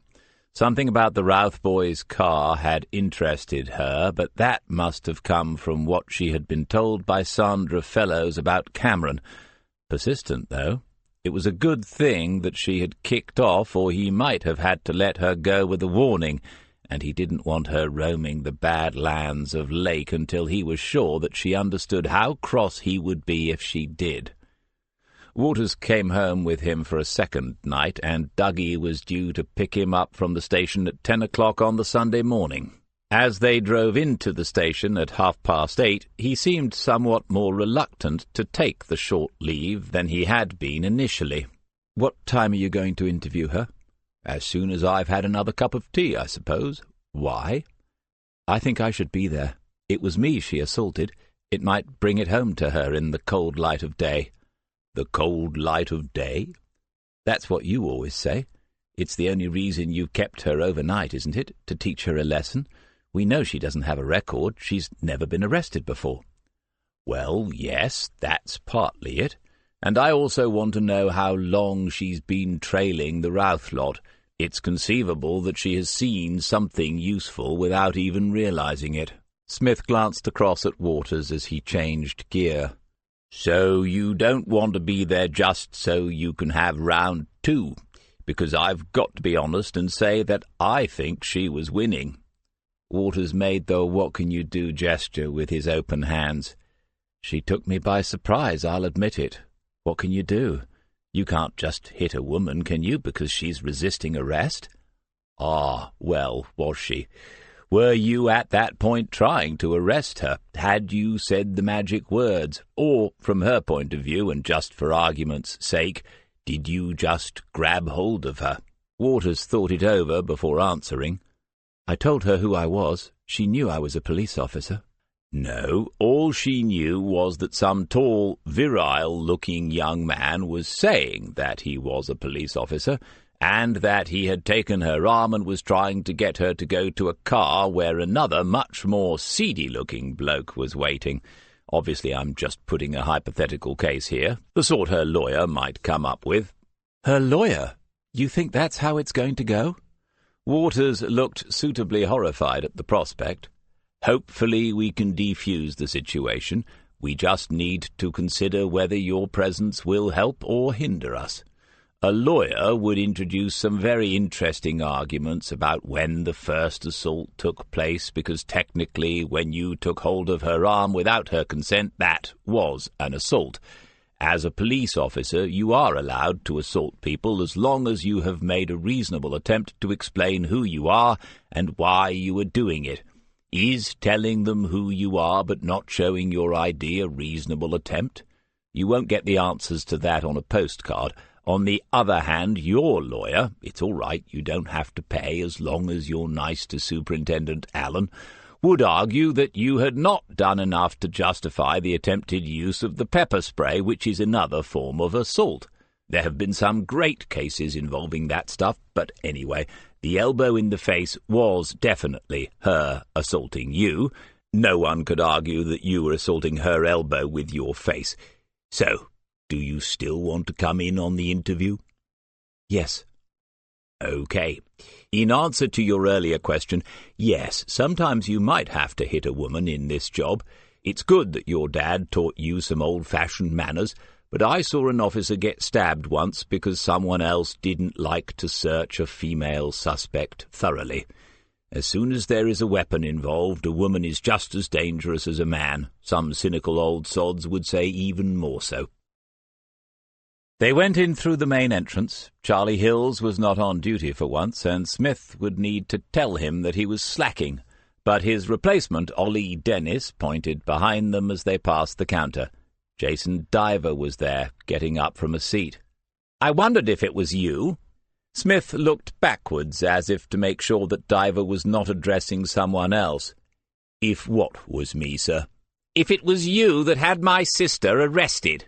I didn't have her arrested. I arrested her.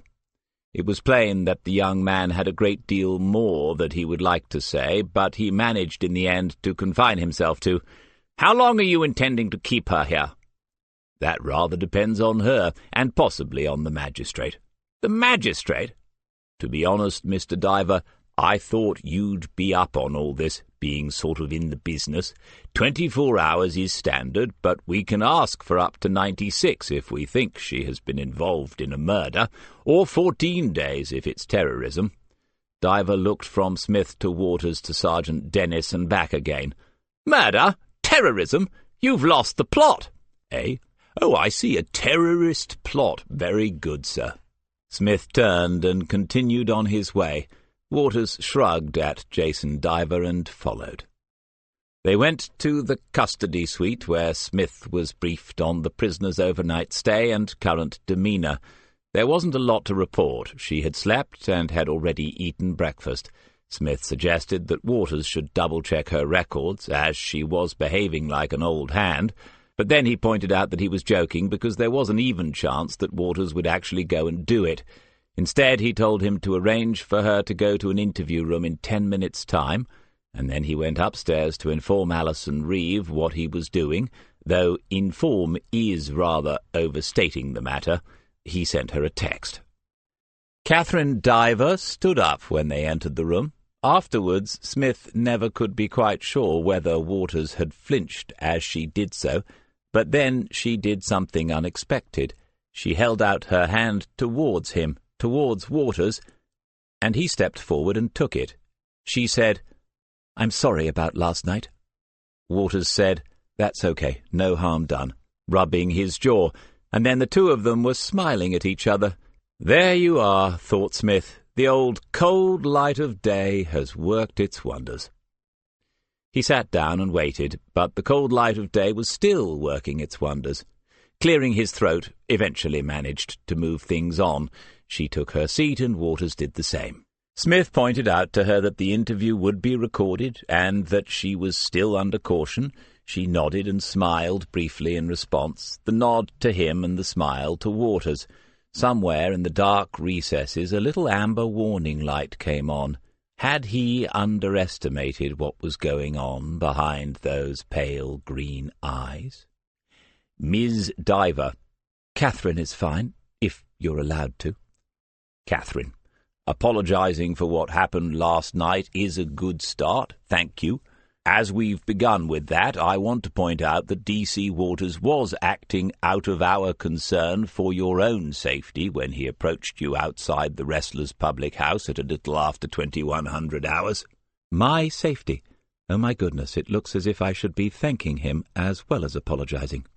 Smith looked long and hard at her then, as if to say, "When you've done with all this, we'll continue." Eventually she blushed a little, but even that did her no disfavours, and Waters hadn't taken his eyes away from her since they had entered the room. Smith considered restarting this after 10 o'clock. At this rate she was likely to do him more injuries in the interview room than she had on the pavement last night. "I don't think that my remarks about your safety can come as a complete surprise, Catherine. Assuming that you had some idea about the people you were following last night, You were already in a heightened state of awareness, and that's why you overreacted when approached by my colleague. He had her attention now. Something about having her own consciousness analysed like that had interested her. So let's be clear. We have no wish to keep you here any longer. We certainly have no wish to charge you, unless D.C. Waters is thinking of bringing a private prosecution. No, I know, obviously. But what we do need to know is why you are continuing with the private investigation which your client, Mrs. Fellows, has asked you to end. Okay, but may I ask why that is of any interest to you? And I'm asking professionally, not personally. I accept that you have the right to ask me, Sergeant. Now the little amber light was flashing.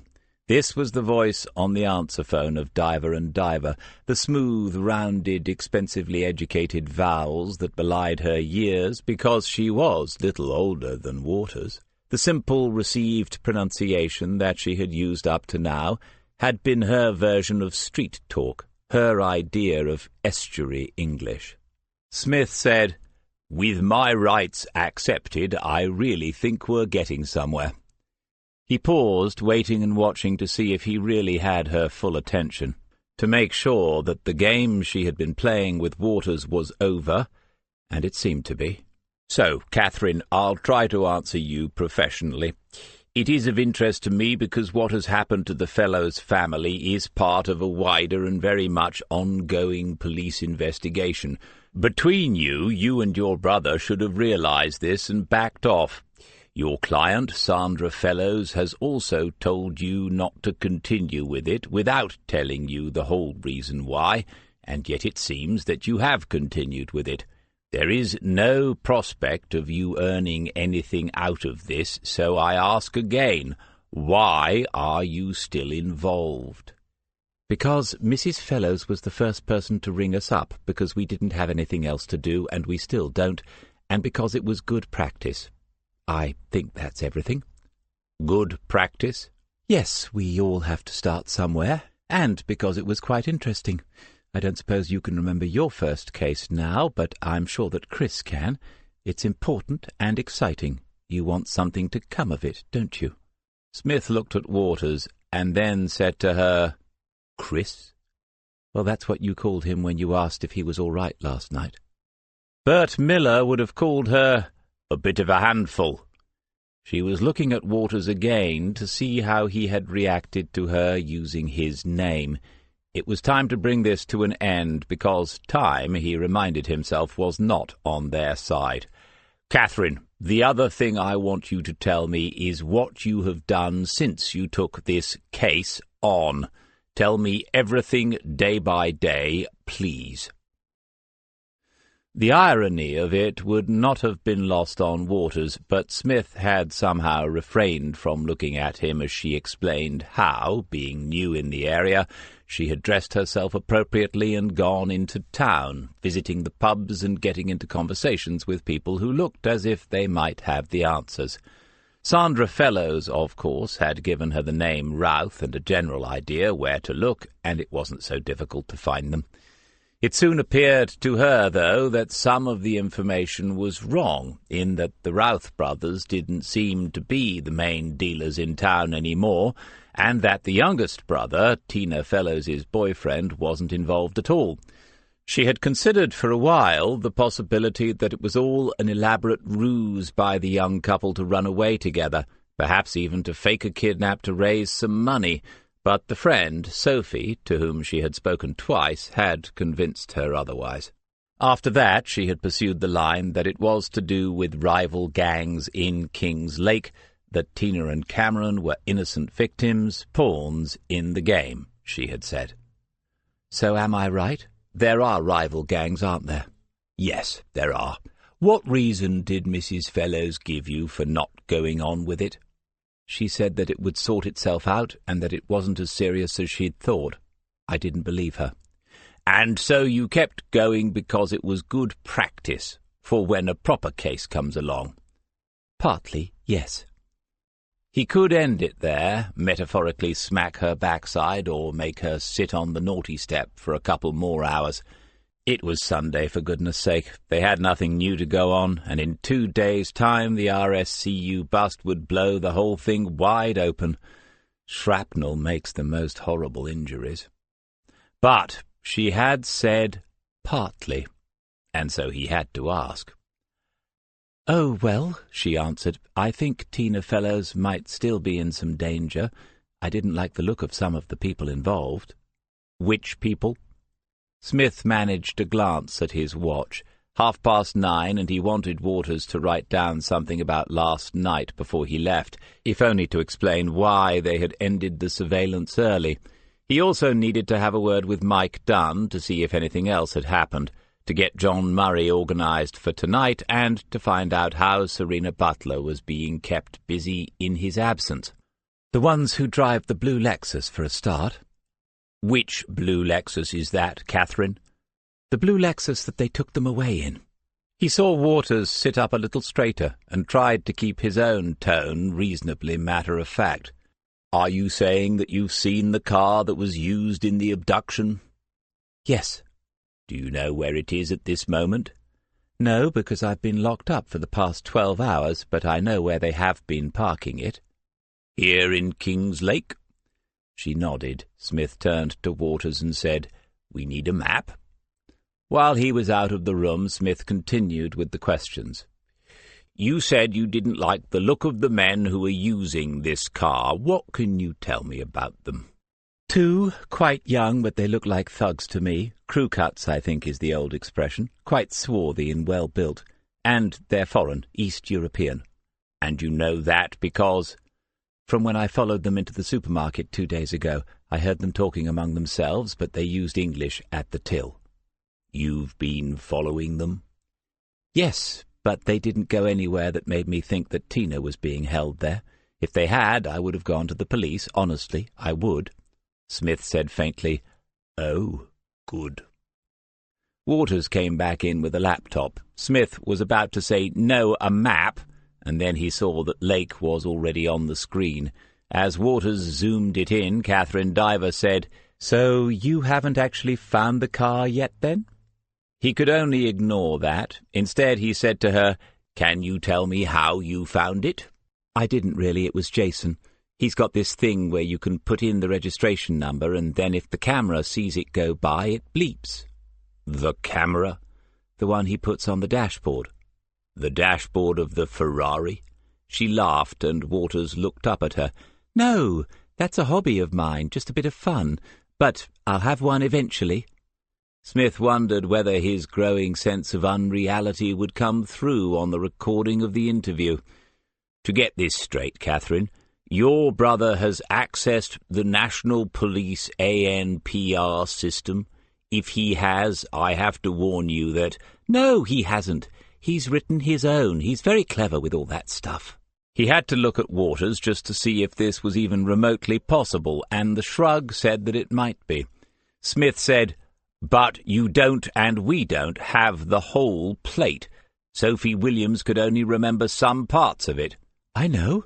I kept driving around, and it kept bleeping at all sorts of things, but eventually I found a car that fitted her description, and the blokes looked dodgy, so I thought it was probably the one." "You thought it was probably the one?" "Yes, but I might be wrong. I realize that. I'm not stupid." There's no reasonable response to that, thought Smith. She showed them on the map where she had seen the car parked on 3 occasions. Harper Gardens, a square off a side street off a back road in the centre of the town, not 10 minutes on foot from the wrestlers, if one knows the shortcuts. Had she ever seen anyone else with the 2 young men? The temptation to lead her towards a tattooed man was obvious, but easy enough to resist. No, she had seen no one else, and Smith thought, Bridges is no fool. Not like me. I was an inch away from missing this. Outside in the corridor, he said to Waters, "We've got to get eyes on it as soon as possible. Mike Dunn lives in the middle of town, doesn't he?" "He's got a flat a few minutes' drive from here, but I'm here, DC, so let me check it out." Smith had known that was coming. He'd seen it in Waters's face before they left the room. "No, your old man's already waiting downstairs, I expect. We'll keep to the plan. But ring Mike before you go. Give him the outline and say to ring me if he can do it." "DC, I'm all right. I can do this." To show some respect, Smith waited, but not long.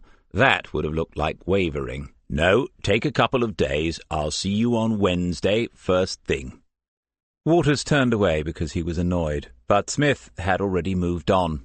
He needed a statement from Catherine Diver before she left the building, and he had to speak to the pair of them in the presence of another officer. They had to understand the danger they were in if they persisted in what they imagined was their first case. If it came to it, if they did persist, someone could probably dream up a way of detaining them until it was over, but he didn't want that at all. Senior officers and swathes of paperwork. Better if he could just scare the pants off them. He didn't have time to sit with her while she wrote it down, so best find Ollie Dennis and see if he could get someone. Or there was always Rachel in the canteen. When he went back in, she said, "So am I still under arrest?" "No, I unarrest you." "Is that it? Isn't there a proper procedure?" "Yes, but I'm really short of time. It's the weekend as well, and I was hoping to get a round of golf in this afternoon." She didn't fall for it, not for a second, and he thought, never mind, not stupid, you're not even close. He told her what was going to happen, writing the statement with every detail that she could recall, and then seeing him with her brother before they left. When she asked what that was for, he told her. She said, "You don't need to exaggerate, Sergeant. I've got the message. You don't want us poking about, that's all." Telling her was a risk and procedurally wrong, but that had to be weighed against another risk, that she might simply be humouring him to get out of the building and pick up where she had left off. Which risk was the greater? "The reason that Sandra Fellows asked you to leave it alone was because they murdered her brother just over a week ago. These are the people that you've been following around for practice. The fact that you're still with us is a minor miracle."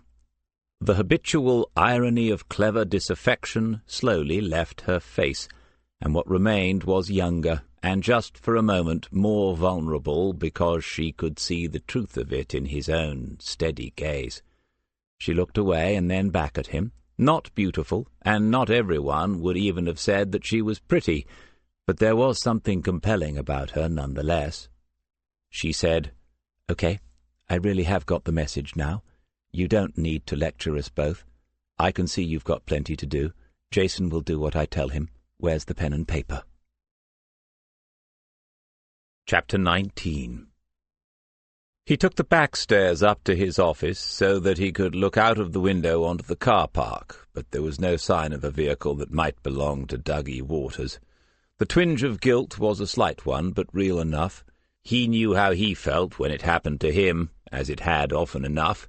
But Waters had another 30 years of cases ahead of him, and an important decision to make. Next week there would be something new, and it would all be forgotten.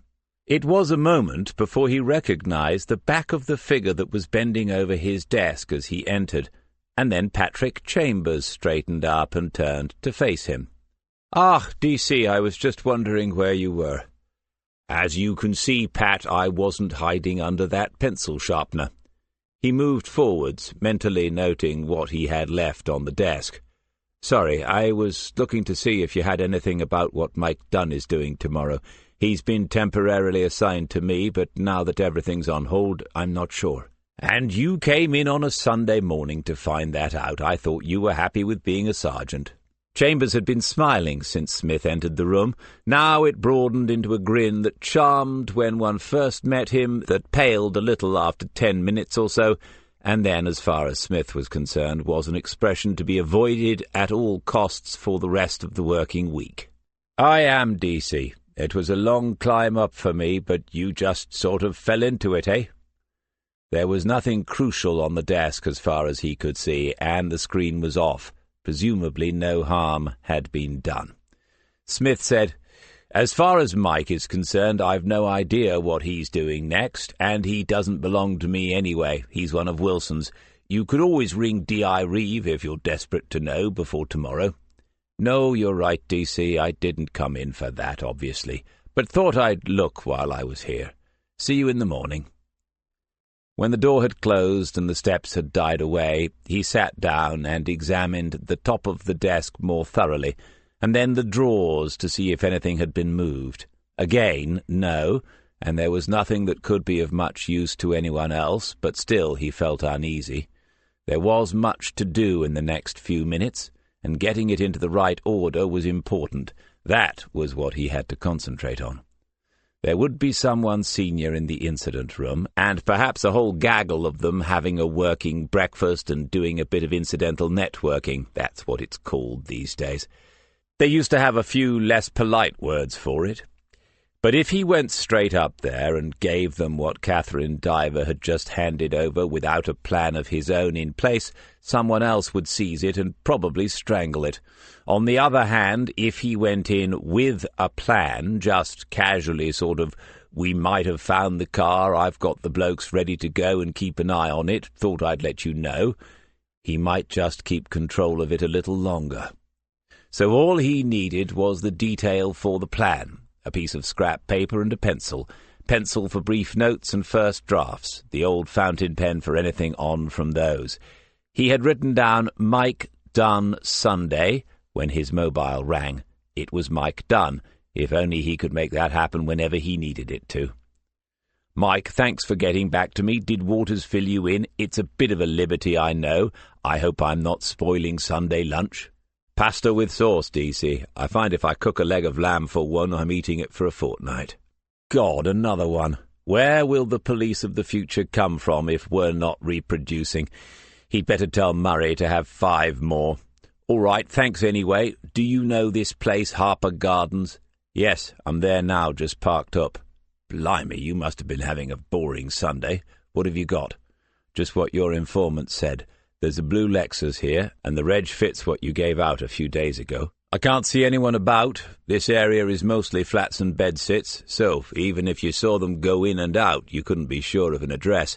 Did your woman say anything about that?" "She's writing it down as we speak. Are you safe keeping an eye on it for now?" Safe as it gets, I suppose.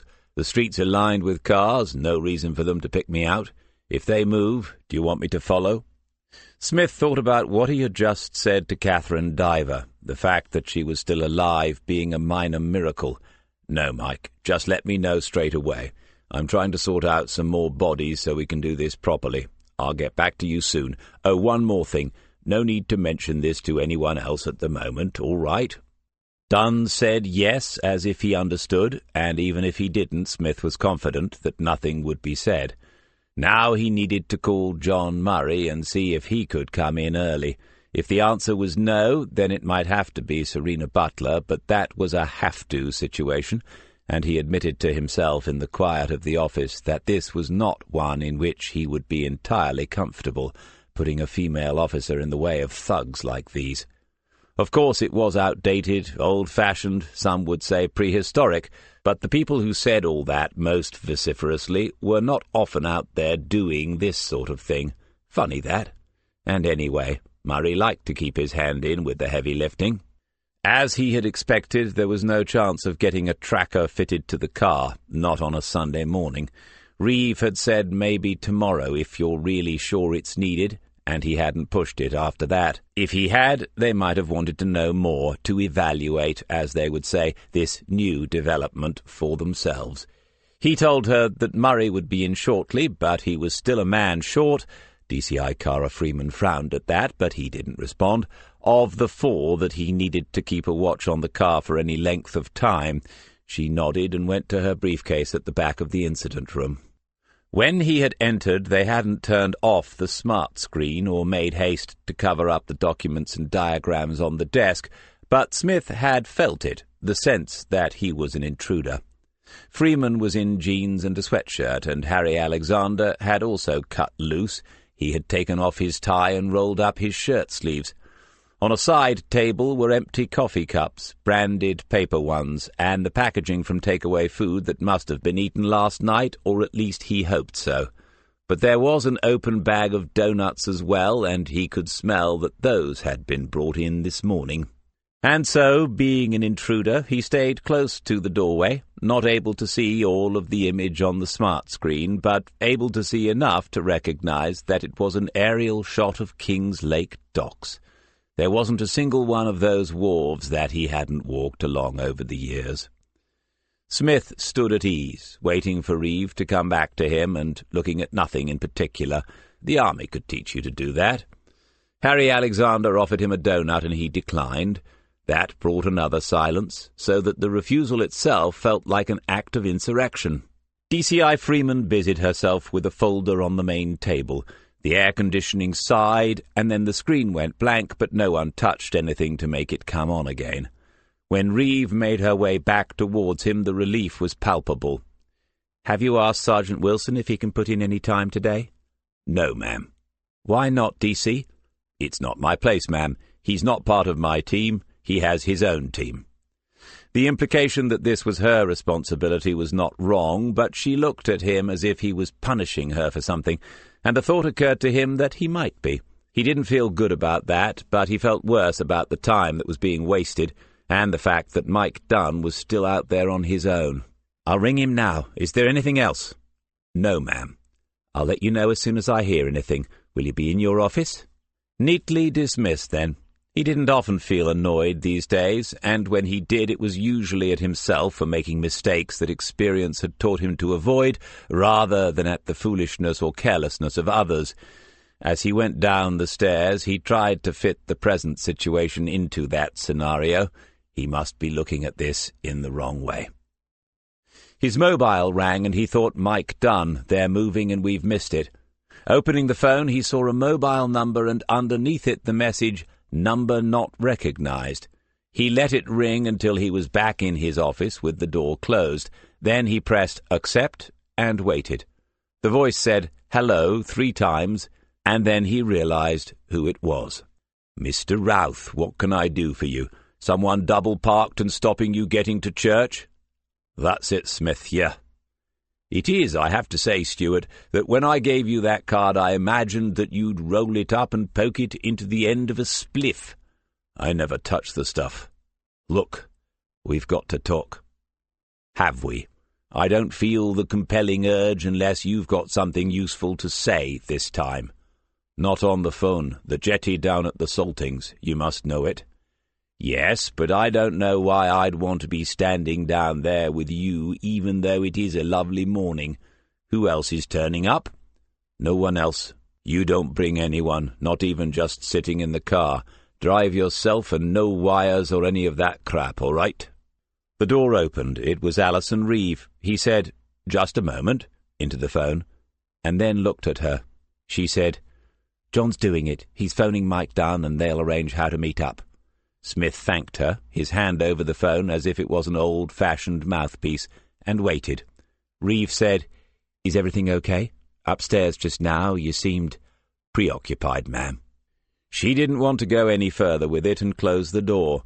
He should have told her who was on the phone and what he had been asked to do, but there was enough static in the air as it was, and absolutely no chance that Stuart Routh would talk to anyone but himself or John Murray. Why had Routh called him rather than Murray? That was interesting, too. It was decision time. "When, Stuart?" "Half an hour. Park in the village and walk out to the end of the jetty. I'll be waiting for you." The call ended there. Routh was seriously wound up about something, and that meant it would be worth the risk. Smith began to write a note to leave on his desk, and then remembered his earlier visitor. Instead, he sent a text to Murray explaining where he was going and why. At least that way they would know where to start dragging the river. The Saltings has a charm, but one not quite all of its own, for there are still similar places on that part of the coastline, protected once by their isolation and the single-track roads that lead into them, and now by the taste and money of those who have retired there, or who have bought up the tiny flint and sandstone cottages as weekend retreats. The creek that winds down into the Wash runs inland for a few miles, forcing the road from Kings Lake into a wide loop, From the little quay at the Saltings, the town is just visible on the southern horizon, but it takes a good 20 minutes to reach it by car from Lake Central Police Station. Smith was not surprised to see no one standing on the jetty when he arrived. In Routh's position, he would have done the same, park up somewhere nearby and watch to see that Smith was doing as he had been told. It might even have been from here that Stuart Routh had phoned. That way he could be certain that nobody else had been invited. As to why Routh was behaving like this, that was not so obvious. From the end of the jetty he could see that the tide was flowing strongly, and when he looked down into the water the long streamers of green weed that grew from the stone walls were waving in the current. It reminded him of the sea wall at Pine Hills, of Joe Everson catching their tea, and of the fact that he had not yet had time to call her, or even to reply to her text. Something had turned up, something odd, she had said. Stuart Routh appeared on the quay, walking quickly as if to make up for lost time. Smith took out the packet of cigarettes and lit one, grateful for something to do. Anyone who pretends that these situations are not a little tense is at least a fool and probably a liar. One thing he had noticed, the less you smoke, the more enjoyable it becomes. "What the effing hell are you people doing?" "Yes, I was just thinking myself, what a beautiful morning it is, Stuart. I'm not here to talk about the bloody weather, Smith. I said, what the effing hell are you people doing?" Routh was standing a few feet away on the landward side of the jetty, and already he had looked back twice at the Sunday morning sleepiness of the hamlet. On the salt marsh to the north were the minute figures of 2 dog-walkers. No one else was in sight at that moment. A solitary gull was hanging effortlessly over the water, not far from them, and no doubt imagining that the prospects of an easy breakfast had just improved. Smith half turned to look at it and thought, I reckon that's another lesser black-backed one. And then he wondered why Joe Everson's boyfriend had emigrated to Australia. The tension had gone, and he felt no need to answer Routh's questions. "Stuart, it's Sunday, but believe it or not, I'm busy. If you've got anything useful to say, say it." Routh looked even worse than before, pale, drawn, unshaven. He stared at the cigarette Smith was smoking, and then took out a packet of his own. When Smith didn't offer him a light, he searched through his pockets for a lighter, and when he lit it, his hands were trembling. "About an hour ago I got a phone call. I hadn't heard from them in a while. They're telling me that someone's got the police involved, that you lot are sniffing round. Anything specific? What I mean is, in your line of work, it can't come as a complete shock, can it?" He didn't go into details, but someone was arrested last night. He said there are too many people asking too many questions. Arrested? It was possible that RSCU were carrying out operations that were not being shared with the poor bloody infantry, of course, but he had had no sense of any significant developments when he was in the incident room, at about the time Routh had received his phone call. There was Catherine Diver, but she had been taken in for elbowing the innocent, not for anything directly related to the investigation. At least, not as far as he could see. Strange possibilities began to materialize, if a thought can, in any sense, be material. She had said, hadn't she, "I'm not stupid." Was he missing something here after all? The divers themselves had only been in town for a few months, about the same time as Mr. Tattoo and his Albanian muscles. It was ridiculous, but... And then he remembered that they had a leak anyway, and it was all too complicated to sort out here and now. "I take it they were making threats?" "These bastards don't make threats, they make promises. He said if it was anything to do with me, you lot turning up, then Cam would suffer." "What exactly did he say about that? Come on, Stuart, you know I'm all about the details." "He said that if they thought it was me talking, he'll be coming home in pieces." "Did he say anything about the girl?" "No, but I don't suppose it would be any different for her, not after what she'll have seen and heard in the past 3 weeks. Smith drew on the cigarette and all his experience as he studied the man in front of him. This all looked and sounded genuine. "We're talking about him and he. Do you know who it was who phoned this morning?" This was the line, of course. If Routh stepped over it, he was a material witness, one who could be asked to stand up in the courtroom and point the finger at some of those involved. Simultaneously, he would be admitting his own guilt in other criminal matters, and no British police officer can promise anyone in that position that further charges will not follow. Routh had never sat in a lecture room and learned this, but he could see the line as clearly as Smith, and that explained his silence. "Stewart, we're running out of time. When I said I was busy, I wasn't having a laugh. I'm busy on all this business. I'm going to take a punt here and say that the man who called you today was a heavily illustrated sort of bloke that you've met before. You can just nod or shake your head if you're still feeling paranoid, but no one's filming us, and I'm not wearing a wire. A wire, really. We've all been watching too much TV." It took another 4 or 5 seconds, and then Routh nodded. Useful. DCI Freeman had told them that the Routh brothers had been involved with whatever was happening before relations turned sour, and Smith now thought that must be true. If so, it meant that in a future case, Routh was more than a material witness. He was a key one. "Stewart, how much do you want him back?" Routh flinched at the question, in pain and angry enough to lash out. "Because that's what this might come down to. So, I'm going to ask you a couple of questions, and it's up to you then. 1. Do you believe that Cam and Tina are still alive?" "Yes." "So do I." 2. Do you know where they are? It's not a daft question. Maybe you do, but you're too scared to go after them. So, do you know? "No effing idea. I was just going along with it until you turned up. I swear if anything happens to him, it's not just those bastards I'll kill. If I what, Stewart? It's not my fault they're in this mess, is it?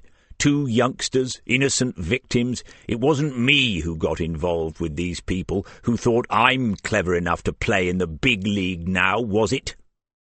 The anger had drained out of Routh as quickly as it had come. He looked even weaker after that, as if the gentle breeze blowing down the river might be enough to carry him out to sea like thistledown. "So, my question was, how much do you want him back?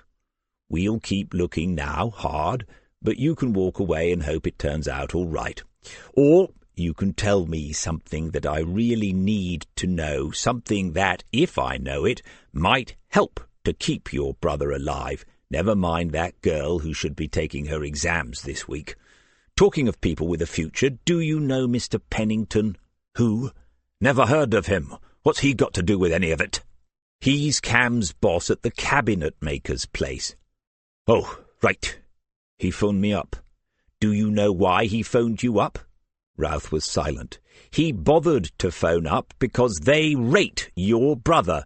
They didn't want to lose him." Routh walked to the edge of the jetty, his mouth working around the stub of the cigarette. Then he took it out and threw it into the water. It hissed and began to drift upriver with the tide.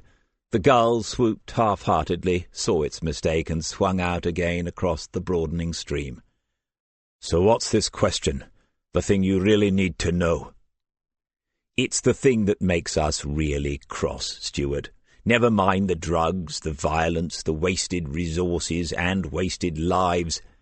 There's a bent copper involved. If anything is guaranteed to get us off our backsides, that's it. It's my guess he's been bent for a while, and that you had dealings with him before he was bought by the opposition. In fact, that's how they found him. Through you." Routh put his hands into his pockets and watched Smith, his expression unchanged by anything said so far. "And you can see how this affects your brother. At least I hope you can. If we start getting close, and this piece of scum passed the word along, I don't need to draw you a picture. The best you can hope for is that they move them. The worst doesn't bear thinking about." He was there now, Routh, his toes almost touching the line, his eyes looking back at Smith.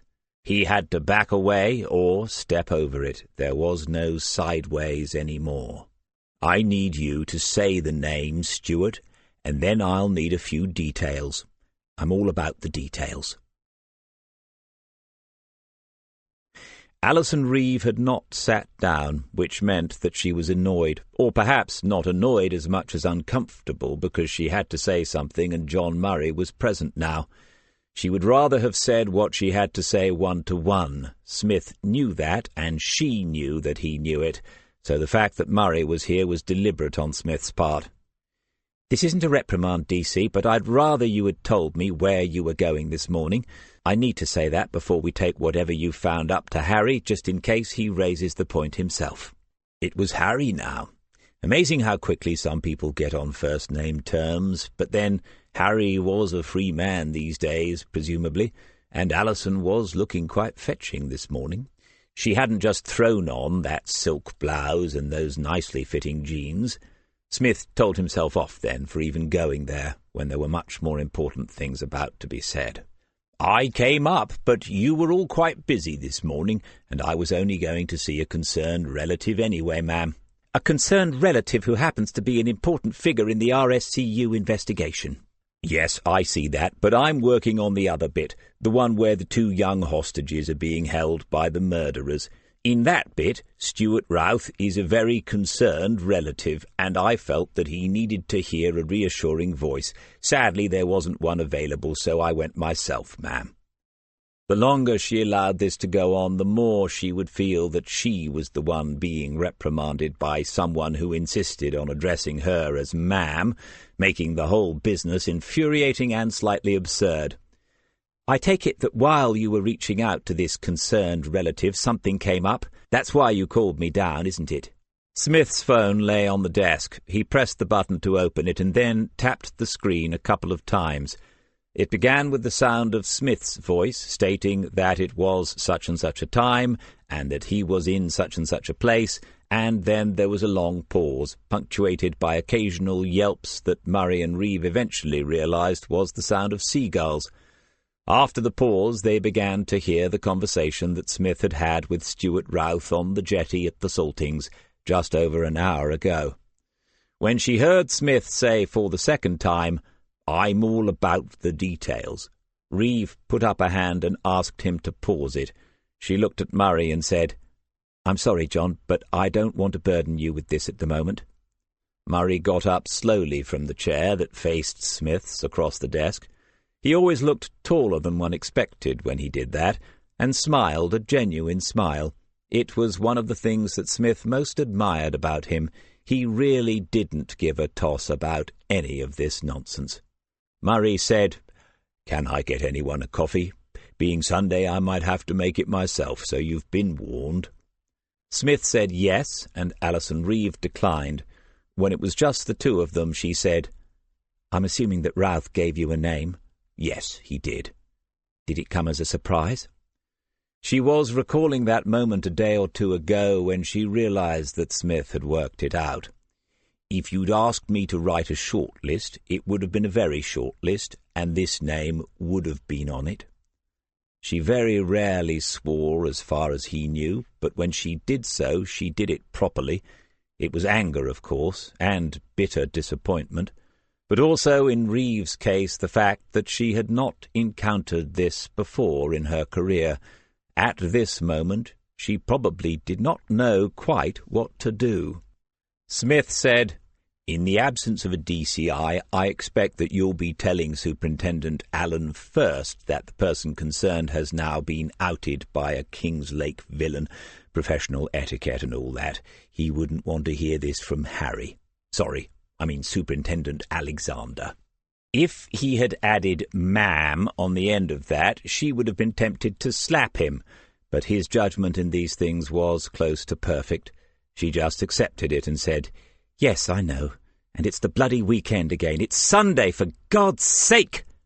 "Yes, well, it used to be mainly for God's sake, but not so much these days. Did you know that in Italian it's called Domenica, which literally means the day of God?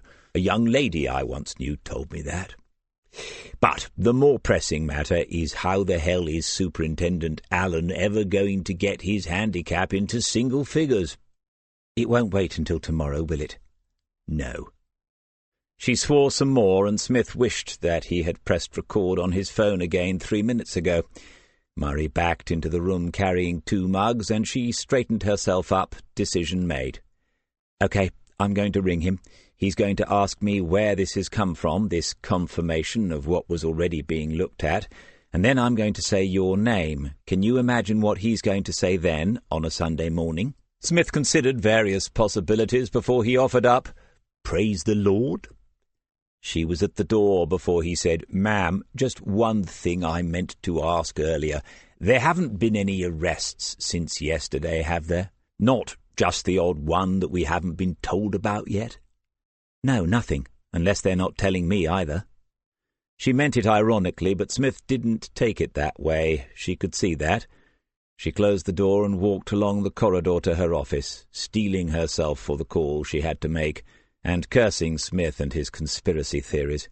It wasn't possible, was there, that there had been such an arrest? Smith took a swig of the coffee, which was predictably awful but necessary, and thought, so what did trigger that phone call to Stuart Routh?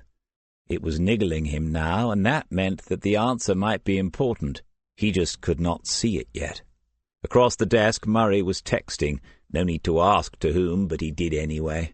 "How is Madam?" "Yes, good. She thinks you and I cooked this up so that I could get out of the house. They always overestimate us. And number 3? Her sister says it's going to come earlier than they reckon. Maggie's getting so big she says she'll have to have it at home because they won't get her out of the door. Ah, well, the important things, eh? If there's ever anything I can do... You know that, John." Murray nodded. It had all been said and sincerely meant before. Smith went through it all again, step by step, and he still could not explain it. The only arrest had been that of Catherine Diver. Murray, Waters, Wilson, and Dunn knew about it, as did the custody sergeant and her brother, whom she had called when she was given the opportunity late last night.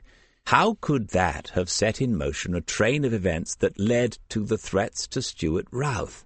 One bad apple in a barrel, and you imagine everything tastes off, but he was certain of the integrity of the 4 officers he had just named to himself, even if one of them would happily string him up from the yardarm if they were ever stuck on a ship together. Had Jason Diver called someone else? Was it conceivable that he, or even both of them, were in some way involved and playing an extraordinarily complex game? Unlikely, but he still could not explain it. Charlie Hills came in through the door that Reeve had just used to leave the room. He carried in front of him at arm's length a small piece of paper, as if it had radioactive contamination, but the explanation, no doubt, was that, like Smith, he was having certain difficulties with his focal lengths. Smith said, "I was only saying this morning that you must have retired without telling anyone, thus saving the cost of a round down at the Cock and Bull. Is that a prescription you want me to get filled for you?" There seemed to be something of a minor epidemic of swearing this morning. When the latest bout was over, Smith sat looking up at Charlie with mild surprise and an expression of wounded innocence that had taken half a lifetime to perfect. Charlie said, "Good morning, John. D.C., have you told everyone who answers the phone in this place to direct all your messages to me?" "No, absolutely not." "Then why?" waving the piece of paper about in front of a non-existent crowd as if he had just stepped off a plane from Munich a long time ago. "They must be using their initiative. Let's have a look, then." Charlie didn't hand it over straight away. "It's from one of your patients. I hope you haven't set up that backstreet clinic again. Not after what happened last time. Here. Thank you, Charles. If your taking this message helps to break the case, I'll make sure you get the medal for gallantry." Charlie and Murray began a conversation about the usual subject, and Smith read the message. 10:25. One of your patients says his molar is playing up again. To my amazement, he did not leave a name. Ring back on this number. A mobile this time. Presumably, if he rang it, he would be speaking to Warder Ward, but he considered all eventualities as he walked out into the corridor and dialed.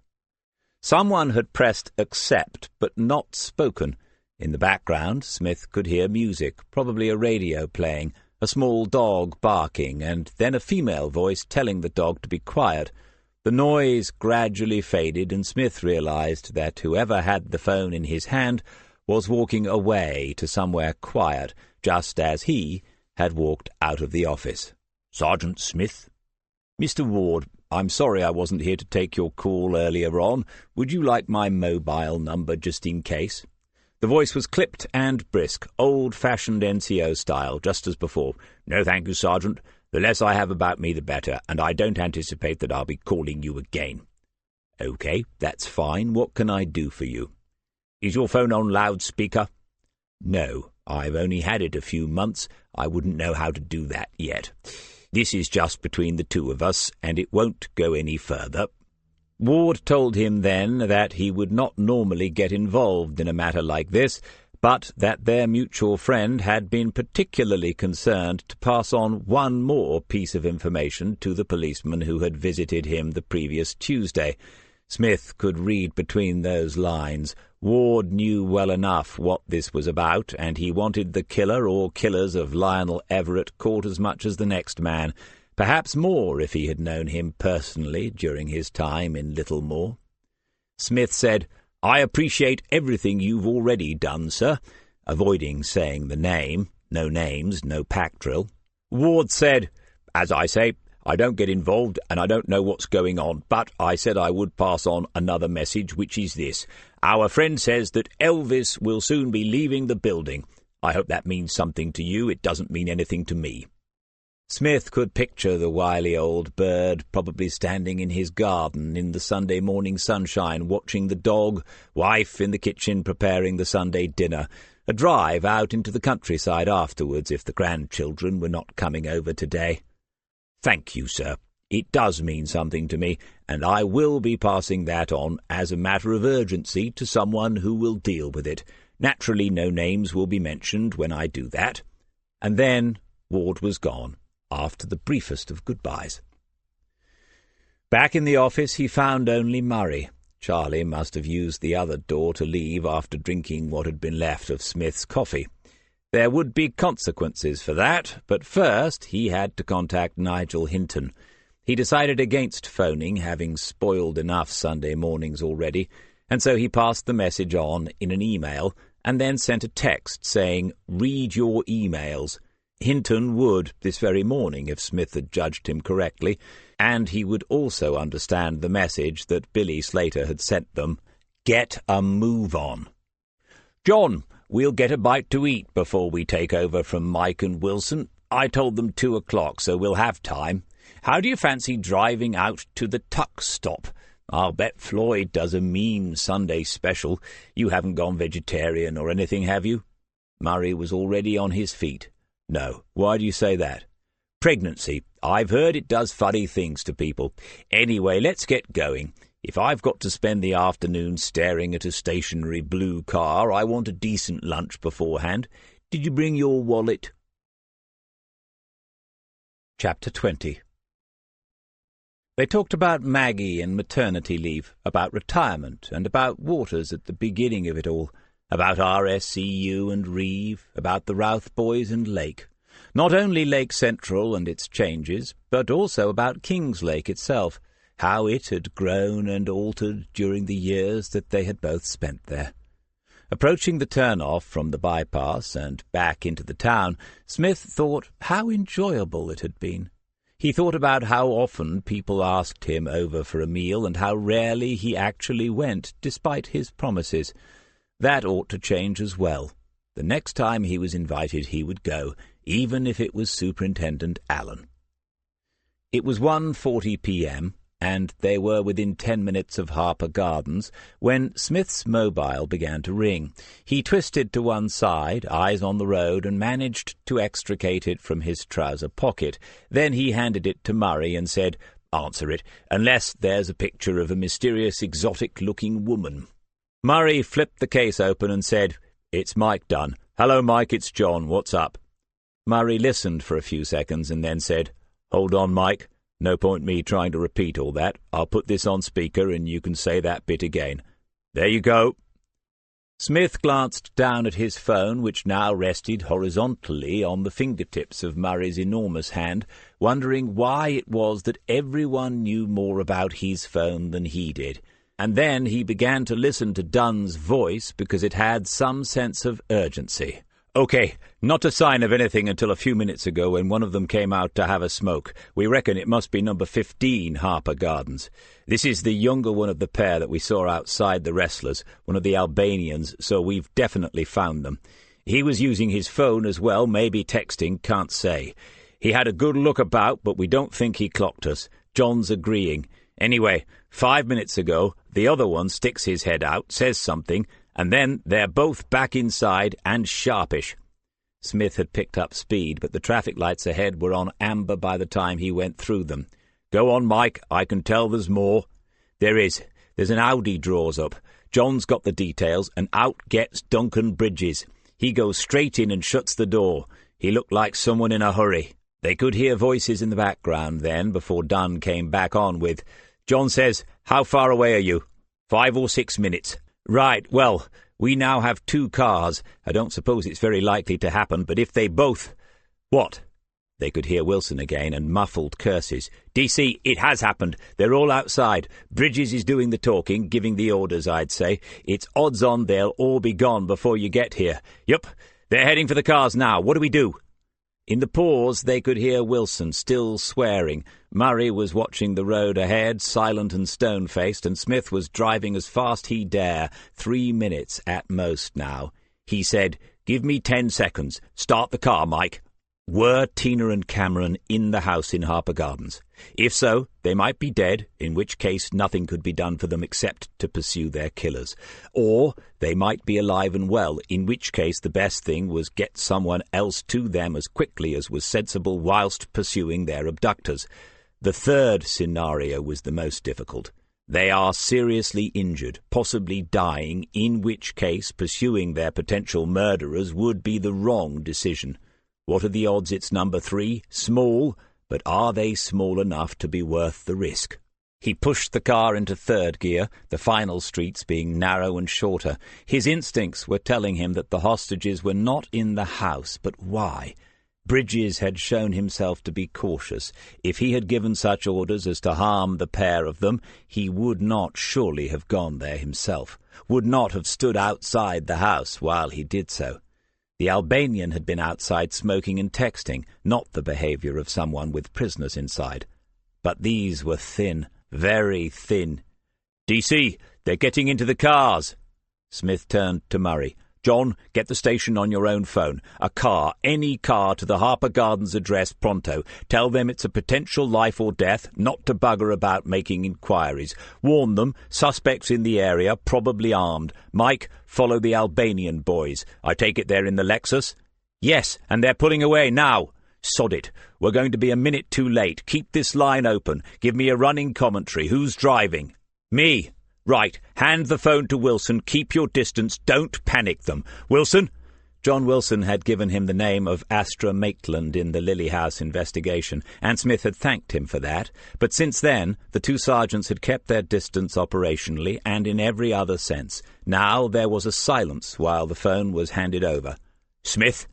If we see the Audi in the next minute or so, we'll take it. If we don't, we'll follow you. So keep us up to date with where you're heading. There should be some uniform at Harper Gardens within a few minutes, assuming they're not all at Sunday afternoon barbecues. We'll review when we've heard from them. Okay with that? We'll do it your way."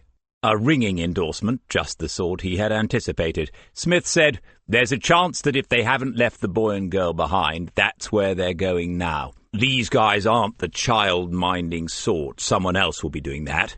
Another thought. On your own phone, give the Audi details to Control. Tell them to APB it. Do not stop, but report any sightings to Lake Central Control as a matter of urgency. Got that?" "Doing it now. We're heading out north towards the bypass." When Smith and Murray arrived at Harper Gardens, it was deserted. Not a soul walking about or sitting on the little square of amenity grass. Smith drove in and stopped outside number 15, engine running, giving his instincts time to review the situation. Then he looked at Murray with a question.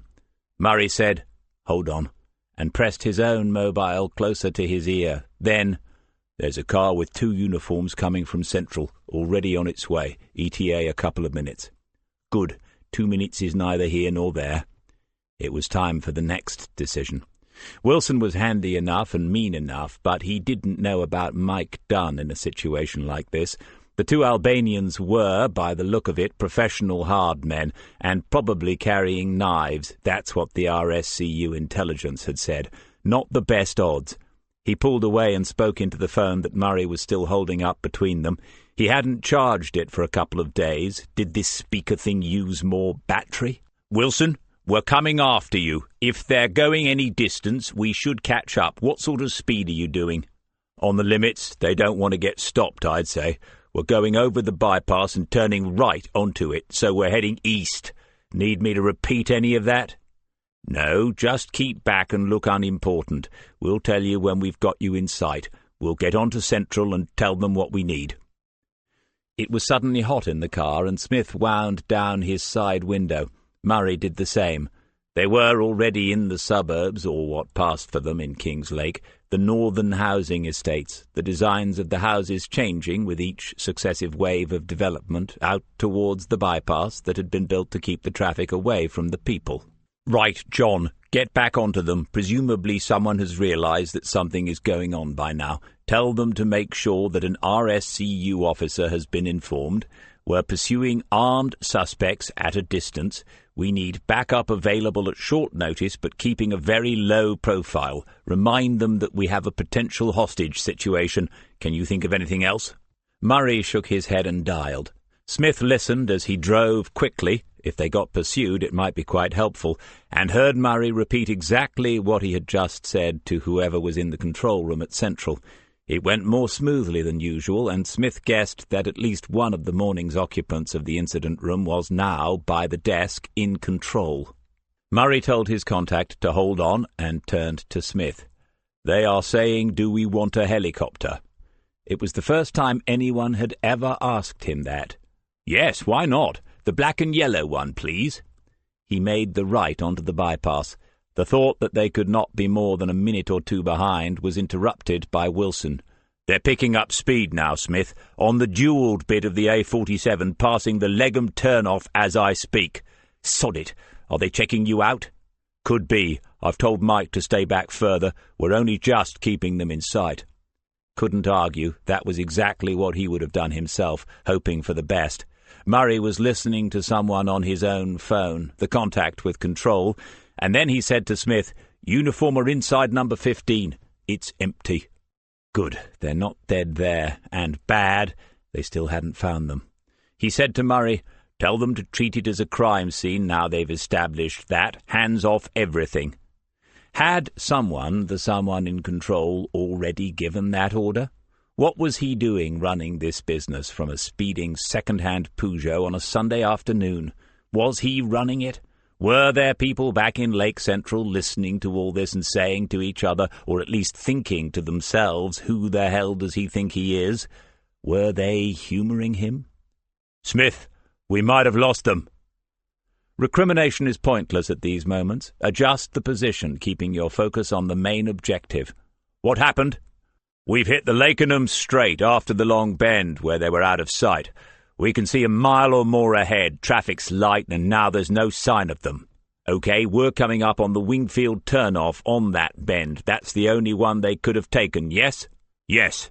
"Right, we're taking the Wingfield turn as well. Tell Mike to drive like hell now. If you don't get them back before the Pulham roundabout, come off left. That's about another 4 miles. We'll regroup after that." Smith swung the car left onto the slip road, and they climbed the embankment.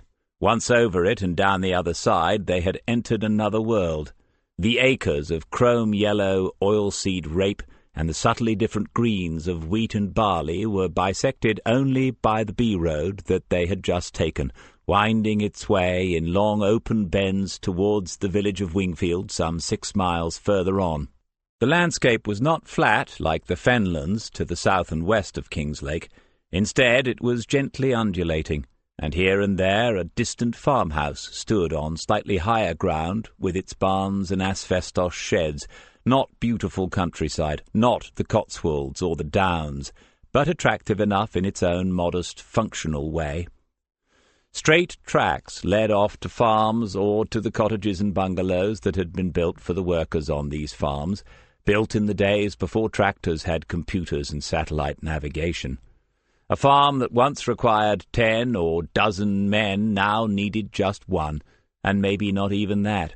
It was more cost-effective to hire in a contractor 3 or 4 times a year than to pay a man a wage and let his wife and children live in a tied property.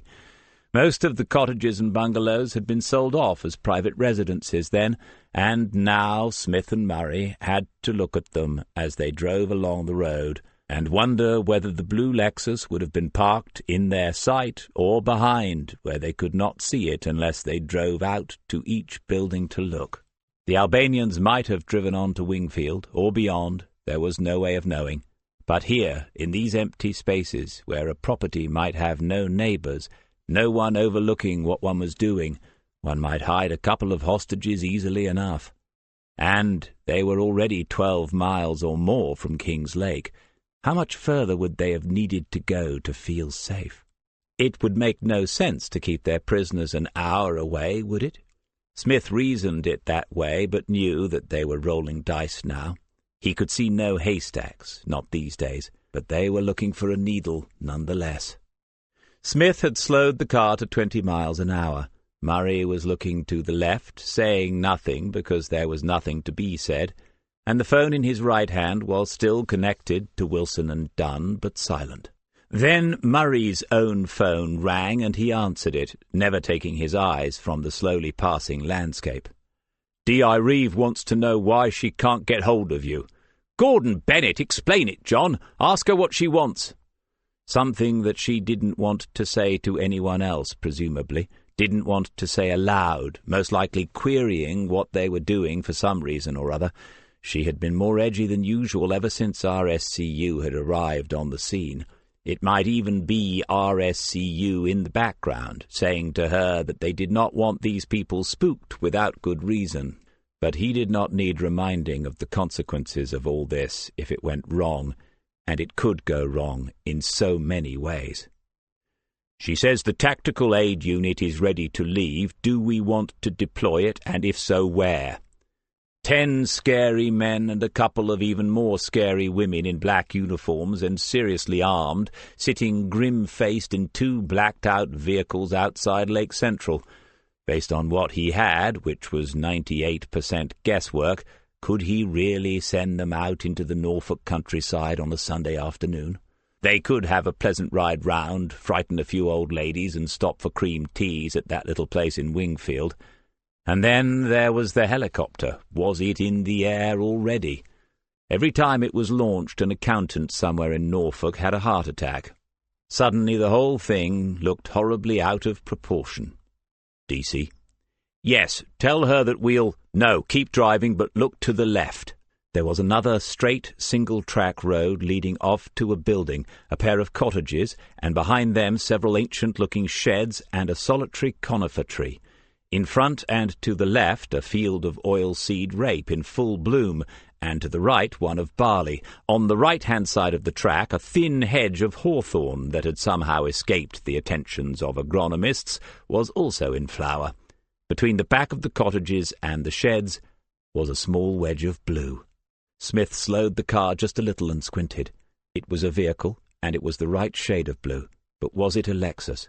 If it was, the chances of there being 2 such out here was remote enough for him to call in the RAF, never mind the police helicopter, but based on the glimpse that they were getting, the glimpse that was now disappearing as they passed the end of the hedge.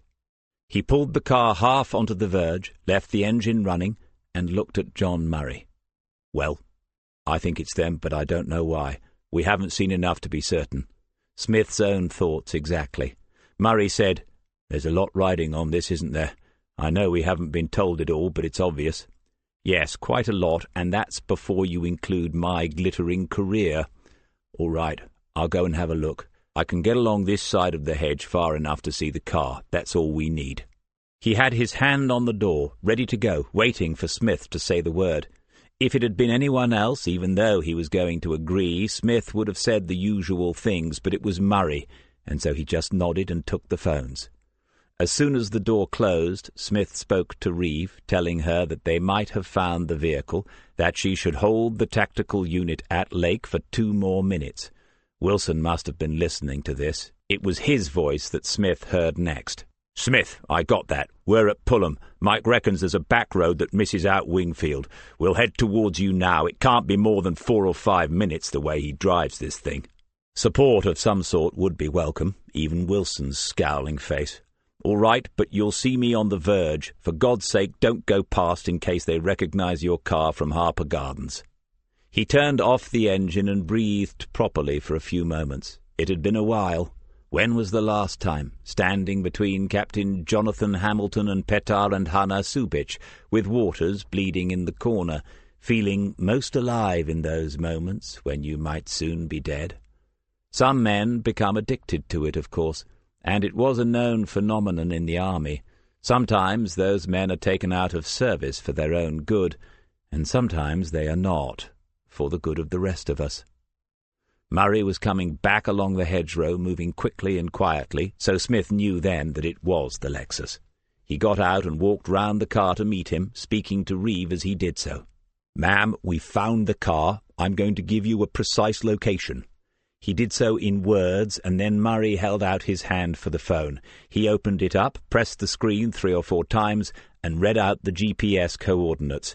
Smith's face said, "Yes, very good," and Murray answered that both lots of information would be useful. In the quiet of the waiting, they could hear a skylark singing somewhere over the fields of barley. He thought about the bird's view of all this as it hung as if suspended above them. The toy car parked behind the cottages in the run-down yard, the 2 men like dots waiting in the lane, and further away the traffic on the busy road, the people's lives speeding by, unaware of the human drama that was about to unfold. Then he thought about the fields, how the fields of barley would become fields of gold in another 2 or 3 months, and that reminded him of the song. It was another one that an audience of 10 or 20 might enjoy in the back room of the Bell every other Saturday evening. A car was approaching from the north. They listened and heard the gears change. Someone was driving quickly. It was the direction that Wilson and Dunn should arrive from, but they would not know for certain until it rounded the final bend, which was less than 50 yards away, beyond the roadside hedge. A third party might drive by, or they might slow down, ready to make the turn onto the track to the cottages. Smith's car would be seen, and so they could not allow anyone to take that route. They would have to be stopped, but any Sunday afternoon visitors here might well be armed and inclined to argue the point. Smith checked that the phone line was still open and told Alison Reeve what was happening. With any luck, he would be able to give a registration plate before the first volley of shots was fired. Murray's thoughts were following his own. He moved to stand on the road itself, and then, as the silver Mazda 6 MPS appeared, he relaxed visibly and nodded to Smith. Wilson was opening the passenger door before the car had come properly to a halt in front of the Peugeot. Wilson said, "What have we got?" and Smith told him. There was no other way out of the place where they had found the car, and meanwhile Mike Dunn had it all on satellite view on his phone, confirming what Smith had just said. They debated briefly whether to put one of the cars across the end of the lane, the obvious candidate being Smith's rather than Dunn's shiny one, but it would then be visible from the cottages, and that would be a bad move, as support was still several minutes away. When that conversation ended, when they had all agreed simply to wait, it was quiet again, for 10, 20 seconds, and that was why they all heard the sound of a car door slamming. It could only have come from the cottages beyond the hedgerow. Smith said, "Take another look," and Murray was gone again over the shallow dry ditch and along the hawthorn hedge. Speculation was pointless, and after exchanging brief looks, they continued waiting in silence for Murray's return. He took a little longer this time, long enough for Smith to review the troops again. Murray, no question. Smith had gone uninvited with him into too many houses to have any doubts. Wilson. Smith had less direct experience with him, but trusted what he had been told by others who had. Wilson did not hold back in these situations. Mike Dunn, newer and younger, an unknown quantity, but he had driven here very quickly and looked more excited than afraid. Himself? "You're getting too old for this lark," he said to the man in the mirror occasionally. But here and now, he didn't feel it, and he wasn't going to lean down and look into the wing mirror to check. Murray was back, jumping over the ditch and landing his 18 stones lightly beside them. "The boot and rear doors are open. Didn't see anyone, but I could hear voices. I reckon they're making a move." Smith looked at his watch. It was a Rolex, a second-hand, date 15,200, given to him by Sheila on his 40th birthday, so that he had one less excuse to be late home from work. It was never wrong, and it told him that no backup would be arriving for at least 10 more minutes. He said, "As I see it, we have two choices. We back off, take the cars around the bend, hope they don't head in that direction, and if they go, we try to follow them, bearing in mind that they might have the two kids in the back of the car. We'd have to be so careful we might lose them again. And if things then turned out really badly, we might wish we'd gone for option 2. We all know what that is, I assume." It was important that they all took a moment, even though they might not have many of them. The line to D.I. Reeve and whoever else was standing there with her was still open, but he had deliberately held the phone down and away from his face. There was no way of knowing how much she had heard of that, but this decision, in his view, had to be taken by the people on the ground. Asking someone in an office 14 miles away to take it was tantamount to an act of cowardice. All that mattered was the lives of Tina Fellows and Cameron Routh. If they were here and could be saved, going in now was justified. If they were not, confronting the two Albanians and whoever else might be in the cottages would be putting their own lives at risk to no effect other than potentially wrecking a multi-million-pound investigation. Wilson said, "Smith, do you know anything about these two characters other than what we were all told in the RSCU meeting?" It was an astute question, and Smith knew what lay behind it. "No, I don't. Knives, but not guns, is all any of us have been told." He looked around at them then and said, "Normally, I'd say, anyone who doesn't fancy it doesn't have to go, but we can't do this with fewer than 4. Wilson said, 2 in the front and 2 in the back. "Yes, I'm guessing it's a 2 up, 2 down place, and that's how we'd have to go as well. Whoever gets to the stairs first goes up them."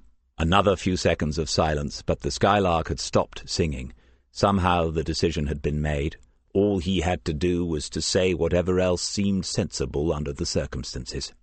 "If they're outside, we give them the warning, but we keep moving forward. If they're inside, John and I will take the front, you two the back. None of this shouting out to make us sound bigger and more numerous than we are, not on this occasion. All we've got is surprise. Get in and all over it as quickly as possible. Put everyone you meet on the floor, one way or another, and I'll answer any questions about that afterwards." Nothing was said in response to any of that. Smith looked at his watch once more and wondered what would have transpired before he did so again. Then he said to Murray, "You and this hedge are now intimately acquainted. Lead on." You notice everything. Even that you notice everything. The soil under their feet was dry and crumbly, and he remembered then that there had been no rain for weeks. The hawthorn blossom was thick and creamy, weighing down the branches, and its scent was almost overpowering, and yet not quite sweet. A small bird flew out as they neared the gap at the cottages, bounding into the air over the barley field and giving an insistent alarm call. He had no idea what it was, but Joe could have told him, and he still had not returned her text message. They covered the 15 yards to the house at a run that was simultaneously slow and breathless. Time is distorted. Seconds are stretched, and minutes pass in an instant. The front door was unlocked, a narrow hallway, the kitchen in a lean-to at the back, 2 doors off to the left. Smith went forward, pointing to the first door so that Murray would know to go through it and making for the second himself. As he reached it, he was coming level with the bottom of the stairs that Wilson and Dunn were already climbing. Their eyes met momentarily, his and Wilson's, and he thought, my God, he's enjoying this too, and I never knew.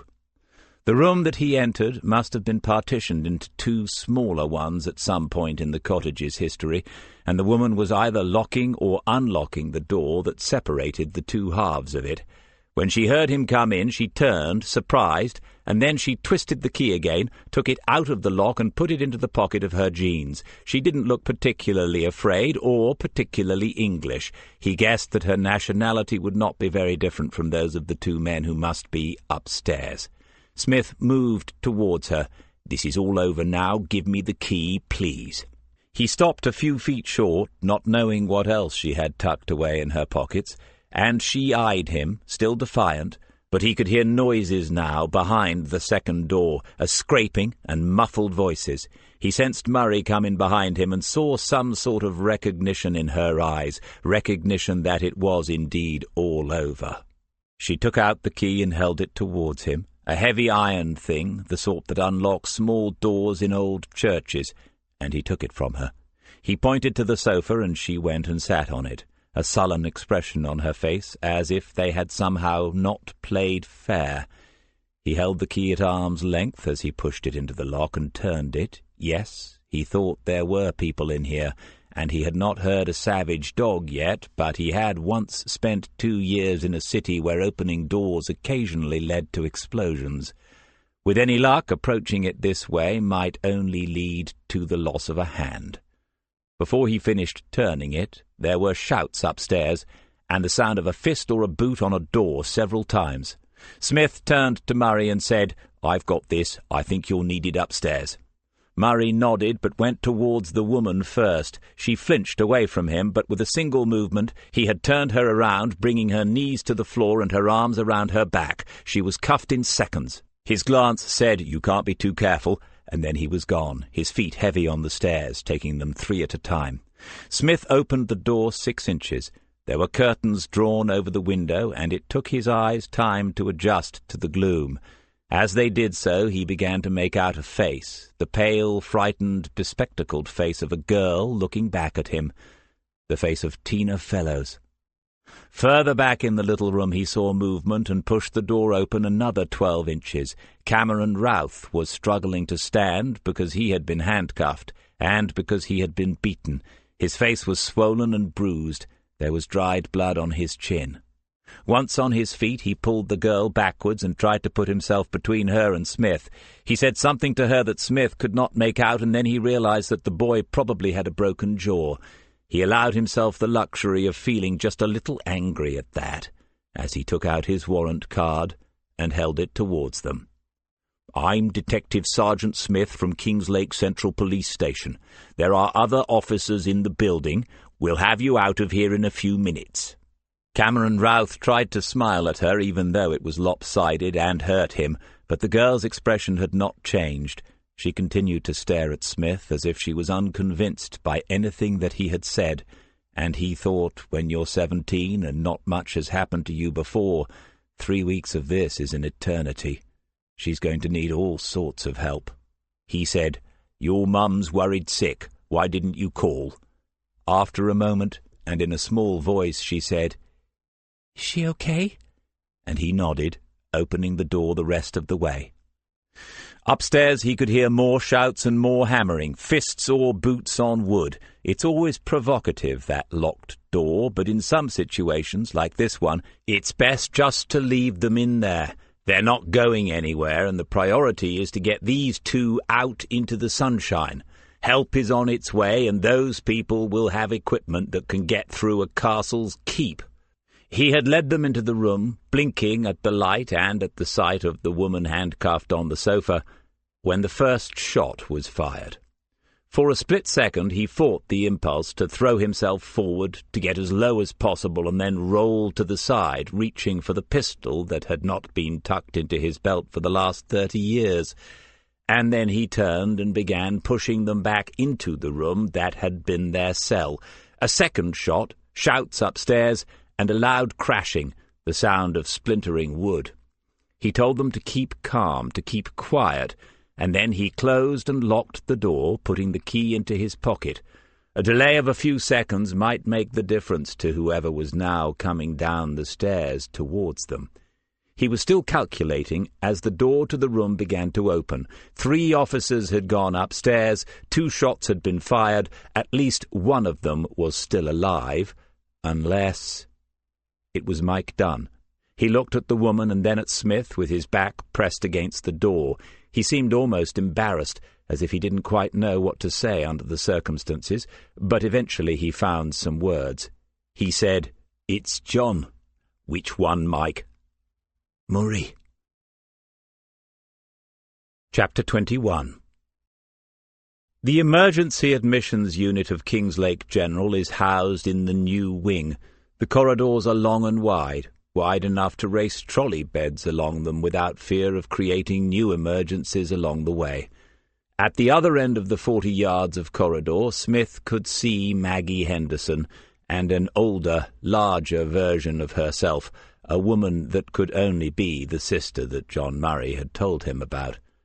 They were in conversation with Detective Inspector Alison Reeve, who had left Smith here, outside the Serious Injuries Treatment Centre 10 minutes ago. The women talked and then embraced each other, and he wondered what Reeve was saying. The registrar had only just gone back inside after speaking to Smith, and that meant that the detective inspector had not had the latest news herself. As he made the decision to walk down towards them, all 3 women turned, and Maggie caught sight of him for the first time. She had not been crying, and that was no more than he would have expected. In the 10 years that he had worked with her, since she had joined Lake Central as a 27-year-old rookie, he had never seen her cry. She stopped a few feet short of him, ahead of the other 2 women, and looked him full in the face before she spoke. "DC, what's the latest?" It was a small number, the number of people in the world that he could not lie to, whatever the circumstances, and he guessed that Maggie Henderson knew that she was amongst that elite minority. The registrar was out here less than a minute ago. Over Maggie's shoulder he caught Alison Reeve's expression. It read something like, "Should you have told me this first?" "And he says that John will be okay." She kept her eyes on his to make absolutely sure of that, but her hands went involuntarily down to the bulge that preceded her, wherever she went these days. Her sister had stepped forward and put an arm around her shoulders, and behind them he saw Reeves's eyes close. "The bullet nicked his left side, up under the arm. He's got a nasty gash of about 5 inches and a broken rib where it deflected off. They were probably aiming at a normal-sized bloke. If it had been me standing there, it would have taken my head off." The sister looked horrified, but Maggie managed a brief smile, hopefully because if Smith was making a joke, then Murray must be all right, rather than at the idea of Smith having his head taken off. Reeve said to him, "Mike tells me that they fired through the door. Twice. It was the second one that hit him." "How did they get inside after that?"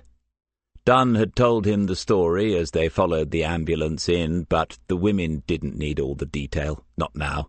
Even Reeve looked more shaken by it than he might have expected. "I was downstairs, but according to Mike, after they shot him, John got annoyed. He charged the door and it came off its hinges. When Mike and Wilson followed him in, one of the blokes was on the floor already out cold and he had the other one in a headlock. We don't know which of them pulled the trigger yet, but it doesn't really matter." Even that amount of detail had been too much.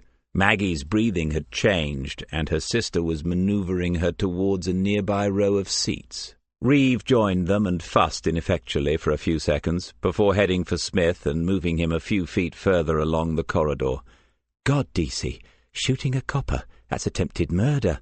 The charge sheet for this lot is going to be longer than my Sunday paper." "And probably better value, ma'am." She gave him the stare, but he nodded across at the 2 sisters, one of whom was still their junior officer, despite her rapidly changing outline. Reeve said that she needed the facts, now that they knew Murray was out of danger, because very soon much more senior officers would be asking her exactly what had taken place out at Honey Hill Cottage earlier that afternoon. First, Smith professed himself mystified by the complete absence of a hill anywhere in it, and then he proceeded to give her the facts, step by step, just as he would be writing them down later that evening, in the quiet of Lake Central, with Mike Dunn and perhaps even John Wilson for company. But the facts, though they are what we deal in, can convey only fragments of what has been experienced. In the agonizing seconds it took to give Dunn the key and the instructions to get the boy and the girl out of the room again and away from the building, Smith had assumed that Murray was dying. "There's a lot of blood," Dunn had said, and that usually means that an artery has been hit. If it's a major one, death occurs in minutes. He could not recall going up the stairs, only the scene that met his eyes as he went into the room.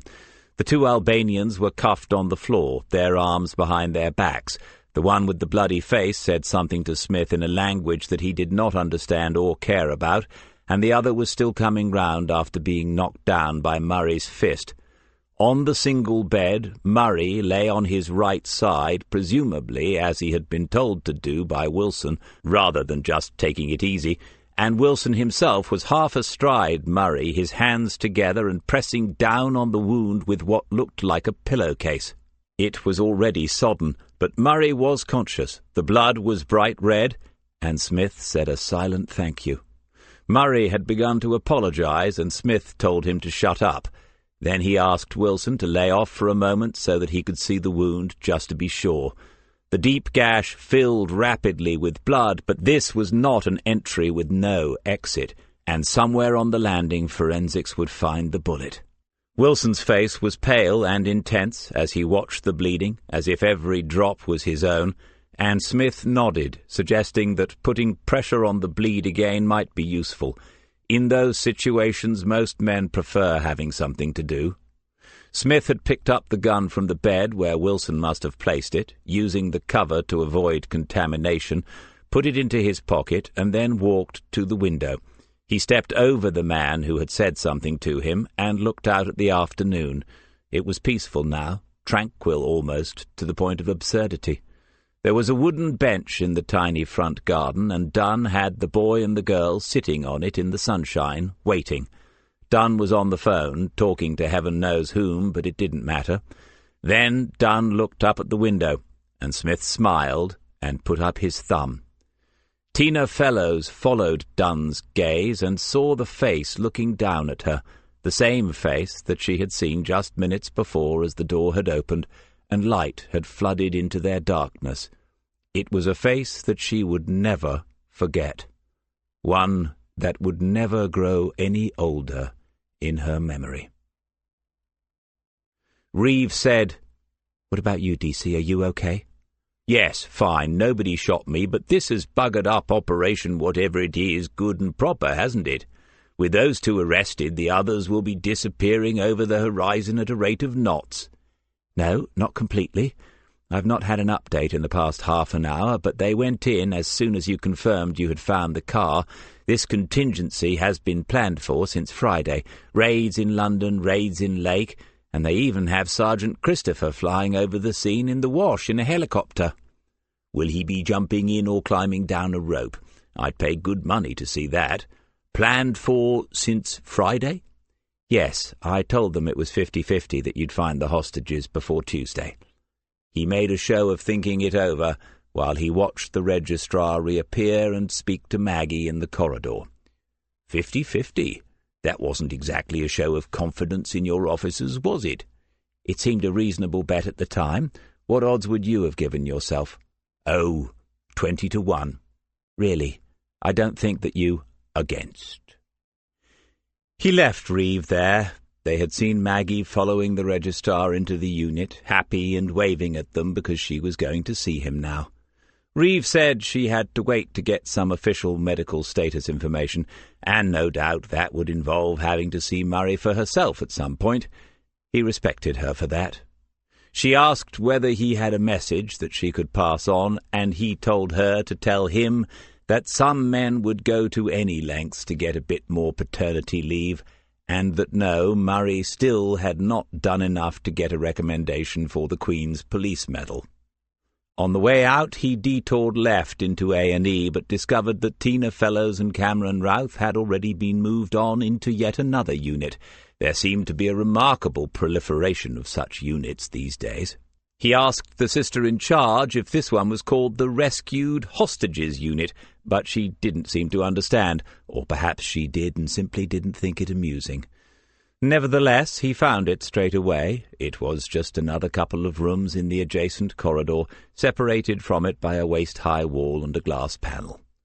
Through the glass he could see into a cubicle, and there was Cameron, sitting on a bed and having his face examined by a coloured girl who looked young enough to be his kid sister. When she turned to speak to a nurse, Smith could see the ID on a lanyard that told him she was a qualified doctor.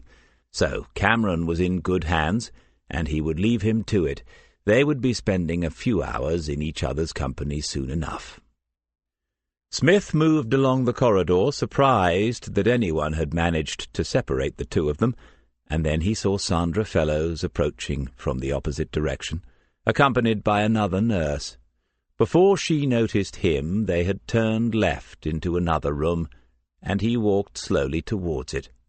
Through the open door he could see them, the daughter standing with her back to him, clasped tightly by the mother, whose face was toward him, eyes closed. When she opened them, she saw Smith looking in through the glass.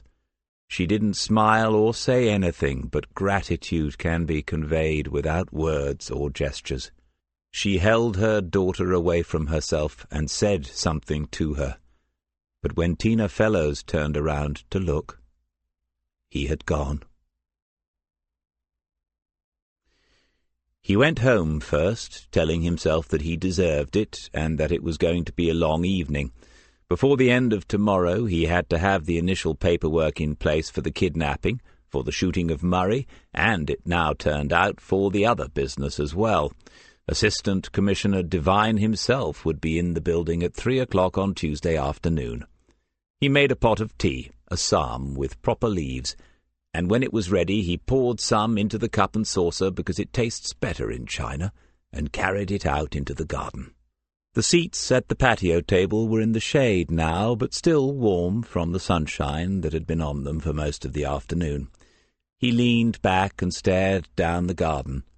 Long experience had taught him that it was futile to try not to think about things.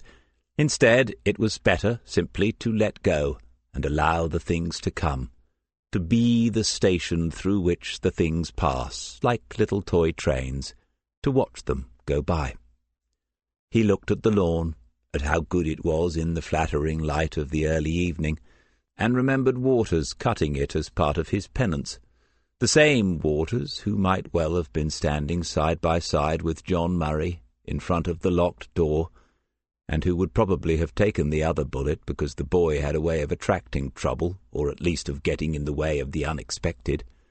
Sending him off the pitch had worked out all right then, even though there would be complaints when Waters heard the whole story. Had Stuart Routh been arrested in the Kingslake raids? That would complicate things, because he had given Smith good information in the end, out on the jetty at the Saltings, and from what he had told Smith, Routh had got out early enough to dodge a conspiracy charge. No doubt there was a way of implicating him, but if they, the management, wanted to root out the bad apple, and please God there was only the one, they had to consider dealing with Routh more circumspectly. It was a point he would need to make on Tuesday afternoon if no one else was saying it. Cameron Routh had taken a beating in those 3 weeks, no doubt trying to protect the girl. Smith felt his own jaw clenching at the thought and made himself relax again.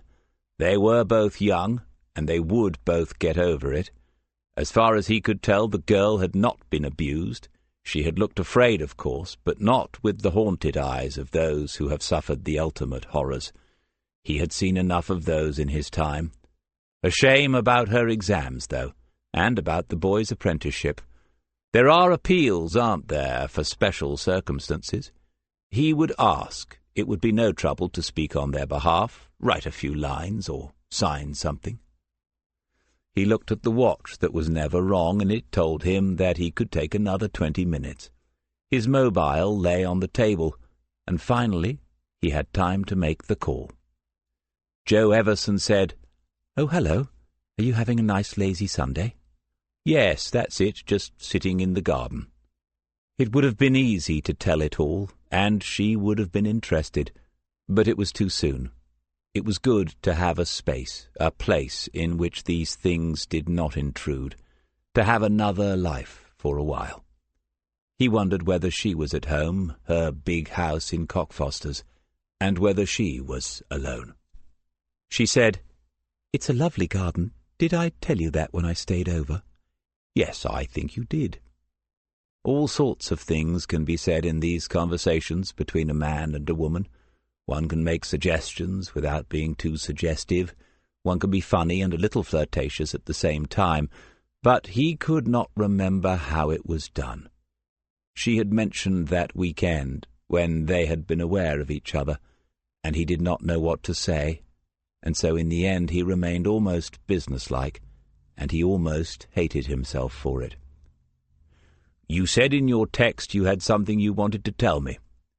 "Oh, right. Yes, I did. I do."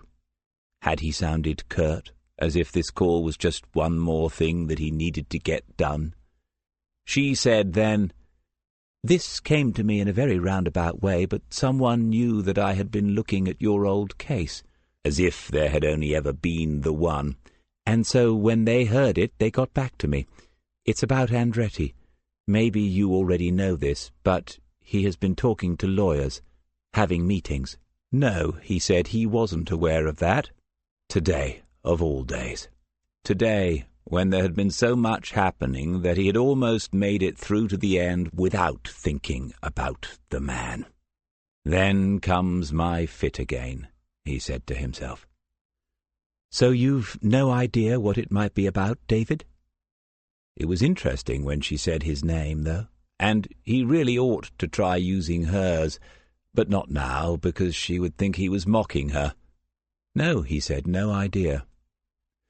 "I wondered whether it was anything to do with the last girl, how her body got into the dunes. He had an alibi for that, didn't he?" "Yes." "And you obviously checked that from every possible angle. Sorry, I don't mean to sound like your boss or anything, but so his alibi held up?" He had underestimated her again. She had read more deeply into the case than he had imagined. He said, "If I remember correctly, the alibi involved a magistrate and a vicar at the very least. It was a local planning meeting about how to develop and promote tourism in Huntston. Andretti spoke several times. I always thought that he had made a point of doing so, but he was there until midnight. His van was serviced the week before, so we had mileage records. He went home after the meeting. There was no way that vehicle went another 20-odd miles that night." "Another vehicle?" "He had a car, a Rover saloon, but it was clean, not even any sand in the tires. If he removed every grain of sand, he deserved to get away with it." The break hadn't lasted many minutes then. He drank the last of the tea as he listened to her thinking it over. Not a sign of the blackbirds since he had sat down, though. Joe said, "It was one of the main elements of the defense, wasn't it? They tried to use it to cast doubt on everything else." "Yes." He felt tired and didn't particularly want to go on with the story. But she was bright, and she had about her that doggedness that he had seen in every good detective he had ever worked with. Sooner or later she would get there. She would see it. "You said that you thought he had made a point of speaking at the meeting, to be noticed, to get it in the public record?" "A couple of the people I spoke to said that he had never shown that much interest in local politics before." "Which implies that he was deliberately constructing an alibi. But her body was placed there that night. How can you be certain of that?" He was walking slowly along the lawn towards the bushes. "That's easy enough to remember. Those dunes are used by local nudists on certain weeks of the summer. They had had a meeting in the exact spot the afternoon before. Despite the distractions, I think they would have noticed her, the way she was found. He stopped walking. For a moment the girl was sprawled there in front of him on the lawn. Nudists? Really? Oh yes, it's a big thing, if you'll pardon the expression. She was laughing down there in Cockfosters. He went on, "We had to interview them all, of course, but don't worry, they were clothed when we did so. We didn't ask for a full reconstruction of the day before, we just took down their particulars." "Stop, that's enough. I'm surprised that you aren't at the caravan on such a lovely weekend. Is it booked out?" "No, a couple of things came up. You know how it is." "Yes, I do." Before he could even make the bet with himself, she had returned to it, had not stopped thinking it through despite his attempts to distract her for now. "But you know that he killed her, and the jury were 100% behind you. You also accept that his alibi for that night was sound." "Sooner rather than later, then." "Yes, bearing in mind that he froze the bodies, of course. He murdered her 2 or 3 days before she was found." Silence, because it was a lot to say, however short the sentence might be in which she was about to say it. "Even so, he must have had an accomplice." "As far as placing the last body was concerned, yes." He reached in and found that the nest was cold and empty. Underneath it on the ground there were no more little corpses to be buried, and he straightened up. 3 had made it. 3 had got away. 3 out of 4 isn't bad. "That isn't mentioned in anything I've read so far." "It was mentioned in the trial, briefly. The defense QC did his best to wind us up with it, asked why we hadn't pursued it further, and we were able to show that we had, as far as was reasonable. The judge, God bless her, told him that it did not alter the de facto case against his client, and politely told him to get on with it. For some reason the papers never ran with it." "And you did pursue it? You tried to find his accomplice?" "Yes. Most people would have left it there." "Did you find him?" "I think so. We just never found the proof." "Let me get this absolutely straight, David. Andretti had an accomplice, and you know who it was. You have a name?" "And an address, and his shoe size. We checked tracks in the dunes, but it's impossible with sand." He could picture her face, the light blue eyes wide with surprise. "I assume that you would have told me this before I actually ended the book." "Assume nothing." "Oh, very good. I know my ABC. Believe no one, check everything. But I can't write it without mentioning this, can I?" "As far as I'm concerned, you're not, are you? It's on the very back burner, isn't it?" "Yes, but this makes it much more interesting. I don't know what to do now." "Don't worry about it. The story's been around for 10 years. It'll wait another 1 or 2. Of course, if he is launching an appeal—" He heard her say, "Oh, no," at the thought, and suggested that the best thing to do was to make herself a cup of tea, Assam, proper leaves, drunk from a china cup with matching saucer. Chapter 22. Smith knew that the Monday would be one of those days when he would not get out of the building once he had gone into it. He would interview Cameron Routh, who mercifully could nod, shake his head, and give short answers now that his jaw had been wired back into place, and Serena Butler had jumped at the chance to do the same with Tina Fellows. Everything would be taped and videoed, and then reviewed periodically by senior officers before the next stage while the interviewees rested. With interlocking investigations into at least 3 major offences, they needed someone to go from room to room, clipboard in hand, checklist at the ready, and Sergeant Terry Christopher was in his element. Bridges had been arrested by 2 traffic officers on a back road in Hertfordshire in the small hours of the morning. Not luck, but technology had caught him as he headed for London. The click of a mouse can send a vehicle's details to every police officer in the country, or rather to their computers. If that vehicle then passes through a beam of light attached to one of those computers, there are beeps and messages on screens. There had been no car chase. Bridges had gambled that it was a routine stop that early in the morning, and he had lost. In one way, Bridges had his wish. He was now back in London. Cameron and Tina had never seen a man with tattoos during their captivity. The foreigners had turned up at the cottage every other day or so, and it was the younger one who had hit Cameron and handcuffed him when he had tried to run out, shouting for help. From time to time they had heard other men there as well, but they had not had sight of them. Most of the time the woman was there on her own. Her name was Marta. She didn't speak much English, but had been kinder to them as the days had passed. Tina said she thought that the woman might have let them go in the end, and when he heard that, Smith thought that there was no need to shatter the illusions of someone so young, someone who had been through enough already. In a break, Smith had wondered whether they had enough to tie Bridges to the kidnapping. It's always better to have more in the courtroom than just the words of officers, and he would avoid using Waters's late-night encounter with them if he could, but only if. Dunn had come into the room then, and when Smith raised the point, he was told that Wilson had got pictures of the 3 of them in Harper Gardens, pictures taken on his phone that were more than good enough. That was quick thinking on Wilson's part. He said to Dunn, "Well, Mike, my team gets smaller as the weeks pass by. Today I have 1, and on Wednesday when Waters gets back it'll be up to 2. That's if he hasn't decided to move on as well. I doubt if Murray will be back before the baby is born. He's being discharged this afternoon, by the way. What I'm trying to say is, I can have another go at getting you transferred across to me if you want." Dunn said thank you and looked uncomfortable.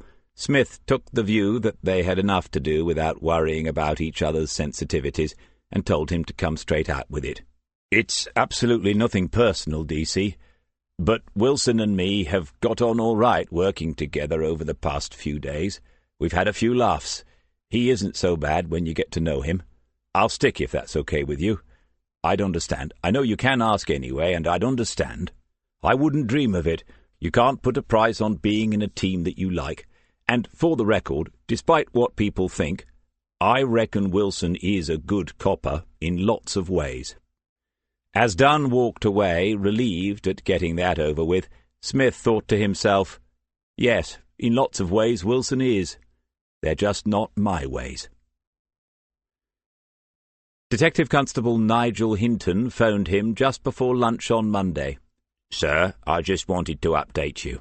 Let's say David," thus emphasizing the fact that we do not have and never have had any formal operational contact with each other in this investigation. "What investigation is that, David?" "Exactly. Okay, update me. There is one thing before I do, as we're talking about names. Are you also D.C. Smith? That depends on whether money is going to change hands. I can be. Why?" "I overheard a bit of a conversation up here this morning." "Right. Well, after deleting all the expletives, what was left?" A superintendent in conversation with a DCI and Inspector Turek, agreeing that they could finally get on with the Littlemore murder investigation now that lot in Norfolk had sorted themselves out. Smith's name had been mentioned in it. Hinton said, "I guessed it had to be the same Smith, but I didn't realize who you were." "That's all right, Nigel. I don't realize that myself half the time." "No, I mean that it was you. I remember the ice cream murderer thing." Smith closed his eyes and stopped breathing for a few seconds. What would he give to forget the ice cream murderer thing? A long time ago now. Update me. Hinton had, he admitted, panicked at first. Did the message from Billy Slater mean that Lucky Everett's killer was soon to be discharged? He had spent an afternoon with an assistant governor of the prison going through all the imminent discharges, cross-checking them against the list of inmates who had been of any interest in the investigation, and there had been nothing significant. Then, deciding in desperation to be completely open, he told the governor about the anonymous information that they had received, and the man had said that discharges were not the only way out of the place. They looked then at the forthcoming transfers, and the name leapt out at Hinton immediately. Aaron Bristow. He was on our long list, connections to some major dealers, and a thoroughly nasty piece of work. I'm looking at him more closely this morning, and that's why I called. I'm certain we can find links from him to some of the people involved in your drugs bust. A biggie, wasn't it? Apparently. I'm always the last to know the details. One of your lot is on the news this morning talking about taking the fight to the drugs barons. Let me guess, sharp suit, gold-rimmed glasses, thin on top, making at least 3 sincere glances into the camera. Of course you'll know who it is. No, been told nothing, haven't seen it, but I know who it is. Where's your suspect now? His transfer has been deferred, and inexplicably he's ended up in solitary. He isn't going anywhere. I've told Turek that we should leave him there to sweat for a couple of days. Anyway, I've just given a load of good stuff to Inspector Turek, and I'm calling to say thanks. At the moment, he thinks I can walk on water. Charlie Hills came into the office, caught Smith's eye, and then began chatting to Serena Butler while he waited. Smith asked Hinton for more details of his elevation to the sainthood. Oh, well, he even asked me this morning why I'd never taken the sergeant's exam. Very flattering. I assume you're not intending to, but what was the answer? In my experience, most sergeants are bastards. I have to agree there, Nigel. And what does that say about the inspectors that most of them become? I don't reckon Inspector Turek was thinking that far ahead, but it was nice to be asked. Thanks again for your help with this, DC, and if I can ever return the favour, don't mention it. I'm just relieved to no longer be a focus of the investigation. Take care. Let me know how it goes. When he ended the call and looked up at Charlie Hills, it was clear that whatever it was could not be discussed in the office. Too many eyes and ears. He followed Charlie out into the corridor. Go on, Charlie. Patrick Chambers has just been escorted from the building. Smith raised an eyebrow in a gesture of surprise that was never going to convince a desk sergeant of Charlie's long experience. I just wondered whether you knew anything about it. Yes, I do. That was enough. Smith didn't do politics or gossip, and so if he wasn't saying anything, it would be for sound reasons, such as not wanting to burden any more people than absolutely necessary with what he did know, especially if it was toxic. Charlie said, Fair enough, but it's funny. Might not be related to anything, but 2 years ago, when there was that investigation into ringing the luxury cars and my boy gave a statement saying his garage had been approached, well, he met Chambers. He said something to me at the time that he thought the interview could have gone in a whole different direction, if you know what I mean. My lad didn't trust him. Charlie, you know about internal investigations. If that's what is going on, and I do say if, then they'll go back further than that. Your lad might be interviewed again yet.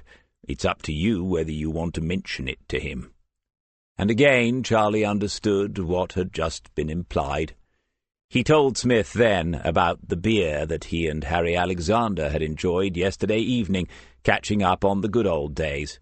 It was nice of him, Charlie said, to come down and apologize for being so busy on that first day, and making up for it by suggesting that the three of them go out.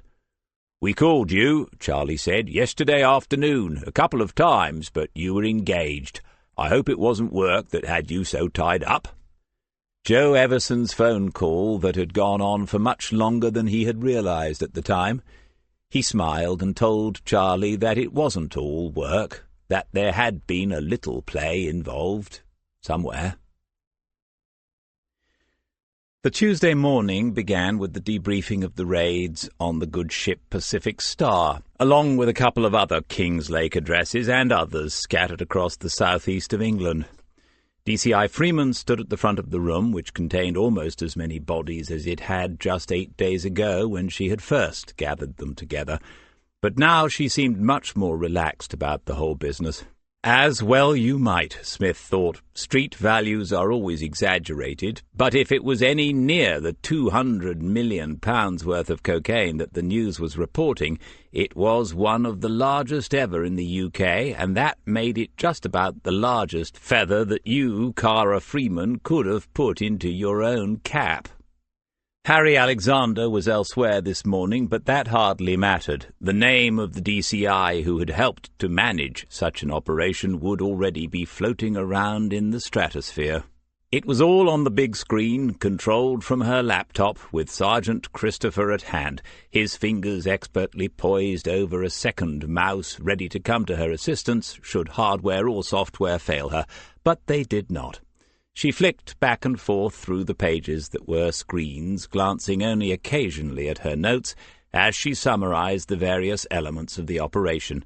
She mentioned the rescuing of the hostages, and Smith was aware of one or two heads turning in his direction, saying how effectively everyone at Kings Lake Central had worked during the difficult circumstances on Sunday afternoon.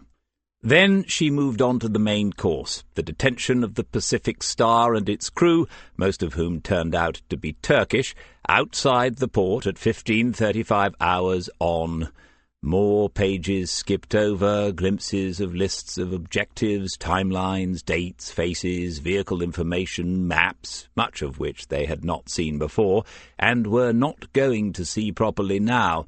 Smith thought the general public has no comprehension of just how much intelligence gathering goes into the operations they see reported on the 6 o'clock news in about 40 seconds. The weeks and months of faces. Was it? It was impossible to be certain, but he wanted to call out, "Stop! Go back a bit!" He would look daft, but that was not what prevented him. Why break the habit of a lifetime? No. There might conceivably still be operational reasons why it should not be mentioned now in a room of more than 30 officers. But it had to be mentioned. He had to see that page again, and soon. The second half of this debriefing was going to go even more slowly than the first. I was in the communications room with D.I. Reeve on Sunday afternoon. I have to say that what was happening at the other end was very impressive. Cara Freeman expected him to say something in response. "Thank you, ma'am." Sergeant Terry Christopher seemed to wince a little at this rather skimpy reply, but Alison Reeve was happy enough with it. The four of them stood at the front of the incident room, the briefing over at last. DCI Freeman said, "You think very clearly under pressure, Sergeant Smith." He wondered whether she would have liked to add "for an old man," but knew that was being a little unkind to her. When people had done well, he made a point of telling them so. He was simply more comfortable doing that than receiving it himself. And everything is relative. When you've had a pistol held to your temple and heard the hammer cock, it affects forever your understanding of pressure. He said, "I had 3 experienced and competent officers with me, ma'am. It was very much a team effort. I don't think anyone needs to be singled out, with respect." "I'm sure that you don't." She was smiling openly at Alison Reeve, and then she turned back to Smith. "You said that there was something you wanted to raise about this morning's briefing?" When he asked her to turn back slowly through the pages of her intelligence files, the ones that she had only flicked through earlier, she frowned and glanced again at D.I. Reeve. Sergeant Terry looked as if he would prefer to slam the laptop shut before Smith could make a grab for it. Freeman said, "I take it this is more than idle curiosity?" "Personally, I think there's a lot to be said for idle curiosity, but no, I might have seen something interesting on one of those pages, ma'am. It's only a might, and I might be completely wrong about it." Sergeant Christopher turned the intelligence screen on again, and, with a nod from Cara Freeman, he began to swipe the pages from right to left. After a dozen or so, he looked at everyone with an expression that said, "Shall I continue?" Smith knew roughly where it must be and waited. "Okay, that's it." The page had 4 faces, all male. None of them were the conventional mug shots taken in the corridors of police stations, and 2 at least had been photographed at long range, including the one that immediately had all of Smith's attention. The name that had been under the image had been blocked out. He pointed and said, "Who is that?" DCI Freeman said, "I'm afraid that idle curiosity won't get you an answer to that one," and Sergeant Terry looked suitably relieved. He had probably spent hours redacting all the sensitive information in these files, and now that work was being justified. Smith's features froze, save for a tiny muscle that worked below the scar on the side of his face. Alison Reeve had seen the look before and knew that he would walk away rather than ask again to be told anything, about the man whose image was on the screen. She also knew that he would not have asked at all if it had not been potentially important. She said to Freeman, "Without giving us a name, can you tell us what his part is in the investigation?" "Well, I'm not entirely sure where the phrase comes from, but he is a person of interest. He has been a person of interest for a long time." Smith said, "It's American for a suspect, ma'am." There was a pause while Freeman looked hard at Smith, and then at the image on the screen. She was making up her mind about one of them, and quite possibly both. The man's file was passed on to us at Regional long before the current operation. The previous squad had him in their sights for years. He has been questioned several times, but never charged. Reeve said, "Drugs? Always and only. The intelligence we have suggests that he is a major player, the sort who can keep everything at more than arm's length. He has a large house in several acres of Essex, and I believe I'm right in saying that his children attend top-notch, fee-paying schools." She looked at Terry, who nodded. Freeman said, "So, Sergeant, why the interest?" Smith was still looking at the face on the screen. Arresting Turkish seamen was all well and good. The Albanians were only heading in one direction now, and Duncan Bridges had some difficult questions to answer. But here in front of him was one of the faces of the people who really matter, the men who make millions from misery, the men who live in mansions while the users they ultimately supply sink deeper into the mire. He said, "Well, ma'am, you might ask him to account for his movements on Saturday the 23rd at around 2100 hours. "Why?" "Because he was in King's Lake, outside the public house we were keeping under observation." DCI Freeman was standing so still that she might have just been painted there, and Sergeant Terry was staring at her as if she had been. Smith continued, "It's in my report for the arrest of Catherine Diver, the private investigator that we took off the streets for her own protection. I wrote that the assault of D.C. Waters and her arrest were witnessed by several members of the public, one of whom kindly offered assistance. It was him. He thought, if this goes on for much longer, we're going to have to check that she's still here with us. To move things along, he added, and you were right about the money, ma'am. That was a £1,000 suit he was wearing, and he was carrying a leather briefcase. I expect he had an important meeting to get to, but he seemed very public-spirited, I have to say." DCI Freeman said slowly, "Is there any possibility that you are mistaken, Sergeant?" Smith did not react to that, and so she looked at Alison Reeve. Alison Reeve was shaking her head. It is always difficult judging how much everyone should be told and what information should be restricted, made more difficult in this case, of course, because of the strong suspicions of an internal leak. But even so, Smith concluded as he sat at his desk, someone was to blame. Someone had got this one wrong. If he had seen that face at the first briefing, he might well have accepted the man's offer of assistance, even if it was not quite in the way that the person of interest had intended it. It would have been useful to know what was in that briefcase, for example. Wilson and Dunn would have kept a record of everyone entering the Wrestlers, but Smith would bet next month's salary that this chap was not on it.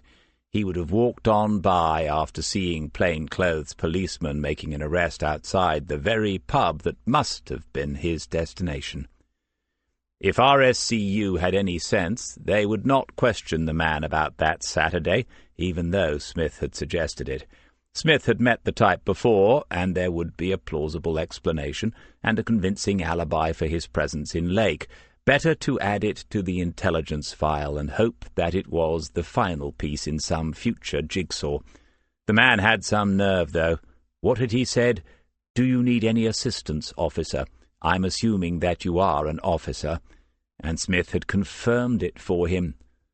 Oh well, he'd better warn Waters that Sergeant Terry Christopher might wish to grill him about his pavement encounter with Ms. Diver, about wrestling outside the Wrestlers in front of an audience of master criminals. Not 2 minutes later, the office door opened and Waters entered. Smith looked down at his desk calendar, free to valued customers of Rampton's hardware store, and frowned. "Have I lost a day, or have you gained one? You're not due back until tomorrow." Waters was approaching their group of desks, and he looked quite cross. The novelty took Smith by surprise. "I thought I'd come in and see how John is for myself, rather than just watching it on the telly, and as no one has called me about it." "Oh dear, this is an unfortunate consequence of building team spirit. They start to worry about each other out of hours." "He's fine, it was just a scratch. He's home already making mobiles to hang over the cot, I expect. If he'd died, I would have given you a ring. How's your dad?" Chris Waters looked suitably aghast at the apparently callous answer, but said nothing before he collapsed his 6-foot-something into his usual chair.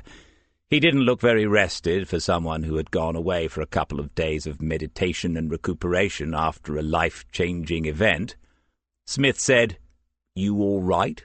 And how's your dad?" "Yes, he's good. Sends his regards.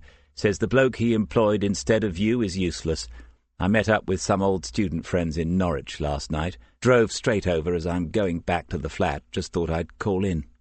Yes, thought Smith, and you didn't want to drive too early because you had 1 or 2 with the old mates last night, and you're going home to catch up on some sleep, ready for tomorrow.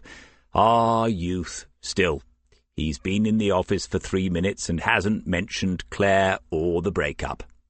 Smith said, "All right then, as you're not on duty yet, I won't give you anything to do." "What is there?" "The big news has been the bust, obviously. Superintendent Allen expects to be nominated for a BAFTA. At least I think that's what someone said.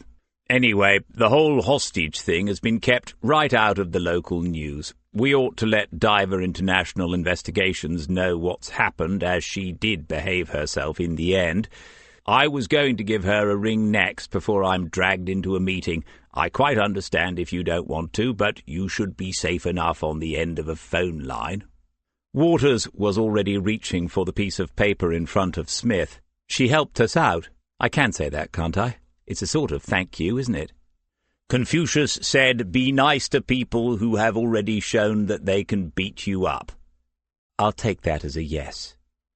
He was carrying the paper and his phone out of the room, which wasn't particularly noisy. Smith let him get to the door before he spoke again. "By the way, what did you decide?" "What about?"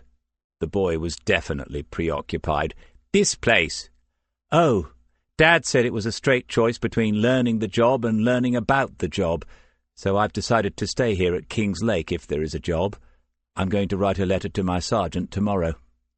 "I expect he can hardly wait to receive it. I expect he knows he'll get some of the blame for someone dropping out of the programme." Waters was smiling at him as he backed out of the doorway. "Well done, Dougie Waters. Good decision." He didn't know exactly what time they would begin the meeting. He had simply been told to be ready for it. The notes lay in the first drawer of the desk, and he took them out to go through them once more. The central thing, the damning thing, was the statement from Stuart Routh, which ran to 3 A4 sides in the end. It wasn't clear how it had begun, who had approached whom, and Routh himself seemed genuinely uncertain about that. But where it had ended was plain enough. In return for an occasional nod or wink, Detective Sergeant Patrick Chambers had received goods in kind.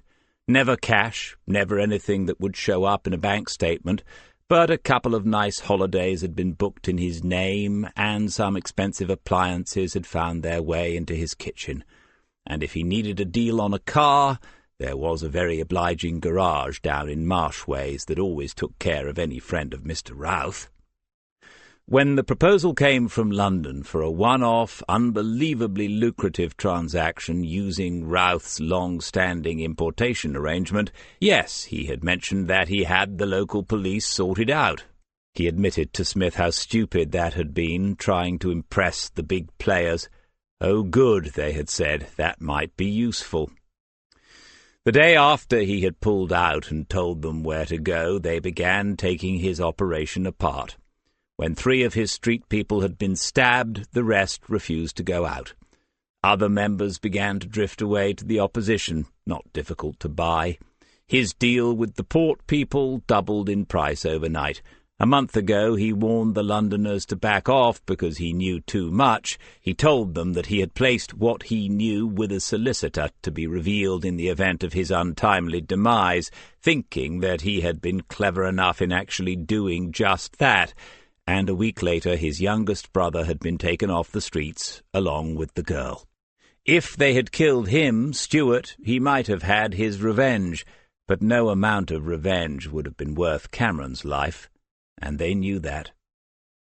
Smith finished reading it all again and then closed the file.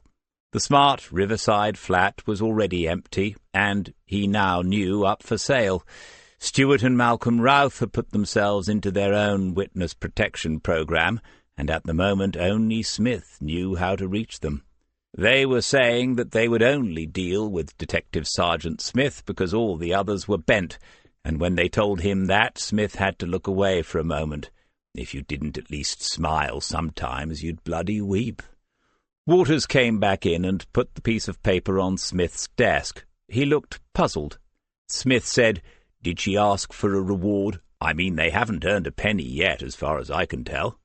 "No, she was very reasonable and apologized again." "For hitting you?" Waters said with a sigh. "Yes, for hitting me." "That's all right, then." There was obviously something else. "In fact, DC." "Yes?" "She asked whether she could buy me dinner as an apology for, hitting you?" "And everything else." "You said she'd already apologized. She didn't strike me, pardon the expression, as the sort who apologizes excessively." It was becoming clear to Smith that Waters had not yet given the young woman an answer to her invitation to dinner. He leaned forward. "Chris, are you asking for my advice?" "Well, an opinion would be helpful." "Okay, I think I can get this into one word. The word is run." "Really? Is it because she's a private, that I could be professionally compromised?" Smith could remember her in the interview room, eyes lighting up with a strange delight at the prospect of taking him on until he had convinced her that she was lucky to be alive. "No, Chris, it's far more serious than that. My advice has, like the universe itself, now expanded to 4 words. Run for your life." He wouldn't, of course. Waters would always be drawn to the most dangerous woman in the room. Why, if Waters had been a young undercover officer in Army intelligence in the worst days and nights of Belfast, it would have been him drawn to the beautiful Irish-Italian girl who had flashed her dark eyes just once at him over the shoulders of the Republicans she was with at the bar. Never mind the room, Smith thought absently. She was the most dangerous woman in all of Northern Ireland, to me. Lunchtime, and the office had become busy again. Wilson came in and nodded to him, a nod that he returned in kind. There is nothing like confronting armed Albanians together for creating a bit of bonding. It will be Christmas cards next. Suddenly the conversation fell away, and some of the people in the room were standing up and looking beyond Smith towards the door. He turned and saw that a very smart uniform had entered, and that the uniform was amply filled by Assistant Chief Constable Devine. A hand came out as he walked into the room, directing them all to sit and get on with what they were doing, because what they were doing, the voice taking command now, was excellent work, outstanding work, and each one of them deserved the recognition that they were now receiving in the press and on the media screens. These are the moments that we work for, when the good men and women triumph, and those that break our laws are punished. It lasted for 3 or 4 minutes, and as far as Smith could tell was sincerely meant. Long, long ago, A.C.C. Devine had spent a few years in plain clothes. When he was done, Devine came forward towards Smith's desk, leaned one hand on it and spoke quietly. "Hello, DC. I hope you don't mind, but I wanted to speak to everyone anyway. I said that I'd pick you up on the way back. We're ready to begin upstairs. Are you all right to walk out with me, or would you rather come on after a couple of minutes?" It was the kind of professional sensitivity that would always elude some other senior officers. All of the people in the room would already know that Chambers had been escorted from the building, that he had been suspended pending an investigation, and all of them would know the likely consequences if the man was found guilty in a court of law. Paedophiles suffer terribly in prison, but it can be worse for a policeman who has to serve time. "No, sir, it's fine. I'll come up now." As they began the walk through the corridors, Devine was silent. Nevertheless, Smith was certain that there was something to be said, that Devine had not simply collected him to save someone else the bother. Smith said, "How is your mother, sir?" "My mother?" "Yes, sir. We went to Lily House a few months ago during the investigation into the assisted suicides. She gave me some useful information, and she mentioned you, sir." "Ah, yes, I recall it, the case. She's well, still battling on. I won't ask what she said about me." Smith could remember it word for word, and thought this would be a really bad time to repeat it, so they walked on and reached the first flight of stairs. On the landing, with the window overlooking the car park and then King's Lake on yet another fine day, the last according to the forecast, Devine stopped and turned. He said, "Smith, I don't need to tell you what an unpleasant business this will be, if it goes anywhere. I've no doubt that you have seen it before. I've also no doubt that the man in question will have friends here. It can be difficult for those of us who have to give evidence in such matters, and it can affect working relationships permanently." Smith's face showed that he had understood all that had been said, but he remained silent. Somewhere downstairs and along an echoing corridor 2 women were laughing. Devine said, "DCI Freeman tells me that she has discussed the possibility of recruiting you into the Regional Serious Crimes Unit." One had to admire the woman's persistence. "Yes, sir, but it was more question and answer than a discussion." "Oh, well, if things do get difficult here, that would be a possibility, wouldn't it? 2 birds with 1 stone?" "Or I could just retire, sir. I've thought about it, but Superintendent Allen said he would be sorry to see me go." "As would we all, Smith." "Thank you, sir." It seemed then that there was nothing else to be said that could delay this. In the quiet below, a door was opened and then squealed slowly as it closed. Smith waited, the folder under his arm. All that was missing was the ticking of a clock. Devine said, "We'd better make a start, then." And Smith said, "Yes, sir."